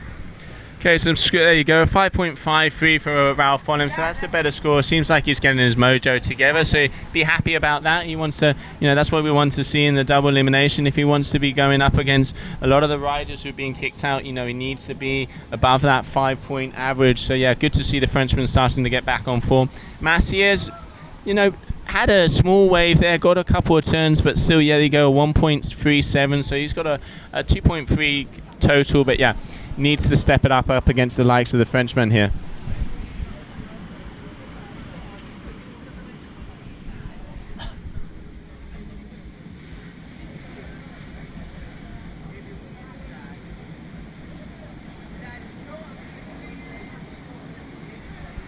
You can see Ralph turning around on the wave there. Looks like just out the corner of my booth. Let's see if the cameraman can focus on Ralph Bollin on the right hand side. There you go. So, even pulling the line to keep the kite in the air. You can see it's hard when it's offshore like this. So there you go.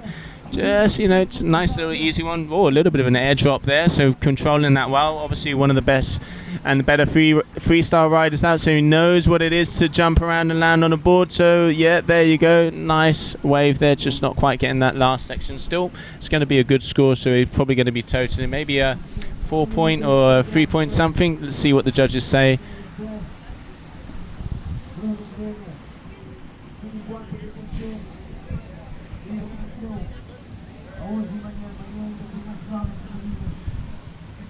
So once again, after the end of this heat, we will be resetting all the live stream links. So make sure you go back to the web page, and we'll be able to continue with the live stream. And so on the back there, I can see Macias in position for what looks like a bomb. So hopefully I can see that Neo bobbing up and down. So obviously he's seen it, he wants it, and I can see Ralph coming in on the left-hand side of my booth. He's seen the set and is powering up out to it. Let's see if Macias can get on this wave. It seems like the wind is a little bit fluky out there. It's hard to get, you know, there's so much power pushing off of this reef that sometimes it works against you. So yeah, you need to be strong, you need to be committed to be able to get on those sections.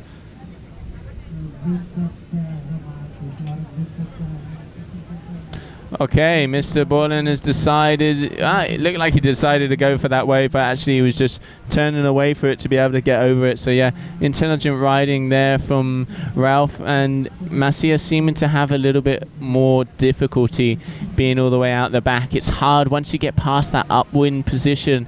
You can actually start losing your tacks and not be able to get back in position. We've seen it in a few heats before. You want to stay on the inside, like Francesco, like the guys were saying, stay close to the rocks. I know it sounds like something unlogical, but it works for the guys. So we have Mr. Bollin pushing against that wave. Is he going to get over the bump? No, he's not. So he's going to tack back.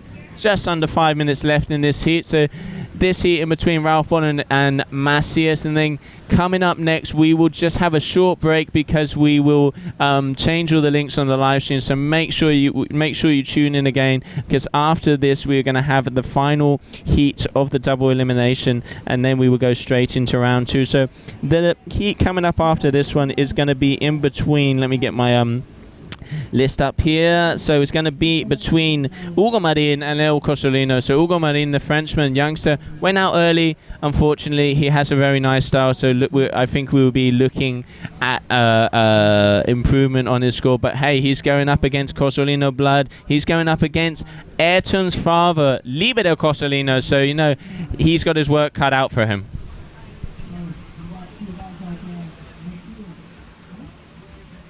You can see both of these riders on the right hand side. They're trying to link up into a waves. Looks like Ralph. Oh, there you go. That seems to, you can just see how the wave just hits the reef. Going backside. So let's see what he's got for us here. Loosening the kite up, completely sheeting out so he can get to that critical section of the wave. Okay, backside.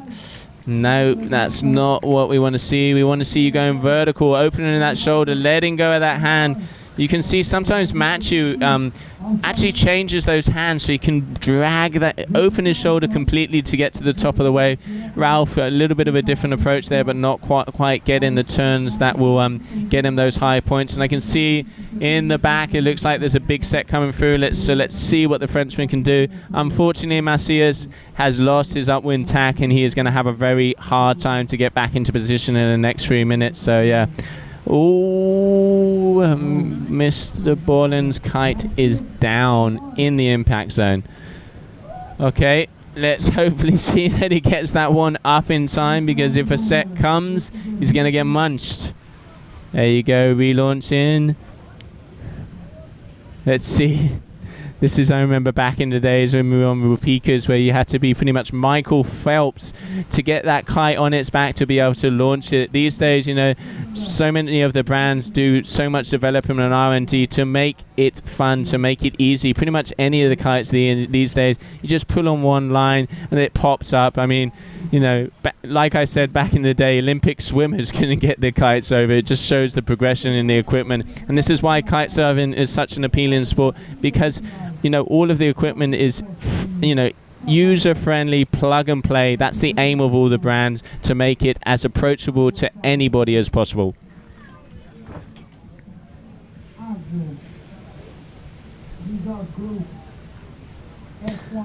Yeah, definitely Macias having issues. He will not make it back to the impact zone in time. So just under 2 minutes left of this heat. I can see some sets coming through. I can see Ralph Bollin's RRD kite bobbing up and down. I think he's probably seen the set. Let's see what he's got for us. See if he can edge onto that wave. No, not quite. Just sticking off the back. Maybe the one behind. Let's see.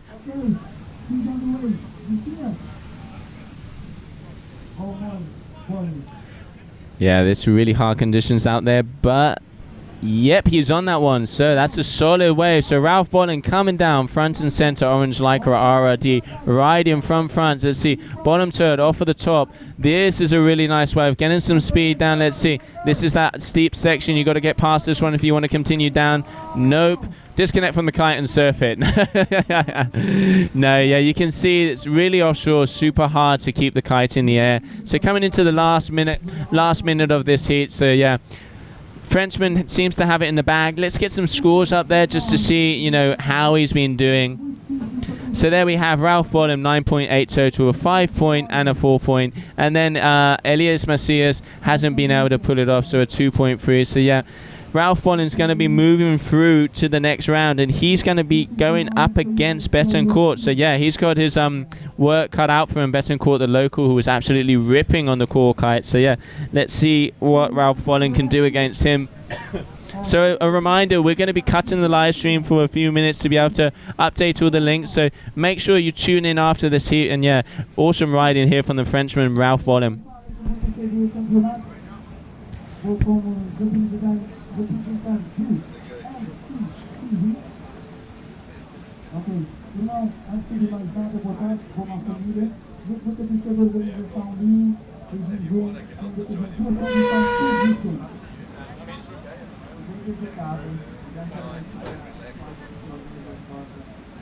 próxima, una posición ubicada, la Kite-Surf mural.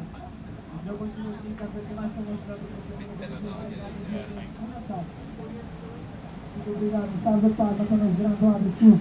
E também de grande porque todos os atletas e principalmente nos nacionais. Aí, se não tem poder, é tudo uma frase que é gravada, não desistir de esforço aquático.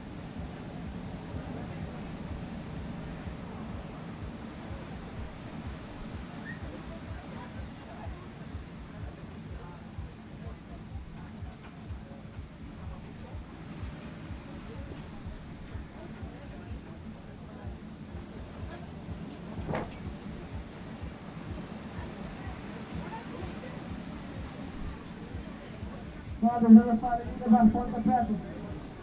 Estratégia de pitch, 150 cada um, vai lá. Até costa que vai. Domina que vai lá.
Joe out there? Joe?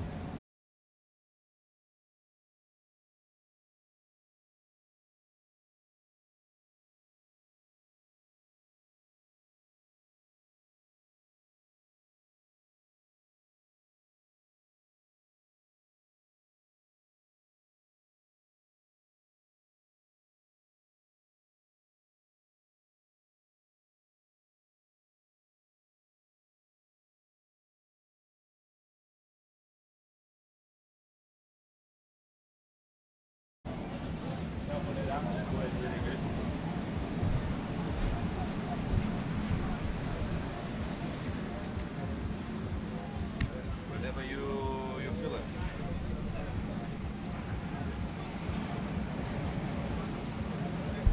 Okay, and we're back. So on the water, we have Edson Cosolino's father, Libero. So cool to see Libero out there. It's actually going to be his birthday soon. There he is on the right with the Rasta, the man himself, the guy that he, saw Ayrton, invested time in him, gave him some love, and produced one of the most complete kitesurfing riders out there, and one of the best ambassadors we have in our sport. Then we have Hugo Marin, youngster coming from France, F1 rider.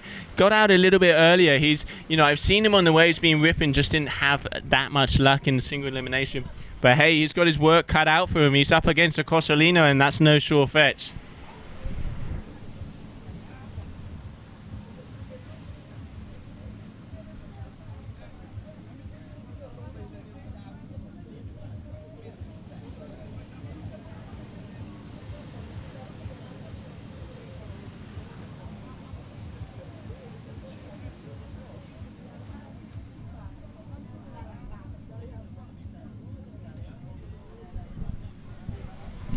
You can see the conditions again dying off a bit. It's very hard in these final moments of the day. It's glassing off in the front. I mean, when you see a local like Libero, who knows this place off by heart, super hard out there, you can see. But hey, this is competition. You have to ride it out. Obviously, we have our race director, Juan Antonio, and tour manager, Tom Hartman, upstairs, making sure that it's still suitable. There are bare minimums. We want the guys to have the conditions to produce that action that we've been seeing. I mean, Second day of the GKA Kite-Surf World Tour here in Cape Verde. What can't I say? We've had barrels, we've had snaps, we've had cutbacks, we've had roundhouses, we've had fun, we've had music. It's insane, and it's only day 2. This is why we start the tour here in Cape Verde, that vibe, that energy. This is how we start the 2019 GKA World Cup.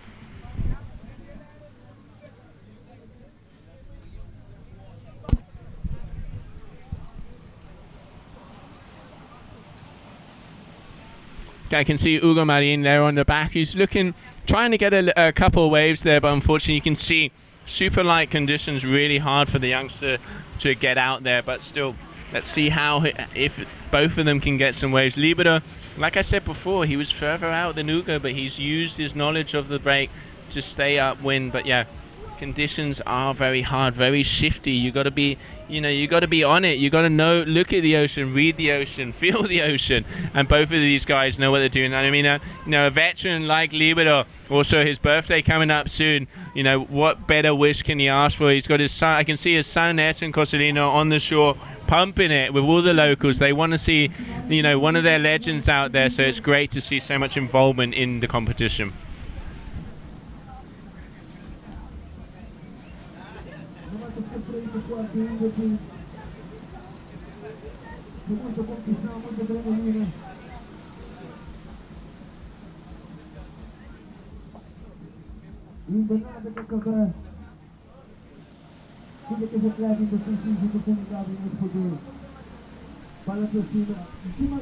So there we have Libero with the white lycra on the duocone kite, making it all the way out. Let's see. Not a lot of movement, no bumps there at the back of the section there. Punta Preta, it seems there's a little low, and you can see the water's going glassy in the middle there. So yeah, it's not easy out there. Not an easy job for the organization to decide if it's suitable or not. But hey, still 7 minutes left in this heat. I know they will cut it if they feel that the conditions cannot prevail.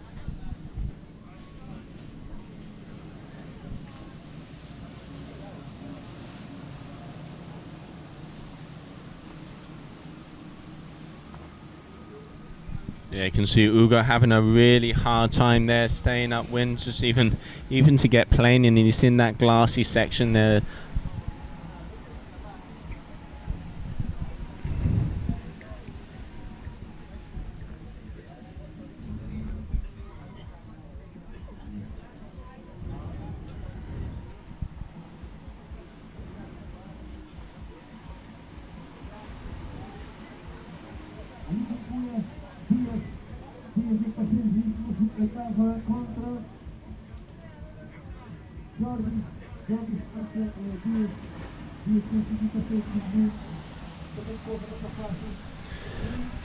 Okay, so not a lot of sets in this heat, and I can see Libero all the way out the back having a very hard time to keep up wind. Actually, both of these riders are completely out of the impact zone where the waves are coming through. So interesting to see.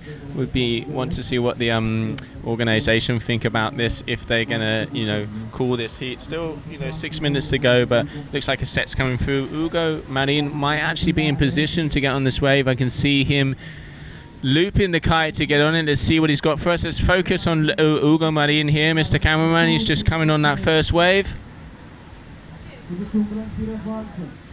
There we go. Seems she's trying to edge into it. Will he make it? We don't know. Here he comes down. Yeah. This is the first wave of the heat. So Hugo Marin from France, F1 rider, orange lycra front and center. You can see how offshore that wind is. He's even having a hard time going down. He's going to have to keep that kite low if he wants to get that top turn. Come on, edge. You want to edge. Get past it now. Top turn. Sorry, bottom turn. Little top turn. Well, not really, it's hard. You can see how offshore it is, but hey, there's a number on the board, so technically it will be in the lead against Libero, who is pretty much in the middle of the ocean out there, not being able to stay upwind.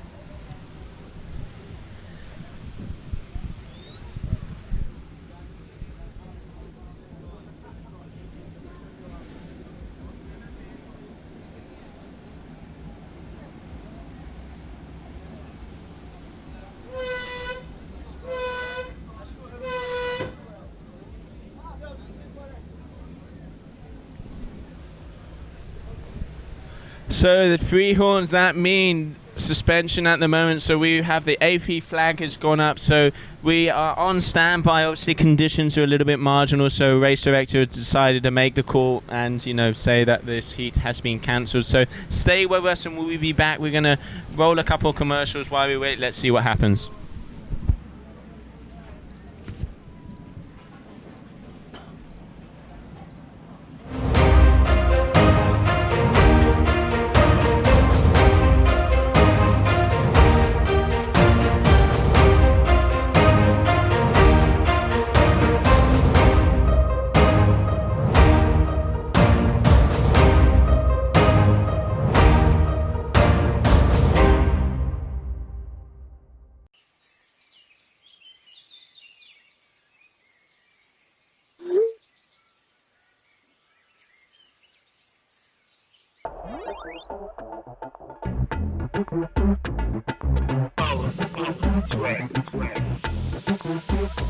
Tem mais mega do que Megatron. Consiga ter ninguém pra falar, mas já está bom. Olha vídeo só na qualidade, é bom. Acordado noite inteiro, só tá baixa som. Tem swag, tem tanto mega como podia abrir um cyber. Boca o cham na WhatsApp, bota o cham na vibe. Supermod, tipo pode, não sei qual swag, supermod no pode. Mistura palco, swag e repeat, Manda 50 meme e repeat, Hoje tudo se snap e repeat, Se perguntou, liga net e repeat. É power, poder de juventude não sei power. Swag é costume, grita power. E bateria que te luta com power. Power aqui na hora de dormir. Exagera na partilha. Supermod, tipo pode. Tudo vídeo, todo dia. Supermod, tipo pode. Entrou na fotografia. Supermod, tipo pode. Não sei qual swag, supermod no pode.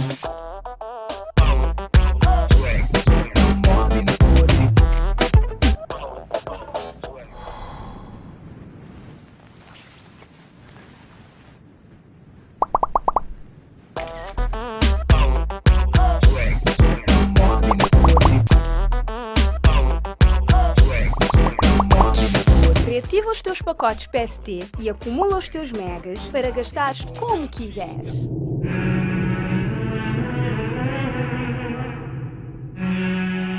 Welcome everybody to the first event of the GKA Kite-Surf World Cup here on the island of São in Cape Verde. As you can see behind me, we have perfect conditions.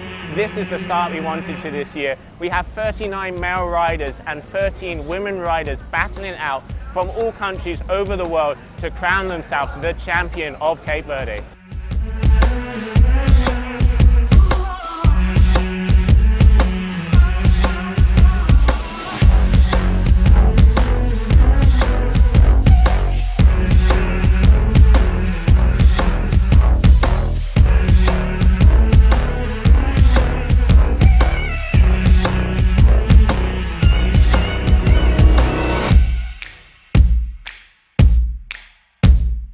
I'm here in Punta Preta. It's one of the best spots in the world for kite, surf and windsurf, you know, all the nautic sport. It's the nice thing of this sport because the wave he breaks really close to the rock, but I mean close to the rock, but there is some safe distance. The waves start to break like really far away down there, and then it goes till down there on the beach. So it's around, we can say, like 1.5 kilometers of wave. So this is really nice because you have some nice barrel, the wind is a little bit side off, sometimes side shore as well. So then he gives you the chance to do much as possible maneuver on the wave.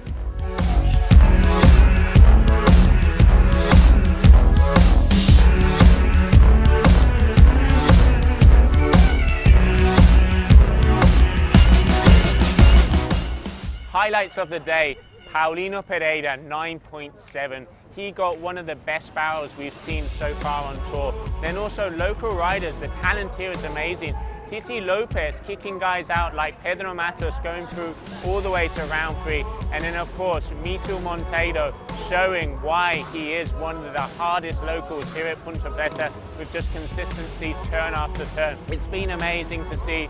We've had such a good day 1. I can't wait to see day 2.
Tem mais mega do que Megatron. Consiga ter ninguém pra falar, mas just tá bom. Olha vídeo só na qualidade, é bom. Acordado noite inteiro, só tá baixa som.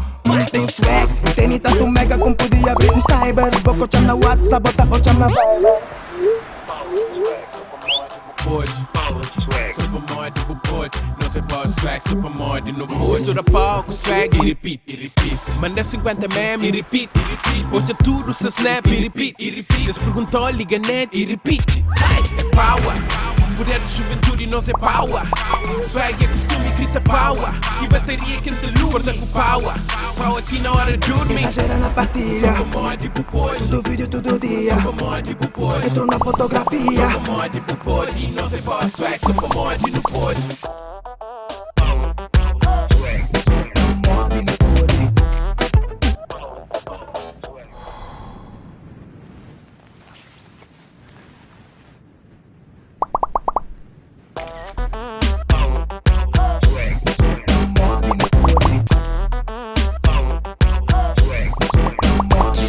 Reativa os teus pacotes PST e acumula os teus megas para gastares como quiseres. Exagera nas tuas partilhas, porque tu podes.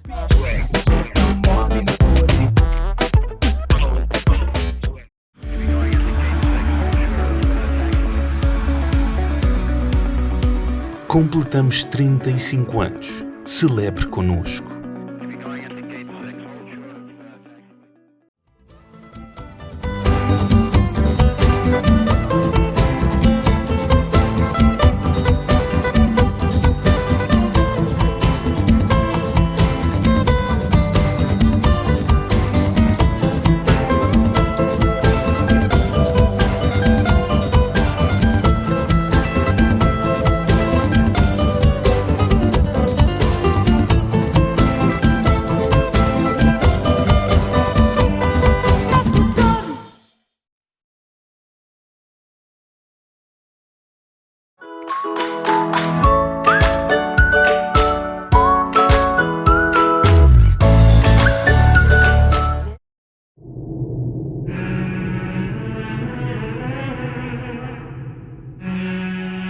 Welcome everybody to the first event of the GKA Kite-Surf World Cup here on the island of São in Cape Verde. As you can see behind me, we have perfect conditions. This is the start we wanted to this year. We have 39 male riders and 13 women riders battling out from all countries over the world to crown themselves the champion of Cape Verde.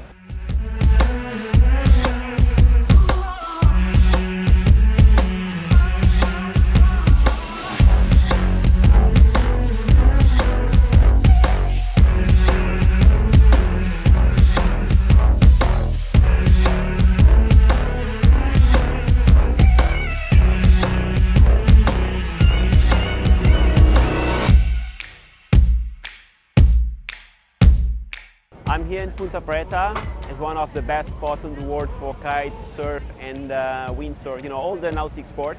It's the nice thing of this sport because the wave he break really close to the rock, but they mean close to the rock, but there is some safe distance. The waves start to break like really far away down there, and then it will tilt down there on the beach. So it's around, we can say like 1.5 kilometers of wave. So this is really nice because you have some nice barrel, the wind is a little bit side off, sometimes side shore as well.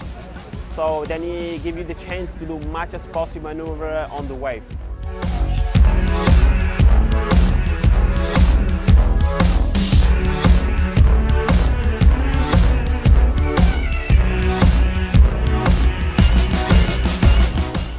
Highlights of the day, Paulino Pereira, 9.7. He got one of the best barrels we've seen so far on tour. Then also local riders, the talent here is amazing.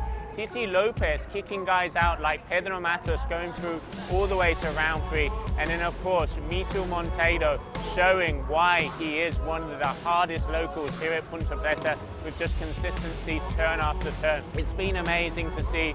We've had such a good day 1. I can't wait to see day 2.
Este é o Carlos e este é o Lucas.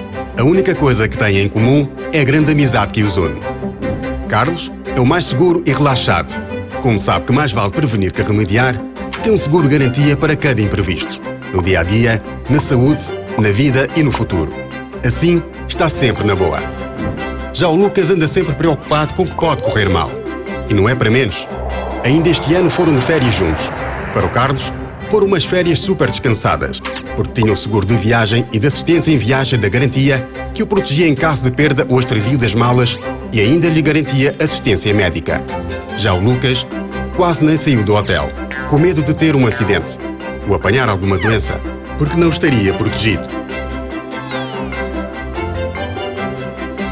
Já a família, o património e o futuro do Carlos estarão sempre bem protegidos. Isso é garantido. Ou melhor, é Garantia Seguros.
Tem mais mega do que Megatron. Consiga ter ninguém pra falar, mas já está bom. Olha vídeo só na qualidade, é bom. Acordado no inteiro, solta baixa som. Mas tem swag, tem tanto mega como podia abrir um cyber. Boco cham na WhatsApp, bota o cham na Viber. Super pode, não sei para swag, super mod no pode. Mistura palco, swag e repeat. Manda 50 meme e repeat. Hoje é tudo se snap e repeat. Eles perguntam, liga net e repeat. É power, poder de juventude não sei power. Swag é costume e grita power. E bateria que te lua, corta com power. Power aqui na hora de dormir. Exagera na partilha. Super mod, pode. Tudo vídeo, tudo.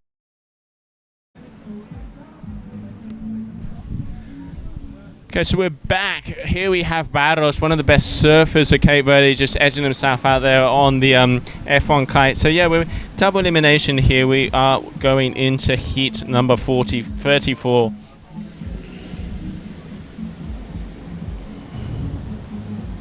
So that would be Barros is up against Pedro Afonso from Portugal. It looks like the waves are starting to peel in. So let's see, here we have Barros backhands. Like I said, very, very talented surfer here. As you can see, always going to get launched off. He's got that kite backwards. No, unfortunately not making that wave. Let's see if Pedro, it looks like he's on a 1 point ride on there. I can't see him out there. I think he's more to the right hand side of my booth. But yeah, coming from Viana do Castelo, Pedro, talented wave rider. Portugal, we know, is full of waves. I mean, we've got Paulino Pereino, who had one of the best waves yesterday with that barrel, but unfortunately it looks like Pedro is on the downwind side. They're not quite able to get some of the scores. So let's see, here we have Barros on the front. Boom, there's a nice little snap. You can see the surfing style.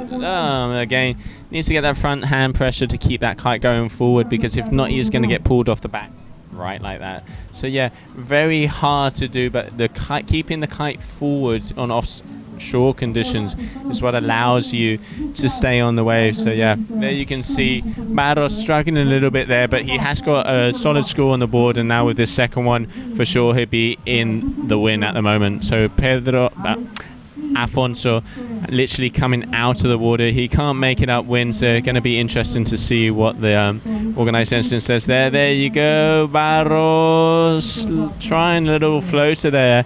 Yeah, good to see. He's keeping busy.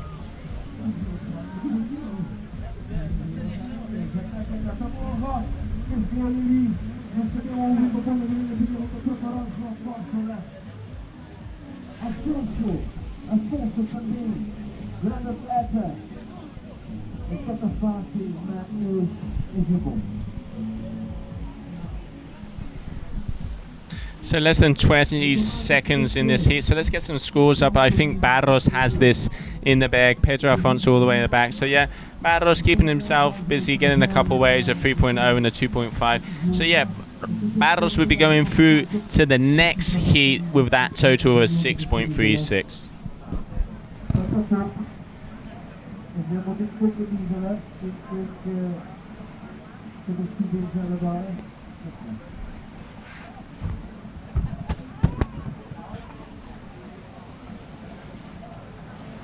So guys, don't forget it, we got a red can from Super Bowl just behind here. So if you guys want something to drink, just come here behind Super Bowl.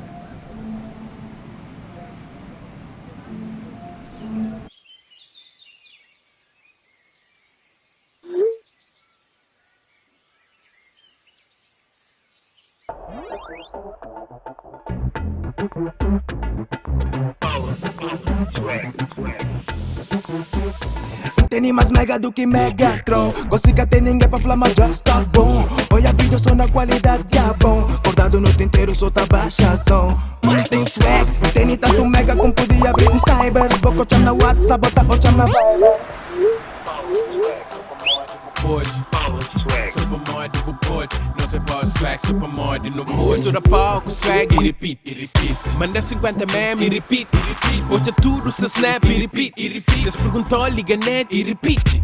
É power, poder de juventude não sei power.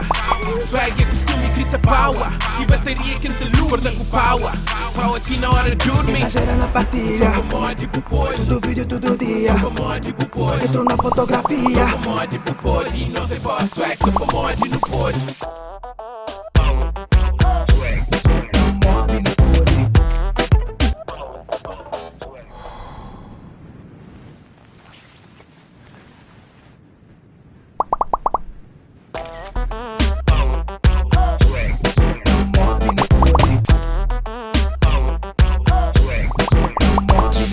Reativa os teus pacotes PST e acumula os teus megas para gastares como quiseres. Exagera nas tuas partilhas, porque tu podes.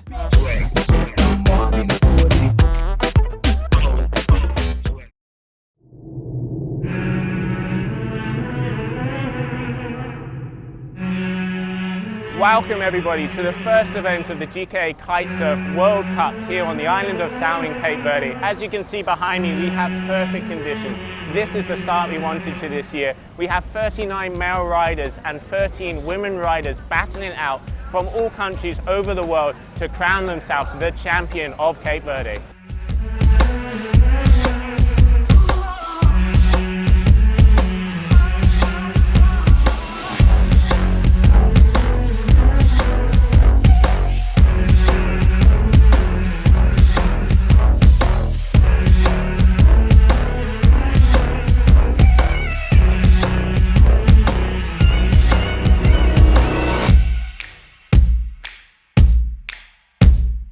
I'm here in Punta Preta. It's one of the best spots in the world for kite, surf and windsurf, you know, all the nautic sport. It's the nice thing of this sport because the wave he break really close to the rock, but he mean close to the rock, but there is some safe distance. The waves start to break like really far away down there, and then it will tilt down there on the beach. So it's around, we can say like 1.5 kilometers of wave. So this is really nice because you have some nice barrel, the wind is a little bit side off, sometimes side shore as well. So then he gives you the chance to do much as possible maneuver on the wave.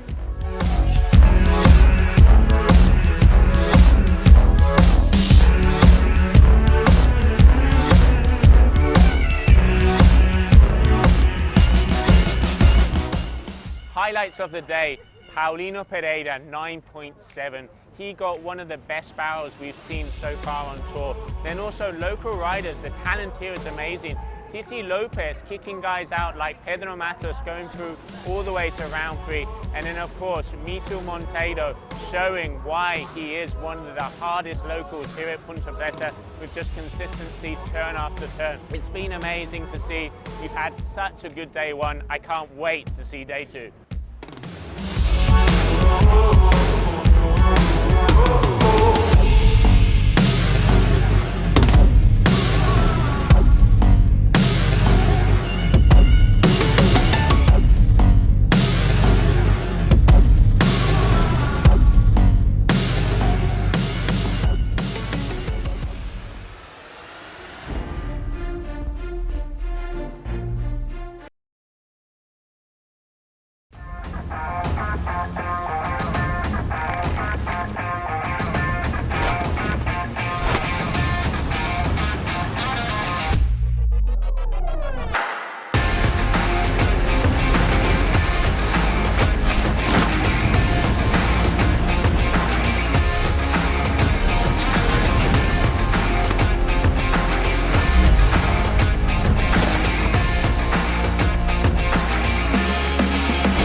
And we're back. So front and center, you can see Libero there. Libero Costolino, the father of Ayrton Costolino, the reason why we have such a complete world champion. He is going up against Hugo Marin from France. We had to cancel this heat before, so this is the rerun of the heat between Libero and Hugo Marin. Let's see if the conditions prevail and stay a bit. Looks like the wind's filling in a bit more, so hopefully these guys will be able to do a good performance out here. I can see Hugo Marin just getting a little wave on the inside. You want to be going a bit more vertical, but getting some scores up there. So yeah, very close to the rocks. I can just see it bubbling in front of him. But hey, couple of numbers on the scoreboards, that's what it's about. Get your flow, start getting some base scores, then you can start making them better. So yeah, really good riding there from Hugo, and obviously trying not to go too far downwind. You can see how light the conditions are, so the guys don't want to make it all the way down unless it's worth it, because you might not be able to come back up.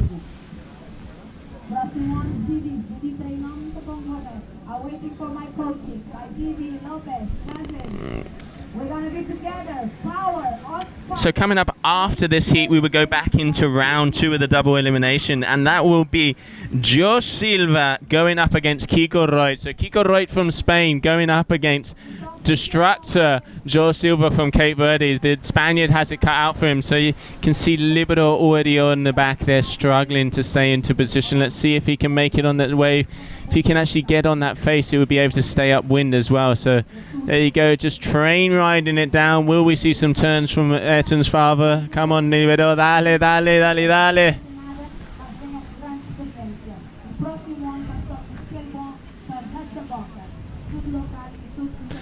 Really tough out there. You can see it starting to glass off again.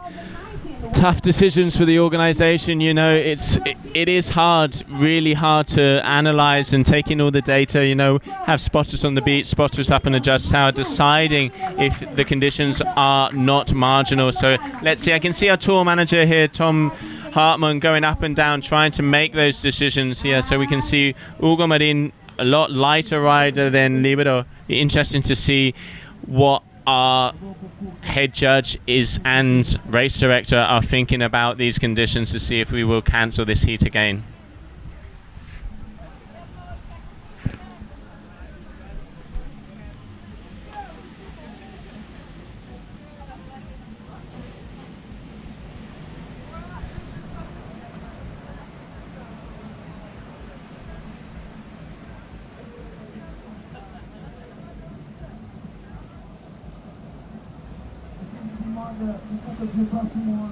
Próximo ano eu tô com aqui cumprir, mas esperando para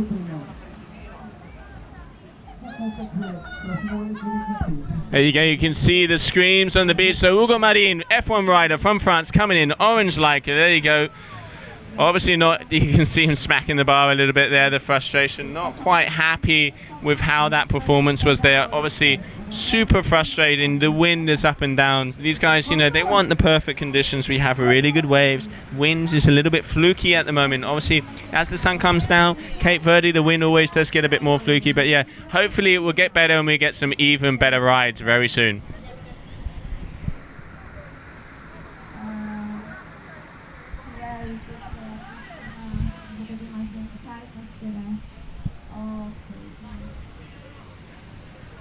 So there we have, hopefully we'll have some scores dropping soon. Let's see, Hugo Marin, both of these guys have had a couple waves, but right now haven't been able to get the scores on the board. You can see some energy at the back. There you go, 2.4. You know, low score, but at the moment it's the only score, so no matter what happens, he would actually be getting through this heat against Libero. Libero, a little bit of a heavier rider. Hugo staying in the impact zone, which is what you have to do. As soon as that wave comes, you just edge against it to be able to stay upwind. Let's see what the Frenchman can do here. Looks like he's going to be getting his second wave, looping the kite, trying to get as much power as possible. But you can see it's glassing off in the front there. Yeah, come on, Eolo, give us a little hand. You're really playing with us at the moment.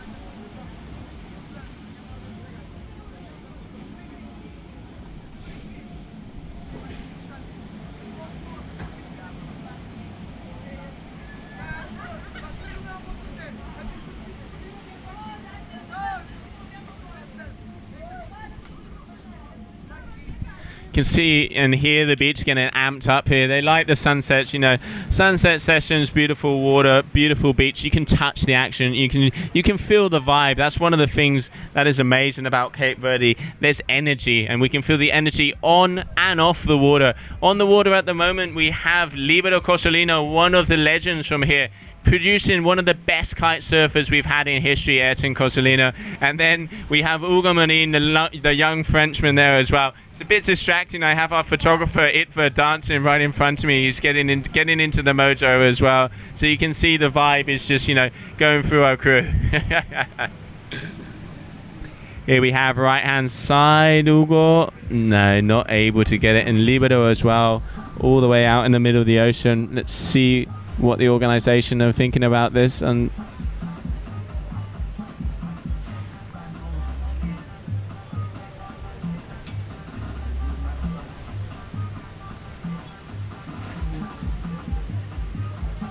can hear the music pumping up on the beach. Everybody's getting ready. End of the day, it's been a long day, great action, but I can see a couple of beers going around. Everybody, you know, starting to get the vibe. So yeah, Cape Verde, no stress. That's the way of this island, and you know, it's such an insane place to be. And to be here for the first event of the GKA Kite-Surf World Cup, it's such an honor. And with these conditions, what a start. I can't imagine what this 2019 tour will produce.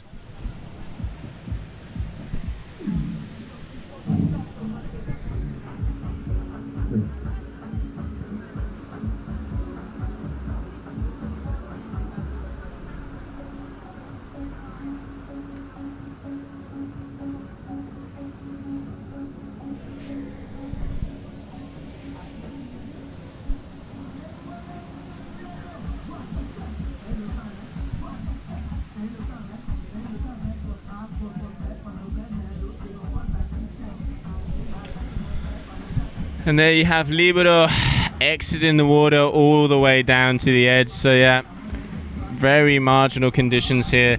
The wind is playing with us, and it comes in, we start running the heat, then it comes out, and then unfortunately some of the heats are being cancelled. Tough decisions here for race director Juan Antonio, but, you know, one of the guys with the most experience out there, so I know he's looking at it, analysing, talking to the head judge Danny Jimenez. Let's see what decisions they come to. But hey, Hugo Marin, unfortunately, just those sections, there's not enough wind for them to get on the wave sometimes, so yeah, hard to navigate a rain. Looks like there's another set coming through. Let's see if he's able to get on it.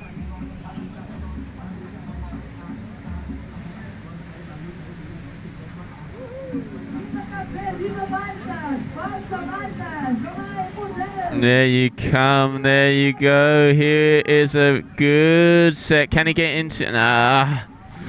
So frustrating. Come on. We want to see some surfing. There you go. He looks like hopefully he'll be able to lock into this second wave. Looks like he can. He's powering that F1 Bandit through. You can see it moving up and down. Guess he's on the face. Hey, even still needs to edge down to get on it. Well, good speed along. Let's see. So Hugo Marin, F1 rider, eyeing up the downwind section. Is he going to turn? Yep. Little turn, not quite sure we can say that's a turn, but it's getting a little wiggle on the wave there. Very hard with the offshore conditions, lighter, and then that downwind section is so hard to ride. But yeah, couple of turns there, so yeah, good to see, getting some scores on the board. But yeah, I very much doubt he would be making it back to the impact zone all the way from down there.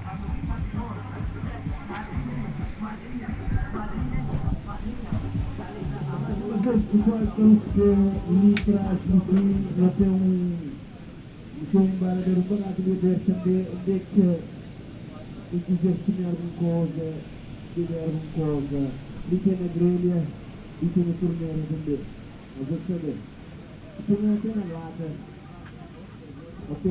Coisa para essa família. Betinho, pouco de dinheiro, mapa de jogo. Oi, amanhã, esse vai canetado.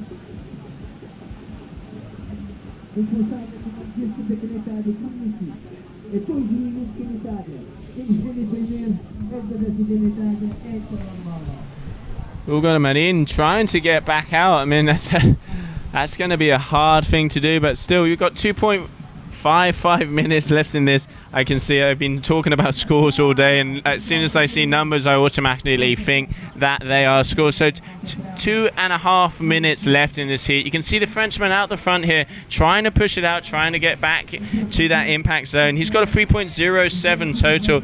Libero Cosolino, unfortunately, not able to get a score. Very hard conditions out there, so yeah, he's a little bit of a heavier rider, so unfortunately, let's see if this heat will be validated. Just over 2.5 minutes left. Let's see what race director Juan Antonio is going to say about it.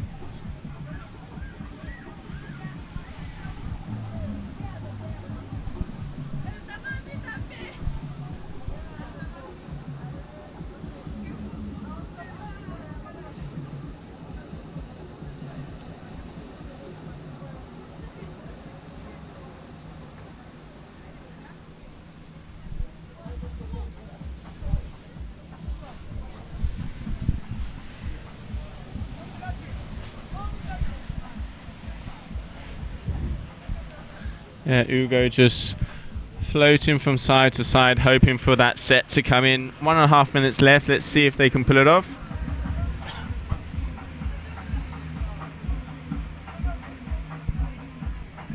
Yeah, no, he's losing ground. So, yeah, Hugo dropping a couple more scores there. So, I think that was a 4.43. I just grabbed that in the corner of my eye. So, yeah, closing minute of the heat here. Obviously, Hugo has it in the bag.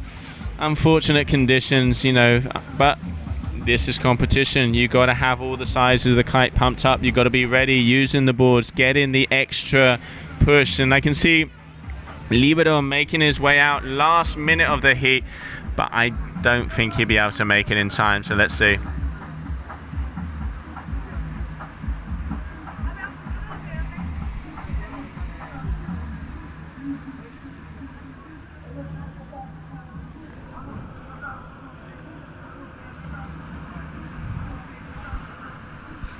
Yeah, you can see they're just going through those glassy sections there. Tough decisions. But yeah, hard conditions out there. So unfortunately, not the most action-packed we wanted to see. But you know, in the end, this is competition, so this is how it is. But let's see Libero accelerating, trying to get on that wave, and I can see Ugo there in the background, maybe, you know, try and get a score. But Willie, yeah, he's trying to. It seems like he's breaking up. No. So closing seconds here. So that was the heat between Ugo Morin. Ugo Morin will be going through to the next round of the double elimination, and then we will have up next is going to be Joe Silva against Kiko Reut.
Okay, so on the water we have F1 rider Joe Silva. Joe Silva, the reason we are here in Cape Verde, he has organized this event, and what an event. And all the praying he's been doing to the Punta Preta gods has allowed us to have these amazing conditions. He is up against Kiko Reut.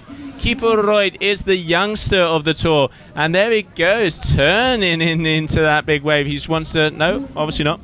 Yeah, it's good to see Kiko, one of the best and most progressive freestylers we have on tour. Really good to see him trying to improve in the waves. You know, that's what the tour's about. Completing, getting complete riders, being good on waves, being good in freestyle, cross on shore, tubes, you name it. That's how we crown a world champion. So yeah, Kiko Reut going out the back there. And then we have Joe Silva, local from Cape Verde, knows his stuff. This is his home break. He's known for his power. I bet he probably wants a little bit more wind. You know, he's one of the heavier riders, but has the experience, as you can see, already right in the pocket of the zone here, coming in on a little bump. Let's see, you know, local knowledge here in these marginal conditions help hugely.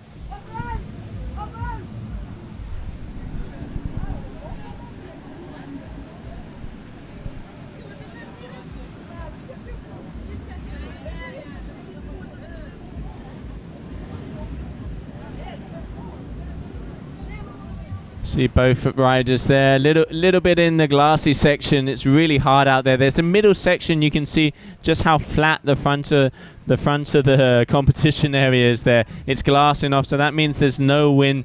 So yeah, very tough. But then you can see them catching some gusts out the back, and as long as they can stay close enough to the shore, they'll be able to jump onto a wave and get some scores. So yeah, I know race director Juan Antonio has his eye on the ball up there. It's very close to calling some of these heats, but yeah, you know, conditions are still there. Let's see what they say after this one.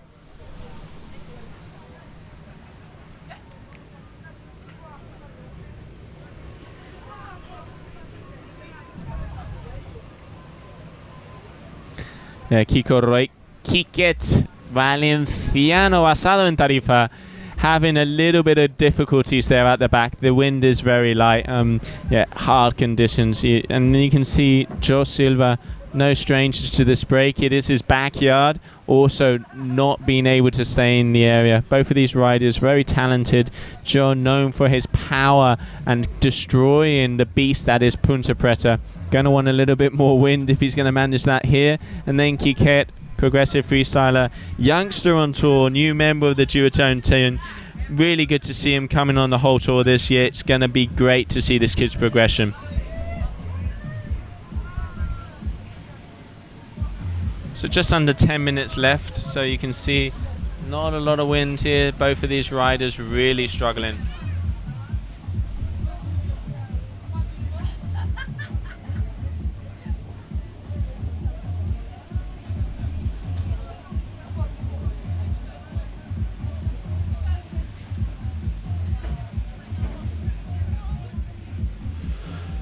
Okay, looks like Joe gonna try and get on this bump there, but yeah, pretty marginal. It's glassing out.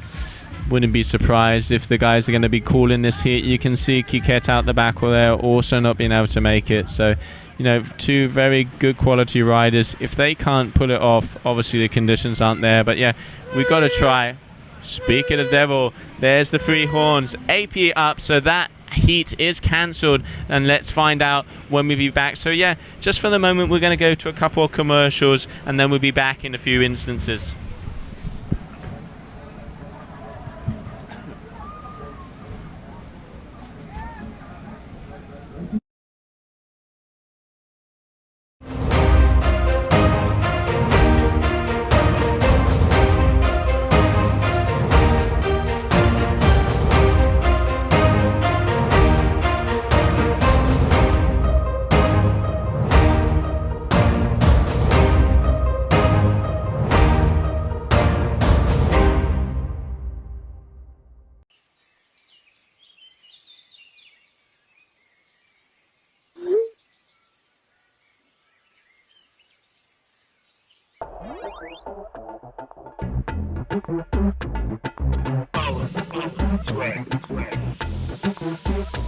Tem mais mega do que Megatron. Consiga ter ninguém pra falar, mas já está bom. Olha vídeo só na qualidade, é bom. Acordado noite inteiro, solta baixa som.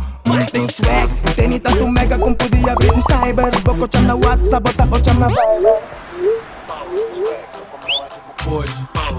Supermod, double pode, não sei qual swag, supermod no pode. Mistura palco, swag e repeat, Manda 50 meme e repeat, Hoje é tudo se snap e repeat, Eles perguntou, liga net e repeat. É power, poder de juventude não sei power. Swag é costume, grita power. E bateria que te luta, corta com power. Power aqui na hora de dormir. Exagera na partilha. Supermod, pode. Tudo vídeo, tudo dia. Supermod, pode. Entro na fotografia. Supermod, pode. Não sei qual swag, supermod no pode.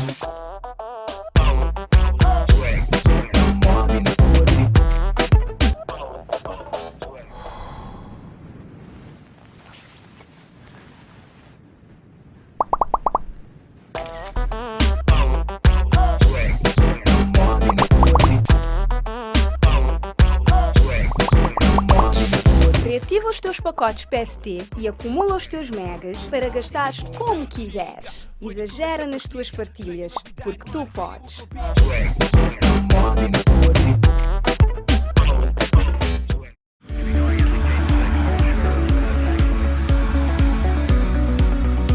Completamos 35 anos.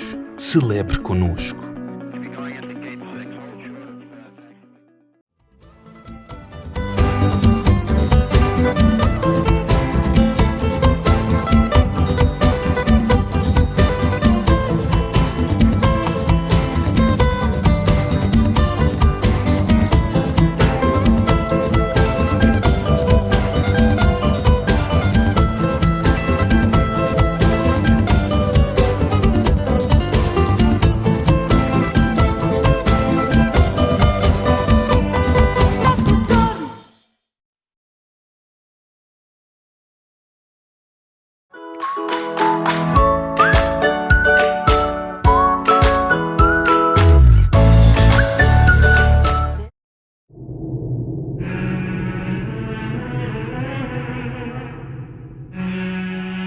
Welcome everybody to the first event of the GKA Kite-Surf World Cup here on the island of São in Cape Verde. As you can see behind me, we have perfect conditions. This is the start we wanted to this year. We have 39 male riders and 13 women riders battling it out from all countries over the world to crown themselves the champion of Cape Verde.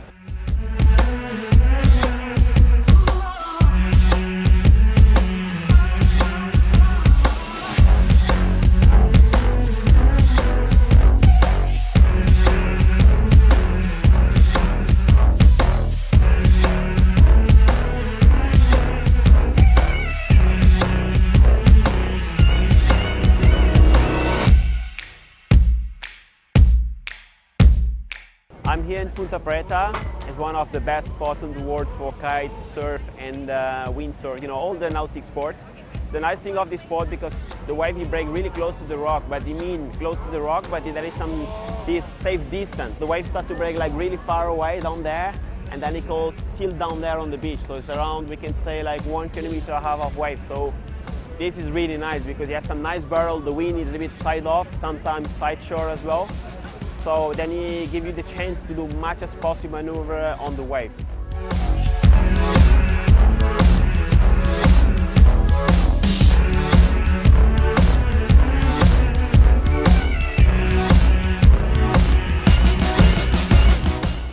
Highlights of the day, Paulino Pereira, 9.7. He got one of the best barrels we've seen so far on tour. Then also local riders, the talent here is amazing.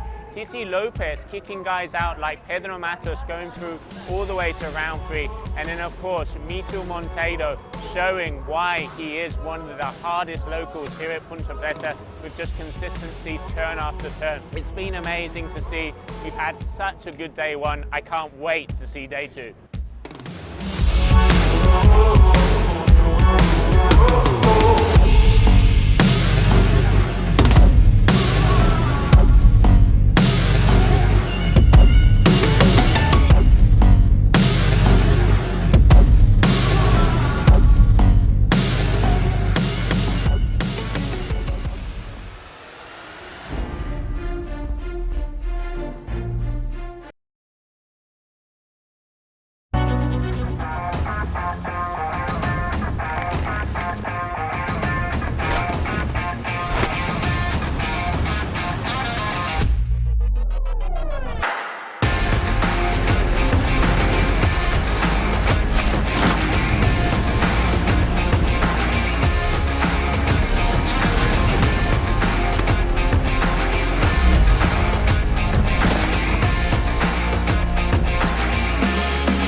Tem mais mega do que Megatron. Gosto que tem ninguém pra falar, mas já está bom. Olha a vida só na qualidade, é bom. Acordado no inteiro, só tá baixa som. Tem swag, tem tanto mega como podia abrir um cyber. Boco cham na WhatsApp, bota o cham na vibe. Supermod, pode, não sei qual swag, supermod no pode. Mistura palco, swag e repeat. Manda 50 meme e repeat. Hoje é tudo se snap e repeat. Eles perguntam, liga net e repeat. É power. Mulher de juventude não sei power. Swag é costume, grita power. E bateria que entre lua, guarda com power. Power aqui na hora de dormir. Exagera na partilha. Supermod, pode. Todo vídeo, todo dia. Supermod, pode. Entro na fotografia. Supermod, pode. Não sei qual swag, supermod no pode.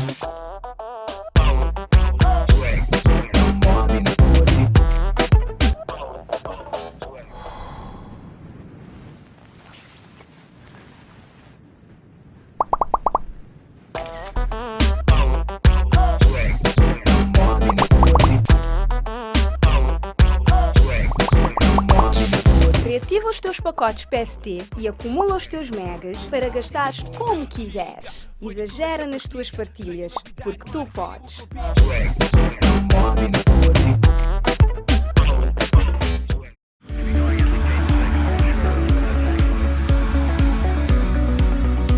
Completamos 35 anos. Celebre connosco.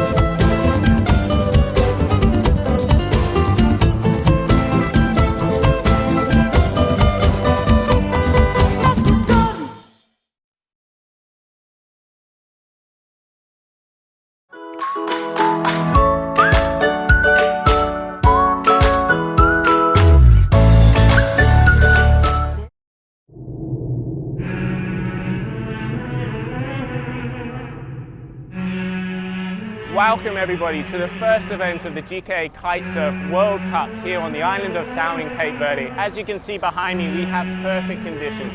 This is the start we wanted to this year. We have 39 male riders and 13 women riders battling out from all countries over the world to crown themselves the champion of Cape Verde.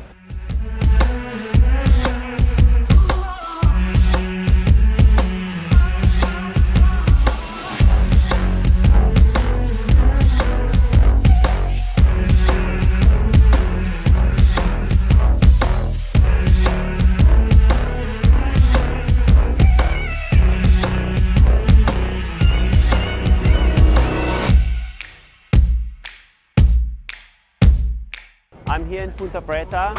It's one of the best spots in the world for kite, surf and windsurf, you know, all the nautic sport.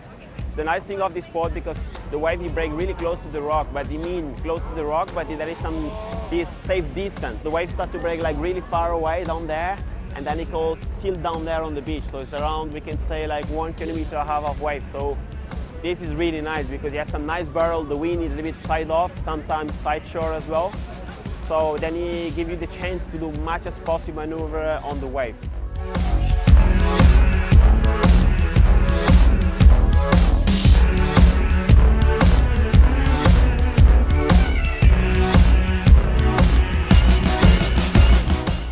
Highlights of the day, Paulino Pereira 9.7. He got one of the best barrels we've seen so far on tour. Then also local riders, the talent here is amazing. Titi Lopez kicking guys out like Pedro Matos going through all the way to round 3. And then of course, Mitu Monteiro showing why he is one of the hardest locals here at Punta Preta with just consistency turn after turn. It's been amazing to see. We've had such a good day 1. I can't wait to see day 2.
Este é o Carlos e este é o Lucas.